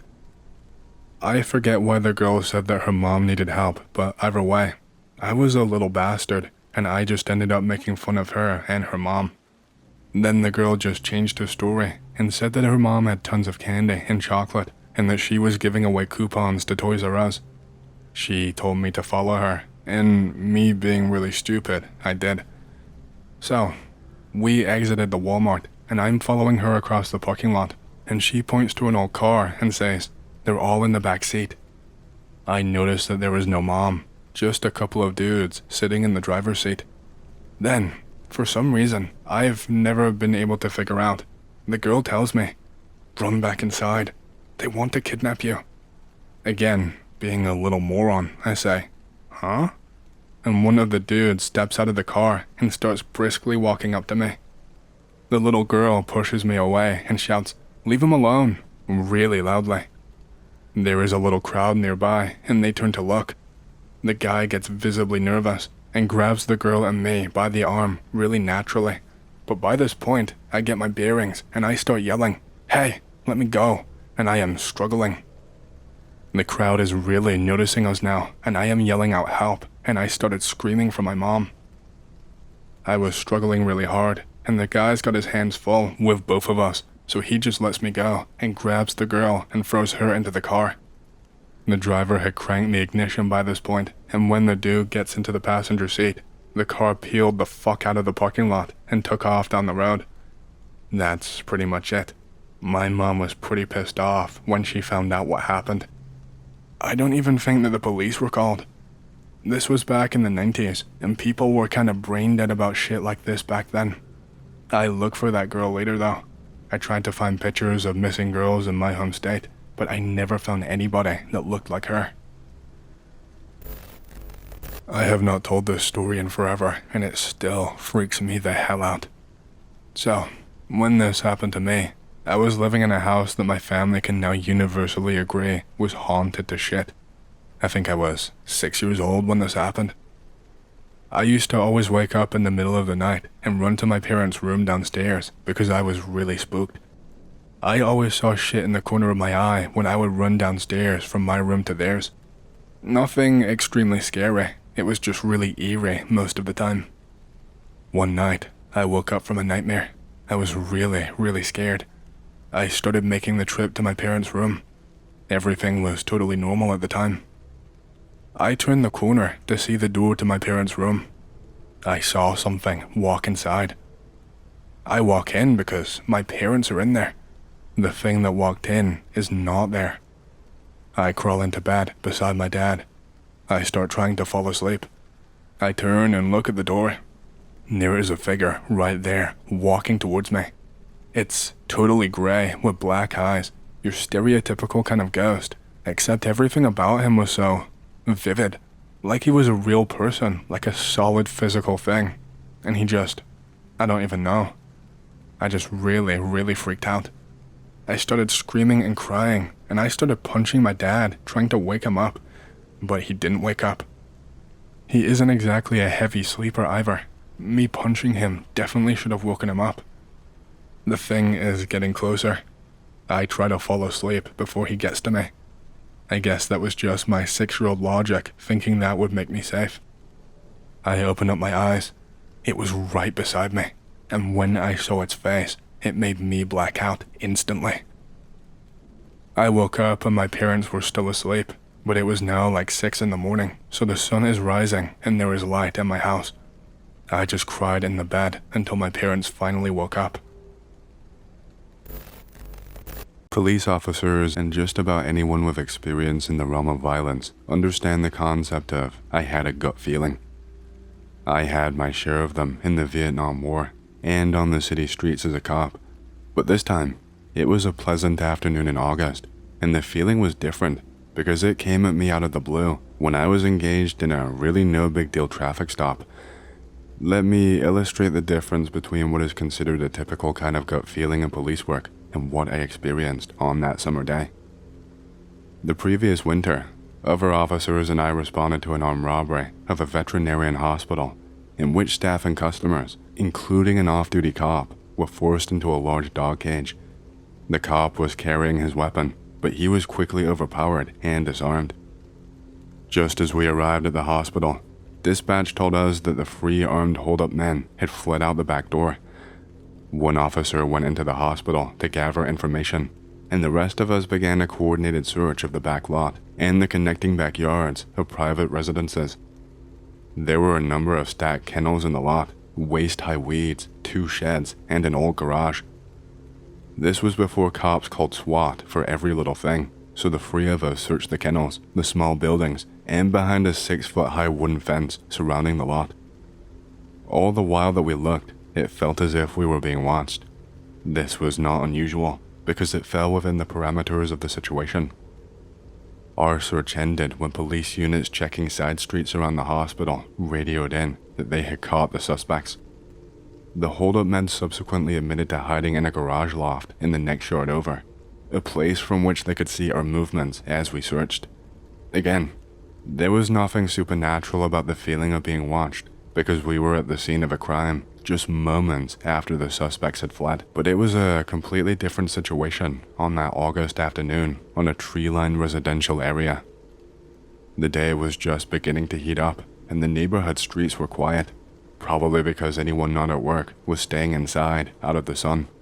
There was no other traffic around at all. There were no barking dogs. There was not even the sound of a chirping bird. It was just all completely silent. The driver blew through a stop sign like it was a green light, and I pulled him over in front of a 2-story white house. I never really liked writing citations for people, figuring that a simple stop and a warning was more than good enough to get most drivers' heads out of wherever they had been and back on the task of paying attention to the road. Usually it would be enough to scare most people into never doing something so silly ever again. The driver was really pleasant, apologetic, and he even thanked me. But that is when I felt it. My heart rate just suddenly accelerated, and I felt a tingling sensation dancing up my spine and bristling the fine hairs at the base of my neck. This wasn't anything new to me. I'd felt this feeling before. I felt it to both greater and lesser degrees many times in Vietnam, and at least once or twice a week on high-risk situations on the police job, such as kicking in a door on a dangerous warrant service or going up against a man with a gun in a tavern. But here, now, on a pleasant summer day on a sleepy street with nothing really happening. I bid the driver a good day and watched him pull away from the curb. It clearly had not been the traffic stop giving me the heebie-jeebies, because the feeling intensified as he pulled away. I made a 360-degree turn, scanning the sidewalks in all directions, as well as the streets as far as I could see, north, south, west, and east. I looked over at the big house that I was parked in front of, and the ones by each side of it. There was nothing there, and I did not see anything suspicious with the houses on the other side of the street either. So why was my adrenaline revving up? With the fight and flight juices sloshing around in my veins, and with no one and nothing around, and no threat to back away from, I just headed back to my car. But before I could even get there, the feeling just worsened. My heart was thumping now, my eyes were watering, and goosebumps were out on my arms. I had to get in the car and do so quickly. A lot of officers refer to their police units as their office. For some, they think of their car as a protective shield against threats and dangers from forces outside of it. This is an illusion, of course, because the car does not protect against much of anything other than the weather. In fact, it makes for a larger target. Officers know this, but they still take some comfort once they slip inside and shut the door. It's like sealing yourself off from the job, a tiny little reprieve from the horrors of the outside.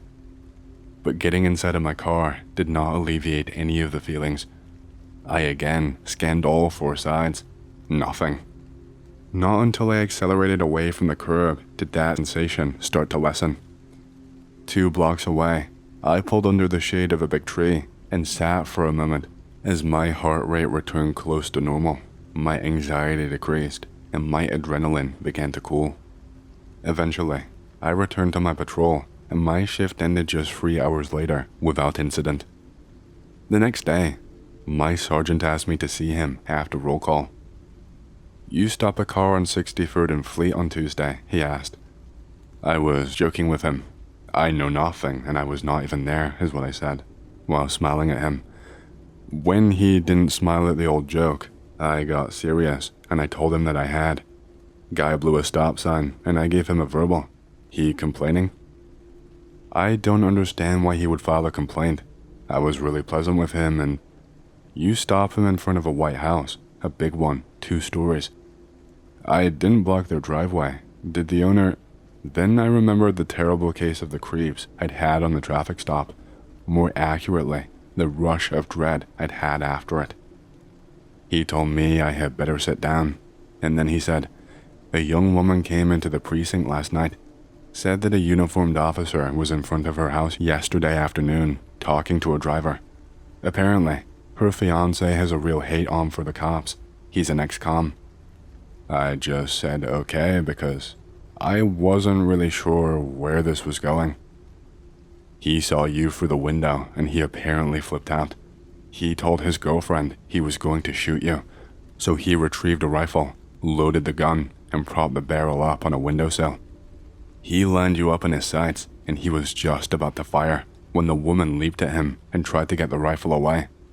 Apparently, you drove off just while they were rolling around fighting on the floor.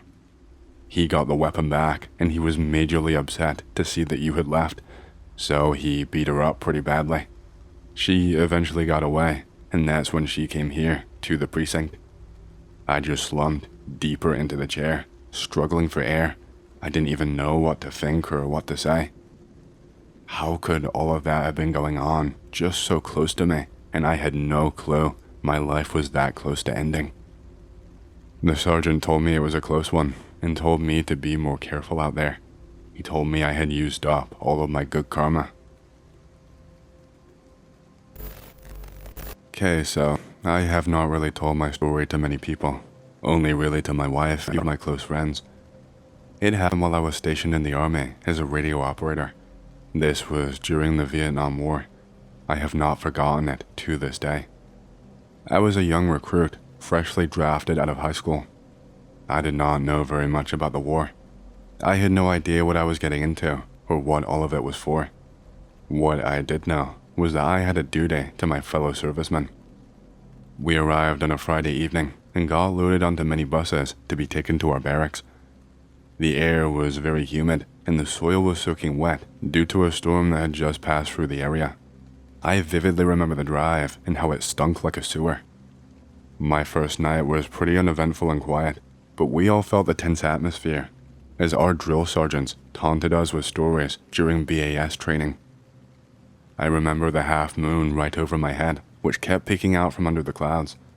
All of us were just sitting around, telling jokes. I was more of a technical guy and did not have much of an aptitude for comedy, so I just sat and listened.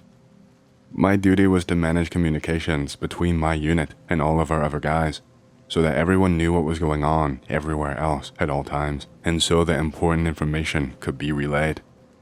I carried a box on my back, which were the size of radio devices back then, and also a ton more equipment and supplies. I was quickly assigned to a tight-knit unit who had just lost their communications operator to a landmine. I remember the first time that we made contact with the enemy. It was the loudest thing I had ever heard. We were in a dense part of the jungle and could not see the enemy at all, but we quickly ducked down as soon as they began firing at us. Then we immediately opened fire in their general direction in return.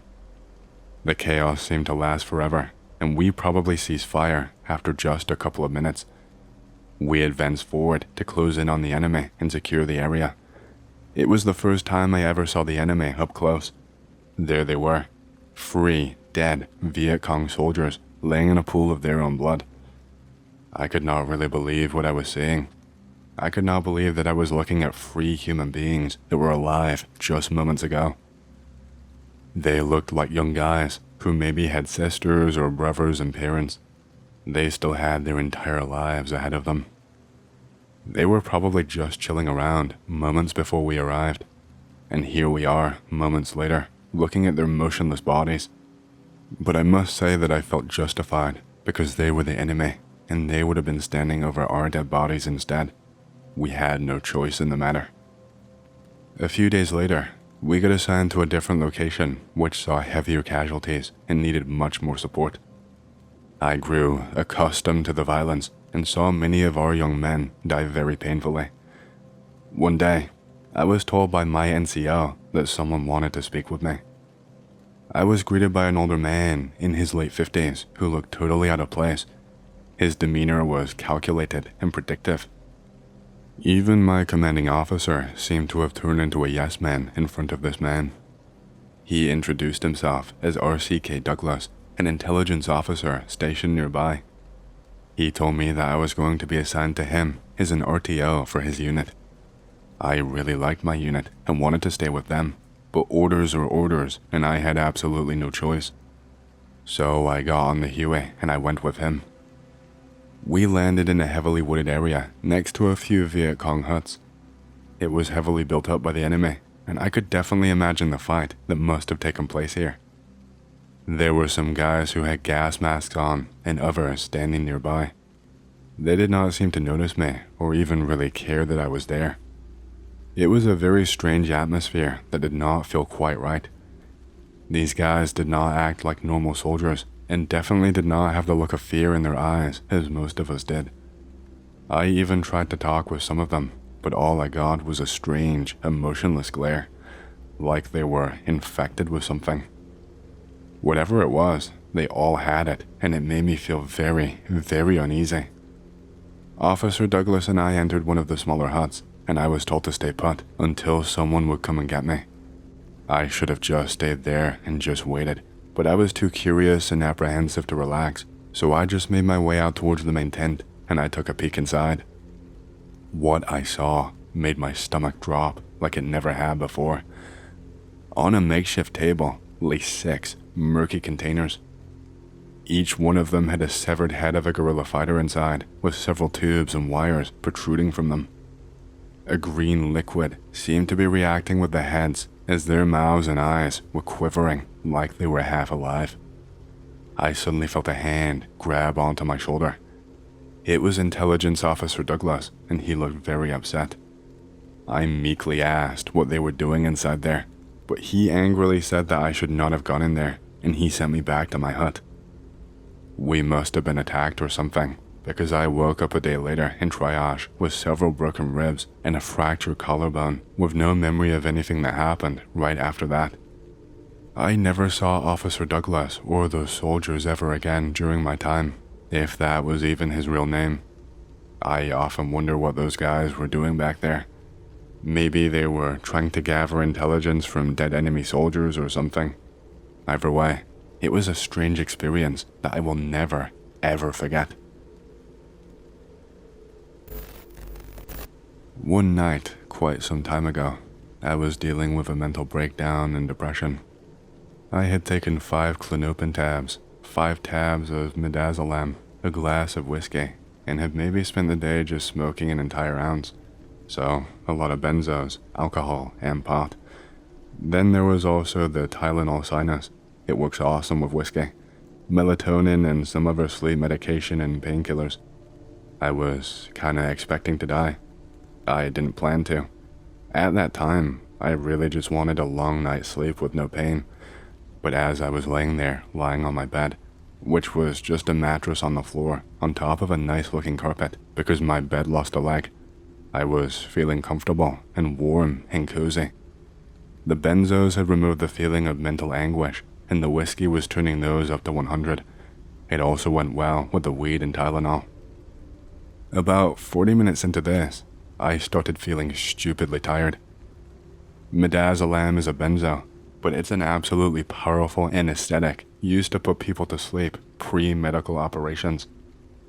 I had taken 5 tabs, and usually they recommend a single tab every 3 days.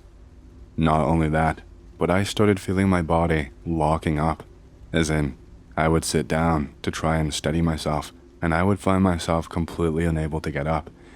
It was as if my body no longer responded. Then there was the cold. I live in Iceland, and it's absolutely cold here, but I'm used to it. But the cold inside my house that day got so intense that nothing compared to it. It came kind of out of nowhere too. I had been sitting exactly where I was for about 1 hour when the coldness just hit. It felt like a blizzard. My skin was actually burning with cold, and I could not move due to shivers. I half dragged my ass to the bedroom and covered myself and laid down, and accepted that an OD was on the way and that this was the end. I even somehow managed to put on the Doors' "This Is the End" on my phone. I had just about accepted that it was over. I was laying there, trying to find a comfortable position to lay in because my stomach and my arms had started to cramp at this point. I was trembling and cramping, and I had a feeling in my head like my head had been placed inside of a blender, and I was feeling extremely cold and unable to move at all. I remember thinking to myself that this was not a good way to go, but if it was my time, then I would see it through to the end. Then I broke down, and I started listing out loud my own regrets to myself, just like going down a checklist. To my surprise, I look at my bedroom door, and there was someone there. It was a goddamn shadow, phantom, ghost, whatever you want to call it, the usual black shadow that takes 3-dimensional form.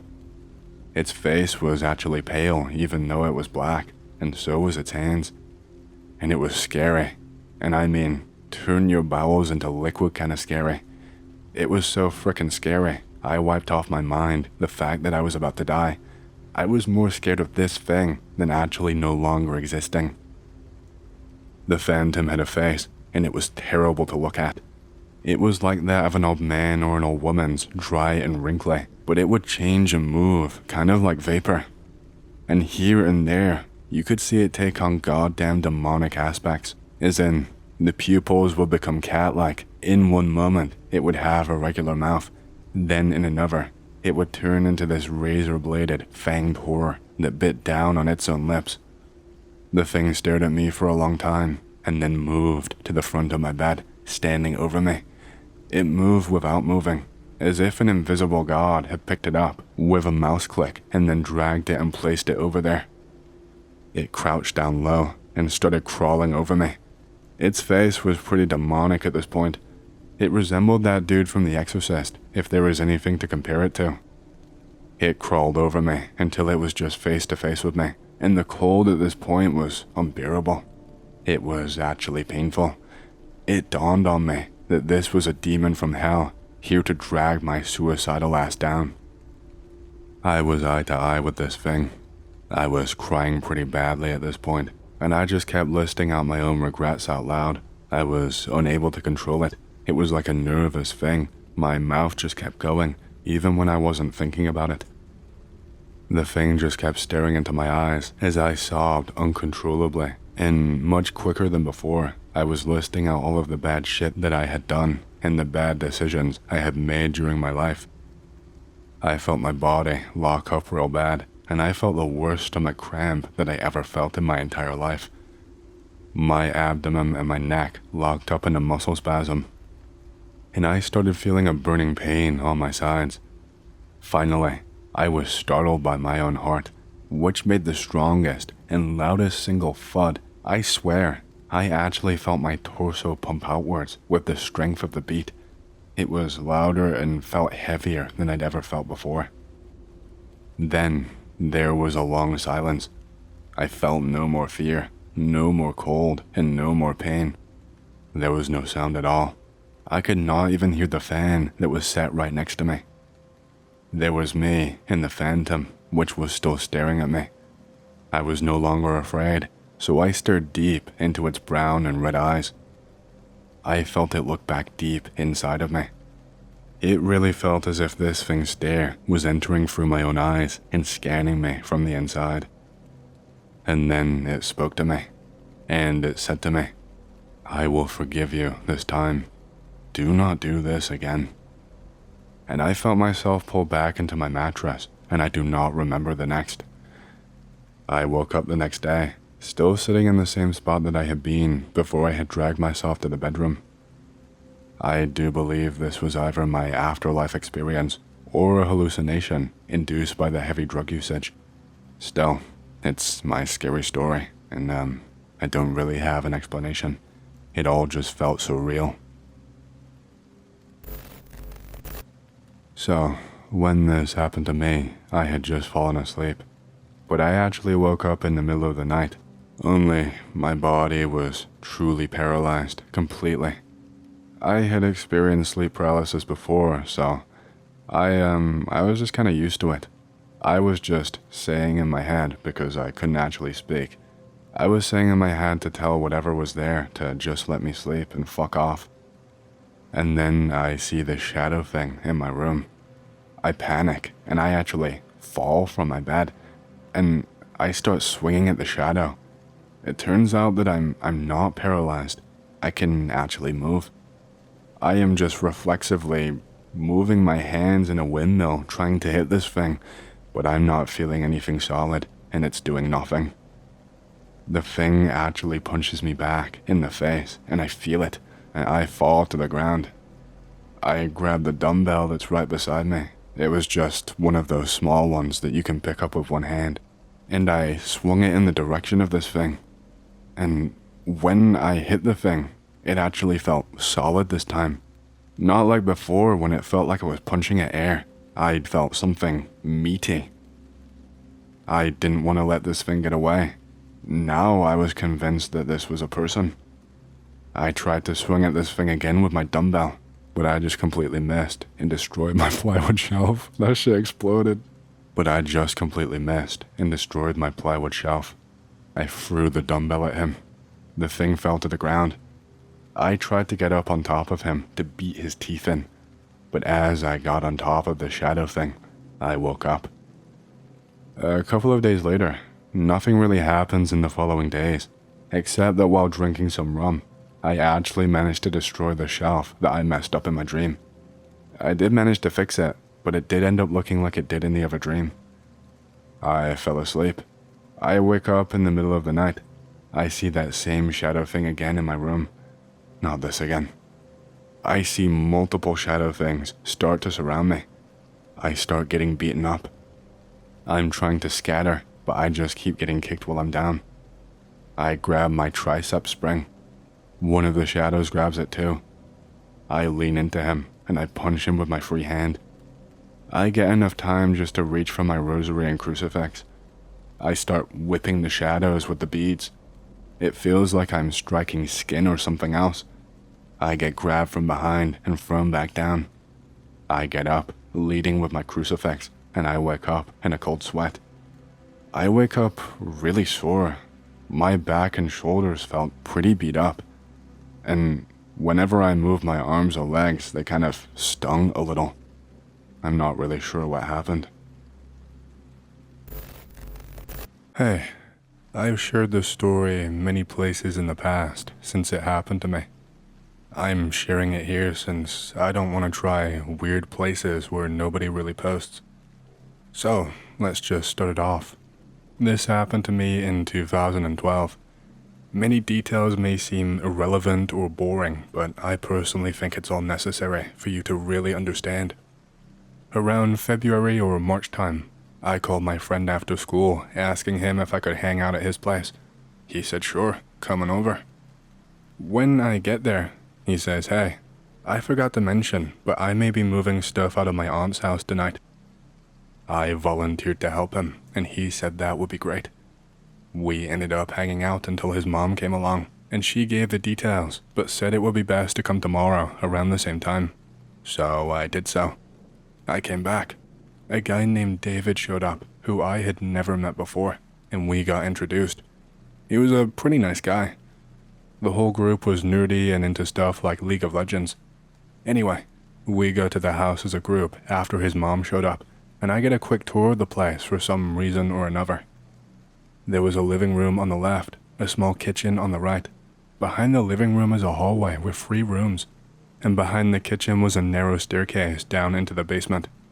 Further back behind the kitchen was a spiral staircase that led up to the attic room, which had red crayon scribbled on the walls and 2 randomly misplaced baby cribs. In the basement, the left side was blocked off due to it being difficult to traverse with pipes hanging down. The storage room was in the back. That is where we were moving stuff out from. There was not that much, enough for us to haul for an hour or so not too long. During this time, David shows me photos of ghosts he claims he just took in the basement. It was odd how blatant these photos were, so I was skeptical. I had heard of fake ghost apps, and of course, Photoshop is a thing, so.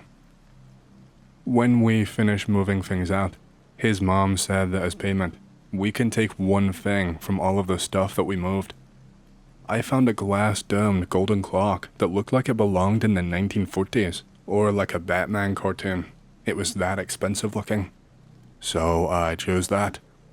We went back, and I drove home with it. 2 weeks later, I had dreams about it belonging to him. I thought about it a lot. I thought that I should not have it. I remember the times I was doing other things, and randomly thinking of that night. I called him up again to hang out, and I brought the clock as a surprise. I get there, and I hand it to him, saying I think it should be with you, since it belonged to your aunt. He said sure, and then looked for a safe place on his desk, and as soon as he placed it down, he smiled and said, "Wow, that looks really nice." He thanked me, we chilled, and I went home eventually. Many months passed by after this. I remember during those months occasionally thinking about that night. I don't really know why though. Around November, I call him up to hang out after school. I'd been going to college that whole year. He says, sure, come on over. I get there and he says, sorry, I should have told you, but my aunt just recently died, and we need to move stuff out of her house tonight, so we may not get to hang out that long. I was confused and a little bit shocked, and I said, is this a different aunt? He and everybody looked at me really weirdly.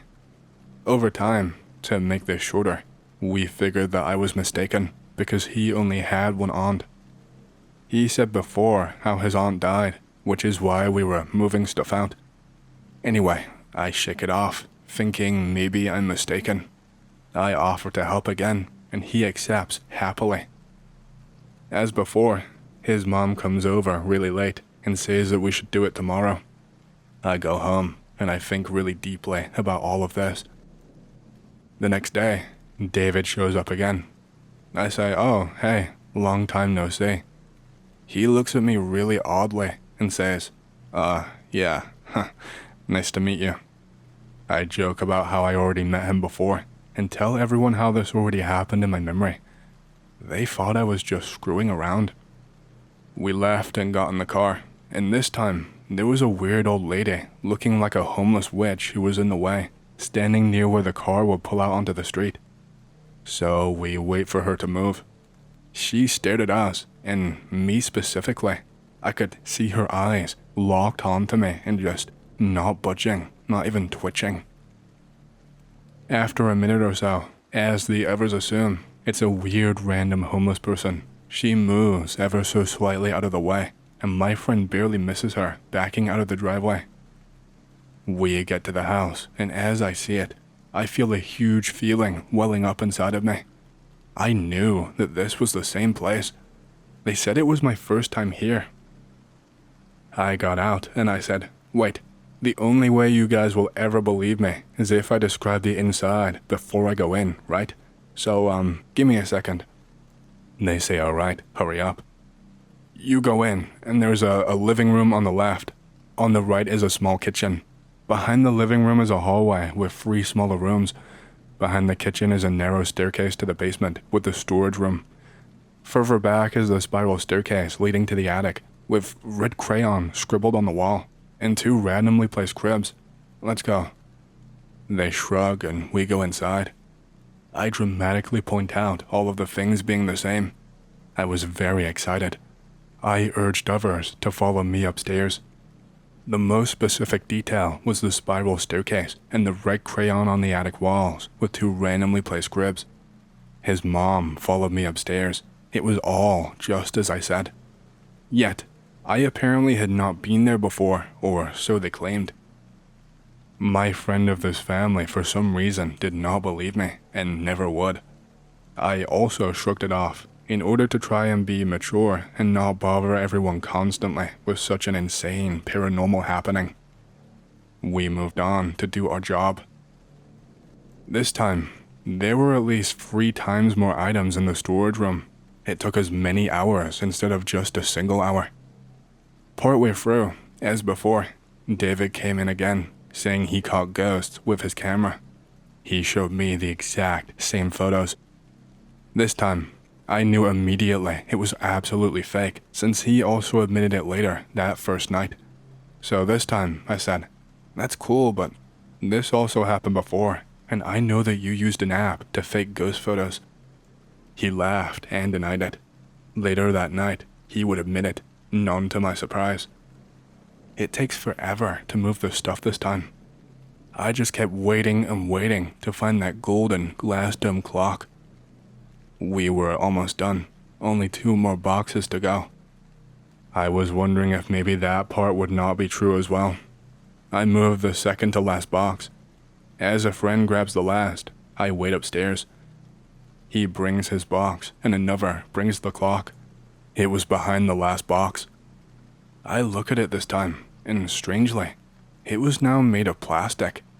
The dome was plastic too. It ran on AA batteries. That is odd, but it is the exact same clock. Again, his mom says that we can take something home. I pick it up, but I clearly know if the first experience meant anything, I should just force my friend to take it home with him that first night and just get it over with. So I did. He set it up in the same place on his desk, and he thanked me with a big smile on his face, saying it looked really nice. And I've been thinking about this experience ever since when reflecting on the past. Many who I told my story to said I must either be lying or something extraordinary happened. Some said I have some hidden powers or something. I think I just had a very odd experience, like many others. I have had other psychic experiences when I was much younger though. I'm not sure what all of this means.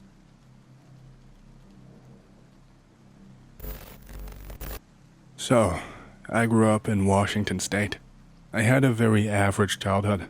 I volunteered on a producing farm across from my neighborhood every single summer, which was very tight-knit.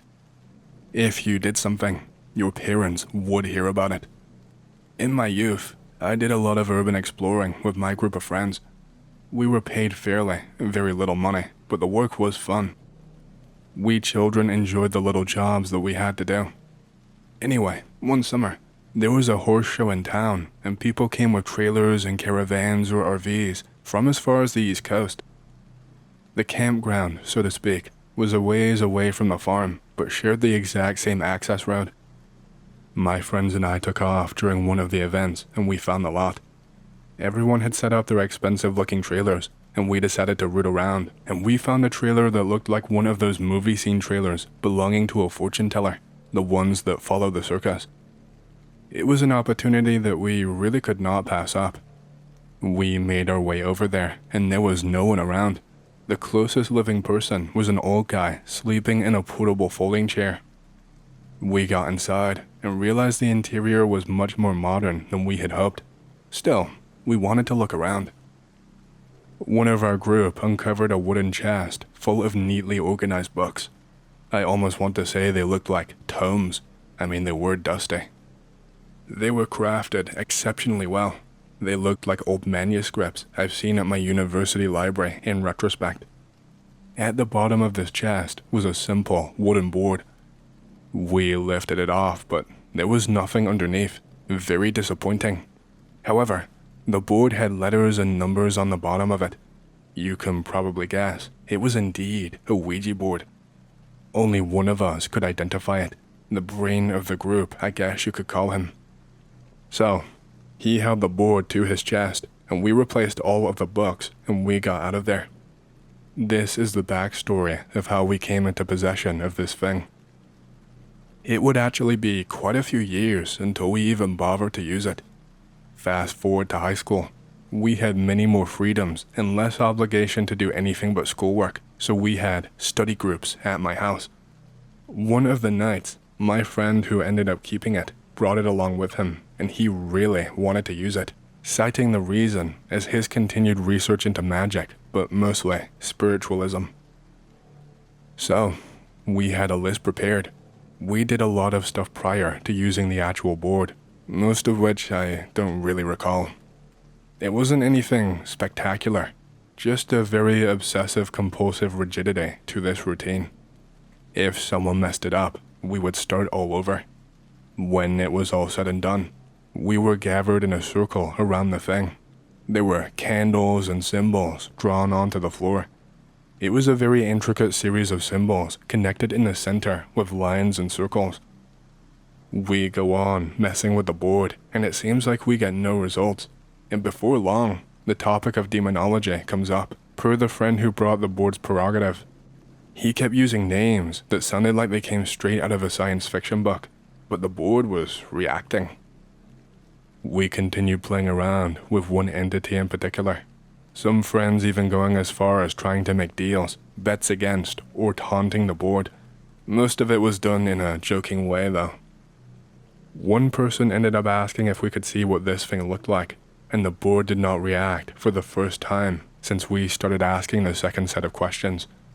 Then, the room got heavy. It felt really, really uncomfortable. At this point, and I know this is very cliché, but some of the candles suddenly just went out. The windows in the attic where we had been doing this were open, so it could have been the breeze, but it was very strange to experience. The guy who brought the board quickly flicked on his lighter and drug his heel through some of the lines as a precaution, he said. We laughed it off, turned on the real lights, and that was the end of that. That heavy feeling was still in the room, almost like a tightness. I very distinctly remember feeling strangely aware at that moment, like I could see the whole room. He packed the board because some of the girls had gotten really uncomfortable and became quite vocal about it. So, we continued having a good time, and the night drug on, and then people started going home. I began to tidy up the place on my own, and I could not help feeling that something was looking at me or following me. I was very paranoid, but I kept this sensation to myself. I finished cleaning, I turned off the light, and then I ran down the stairs. Needless to say, I stopped going up there alone at night. I came to find out that I was not the only one who experienced the feeling of being watched or followed wherever that I went.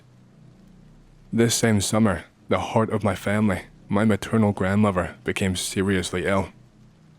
My mother moved back to Germany to care for her, and we sold the house that we lived in preparation for my moving into college the next year, and so my father could follow her.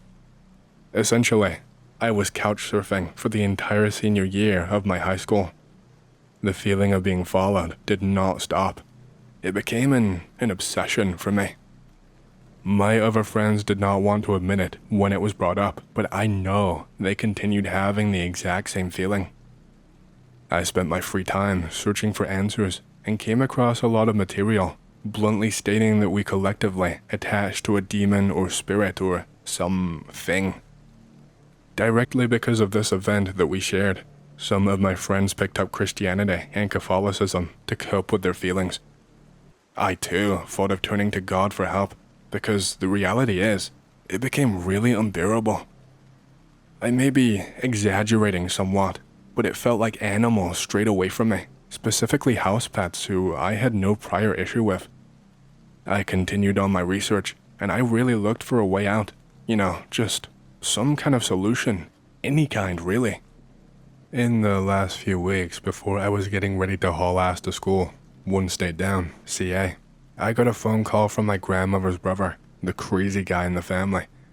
He blamed me for her illness and claims that she had dreams of my actions regarding the Ouija board.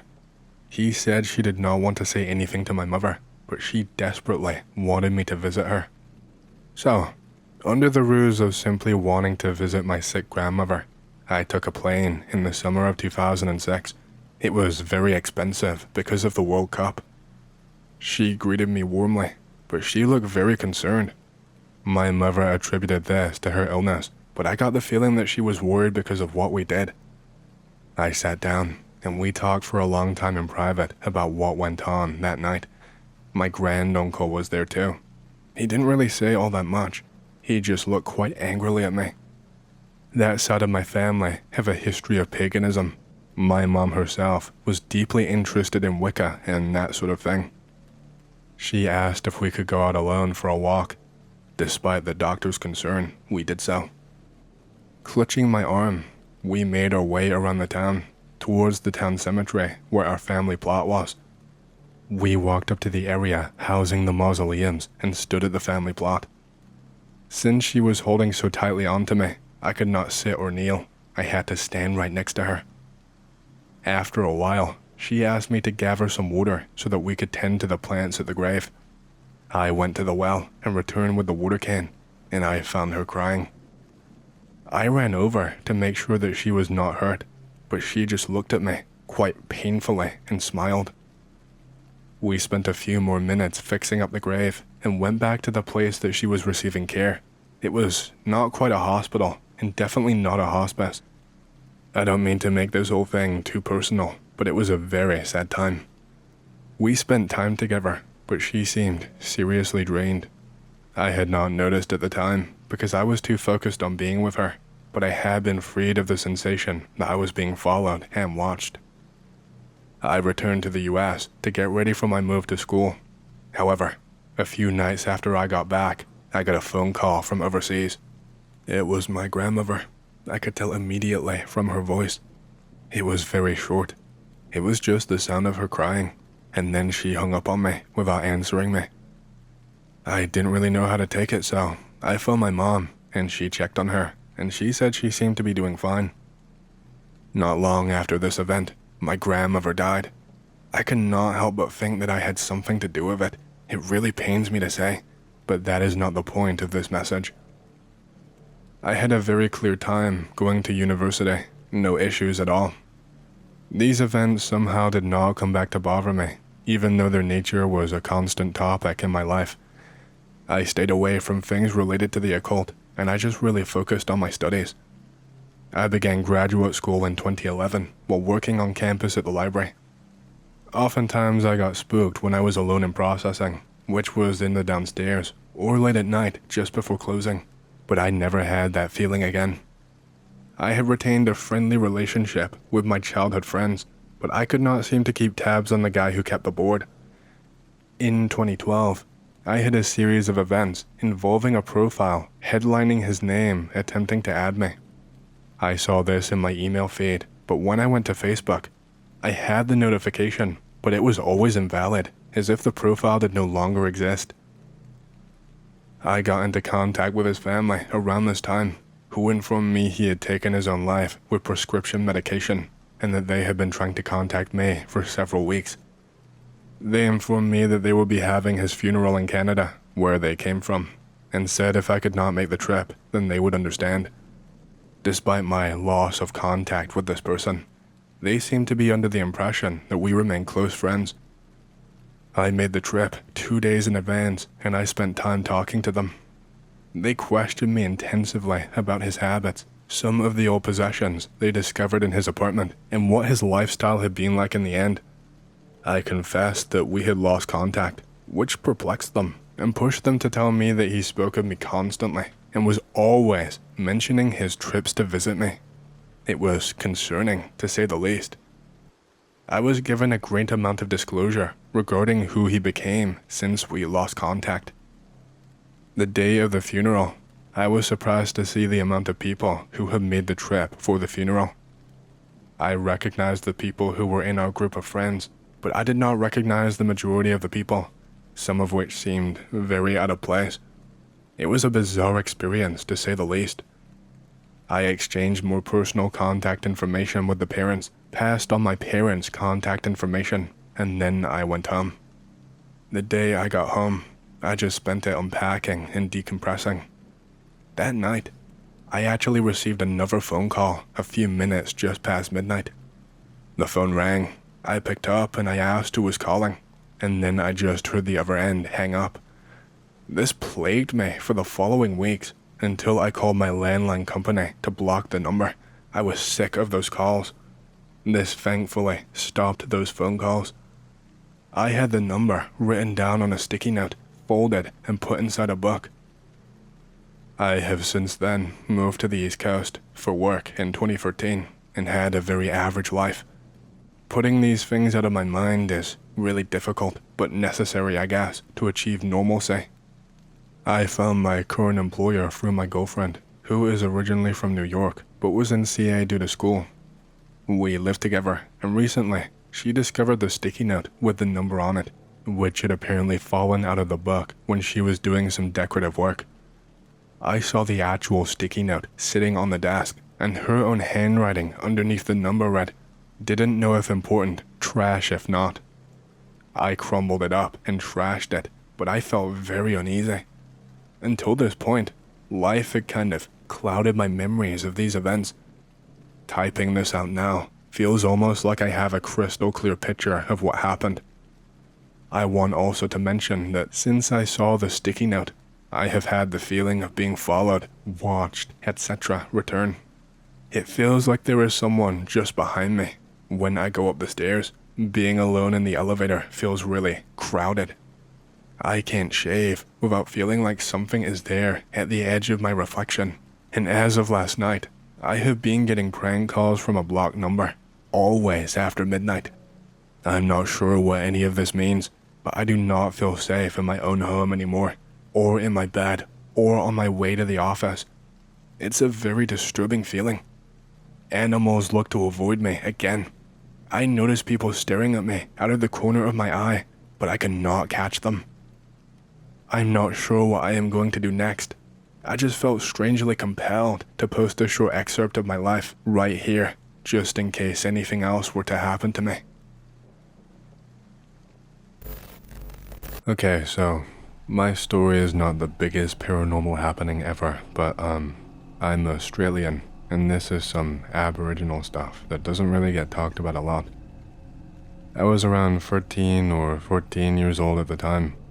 My mom is a support worker / carer / community helper, that sort of deal. She tells me one day that I'm going with her to this Aboriginal community that's a get-together / meetup. I protest, as I just want to stay home and play video games, but it turns out that I do not have a choice. On the drive there, for the first time in my life, I realized just how serene the outback can be. I feel really tranquil. I realize what I have been missing out on. I get there, and it's like this campsite with some built-up modern little motel rooms and cabins, but really, really remote. We basically just do normal setup and campsite stuff for the day. I learned some outback advice from some young guys that like to camp out a lot. They teach me definitely what not to eat or touch or do in a remote situation. I reply back something really cringy about how it's just like one of my video games. I see the smiles drop from their faces as they look at me straight in the eye and tell me that the most important information for being out here is to be told by the elder tonight. I'm like, okay, what the hell? Why did they get so serious all of a sudden? That unnerved me a little bit, so I told my mom, and she said it's probably worthwhile to go and have a listen and decide for myself, as they are connected to this land spiritually in a way that we might never know. Dinner rolls around, and at first I'm like, screw this, man, the food is going to be terrible. I just want spaghetti bolognese or something simple. It turns out that they have made some kangaroo stew, which to this day is some of the best campfire grub I've ever had, and I went back for seconds because I'm fat. We eat and talk around the campfire, little groups of conversation at first, and then the elder starts to gradually take point of the conversation. She tells us dreamtime stories of how everything came to be, and how their people listen to what is not heard and not seen. She eventually broaches the topic of spirits, and just how important they are, and equal to the living in every way, and must be respected. She goes on to say that whether good or bad, spirits are integral to the way of life, as there is much to learn from these spirits. She explains that spirits are drawn to intense emotions and feelings, whatever end of the spectrum, I guess you could say. She tells us that living in particular, with intense readings, can be targets for these spirits, good or bad. Sometimes though, when life is lost too soon, spirits can return or linger. She used a native word for this, and the guy I guess he crunched his forehead, trying to translate that for her, to me. In particular, in the time of need, they can appear as guides for the living to show the way forward. Now at this point, I'm completely enthralled. Call it how you want, but she was very passionate about the land and her stories, and they were interesting too. I'd never really read about anything like this. I'd never really opened up my mind and given it a serious thought. And now that I was thinking about all of the possibilities, it blew my mind. With the next thing she said, it woke me the fuck up. I noticed that she is now looking at me, but honestly, it felt like she was looking at my mind and my soul. To this day, no one has ever struck that same feeling into me. She eyes me for a few more seconds, and she was looking above my left shoulder and right shoulder, but above them. And then she says, "Not everything we have lost is gone, but closer to us at a level that very few can perceive. Open your heart, and the goodness that is there will be for all to see." What? It's important at this point to mention that I have 2 dead brothers, but that comes along later. Everyone was just listening to her and trying not to make eye contact with me at the time. She bows her head as if it took effort. We had a good night tonight with some tucker, and I hope everyone had a good time. There is only one thing that you have to do tonight. When she said this, her smile faded away from her face, and she looked at everyone before staring at me again with that soul-piercing gaze. And then she said, "Do not go outside tonight." Again, she used a translated word from native in her sentence, but it was something like, "Your bed/resting place is safe, and I have made sure that you will not come to harm. But that is, if you act in according to our laws and respect to our spirits." At this point, I'm getting really creeped out, and I have seen enough horror movies to know how this ends. She stands up with the vigor of a 23-year-old. She's an elder, remember, and smiles as if she didn't just spend the last 15 minutes warning us that spirits would tear us a new asshole if we went outside tonight. My mom and I go off to our little cabin and decide to get some sleep. I get a chance to ask her, though, before what she thought. She frowned and said that no matter what I believed, I should stay inside as a sign of respect no matter what I thought, as they would be deeply offended. But did you believe them? Just because we don't understand how some things work in the world, honey, doesn't mean that they aren't there or real. So that's a yes. Go to bed, Anon. I think we've both heard enough stories tonight. There were 2 singles, and unfortunately, they were uncomfortable as shit, but I slept on the one closest to the door, along with some other lightly furnished stuff, including 2 chairs, both facing their backs to the windows. 3 a.m. rolls around, and on the spot, something is wrong here. No, something is very wrong here. Every single one of my hairs on my arms and legs are standing as straight as a damn arrow. I have this clenched feeling/twist in my gut and chest. It feels like it could be a heart attack. As time goes on, it gets worse, and the entrance side of the cabin is getting really, and I mean really cold. For perspective, it was a hot and muggy night in Australia, so even a 5-degree temperature change would have been noticeable. This felt like it was a giant fucking freezer on the other side, even from the bed. My dumbass tosses up whether or not it's a good idea to check out what it was. I felt something different now from the 2 chairs, slowly but surely, like 2 warm auras, feelings. I start to hear this low moaning and wind gushes of just this awful, and I mean awful, wailing. I tried to block my ears, but my chest could feel this shit too, so I man up and get out of bed. I put my ear to the door, and the best way I could describe what I heard was a soul being sundered in 2, and in the same nanosecond being stitched back together. What I heard was the pain of that if that happened to a person, and that is just the one that I heard. In total, around the cabin, there was a miasma of them. I step back and prepare myself for a big nuts moment, and I go for the handle. The 2 auras that I mentioned are now on each side of me, and with senses that I cannot name or even describe, I saw them, or better yet, perceived them, for lack of a better term. They were both golden in this warm yellow light that I maybe saw for a second. One held my arm, going for the door handle, and the other one held my shoulder. Nothing needed to be said, but deep down inside, I was told not to open that door. It was almost like I needed confirmation that I would not be ass-fucked by something on the other side of that door. I suddenly feel this soothing feeling, like as long as I listen, everything will be fine.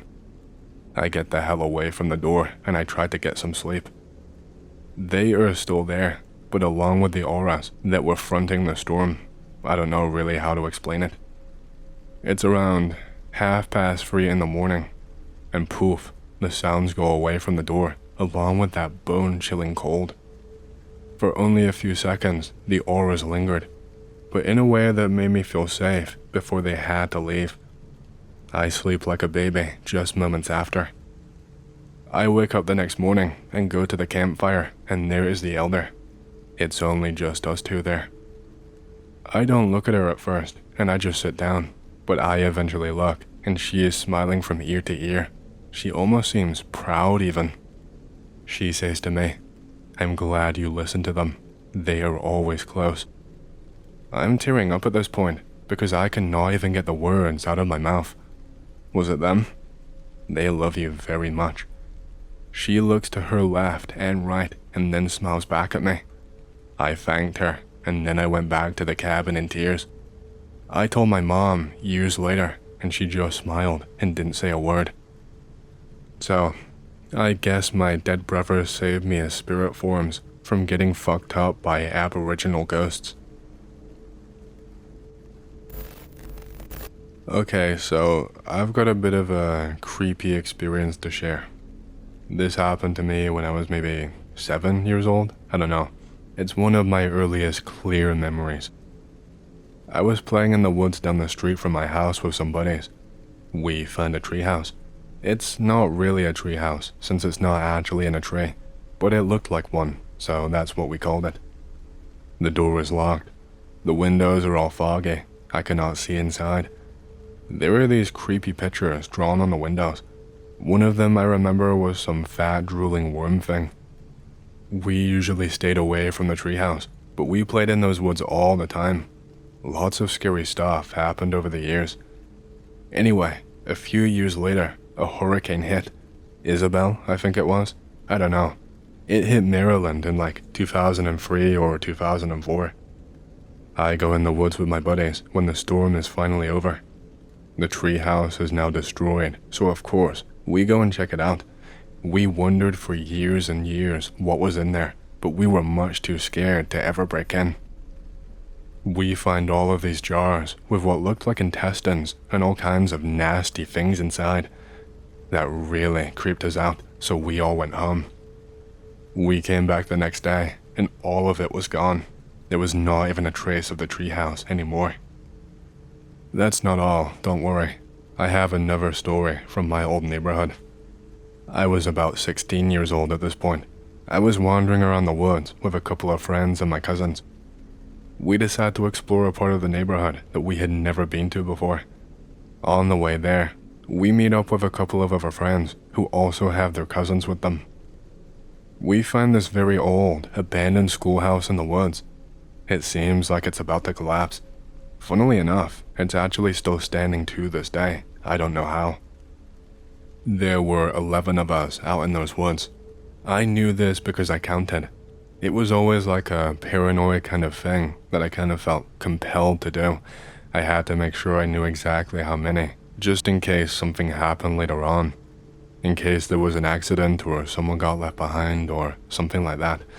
Which could easily happen since not all of us knew each other. I did this quite often when exploring the woods, exploring it with new people. We screw around in there for a while. We noticed all these strange satanic-like symbols on the walls. We figured it was just a bunch of punk emo kids who thought it was cool to draw pentagrams and stuff like that. We decide to leave, but before we do, I count everyone again, just to make sure that no one has wandered off and gotten lost. There are only 10 of us.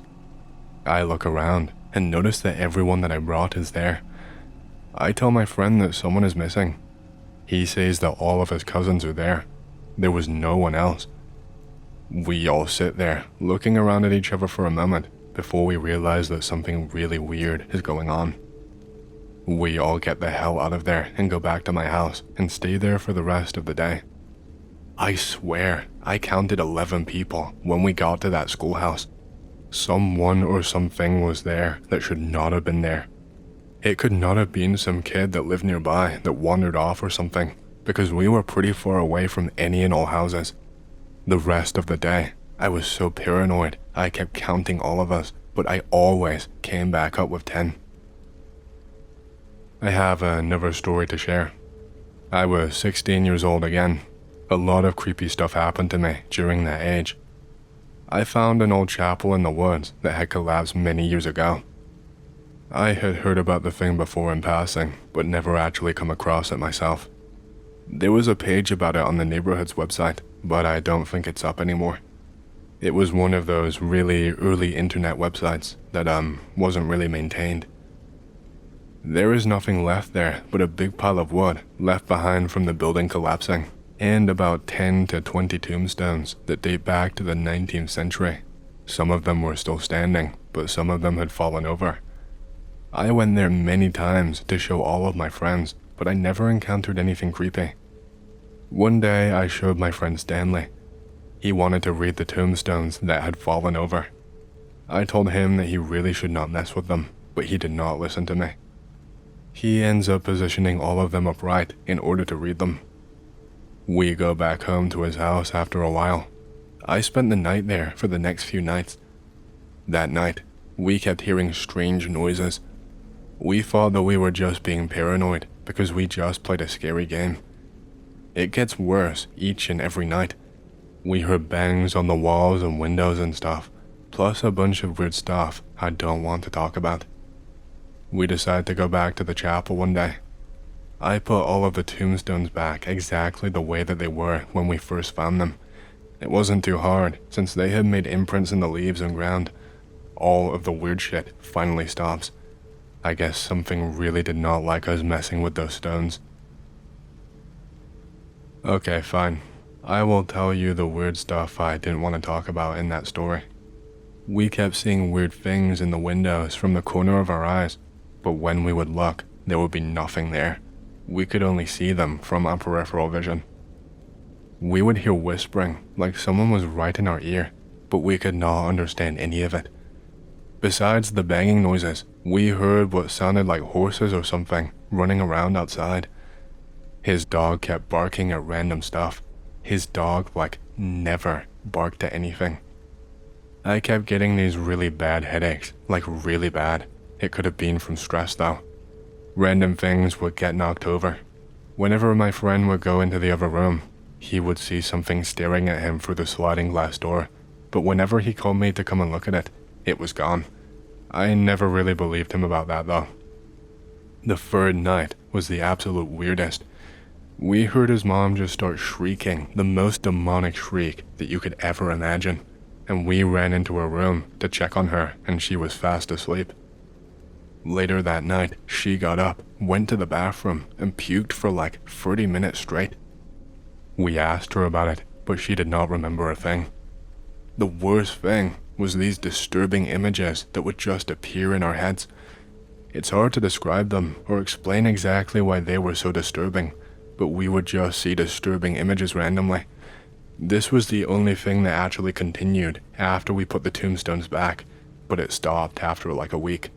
That is all that I can remember. Let me set the scene for what happened to me. My grandma's property sat about 2 miles down the road from her house, way out in the country. That's when you enter the first gate by the road to start up the extremely narrow dirt road up the mountain. It kind of winds up the side of the mountain until you get to the top. It's about a 15-minute drive. At the top, it's all fenced in. It's a big area with a field at the very bottom. It's on top of a mountain, so it slopes up. That field is fenced in with a wooden fence.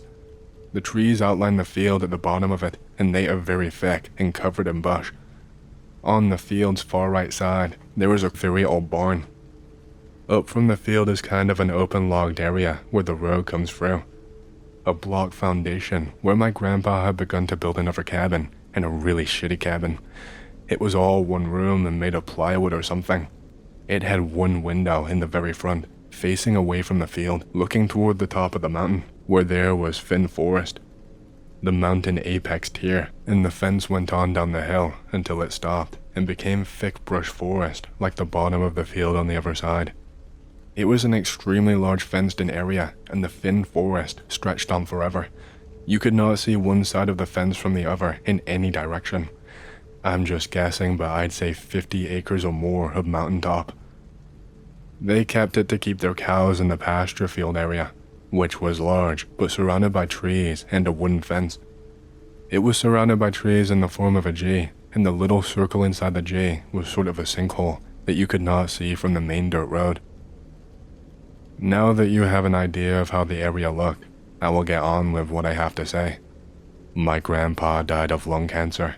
My grandma, as hardworking as she is really small and only able to tend to her yard and garden. So someone had to feed the cows and check on them. I usually drove down after work, checked on her, and then drove up there, grabbed some feed from the barn, and fed the cows. One night, I got off work a little late, and it was getting dark, so I drove straight up to the mountain. When I got to the top to get out and open the gate into the area, I heard a cow mooing really loudly. I didn't really think anything of it since they usually did this, but this was really loud, probably twice as loud, and sounded really off. When I pulled up to the pasture, the cows were nowhere to be seen, which was weird because they usually came hauling ass when they heard me coming. I put the feed in the trough and hollered for them, but they did not come. I figured they were just in the non-visible area of the field. Remember the G-shape, but I had to go and check on them. I went to my truck and grabbed the flashlight since it was getting dark and it was a large field. As I walked down to where I thought they were, I kept hearing that loud moo that sounded weird, coming from different directions. But it did not deter my path since I was sure that they were in that part of the field. I rounded the corner and down in the sinkhole, they were all standing there, quite huddled up, close together. As I walked up to them, I tried to shoo them along to the barn, but they would not budge, and that's when I heard another moo coming from the top of the woods at the top of the sinkhole. I thought one had gotten out of the fence and was in distress or something. I was not really freaked out at this point, so I decided to investigate and retrieve the cow.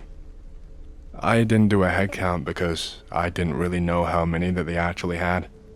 So I walked up the hill of the sinkhole where I thought the moo came from. But around the time I got to the top, I heard it again, coming from another side of the field now. I walked over, hopped the fence, and shined my light through the dense woods. I was shaky from being in the woods during the dark, but I wasn't really scared. I walked back a bit in the woods and I saw it. The cow standing in a little clearing, facing away from me. Black and white. It looked like a cow, but it was sitting down like a dog, and it looked sickly. If you've ever seen a cow that was really skinny, it was even skinnier than that. I thought it might have hurt its back legs or something, so I strolled up to the thing. Then I noticed something as I got closer. Its hooves were not hooves at all. It actually had hands on its front legs. Long, thin fingers with fleshy, brittle-looking fingernails. Not being able to explain what I had seen, I called out to the thing in hopes it was just the dark fucking with me. I shouted out, "Come over here and eat." At that point, about 20 yards away from me in the clearing, the thing stood up on two legs and turned around. Its skin was colored like a black and white cow, but its body was nothing like it at all. It was tall and thin, with a strange, flat face, a large mouth, and sunken-in dark eyes. I hauled ass out of the woods, tripping and stumbling over everything, my heart pumping so hard I could not hear anything else. When I got to the fence, I leaped straight over it and sprinted through the field to my truck. I got in, locked the doors, started up the truck, and grabbed my 380 compact from the glove box. I backed my truck down most of the thin dirt road until I got to the gate. I turned around on a steep hill, almost flipping my truck. Now that I was facing the gate, I looked around my truck with the flashlight. I hurried and got outside to unlatch the gate and swing it wide open. And on the short way back to my truck, inside the forest, just beside me, I hear, "Come over here and eat." I got in my truck and scrambled down the mountain without closing the gate. Then after what seemed like 200, I arrived 2 miles away at my grandma's house. I told her everything and she just sat there calmly and just said to me, "Sounds like a trickster." I took this as her saying it was someone playing a joke on me, and I angrily left. I learned later that the local Native Americans called shapeshifters or skinwalkers tricksters. She sold the cows and then the land, and I never returned. I tried to pretend that it did not happen to me. I've seen a ghost before, and I've had a friend with me that also saw this. But this was just something completely different. I did not know what to make of that thing. What did the thing sound like when it repeated what you said? What did it sound like coming from that thing? It was human, but really raspy. It sounded like their throat was clogged. It sounded like someone who had lung cancer. Yeah, so what's extra weird is that the very next day, I was going back to my grandma's to tell her that I was not going up there ever again, obviously. And all of this rubble type shit was blocking the road. It's in the picture on the screen now. It would have taken me an hour just to go around it to get to her, so I just went home. This is what the landscape looks like around the place it happened, just to give you an idea. It's not looking in the direction of the property at all though. The only weird thing I can think of that happened to me actually happened a few years ago. This was back when it was okay to build permanent tree stands nailed into trees. I had scouted out a new area and settled on an area where an oak flat joined a big thick swamp. It was pretty open, except one grove of head-high palmettos and brush that came from behind my stand and went into the swamp. I was able to climb into a fork of an oak tree by climbing a small dogwood right next to it. After hoisting up my wood and nailing up a very stable platform and seat about 15 to 20 feet up, I dumped out some corn and I left. This was in the summer as I was hog hunting. It was 2 weeks before I made it back to hunt. Everything was fine as I walked in before daylight and I got settled in. I noticed that the corn was gone and lots of fresh hog signs that I could see by my small light. After everything got quieted back down, as I sat in the dark, I kept having that feeling of being watched. Now, I have hunted, camped, and grown up in the woods, and I am completely at home, day or night, in the darkest, deepest swamps, and I've never felt this feeling. I wasn't scared because I didn't know to be. I just could not put my finger on it. The feeling never changed, but I couldn't get used to it. I was just on edge, I guess. I never saw or heard any animals that morning that I can remember until I was climbing down at about mid-morning. I had lowered my rifle, and I was in the process of slithering from the oak to the little dogwood when I saw something out of the corner of my eye about the same time that I heard it. I heard the crash and just barely caught sight of something running through the palmettos parallel to me. Now, I say barely because it looked like a huge, I'm talking about man-height, brown dog. Honestly, at first I thought, buffalo. How crazy is that? It crashed through the thicket and I heard it hit water. It sounded like a herd of hogs plowing through. I wrote it off as a deer that jumped, and me only getting a glimpse of the thing maybe made it look a little bit different, and my brain just filled in the gaps. Well, I thought about that sight and the feeling that I had all morning long as I was driving back home to do a little bit of work before hunting again that evening. At around 2 or so that afternoon, I was again walking back into that stand, still thinking about the oddness of the morning. It was only a quarter-mile or so walk, and I was there and settled in pretty quick. Again, everything was oddly quiet. I had been sitting for maybe an hour or so when I heard the faint splash of hogs, I assumed, across the thicket in the swamp. As it got louder, instead of that excited, eager feeling you would normally get, I was getting really nervous.